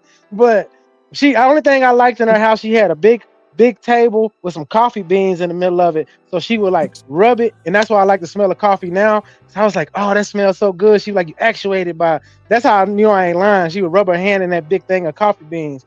But she had dreads before anybody else. She always dressed like a Black Power like person, you know, real natural. Her house had a lot of plants and shit. She just was musty as hell. And her hair had a lot of hair under her arms. I used to be like, what's her? That used to fuck me up like extent. Yeah, to a certain extent. Yeah. Like, nah, I ain't going that far now. Yeah, I get this, you that, and that, but I'm putting on some goddamn deodorant now. Hold up. Oh, Now, y'all going too far. You know what that made me think about, though, y'all? That made me think about the Black Panthers, right? And Tupac and his family tree. I ain't gonna say family tree, but his auntie, his mama, they also dressed like the fucking Nuwapians back then too. You know what I'm saying? And, you know, and Pac was a little, you know, I love pop music, but Pac was a little frou-frou too, you know. Like, hey, don't start that, because these niggas will fight you about that. I love telling old niggas, y'all biggest gangster was a boy. That nigga was somebody's husband. Nigga, them niggas get mad. Pop music was nice though, but shit, I know what you mean, boy. That nigga, boy, when I saw that picture of Pac with them niggas and that nigga was in the Dun-Dun-Duns, I said, oh yeah, y'all big homie was fucked up, dog. Y'all big homie was it's some Speedos with some niggas and shit. I don't know, bro. There wasn't no female in the picture. Yeah. The real meaning of thug life. Hey, bro, I love pop music, but boy, that's crazy, bro. But a lot of these niggas had a lot of writers too, though. But yeah, damn. That shit just made me think about his auntie and his mama, you know. You know, yeah. Like, they also fucked up thing like is, the young niggas, Tupac, NBA young boy got herpes, and you know, he a wild boy with the women. I mean, so they ain't got it no better. They love NBA young boy. You can't tell him nothing wrong with it, no matter what he do. I be like, oh y'all listen. I mean, this music okay, but I said that nigga weirdo. I be telling my young niggas, they like, nah, he ain't. I'm like, then I show them shit. Weird, bro. Them niggas even dress weird, bro. You know what I'm saying? Yeah. Niggas dress crazy nowadays. That's crazy, bro. But if y'all ever see some young niggas with green flags on them, that's why they got it. Slime life. You know what I'm saying? The whole world bloods now. So. But you know what I was gonna tell you though? A lot of them shits that I was around, my nigga, it'll be blood and Crips. The niggas that really get funded by the government. And both of them niggas would be right there in the same fucking room. And everybody else outside fighting and don't even fucking know. I grew up in that type of shit though. You know what I mean? My nigga, where, you know, there's the players, my nigga, there's the coach, there's the GMs, and then there's the owners. I grew up around that type of shit. You know what I'm saying? So you same thing as me. My cousins were so-called Crips, but I done seen them flippity flop, but the only reason I seen them flippity flop was because they had the jug. So when Bloods was popular, they might be Bloods. When Crips was popular, they always been Crips. But it was like, but they homies, when it came down to doing business, and I used to ride with them, all that gang shit go out the window. When they had them meetings, I done seen GDs, BDs, Hoovers, 5 dudes, 9 trades, all that sitting in there. He talking about this what we finna do. And I'm like, well, I guess this shit don't matter at y'all level. At our level, I'm fighting this nigga, young nigga. You know what I'm saying? Like I was like, this shit Bobby, weird. Like, I don't know if Bobby's still out there, Trip, but I don't know if Bobby remember Mayor Shirley Campbell. Bobby, I used to go to this motherfucker crib, bro, just from my uncle and shit, and just even the goddamn police chiefs and shit. Like, it's a big ass difference, bro, than what goes on in the city and how these motherfuckers treat each other and how they all one. Is Shirley Campbell like Atlanta or something? Oh, okay. Shirley Campbell. Yeah, Bobby lived down there, so he might know. Oh no, Bobby was down here around when I was, you know, here too in Atlanta. I grew up here and New Jersey, so, you know, and then half of my family Jamaican, so, you know, my Jamaican side of the family, they don't play that shit, bro. You know, they'll call out my dad's side of the family easily. You know, I always had a question about Atlanta though, since you're a real Atlantean. Is Atlanta Yeah, is ATL really like? Cause we got a city down here, kind of like y'all. It's called Dallas, Yeah. where it's like nobody's really from Dallas, but But they are, everybody claim Dallas. nigga. Dallas, like That's Atlanta too, though. Trip. You got okay, niggas from bruh. Atlanta ain't even like nigga. That's why we got the #1 busiest airport. That's #1. Trip. It ain't the biggest airport in the world, but it's the busiest because this motherfucker is the port and hub to a whole bunch of shit. It's niggas from all over that live in Atlanta. You know what I'm saying? That ain't even from Atlanta. You know what I mean? right. That's how Dallas is now. Like I go Mm-hmm. to Dallas. Everybody I know from Dallas is not from Dallas. They from country towns like Tyler and Marshall and all these places. But then you talk to them, they like, yeah, I'm from Dallas. But you get deeper, nigga, ain't none of your people from Dallas. Then I'll be like, who is really from Dallas then? That's why I be asking about Atlanta. Is there really a group of people that's really from Atlanta? Is everybody just And Jackson? Like everybody from the South just came here and then now we just claiming it. the thing with Atlanta though, Trip, it didn't even matter if you from somewhere else. Is because the spotlight was kind of on Atlanta. It was the underground of the mainstream media, the mainstream propaganda that they portraying. I grew up in Right, that era. You know what I'm saying? Like right. the strippers, the strip club, even bitches from Miami's coming to Atlanta. I used to make, you know, I used to I make think when I was IDs. young, the first nigga I met that was quote unquote from Atlanta was Soldier Boy, because that's MySpace era. I used to actually make music and talk to that nigga on MySpace. But then I found out he was from Mississippi or somewhere originally. Yeah, a lot of them Soldier niggas. Boy, yeah. And I was like, well, he was claiming And Atlanta. check this out So though. Soldier Boy, yeah. one of his best friend was Usher Raymond's brother, who's also another flame. Like a lot of you Oh niggas. shit. Oh, bro, Atlanta off the chain. I just grew up here. Nigga, I grew up in Decatur, nigga. Like, you know what I'm saying? It's Yeah, different. It's a lot of shit we don't play in Decatur. Zone 3, you know? But yeah.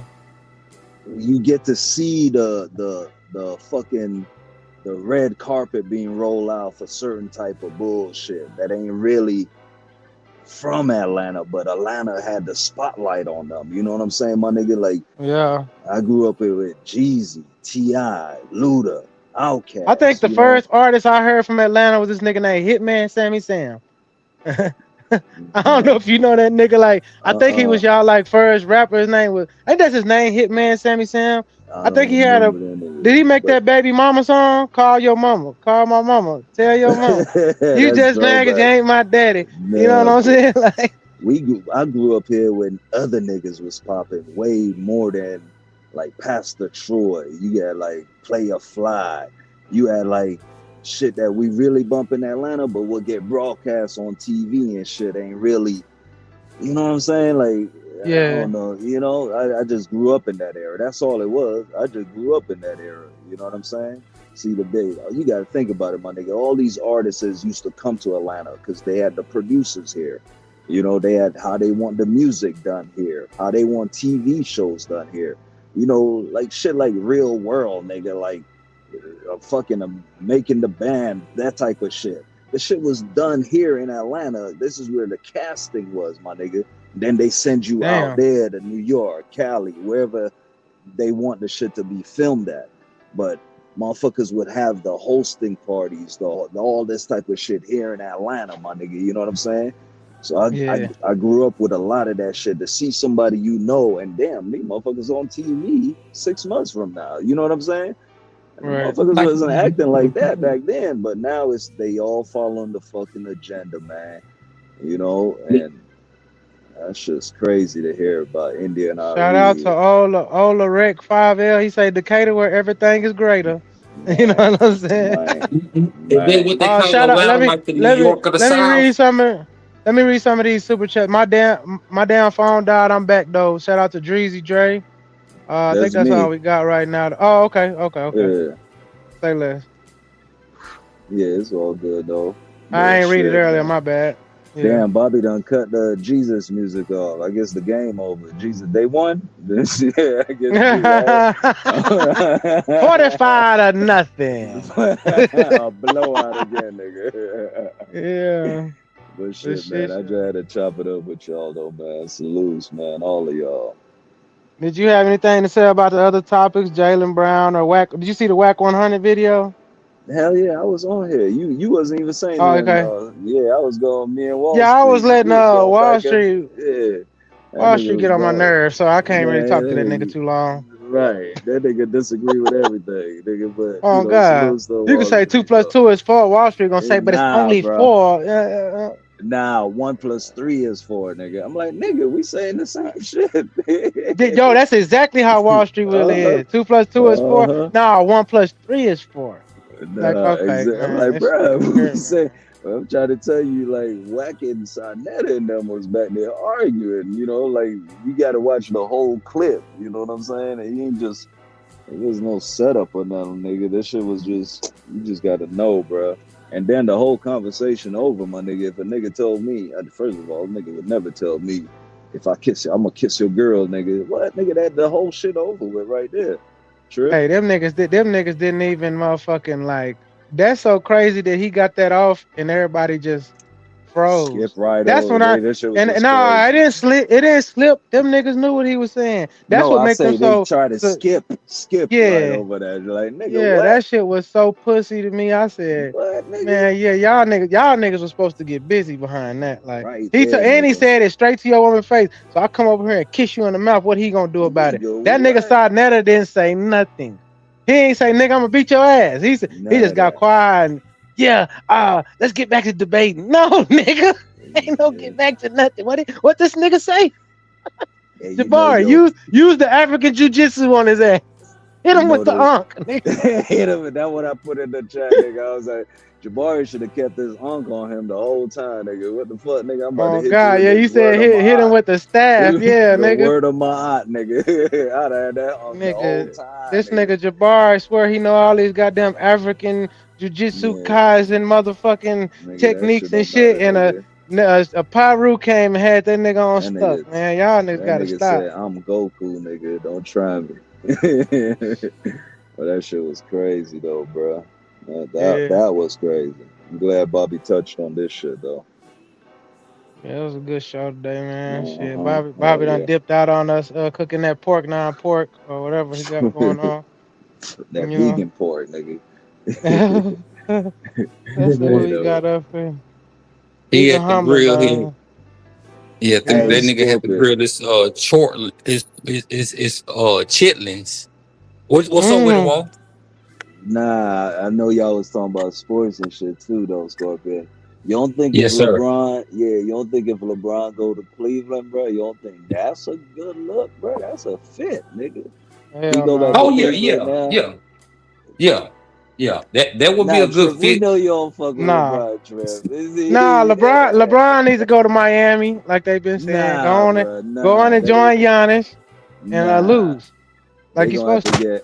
They're gonna have to get Klay Thompson and somebody can just shoot the ball. Nah, Nigga. it's time for LeBron and Bronny to hit the strip club and get away from his mama and really show him what that NBA life is like, cause he can't do it in LA where he gotta go home every night. Gotta get you on the road, boy, for real. Yeah, that's crazy. Mama 3,000 miles away. She can't stop nothing now, boy. Now it's time to turn up.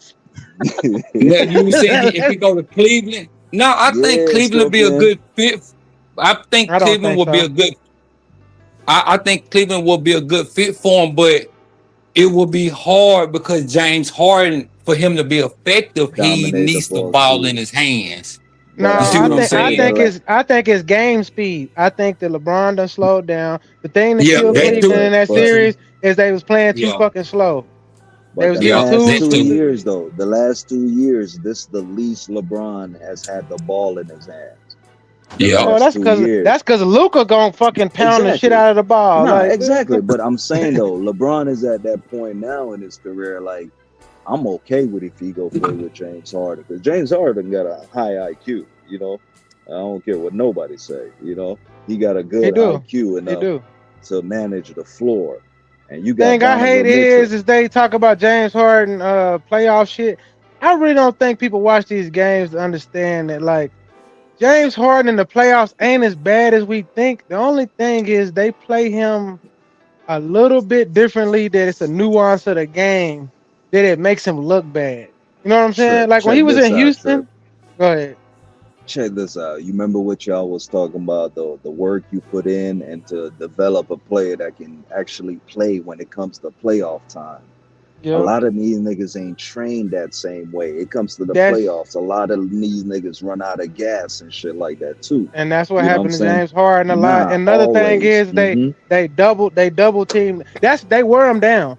Because a lot of Yeah, people think that exactly. And you they got wasn't to. double teaming Donovan Mitchell. Donovan Mitchell had 35, 38, Yeah. 37 at one point in time in them series. James Harden was doing 17, but nobody paid attention that they was doubling James and was like, let Donovan kill. If we don't wear him down, though, we're gonna be in trouble. But we got to get him the fuck out of here. Like, But and that's guess what though, Trip? Donovan Mitchell, one of my favorite players, but he's also one of them niggas that ain't like built to go all the way through a deep playoff. That shit matters, my nigga. How you train, how you practice, how you put your body together to get to that level. You know what I'm saying? But A lot of niggas are nice.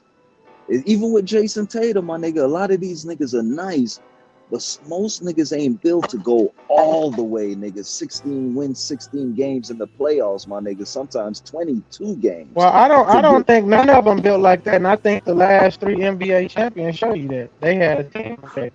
They was able to run. They was able to run their benches out there, keep everybody at a certain minutes restriction, and kind of like think about it. San Antonio made it, and they played a deep rotation. Deep. Yeah, they did, Oklahoma City, New York, they all played remember when New York lost, it's because Tibbs was paying them too much, right?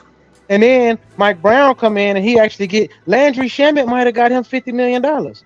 Last year, Landry Shamet was on that team. He didn't play a goddamn lick.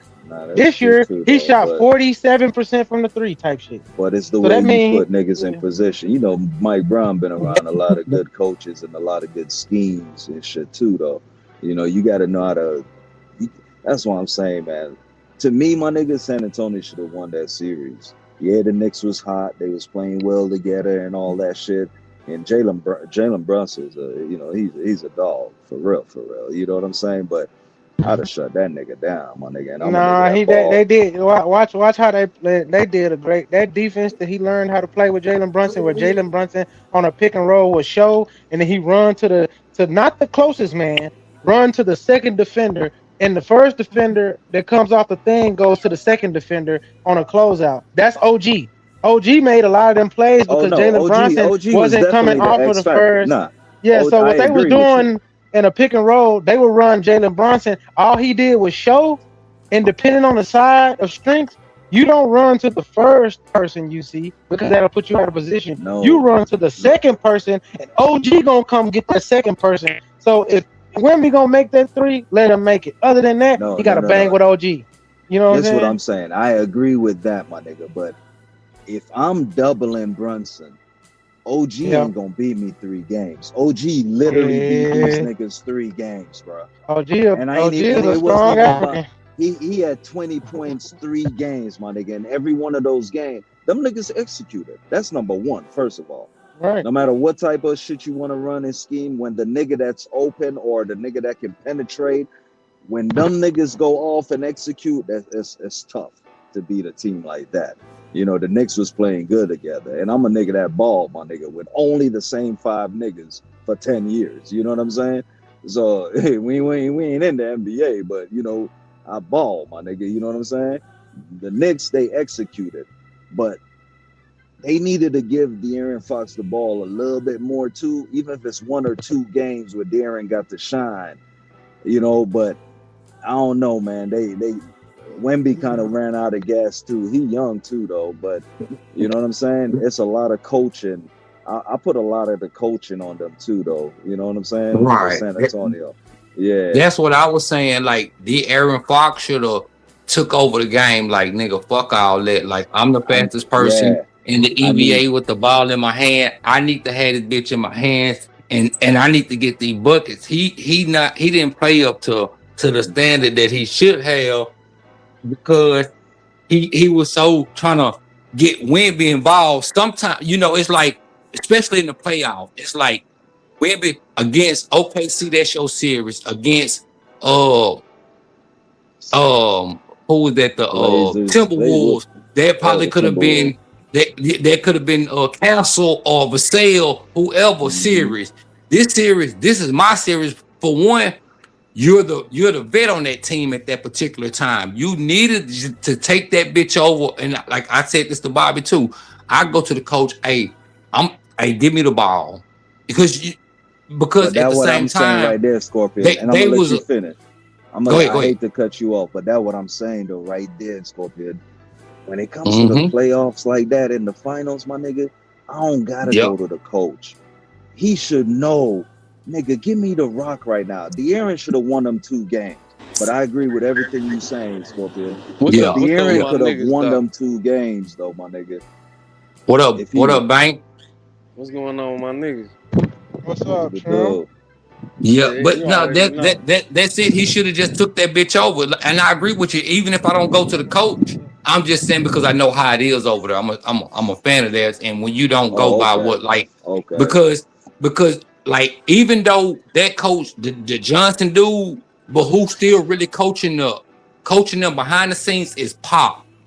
But see, he wasn't on the court coaching them, and that you seen that really show. Because if Pop was there, he would have made certain adjustments to make sure, hey, I'm not giving a fuck about, like one time it might have been Tim. Next series it might have been Parker. The next one it might have been Ginobili, or it could have been Steven Jackson or somebody. He would have made the integral change to, okay, this is what we need to get over the hump of this game. And it was a bad matchup for Wemby. Wemby could have just on defense, like, you know what? I don't give a fuck if I come out here with 10 points, 15 rebounds, and 6 blocks. That's what they needed at that time. You see what I'm saying? So I'm not disagreeing with nothing you said, but Fox should have just give me the ball and get the fuck out my way. And if they double, what y'all was talking about? Just the we talking about multiple stuff. Yeah, we just got back on Yeah. basketball. We talking about NDRE being a Nuwapian and stuff like that. A Nuwapian? Yeah, you ain't know that? That's what I say. I ain't know either back then. And god damn, but go ahead. Who is India Irie? This nigga here. My nigga, I'm man. actually, I'm dead ass serious. I'm a young nigga. I don't know who the fuck. How I'm explain that to this nigga? I don't know. Yeah. Okay. When I was young, nigga, she was, you know. That's the Pam Grier, y'all niggas age. Negative. Nah, she ain't that fine. She ain't that fine. Yeah, Beyonce. That's the Hell cat nah. to y'all era.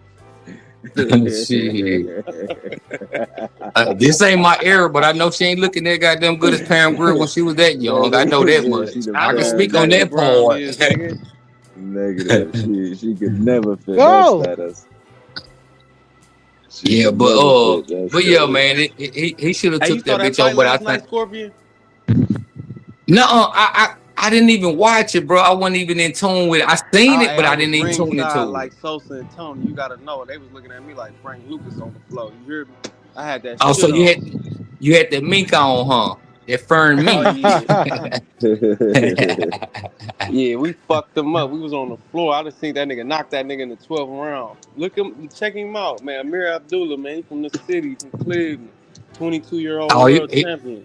We do that. Oh, okay. I seen it. It was live too, like on YouTube, but I didn't even check it out because I wasn't familiar with the cast. But I'm gonna go back and check it out, see if I see you in the crowd. Bud Crawford was in the biddy. We popped It's hard. I thought Bank had on white. That nigga had on black. I said all the niggas in Cleveland came in white. I said, what the fuck y'all niggas got going on? That's the Muslim niggas. Them Muslim niggas was on that purity shit. Yeah, them niggas had all. I looked in the crowd. I text Bank. I said, why y'all niggas wearing white? Like y'all at a shahada or something, nigga.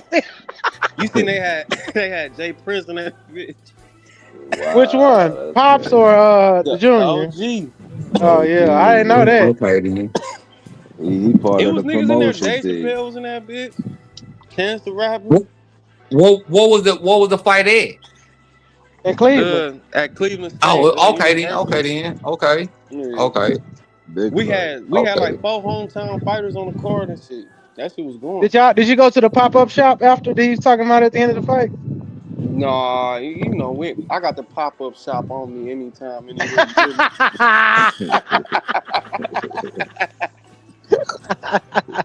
Y'all ain't go to that pop-up shop, y'all. And they said, everybody in Cleveland, come to the pop-up shop on 9th and something. I was like, Hey, nigga, that's a bad thing to say with all the Muslims up in that motherfucker. Damn it.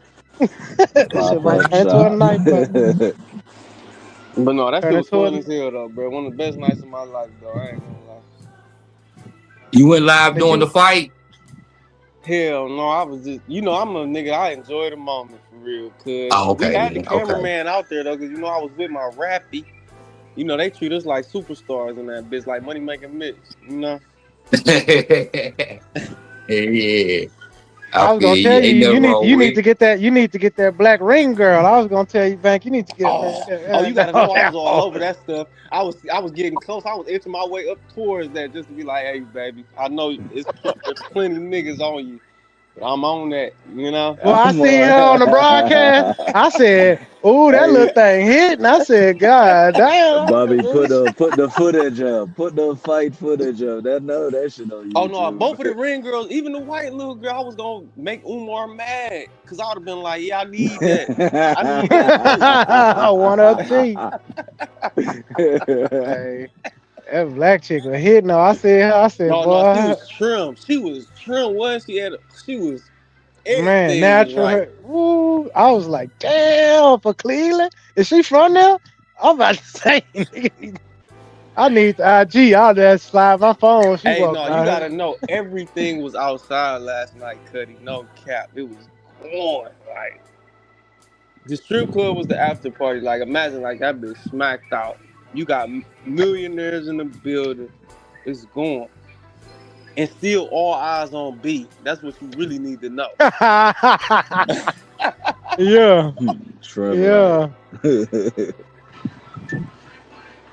We be doing it, bro. In real time and then on YouTube. We fuck the streets. That's what's up. I want to see the footage, man. I mean, I thought it was a good fight, but when I turned it on, the announcers was talking like the nigga was losing. So I text Bank like, "Hey, is that nigga been doing bad though?" But I found out later that's his sparring partner. Like he been fighting that nigga for like 2 years. I said, "Oh, this makes sense then." I thought the that fight was shit be close like though that, until he closed them out. I told you that in the text message when you texted me. Yeah. I was like, "Damn, they acting like the nigga losing and shit." I was like, "What the fuck going on?" But on the cards, they showed the cards this morning. Then that nigga was whooping his ass. They had him winning on every card. So I was No, for like, "Damn, I need sure. to go back and watch I that don't hoe." think he no tank or nothing like that though, if we being honest. Nah, he young though. Maybe he can get he need to get a little more power. But that body shit was working. When he started going to the body, I I was think like, he yeah. evasive enough. He got enough footwork. I mean, he only 22 though. I mean, I know people think a motherfucker's supposed to be a world champion, like superstar at that age in boxing, but it don't work like that. There's some tricks to that shit, you know. Especially when you start fighting them Mexicans. I Them think niggas once he fight get, he dirty need as more hell. power for sure. Like once he gets stronger, and you gonna get stronger. Like I've been in the gym 15 days. I just gained 5 pounds in 15 days. Like, but we work hard though. You gotta know that. I'm doing You gotta know he gotta work within a weight constriction. Cause you know he can't get more heavier than his class. He can't, That's but the hardest he can part. still cut. Like he can get strong without getting like. I'm pretty sure he could get strong as fuck. Like And push with and his still arms. be decent weight. You know, he's just gonna have to cut, get strong as fuck, then cut. That's hard, bro. Have you seen how them UFC fighters and some of them boxers do that shit when they gotta cut? Them niggas You put the gotta do it garbage bags before on the there. weigh-in though. Like you know what I'm saying? Like you know how we do spring football. Yeah. If he got a fight coming up, he gonna have to do spring training where he put on a good 10, and then he keep the strength, and then he take off 8. Simple. Yeah. Keep the strength. It's just keep cutting that 8 is a motherfucker, doggy. Cutting the 8 gonna be cutting is way harder than putting on though. If we being honest, I mean, I said that backwards. Cutting is way easier than putting on. Why that nigga Bobby got me on the main screen? What the hell going on? Cause you the prince of the city, boy. All right, say less.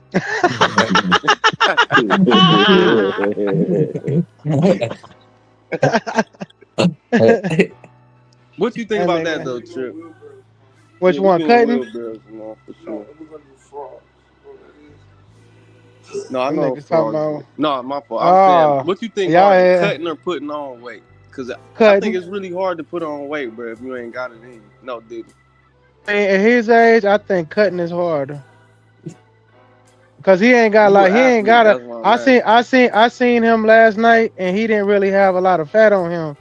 So to put on weight and cut whatever little fat you got left, man, that shit gonna be hard without like draining yourself. Like, and that's why what fighters go up in weight over time, because it get to a certain point that you put on so much weight that you can't Damn, I cut that can't shit hear this off. nigga. You got. Am I the only You one that can't hear can't hear me? Trip? Or I'm tripping? You can't hear me.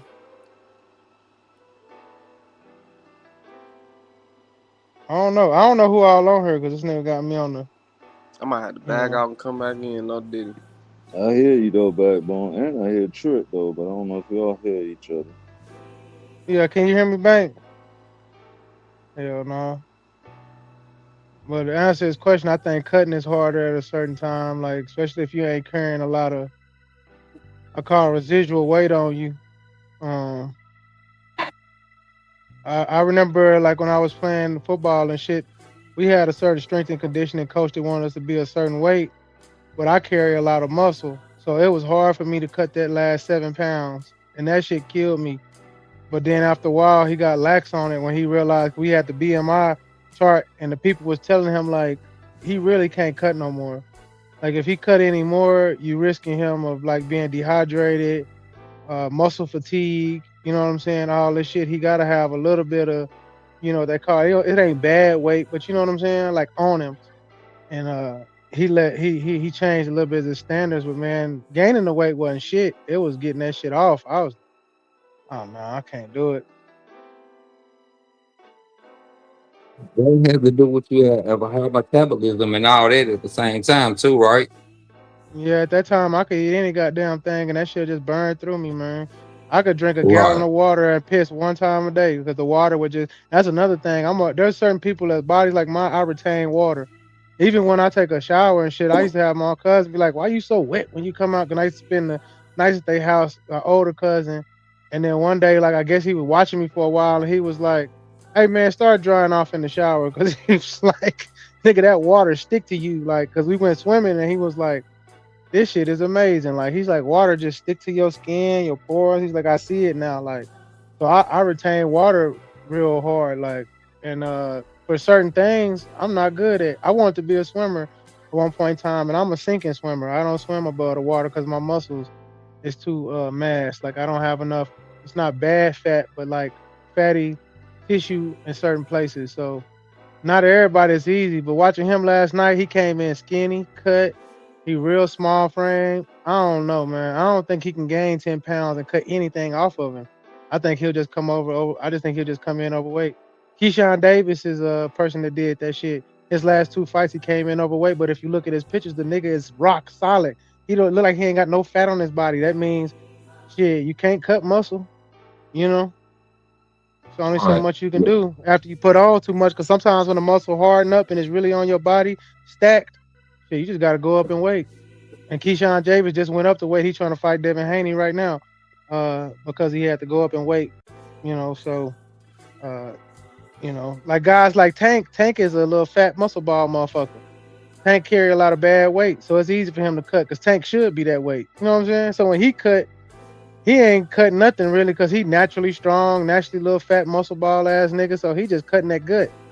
You know what I'm saying? Ain't nothing. I can get that off. But if Tank was like a little skinny frame at his size and put on that muscle to get to that point, I don't know. That shit might be tough. I know I got a high metabolism. It's easy for me to pick up weight and then lose it. So that's why I was asking. I can eat some shit, pick up some weight, and then shit, a day or two later, shit, I can drop. You know what I'm saying? In a matter of shit, a day or two. Yeah, for sure. And a lot of us. Hold on, let me see. Bobby, I think Bank coming back. I think he here. He just got off mute. I can't hear you if you talking. Bank never left. I don't see nobody in the back. Well, he had to drop. I don't know if he came back. He's with the homies, but Oh, that's all Man, good. what you think about that shiesty situation, man? Dumbass nigga. Facts. Idiot. I said the same thing, but you got these super gangsters. Oh man, Fucking Gucci this, idiot. Gucci that. Like, man, fuck all that, bro. Like, if I'm not mistaken, one of his bodyguards or security guards, when they a police or some shit. No, I mean if he was, They it'd be a going different to case. jail. That's what. And he was already in jail. He was at the halfway house, cuz. The nigga was still in jail. The nigga didn't even get out the halfway house. If I'm Gucci, man. See, this was like when you really around real street niggas, all of that, don't talk to the police, don't cooperate, all of that shit. Boy, if I'm Gucci, I'm not giving that nigga no. I'm not putting myself in a position to not whatever snitch, tell, talk, whatever niggas want to put it. I'm not finna put myself behind the 8 ball with them people. And you done been caught on camera and I'm finna sit here and act super gangster with them. Bro, you forcing my hand. I cannot, by you doing this and putting it on camera, now I can't sit in front of them and say, I ain't know what happened. Hey. My niggas don't ever think like that. But see, yeah, because that's a charge in itself, what they call obstruction justice. Yeah, obstruction justice. I'm finna go to feds with you. When my big homie got locked up in the feds, that nigga told me, man, them people came in there, put a big ass fold in front of him. They said, we know this, and this. We know this. We know who this is. So whatever you do, just let us know what's up. Because if you lie, it ain't I mean, if you want to say niggas snitching, they snitching. But basically what they telling them, nigga, we know. Here go the pictures, here go all of this. Now, what you can do is sit up here and lie. And that 5 years can turn in 15 and 20. So you do what you want to do. Yeah. You do what you want to do. Sit up here and act dumb. But you seen the shit, Bobby, where they were saying they got his phone and got text messages where he was sending hits on people and shit like that, saying he was the next Larry Hoover or some shit, and he was messing with one of the security guards that had to fire her. A dude was showing the little screenshot of the woman that got fired. And also, that's what I was saying about the security guard. They were saying one of the security guards was a policeman. That's what he do in his off time. So it like they were saying, dude was saying, like, either way, even if Gucci don't say shit, the fact that you went and robbed him with the gun and one of them was a police officer, it was like he ain't got to tell shit. Yeah, he got the police on his side too.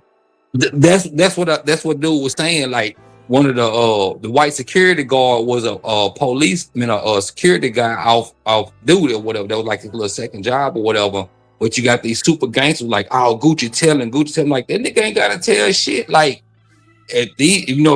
how they say it went down or whatever, like, he ain't gotta say shit. Like, the security guard gonna tell everything that went on. Who you think they gonna believe? You know what I'm saying? But they got his phone and shit at the same time. Dude was showing that where they got the screenshots where this nigga was talking about sending messages and shit, like doing hits. And he was breaking that shit down. It was a dude, I guess he from Memphis or something. He know Big 30 and shit. He was talking about Big 30 like, nigga, we heard you cooperated and, shit, like, but ain't nothing you can really do to save him because after all the evidence they got, like, due to the fact that he was on the ankle monitor and his probation officer would call him, he in the car going somewhere, but he was telling the parole officer, like, shit, I'm at home. You know what I'm saying? They got a lot of that type of evidence on dude. Like, again, the super gangsters, oh man, he ratted, he did this. Like, man, that nigga had to do none of that shit. Like, they got enough evidence of what they want with this nigga to do whatever they want to do with him. But if he go to trial, if he go to trial, Pooh Shiesty finna get 40 years, man. Nah, they said a dude from up that way.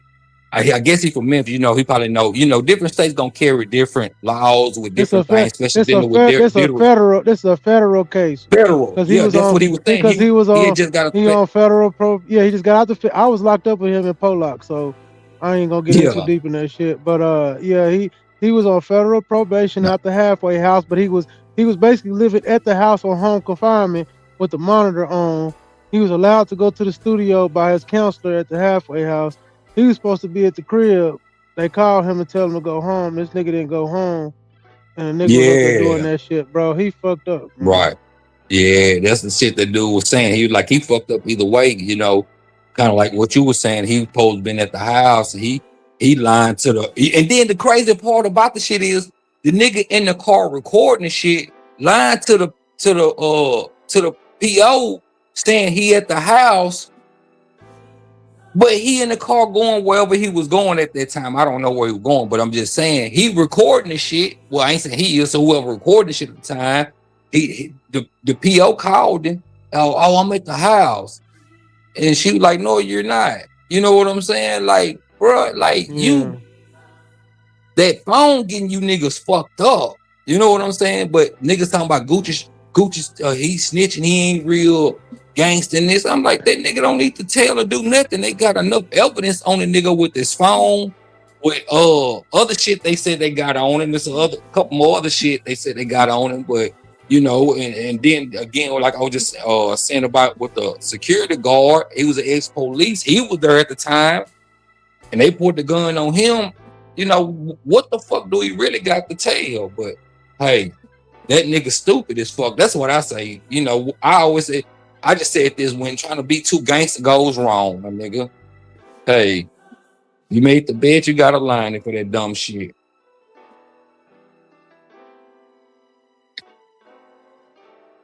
I mean, he did say how a snake gonna outsnake a snake or some shit like that. I mean, I'm quoting. Yeah, that's what he said.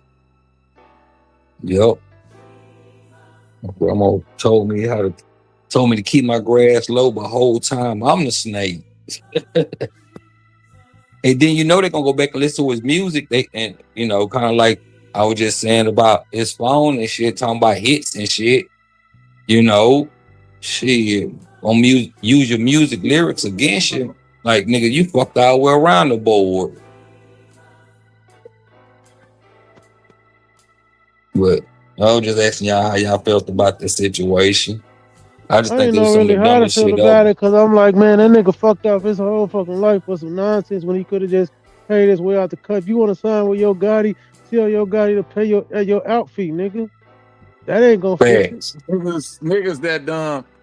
Niggas that dumb and gangsters should be out the way. Put them on the island in jail. I don't care where you put them at. Right. Yeah, trying to be too gangster, bro. Like sometimes you just gotta, you gotta know when to fight, and sometimes you gotta know when just, shit, I gotta just, I don't do what he gotta do. You know what I'm saying? Shit. But, only thing I hate that Big 30 got rolled up in that shit, but you want to ride for your partner, well. He was there. He was the one. They said he was the one holding the camera. Yeah, Scar cool with my little brother because he from Blytheville, Arkansas. So I know Scar was cool with my little brother Kendrick and shit from down there. And, right. He said there was some wild ass niggas. Cause I wanted to come down there one year and visit him, and he was like, "Man, big bro, I don't even know if this your speed. These some wild niggas." Like, and I was like, "What?" I said, "I'm wild," but he's like, "Nah, these niggas on another level."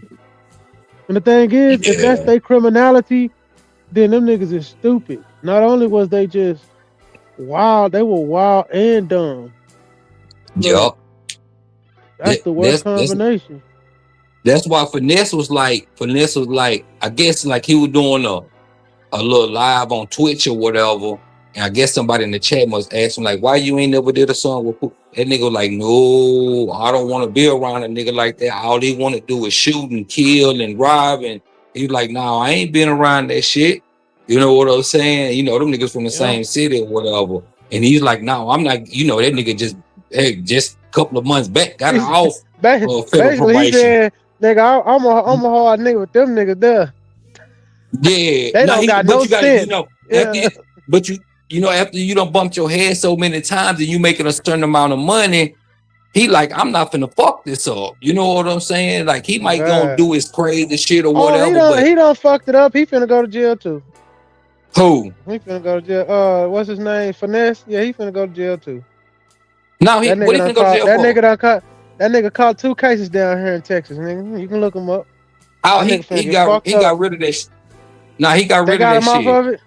Oh wow. Yeah, them lawyers listen, did. I beat. Yeah, he showed that shit. He was in Tyler. I beat the state of Texas. He was in Tyler. Yeah, I beat Texas, so it ain't hard with a little bit of So I feel you. I thought they might have had. All they wanted a little bit of bread.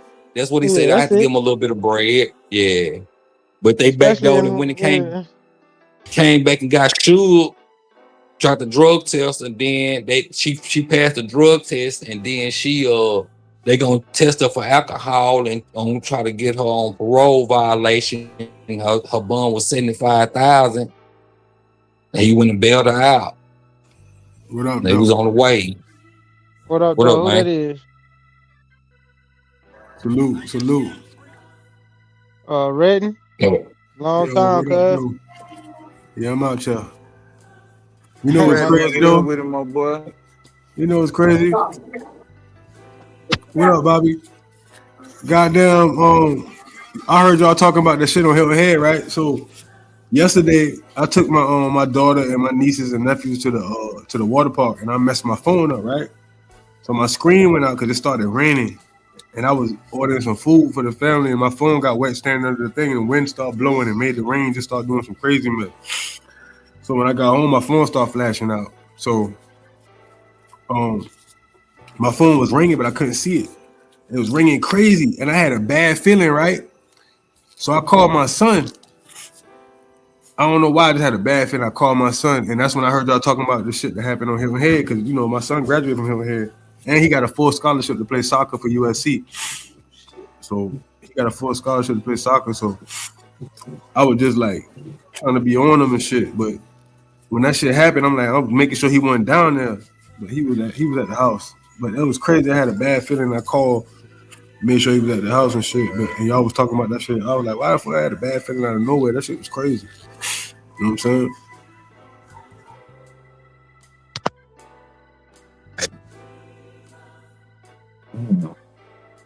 saying? They said 7 people got shot though, but nobody died. But that's just crazy back home. That shit they be you know, niggas be tripping, man.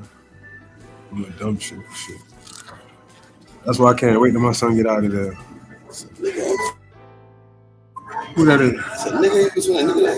I don't know. Let me see.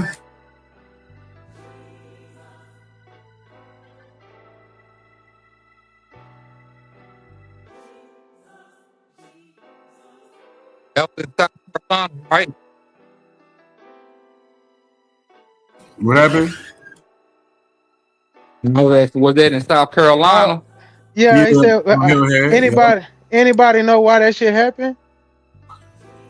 Yeah, let me ask my cousin. He know what happened. You know what happened. Okay. Some young boy from St. Helena Island drove all the way to Hilton Head Island. Shit.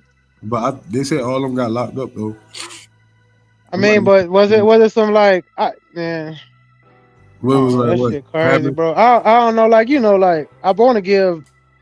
Ever since this 𝘾𝙎𝙙 shit, I done started to believe that some of these niggas ain't got no reason for the shit they doing. Shit, I want to give them the benefit of the doubt. Think about it. The same people from St. Helena, you gotta realize, like 7 people died on St. Helena, like 6 months ago. They had a mass shooting on St. Helena, and my cousin, baby mama, nephew, and uncle got killed out there. And damn. It really was. They got into a shootout with dude they was beefing with. That shit crazy, man. Everybody know everybody, but a young girl got killed. Like a lot of innocent people. A security guard got killed. A young girl got killed. My people's baby mama and nephew, they got killed, and they shot the nigga that was shooting with his homeboys. They ain't kill him, but they closed that shit down. But that shit happened on St. Helena Island. So the real question I should have asked earlier is 𝘾𝙎𝙙 actually worse for our young niggas than NDRE and Young Miami? Goddamn. But 𝘾𝙎𝙙 ain't kill nobody. These young niggas is killing where my back home. You know I'm just saying he preached that shit, but he ain't never. Yeah, they all do it. They gonna do whatever they gonna do for a check. You know what I'm saying? For a check, they gonna average. That's just like 𝘾𝐿𝐼𝐴. He always talking about G6s. G6 got on fit. Every song he do, he talk about G6s. and that's the new ecstasy pill that everybody taking. G6 is like. Oh, I ain't know what the fuck that was. So a G6 is a motherfucking exo? Yeah, it's like it's supposed to be a pure ecstasy pill, but most niggas pressing ecstasy pills with not ecstasy, but they press pills with methamphetamine, and niggas be taking them shit not knowing that shit meth. But that's why they take. I heard of that. Actually, you know what I'm saying? So niggas is doing a bunch of crazy shit. It's cool to be a drug addict nowadays, you know? Yeah, I had a little cousin that was telling me that he was like trying to get me to buy him a pill presser. I thought he was trying to do like, Zans or something, but I wasn't gonna buy it for him. But I was just getting in their business. He told you he was like, or a candy machine, because the candy machine makes the you can go. Oh no, that's what they was calling it. I don't exactly know what it was, but he said you could buy it off of Amazon. You can order a candy machine off. They make like sweet tarts and candy machines from Thailand, but they don't do it no more. It was some shit like that. Alibaba, Amazon. It was some kind of app he had. And I asked him like, "What you trying to do? Some motherfucking, some Xanax or something?" Because I wasn't gonna give it to him, but I didn't want to know so I could tell his mama. And they trust me and shit. But then he was talking about, nah, we do this and that, because they was making fake lean. They was getting the bottles and pumping them with that K-roll. that K-roll and that fucking horse tranquilizer shit, whatever that shit called. Like, and they were like dipping, they get a little needle and pop the bottle and burn it back and shit. So they were making fake labels and all kind of shit. I said, boy, you finna go federal. And then I asked him about that presser. But he was like, nah, we gonna get some meth and whoop, whoop, whoop. And I said, get the fuck away. I had to kick him out. I said, man, go on. I ain't kick him out the house, but I hurried up and ushered him to the door. What are you doing? It's good seeing you, brother. Then I can show you the news clip. I sit in the back. The nigga got caught with 146 grams of meth. They put him all in the local news like 2 weeks later. And my dad was like, damn, he was just over there with you. I said, I tried to talk him off that shit. I told him, like, that ain't it, bro. They gonna kill you for that meth shit, bro. Like, yeah, they gonna railroad you. But he got caught. They said 146 or 148 grams of meth. Had his motherfucking face plastered on all the news stations and social media and shit. Niggas calling me, hey nigga, this nigga got the same last name as you. Is that your cousin? I said, yeah, that's my little cousin. You know what I'm saying? Hey Bobby, where you at, man? But going back to that shooting, hey Bobby, he here, man. He in and out. He in and out, man. He dealing with the babies about that time. You said going back to what? I said he going in and out. He know he dealing with the babies. I heard you said going back to what shooting, the one I was talking about that happened in South Carolina. Yeah. Man, that's some hard shit, man. My heart go out to all y'all, man, and the people that had that shit happen. I don't even know what to say, but what the fuck going on in South Carolina? That shit's sad, man. Listen to what I'm telling you. All you gotta do is Google Beaufort, South Carolina shootings, and that shit is so much unsolved killings, man. That shit ain't nothing to brag about. That shit's sad, but that shit crazy, man. So niggas put K-roll in the drink, man. They been doing that, K-roll, they put this horse tranquilizer. I forgot the name of it. Oh Lord, bro. Or if you really want to get wicked, it's some Mexicans out here that'll whip up a fin pack for you. Oh, man, they ain't tempered. Nigga, they'll whip up a pack. They ain't tempered with the drink like that nowadays. Oh God, nigga, I ain't in the streets. I'm just still tapped in. I'm just saying. No, I know, but I'm saying, that back in the day they'll K-roll you. You know what I'm saying? Yeah. Now they put horse. Oh my God, it done went too far. I'd rather you K-roll me than horse tranquilizer. It's called ketamine. It's called ketamine or something. I think that's the name of it. Ketamine mixed with a little bit of fin. Nigga, that's the drink now. Nigga, you not getting nothing. If your shit ain't orange, I ain't gonna. That's why it paid to have drug testing kits. Like I have made a proposal to all the new houses that's being built to have drug testing kits in each house, so you can have a drug testing kit, test your drugs. Fuck that shit. And have drug testing kits and have Narcan in the house, because that's just a new age shit. The new age shit is fucking. Hey. You want to know some crazy shit, bro? At Juneteenth, Narcan gonna save their life. You can be like, "What the fuck going on?" Get them that Narcan. That's gonna save their life, because motherfuckers is overdosing like left and right. Hey, peep this shit, right? At Juneteenth, they gave out some nasal sprays, and my wife was like, "Hey, they gave some nasal spray. It'll help with your nose and shit." And I'm reading it. It's Narcan. I said, "Nah, this ain't for the nose like that. She's like, then what is for? I said, that's for drug overdose. Yeah, don't do that. She was like, they were just giving this out at the park. I said, that's how bad it done got. They give it out at Juneteenth at the park, Narcan nasal sprays to kids, old people, anybody. Like, here, y'all need this. Man, listen, like, whoa. My youngest brother and my middle brother passed away in 2020 from an overdose. And my youngest brother put him on it. And my youngest brother, both of them been football stars. And they start hanging around white boys and start doing drugs, and they just tried that shit out. My niece, my son, my brother's daughter had passed, and he just started shooting heroin. That shit, man, that shit. That's how you know, like, I'm tapped in, but I ain't tapped in all the way, because if the Juneteenth celebration, they giving out Narcan nasal sprays, I said, oh, this shit must got crazy. This shit must be crazy out here. Man, listen, everybody on Percocet, man. Everybody tried that shit. They like how it feel. You probably hurt yourself and try. Listen, that's the new shit right now. Percocets. Yeah. Lean. And them perks ain't real. No, it's real. Trust me. Niggas taking real perks, but only fake perks is them blue shit. Them blue 30s is the only fake perk. Every other perk is real because you can put a light under there and test them. And everybody going to the doctors in Atlanta, and the doctor will give you a script. All you got to do is say you hurt. Oh, shit. Atlanta the new Houston?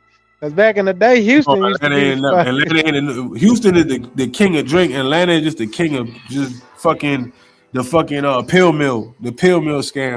It started in Philly, but Philly brought it to Atlanta, and that's the pill mill. Like, you go to the doctor, you get your paperwork written up, and you get you a script, and they take them and they start getting addicted to them, and you get dope sick.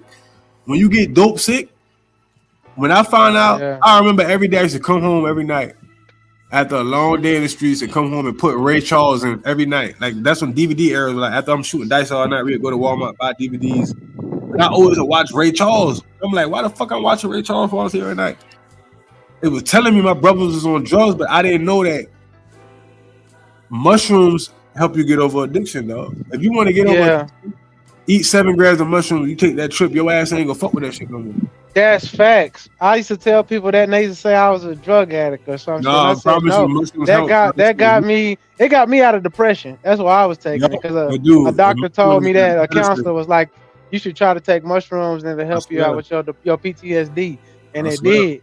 But then I also heard that the mushrooms will get a nigga off drugs like a motherfucker when they got. I promise you, nigga, when you take a mushroom. If you take mushrooms, the next day you don't care about drinking, you don't care about doing nothing, you don't want to smoke no weed, you be straight. Like, damn, I had a good trip, I'm straight. Like, all you gotta do is take a gram or something. That shit's so intense, man. Some penis envy, your ass gonna be back right. Trust me, bro. I'm telling you. But I figured out that shit too late, man. You know what I'm saying? Like, back home, that shit is an epidemic, and niggas is overdosing left and right where I grew up at. You know what I'm saying? Like, that shit crazy. Man, that shit sad as fuck, bro. I didn't know, because when she came home with that Narcan, I said I couldn't believe it, but it was in that bag, and I was like, now that you saying that, you validating that shit. Like, that should have saved a life, bro. Like, keep that shit, 'cause you never know. You might need to, because you don't know what niggas be on. Like, niggas that probably fuck with the blow and shit, they think they getting cocaine and they be fucking fentanyl. Yeah, straight fentanyl. A homeboy in Seattle, that nigga he said he fuck with the blow every now and again. That nigga said he had got a fucking 3.5 or some shit. He snort that shit, and next thing he know, he woke up, the ambulance was fucking on his ass. It was fucking fentanyl and that shit. You know what I'm saying? Niggas be cutting that shit with fentanyl, so it's like that Narcan, having that shit on deck will save a life, bro. I wish I had Narcan. My brother fucking OD'd in my house back home. You know what I'm saying? I'm gonna show you that shit. Look at that OD, bro. I'm gonna show you. You see that shit? This what they gave. That's what they was giving out at the goddamn Juneteenth shit. You see that hoe? Naxaline, emergency overdose kit and shit. Yo. You know what I'm saying? I don't know if you can see it on there. Good. I see. I'm looking at it, but you see me? I'm on the camera too. Yeah, boy, that shit. They was giving this shit out the park, and I just was like, "What the fuck?" I didn't know what to think about it though. Now that you saying that, I see why they did it. That's cool. But my wife thought it was some nasal spray. I got allergies. So he's like, yeah, you can use this to clear your allergies. I started looking at that shit like, hell no, I can't. That shit how you feel. You get hit by 2 cars, they say, boy. my brother overdosed in the hospital, broke out the hospital, broke back in the house, and overdosed again. That nigga overdosed 2 times in one day, nigga, and they ain't died. But my other brother, he died from that shit. He was shooting the heroin in his leg. See, they be shooting heroin in their leg. They told between their toes. Yeah. They call that down there. They call it banging. Arms and shit. You know what I'm saying? Yeah, that they bang, but they, you know, you can see on their arm if they bang. You see the tracks on their arms and shit. Yeah. So I had a Mexican homeboy. He swore up and down he did that shit, but I never seen a sign of it. And then he admitted to me I shoot between my toes and shit. And I said, boy, I promise you, that's what they do. See what I'm telling you? Nigga, man. Well, yeah, this is 26. My brother been going for 6 years, bro.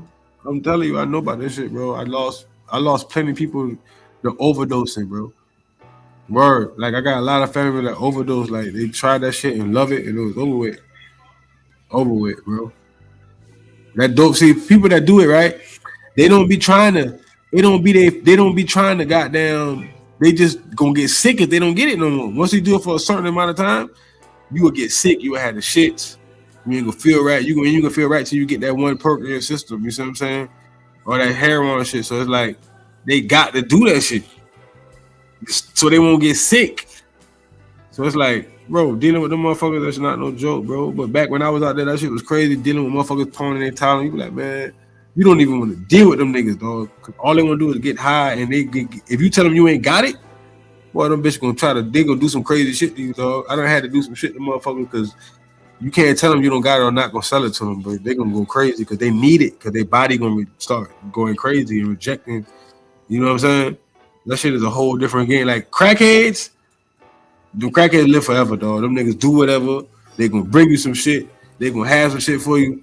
They not dying.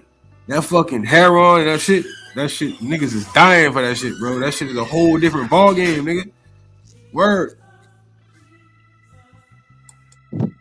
Man, thank you for letting me know that shit, bro. Because like I said, I didn't understand why they was giving them shits out. I gotta do better in understanding what these young niggas on out here. Real talk. Because they always asking me for, shit. And I'm like, nah, I don't know nothing about that. But now I see. Nah, that's peace, though, for They real. fucked That shit up. is a whole other game. Awaken the mind. What up, my brother? What it do, Redden? What it do? Hey, nephew got a full ride now, nigga. Y'all be ready because next step is the fucking FIFA now. Yeah, next step, my son gonna be playing professional soccer, nigga. 4 more years, we at the game. Yep. That nigga got a full ride for the Gamecocks. All I gotta do is pay $600 for his dome and shit. You know what I'm saying? Yeah, that's a good look, man. A brand new dome. They got a pool. They got Wi-Fi, fully furnished. All I gotta do is put a bed in that bit. $600 a month. That nigga got a full ride, and he had academic. He built computers and shit. So he had a full ride at other colleges for computer tech and all type of shit. But he took the soccer scholarship, so I ain't mad at him. Man, salutes to the motherfucking fathers and their kids' life. You know what I'm saying? No matter what they do, what they accomplish, salutes to my niggas, man. Yeah, not all of us had them pops. And I'm I ain't never had talking my like this pops. because of Bobby and this goddamn music in the background. Jesus, Bobby got that elevator music going on. Nah, that shit fire. I did like that anyways, but that shit's funny. But salutes though, my nigga. Yeah, I was trying to get on earlier to tell y'all boys, man. My boy got a full ride to let y'all know, you know what I'm saying? Get y'all jersey ready. Get y'all game ready. We gonna be out there. We gonna be out there crazy. You know what I'm saying? You know what I mean? Soccer the highest paid playing sport right now, so. True. Proud of him. Trip out there in Texas though, Dallas. Ain't that right? Trip. Oh, he gone. What y'all say? Yeah, but shit. What y'all say? He asked you if you was in Texas. Yeah, I'm in Texas. Where you at in Houston? No, I'm in West Texas, but I'm originally from Austin. Oh, I ain't never been out there, but I've been to I love Houston, man. I've been to Houston like so much times, though. I love the mall. I love that mall. I love going to what that shit called, a Galleria? I mean, it's called a Galleria, ain't it? What the fuck that's called? That's Galleria. Yeah, I love going out there. I love Houston, man. They green as hell, dog. They don't charge for parking. They sections 125. Nigga, I love Houston, man. I go out there with 10 bras with me paying for everybody and getting a 125 section. Them niggas, you can't never do no shit like that in LA. In Atlanta, nigga, you can spend about 3,000, nigga. Nigga, you gotta pay for valet parking at the goddamn grocery store, nigga. I'm telling you. This shit ain't no joke, yo. I couldn't believe that shit. I'm like, how much? The nigga looked to the side. The nigga start looking to the left and the right. Nigga said, I said, how much for a section? The nigga look to the left. Nigga look to the right. Like he's like, why he like? Let me get It's my 125. price. It's my price. I said, man, let me get 2 of them bitches, nigga. What the fuck is you talking about? The what? That's it? Let me get 2 of them bitches, man. You tripping, dog. Them niggas green as hell in Houston. What But yeah, why was Cuz asking if I was from Texas? You from Texas? Oh, my bad, man. No, I was asking you, Trip. What y'all talking about? Man, he said them young niggas, your age group on that fentanyl pills, boy. He said out here overdosing. You said fent? Yeah, well, you know they on them jiggers and them what y'all call them? Perk 30s. Beans. They called beans. Okay, the beans. Or are you on a perk? A perk and a bean ain't the same thing. No, he said everything. He said everything differently. Yeah. I'm just saying. He's saying that they overdosing out here on them goddamn things and shit. And I told him on Juneteenth they gave me. How old dog is? How old you is, doggy? Who? Who is? Me or him? You are. He talking about you. He talking about you, Red. I know how old. Yeah, he talking about you, Red. Yeah. I am. I don't know how old I am because I don't celebrate my birthday. I was born in 1985, so what that is? I'm in February. I'm 41. Oh, so you an older dog. Huh? I said you an older dog. Yeah, but I got young brothers. I told you my brother died in 2020 for overdose. I got younger brothers. I'm sorry to hear that, gangster. I got one brother my younger brother that passed away. He was born in 89, and my other brother that was on it. That nigga looked like a fucking bodybuilder. He don't even he do drugs. That bitch is a Terminator. That nigga a nigga tried to round for his phone and he done took the gun from the nigga and put the nigga in the ICU and all type of shit. That nigga not scared to die. That nigga, he was born in 95. So yeah, I got cousins. Yeah, 90, so I got every generation, bro. I got group. cousins of every generation, bro. I've been out here, bro. Like for real. You come to my city, ask about me, bro. About that shit for real. No, for sure. You already know. No dishes. I'm just saying, like, I ain't really, like that shit. No, for sure. But I was just trying to gauge where y'all was at with the conversation. That was all for you.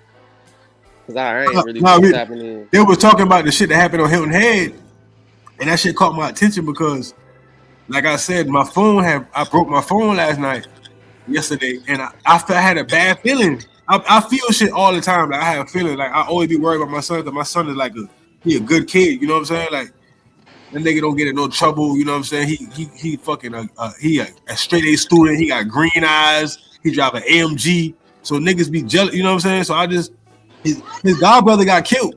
My son godbrother got killed because he beat somebody up and the niggas killed him on the same beach. On that same beach, my fucking god, my brother, my son god brother, which name was Dominic, he got killed on that same beach because he beat somebody up and the nigga told him to meet him at the beach because they skipped school on senior day and the nigga shot him in his face. So niggas, like, all you gotta do is Google BUFORT, Beaufort, South Carolina, and look up the fucking shootings and the fucking unsolved murders. Like I told him about the people that died at the fucking on St. Helena. They died like 4 months ago. A nephew and a fucking uncle died together. A little girl, like a security guard got killed. Like 7 people got killed. Innocent people got killed because niggas be shooting. All them niggas got buttons. That's all they talking about. Like Charleston, I got button. I got button on me. All them boys, I got button. That's all they talk about, shooting switches. That's all they think. That shit, they think that shit cool, but they throwing their life away. You know what I'm saying? Man, sad, bro. It be like that though. You already know. Nah, for sure. I know for sure. Firsthand, I know. I lost a lot of people to this shit, man. Like my uncle, my cousin. I lost a lot of people to just gun violence. Period. You know what I'm saying? So it's like, I'm glad I made it out that motherfucker and moved to Atlanta and made it out, bro. Cause, bro, like, I was just wondering what the fuck was going on in South Carolina, but now I'm starting to realize and bank that that shit bigger than that because I told him and I showed him that goddamn Narcan opioid overdose goddamn nasal spray they gave us that gave my wife at Juneteenth. They were handing them hoes out. She got 2 of them thinking them that they some allergy shit. I read them. I said, man, this is for niggas who like get bad on pills and you gotta wake them back up. And I said, they gave y'all this at the park? And he was like, yeah, they were just handing them out. I was like, damn, okay. Yeah, what, like Narcan, nigga? Yeah, it's like I showed him the package. Yeah, it's like a Narcan fucking nasal spray shit. Yeah, They man. was That shit. handing them out at the Juneteenth celebration. It says emergency treatment for opioid overdose. Nigga got 2 of them in here. A 4 Everybody on. milligram, 4 Man, you know milligram much spray. females and so much people on that shit that they think that shit. Everybody on that shit. I got a homeboy that nigga be booming. I'm telling you, like you'll never. I'm talking about all the rappers you think that's doing all them niggas on that shit. Rappers, fucking actors, all the famous people. They on Percocets, bro. They want a 30. They graduate from 10s to 20s to 15s to 30s, and once you do that, your body you gonna get sick. I'm telling you. When I was coming up, niggas was on Oxycontins and they got rid of them bitches. But you know, it used to be the red 80s. They still got them. Them hoes must be hard to get now, shit, because everybody on the I'm telling you, they got hard to get. I just told you about the pill mill. Bro. All you gotta do is go to a doctor and have your paperwork right. He gonna give you a script. Man, that shit crazy, bro. Everybody on that shit, bro. Like everybody, nigga. Like you telling me America high, huh? Shit. Yeah, listen. And you see they passing out Narcan, right? Yeah, they passing it out, cuz. They know when you said that, that shit hit me like, oh shit. That's why they handing this shit out. What'd you say, Trip, Bank? I ain't even tell you. I got down to the floor for free. I ain't even pay to get in that bitch. I walked in. No, you did tell me that. Like you said, I got in for nothing. I was like, what? And you was like right there. Like you know when you looked the part, they thought I was Rappy. They thought I was Mr. Jones. You hear me? I said it's a famous rapper. Let him in. They said yeah, he belonged down here with the rest of them folks. Yeah. Yo, you told me that. I said, yo, that's crazy. My nigga was dripping in designer, baby. No, for real. What we say, grade A steak on a paper plate. That's my nigga. I ain't never heard nobody overdose off of no weed. I ain't never heard nobody overdose off of no crack. And I ain't never heard nobody overdose off of no cocaine. With that motherfucking ever? I'm just saying, just like right now in this era, you don't really hear that. But fucking fentanyl and oxys and drink, your ass is not gonna wake up, nigga. You see, Rich Homie call like niggas is rappers, niggas we know is dying from nigga. What's my man name that played it on the wire? Omar, he overdosed. Like everybody overdosing, bro. That's what they do. Chevy Chase, that nigga said he just take 30 10s. That nigga said he took 30 10s at one time. Cause that's your tolerance to get high. Once you go to the doctor and you hurt yourself and you try that shit, then you like that shit, I'll be like, that should be that good high. You ain't that shit different, dog. That shit is heroin based, dog.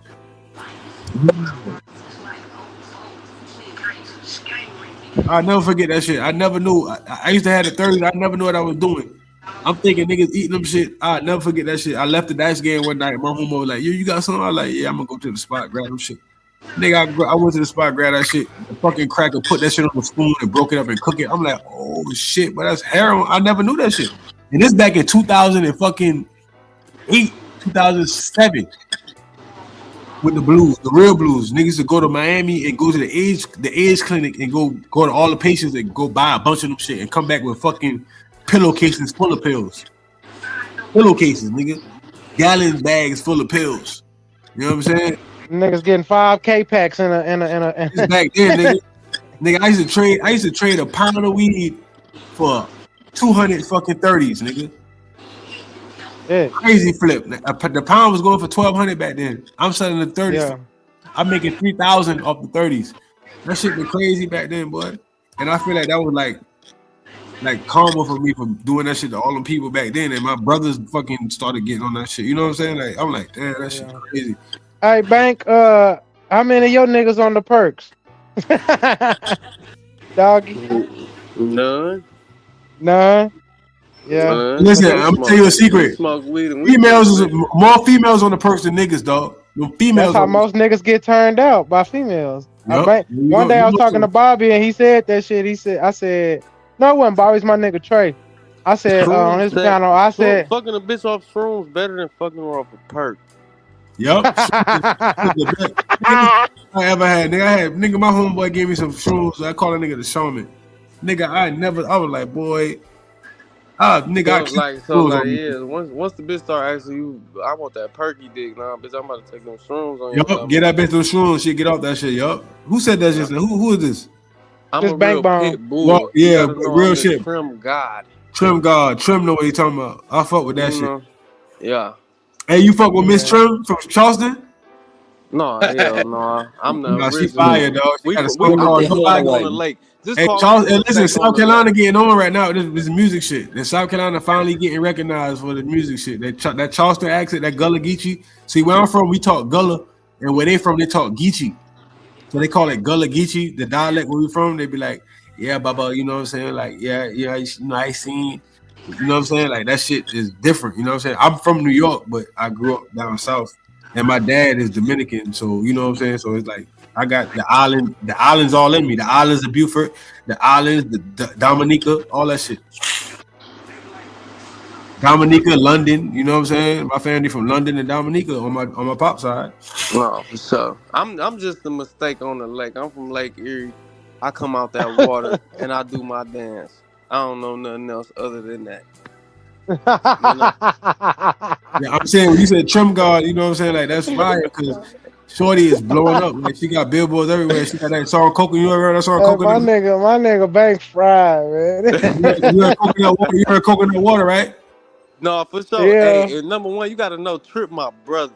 That's number one. I love that nigga. Nah, I fuck with that So you nigga. gotta Every time know we that. link, every time we on the show, me and that nigga be on this bitch building. Nah, Trip My really nigga my though. I brother fuck with though. that nigga though.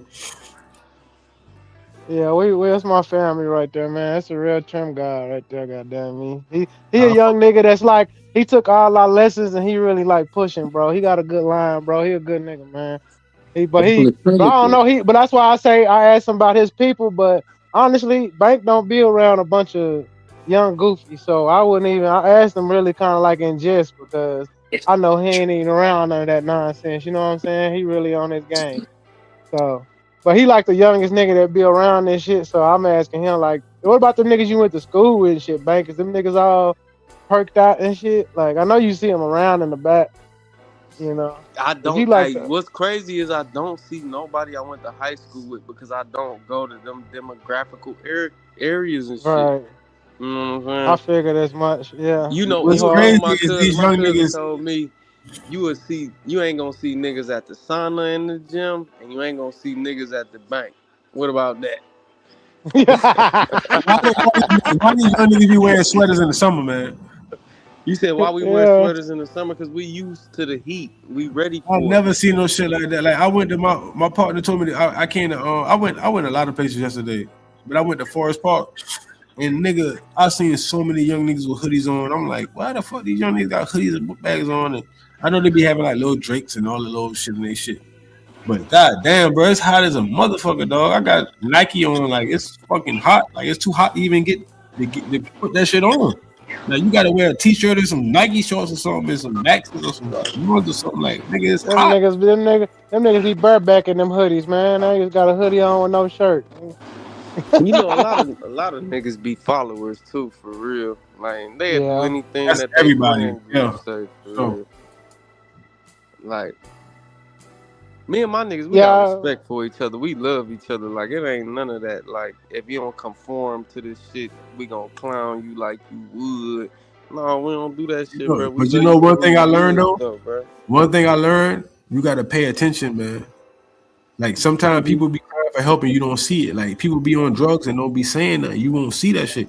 But when you see a nigga yawning a lot, that nigga having a withdrawal, he yawning. You see what I'm saying? Like I know how to look for that shit now. You know what I'm saying? Cause I lost family members to this shit. So it's like, Hey Red, you saying some deep shit there? Cause there's some shit I wasn't paying attention to back in my day, and I didn't know a nigga off that. And it wasn't until I ran into some niggas from out of state that explained to me that shit. Cause they said that about the homie, and I was like, I ain't never seen him do that. But then I started catching on to that yawn and shit, like, and I was like, hey man, they told me to look out for that shit, like, yeah, man. you know, like the crash where that nigga will be like good for like 4 days, and then the nigga will crash for like 2, where you don't see him or hear from him and shit. Like I'm like, what the fuck? Listen, Trip, them niggas will not. They won't go right till they get that perk, dog. They don't want to start their day till they get a perk in their system. Like they'll be in a bad mood. They won't want to do shit. Hey, bro, it's some niggas that smoke weed like that now, bro. I gotta shout out to my little cousin, but that nigga can't eat. He cannot eat if he ain't got no weed. That nigga will not touch none of the food. I remember one time he came over here, we barbecued everything. This nigga not touching nothing. And he finally admitted to me, like, bro, I don't get hungry until I hit a blunt. I had to go get him some weed so I get him to eat.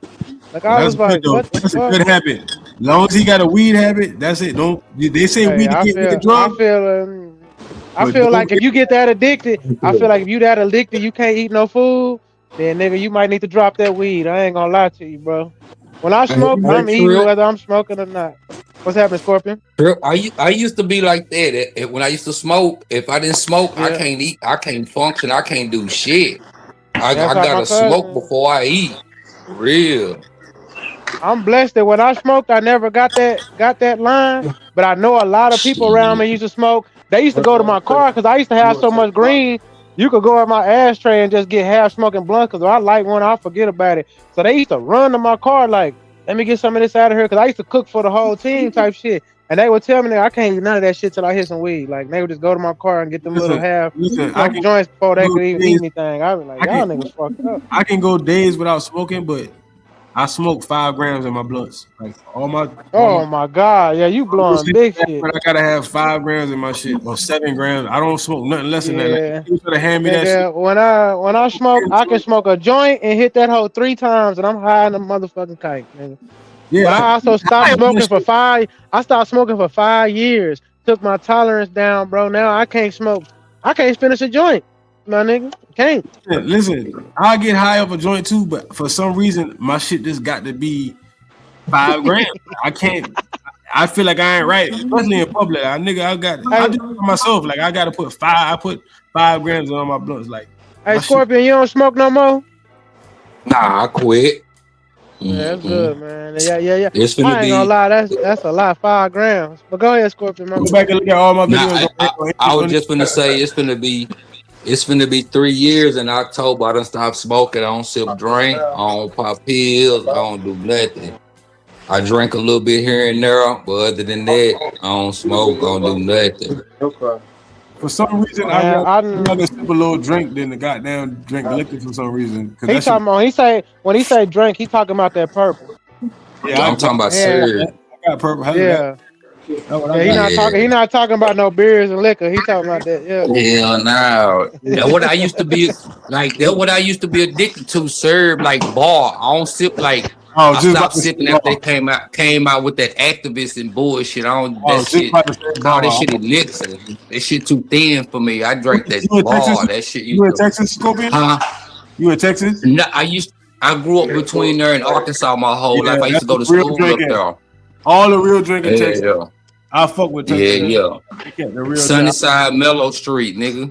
Yeah, all day. I just couldn't get into it because it made me too sleepy.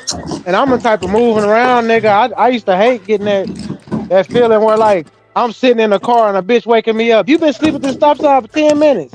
Like, what the fuck? Why you ain't wake me up before? Shit, I've been trying to. Oh, hell no. Yeah. I quit drinking that shit. Yeah, like, you gotta build your tolerance up for that. Like, I used to take that shit to work with me. Give me a liter. You a bad pull that nigga, shit boy. up. Boy, pop me a Zan, pull me up a liter every morning. Shit, them niggas didn't even know what I was on. For real. Hey Trip, I when you see couldn't that nigga function. hitting his nose all the time, like white hitting his nose and scratching. Yeah, you heard. Hey, that was my lane. That soft game. So I already know all my people I grew up with was on that soft. So I already know that game. Nigga always sniffing and shit. Yeah. When I was young, I didn't know what the fuck was going on. I'm like, this nigga got bad allergies. I ain't talking about niggas. See, niggas that's on the Oh, soft. you saying niggas drinking lean do that shit too, right? No, The runny nose shit. No. Niggas that's on the soft, they had a runny nose, but I ain't talking about that. I'm talking about perk high. When a nigga on the perk, they know it's gonna be red as a bitch, and they gonna always be scratching. They gonna be scratching their nose or scratching some part of their body because they on that perk high. That perk high make you itch. That's when you high. When you itching, when you see a nigga itching all the time, I know what you're talking about. You That's what my cousin used to keep him a bottle of Benadryls. That nigga be like, nigga, I gotta give me a Benny. And that nigga say that Benadryl take that shit off of him. Yeah, drink will make you itch sometime too. It'll make you go to shit. You'll get real fidgety and shit sometime. Like, yeah, that's what I used to do. Yeah. I'm glad you got off that shit, man, Scorpion. That should have you. Yeah. When you ain't got no drink, that should have you mad as a bitch. That should have you. What? Nigga, I'm talking about, boy, you be, man, don't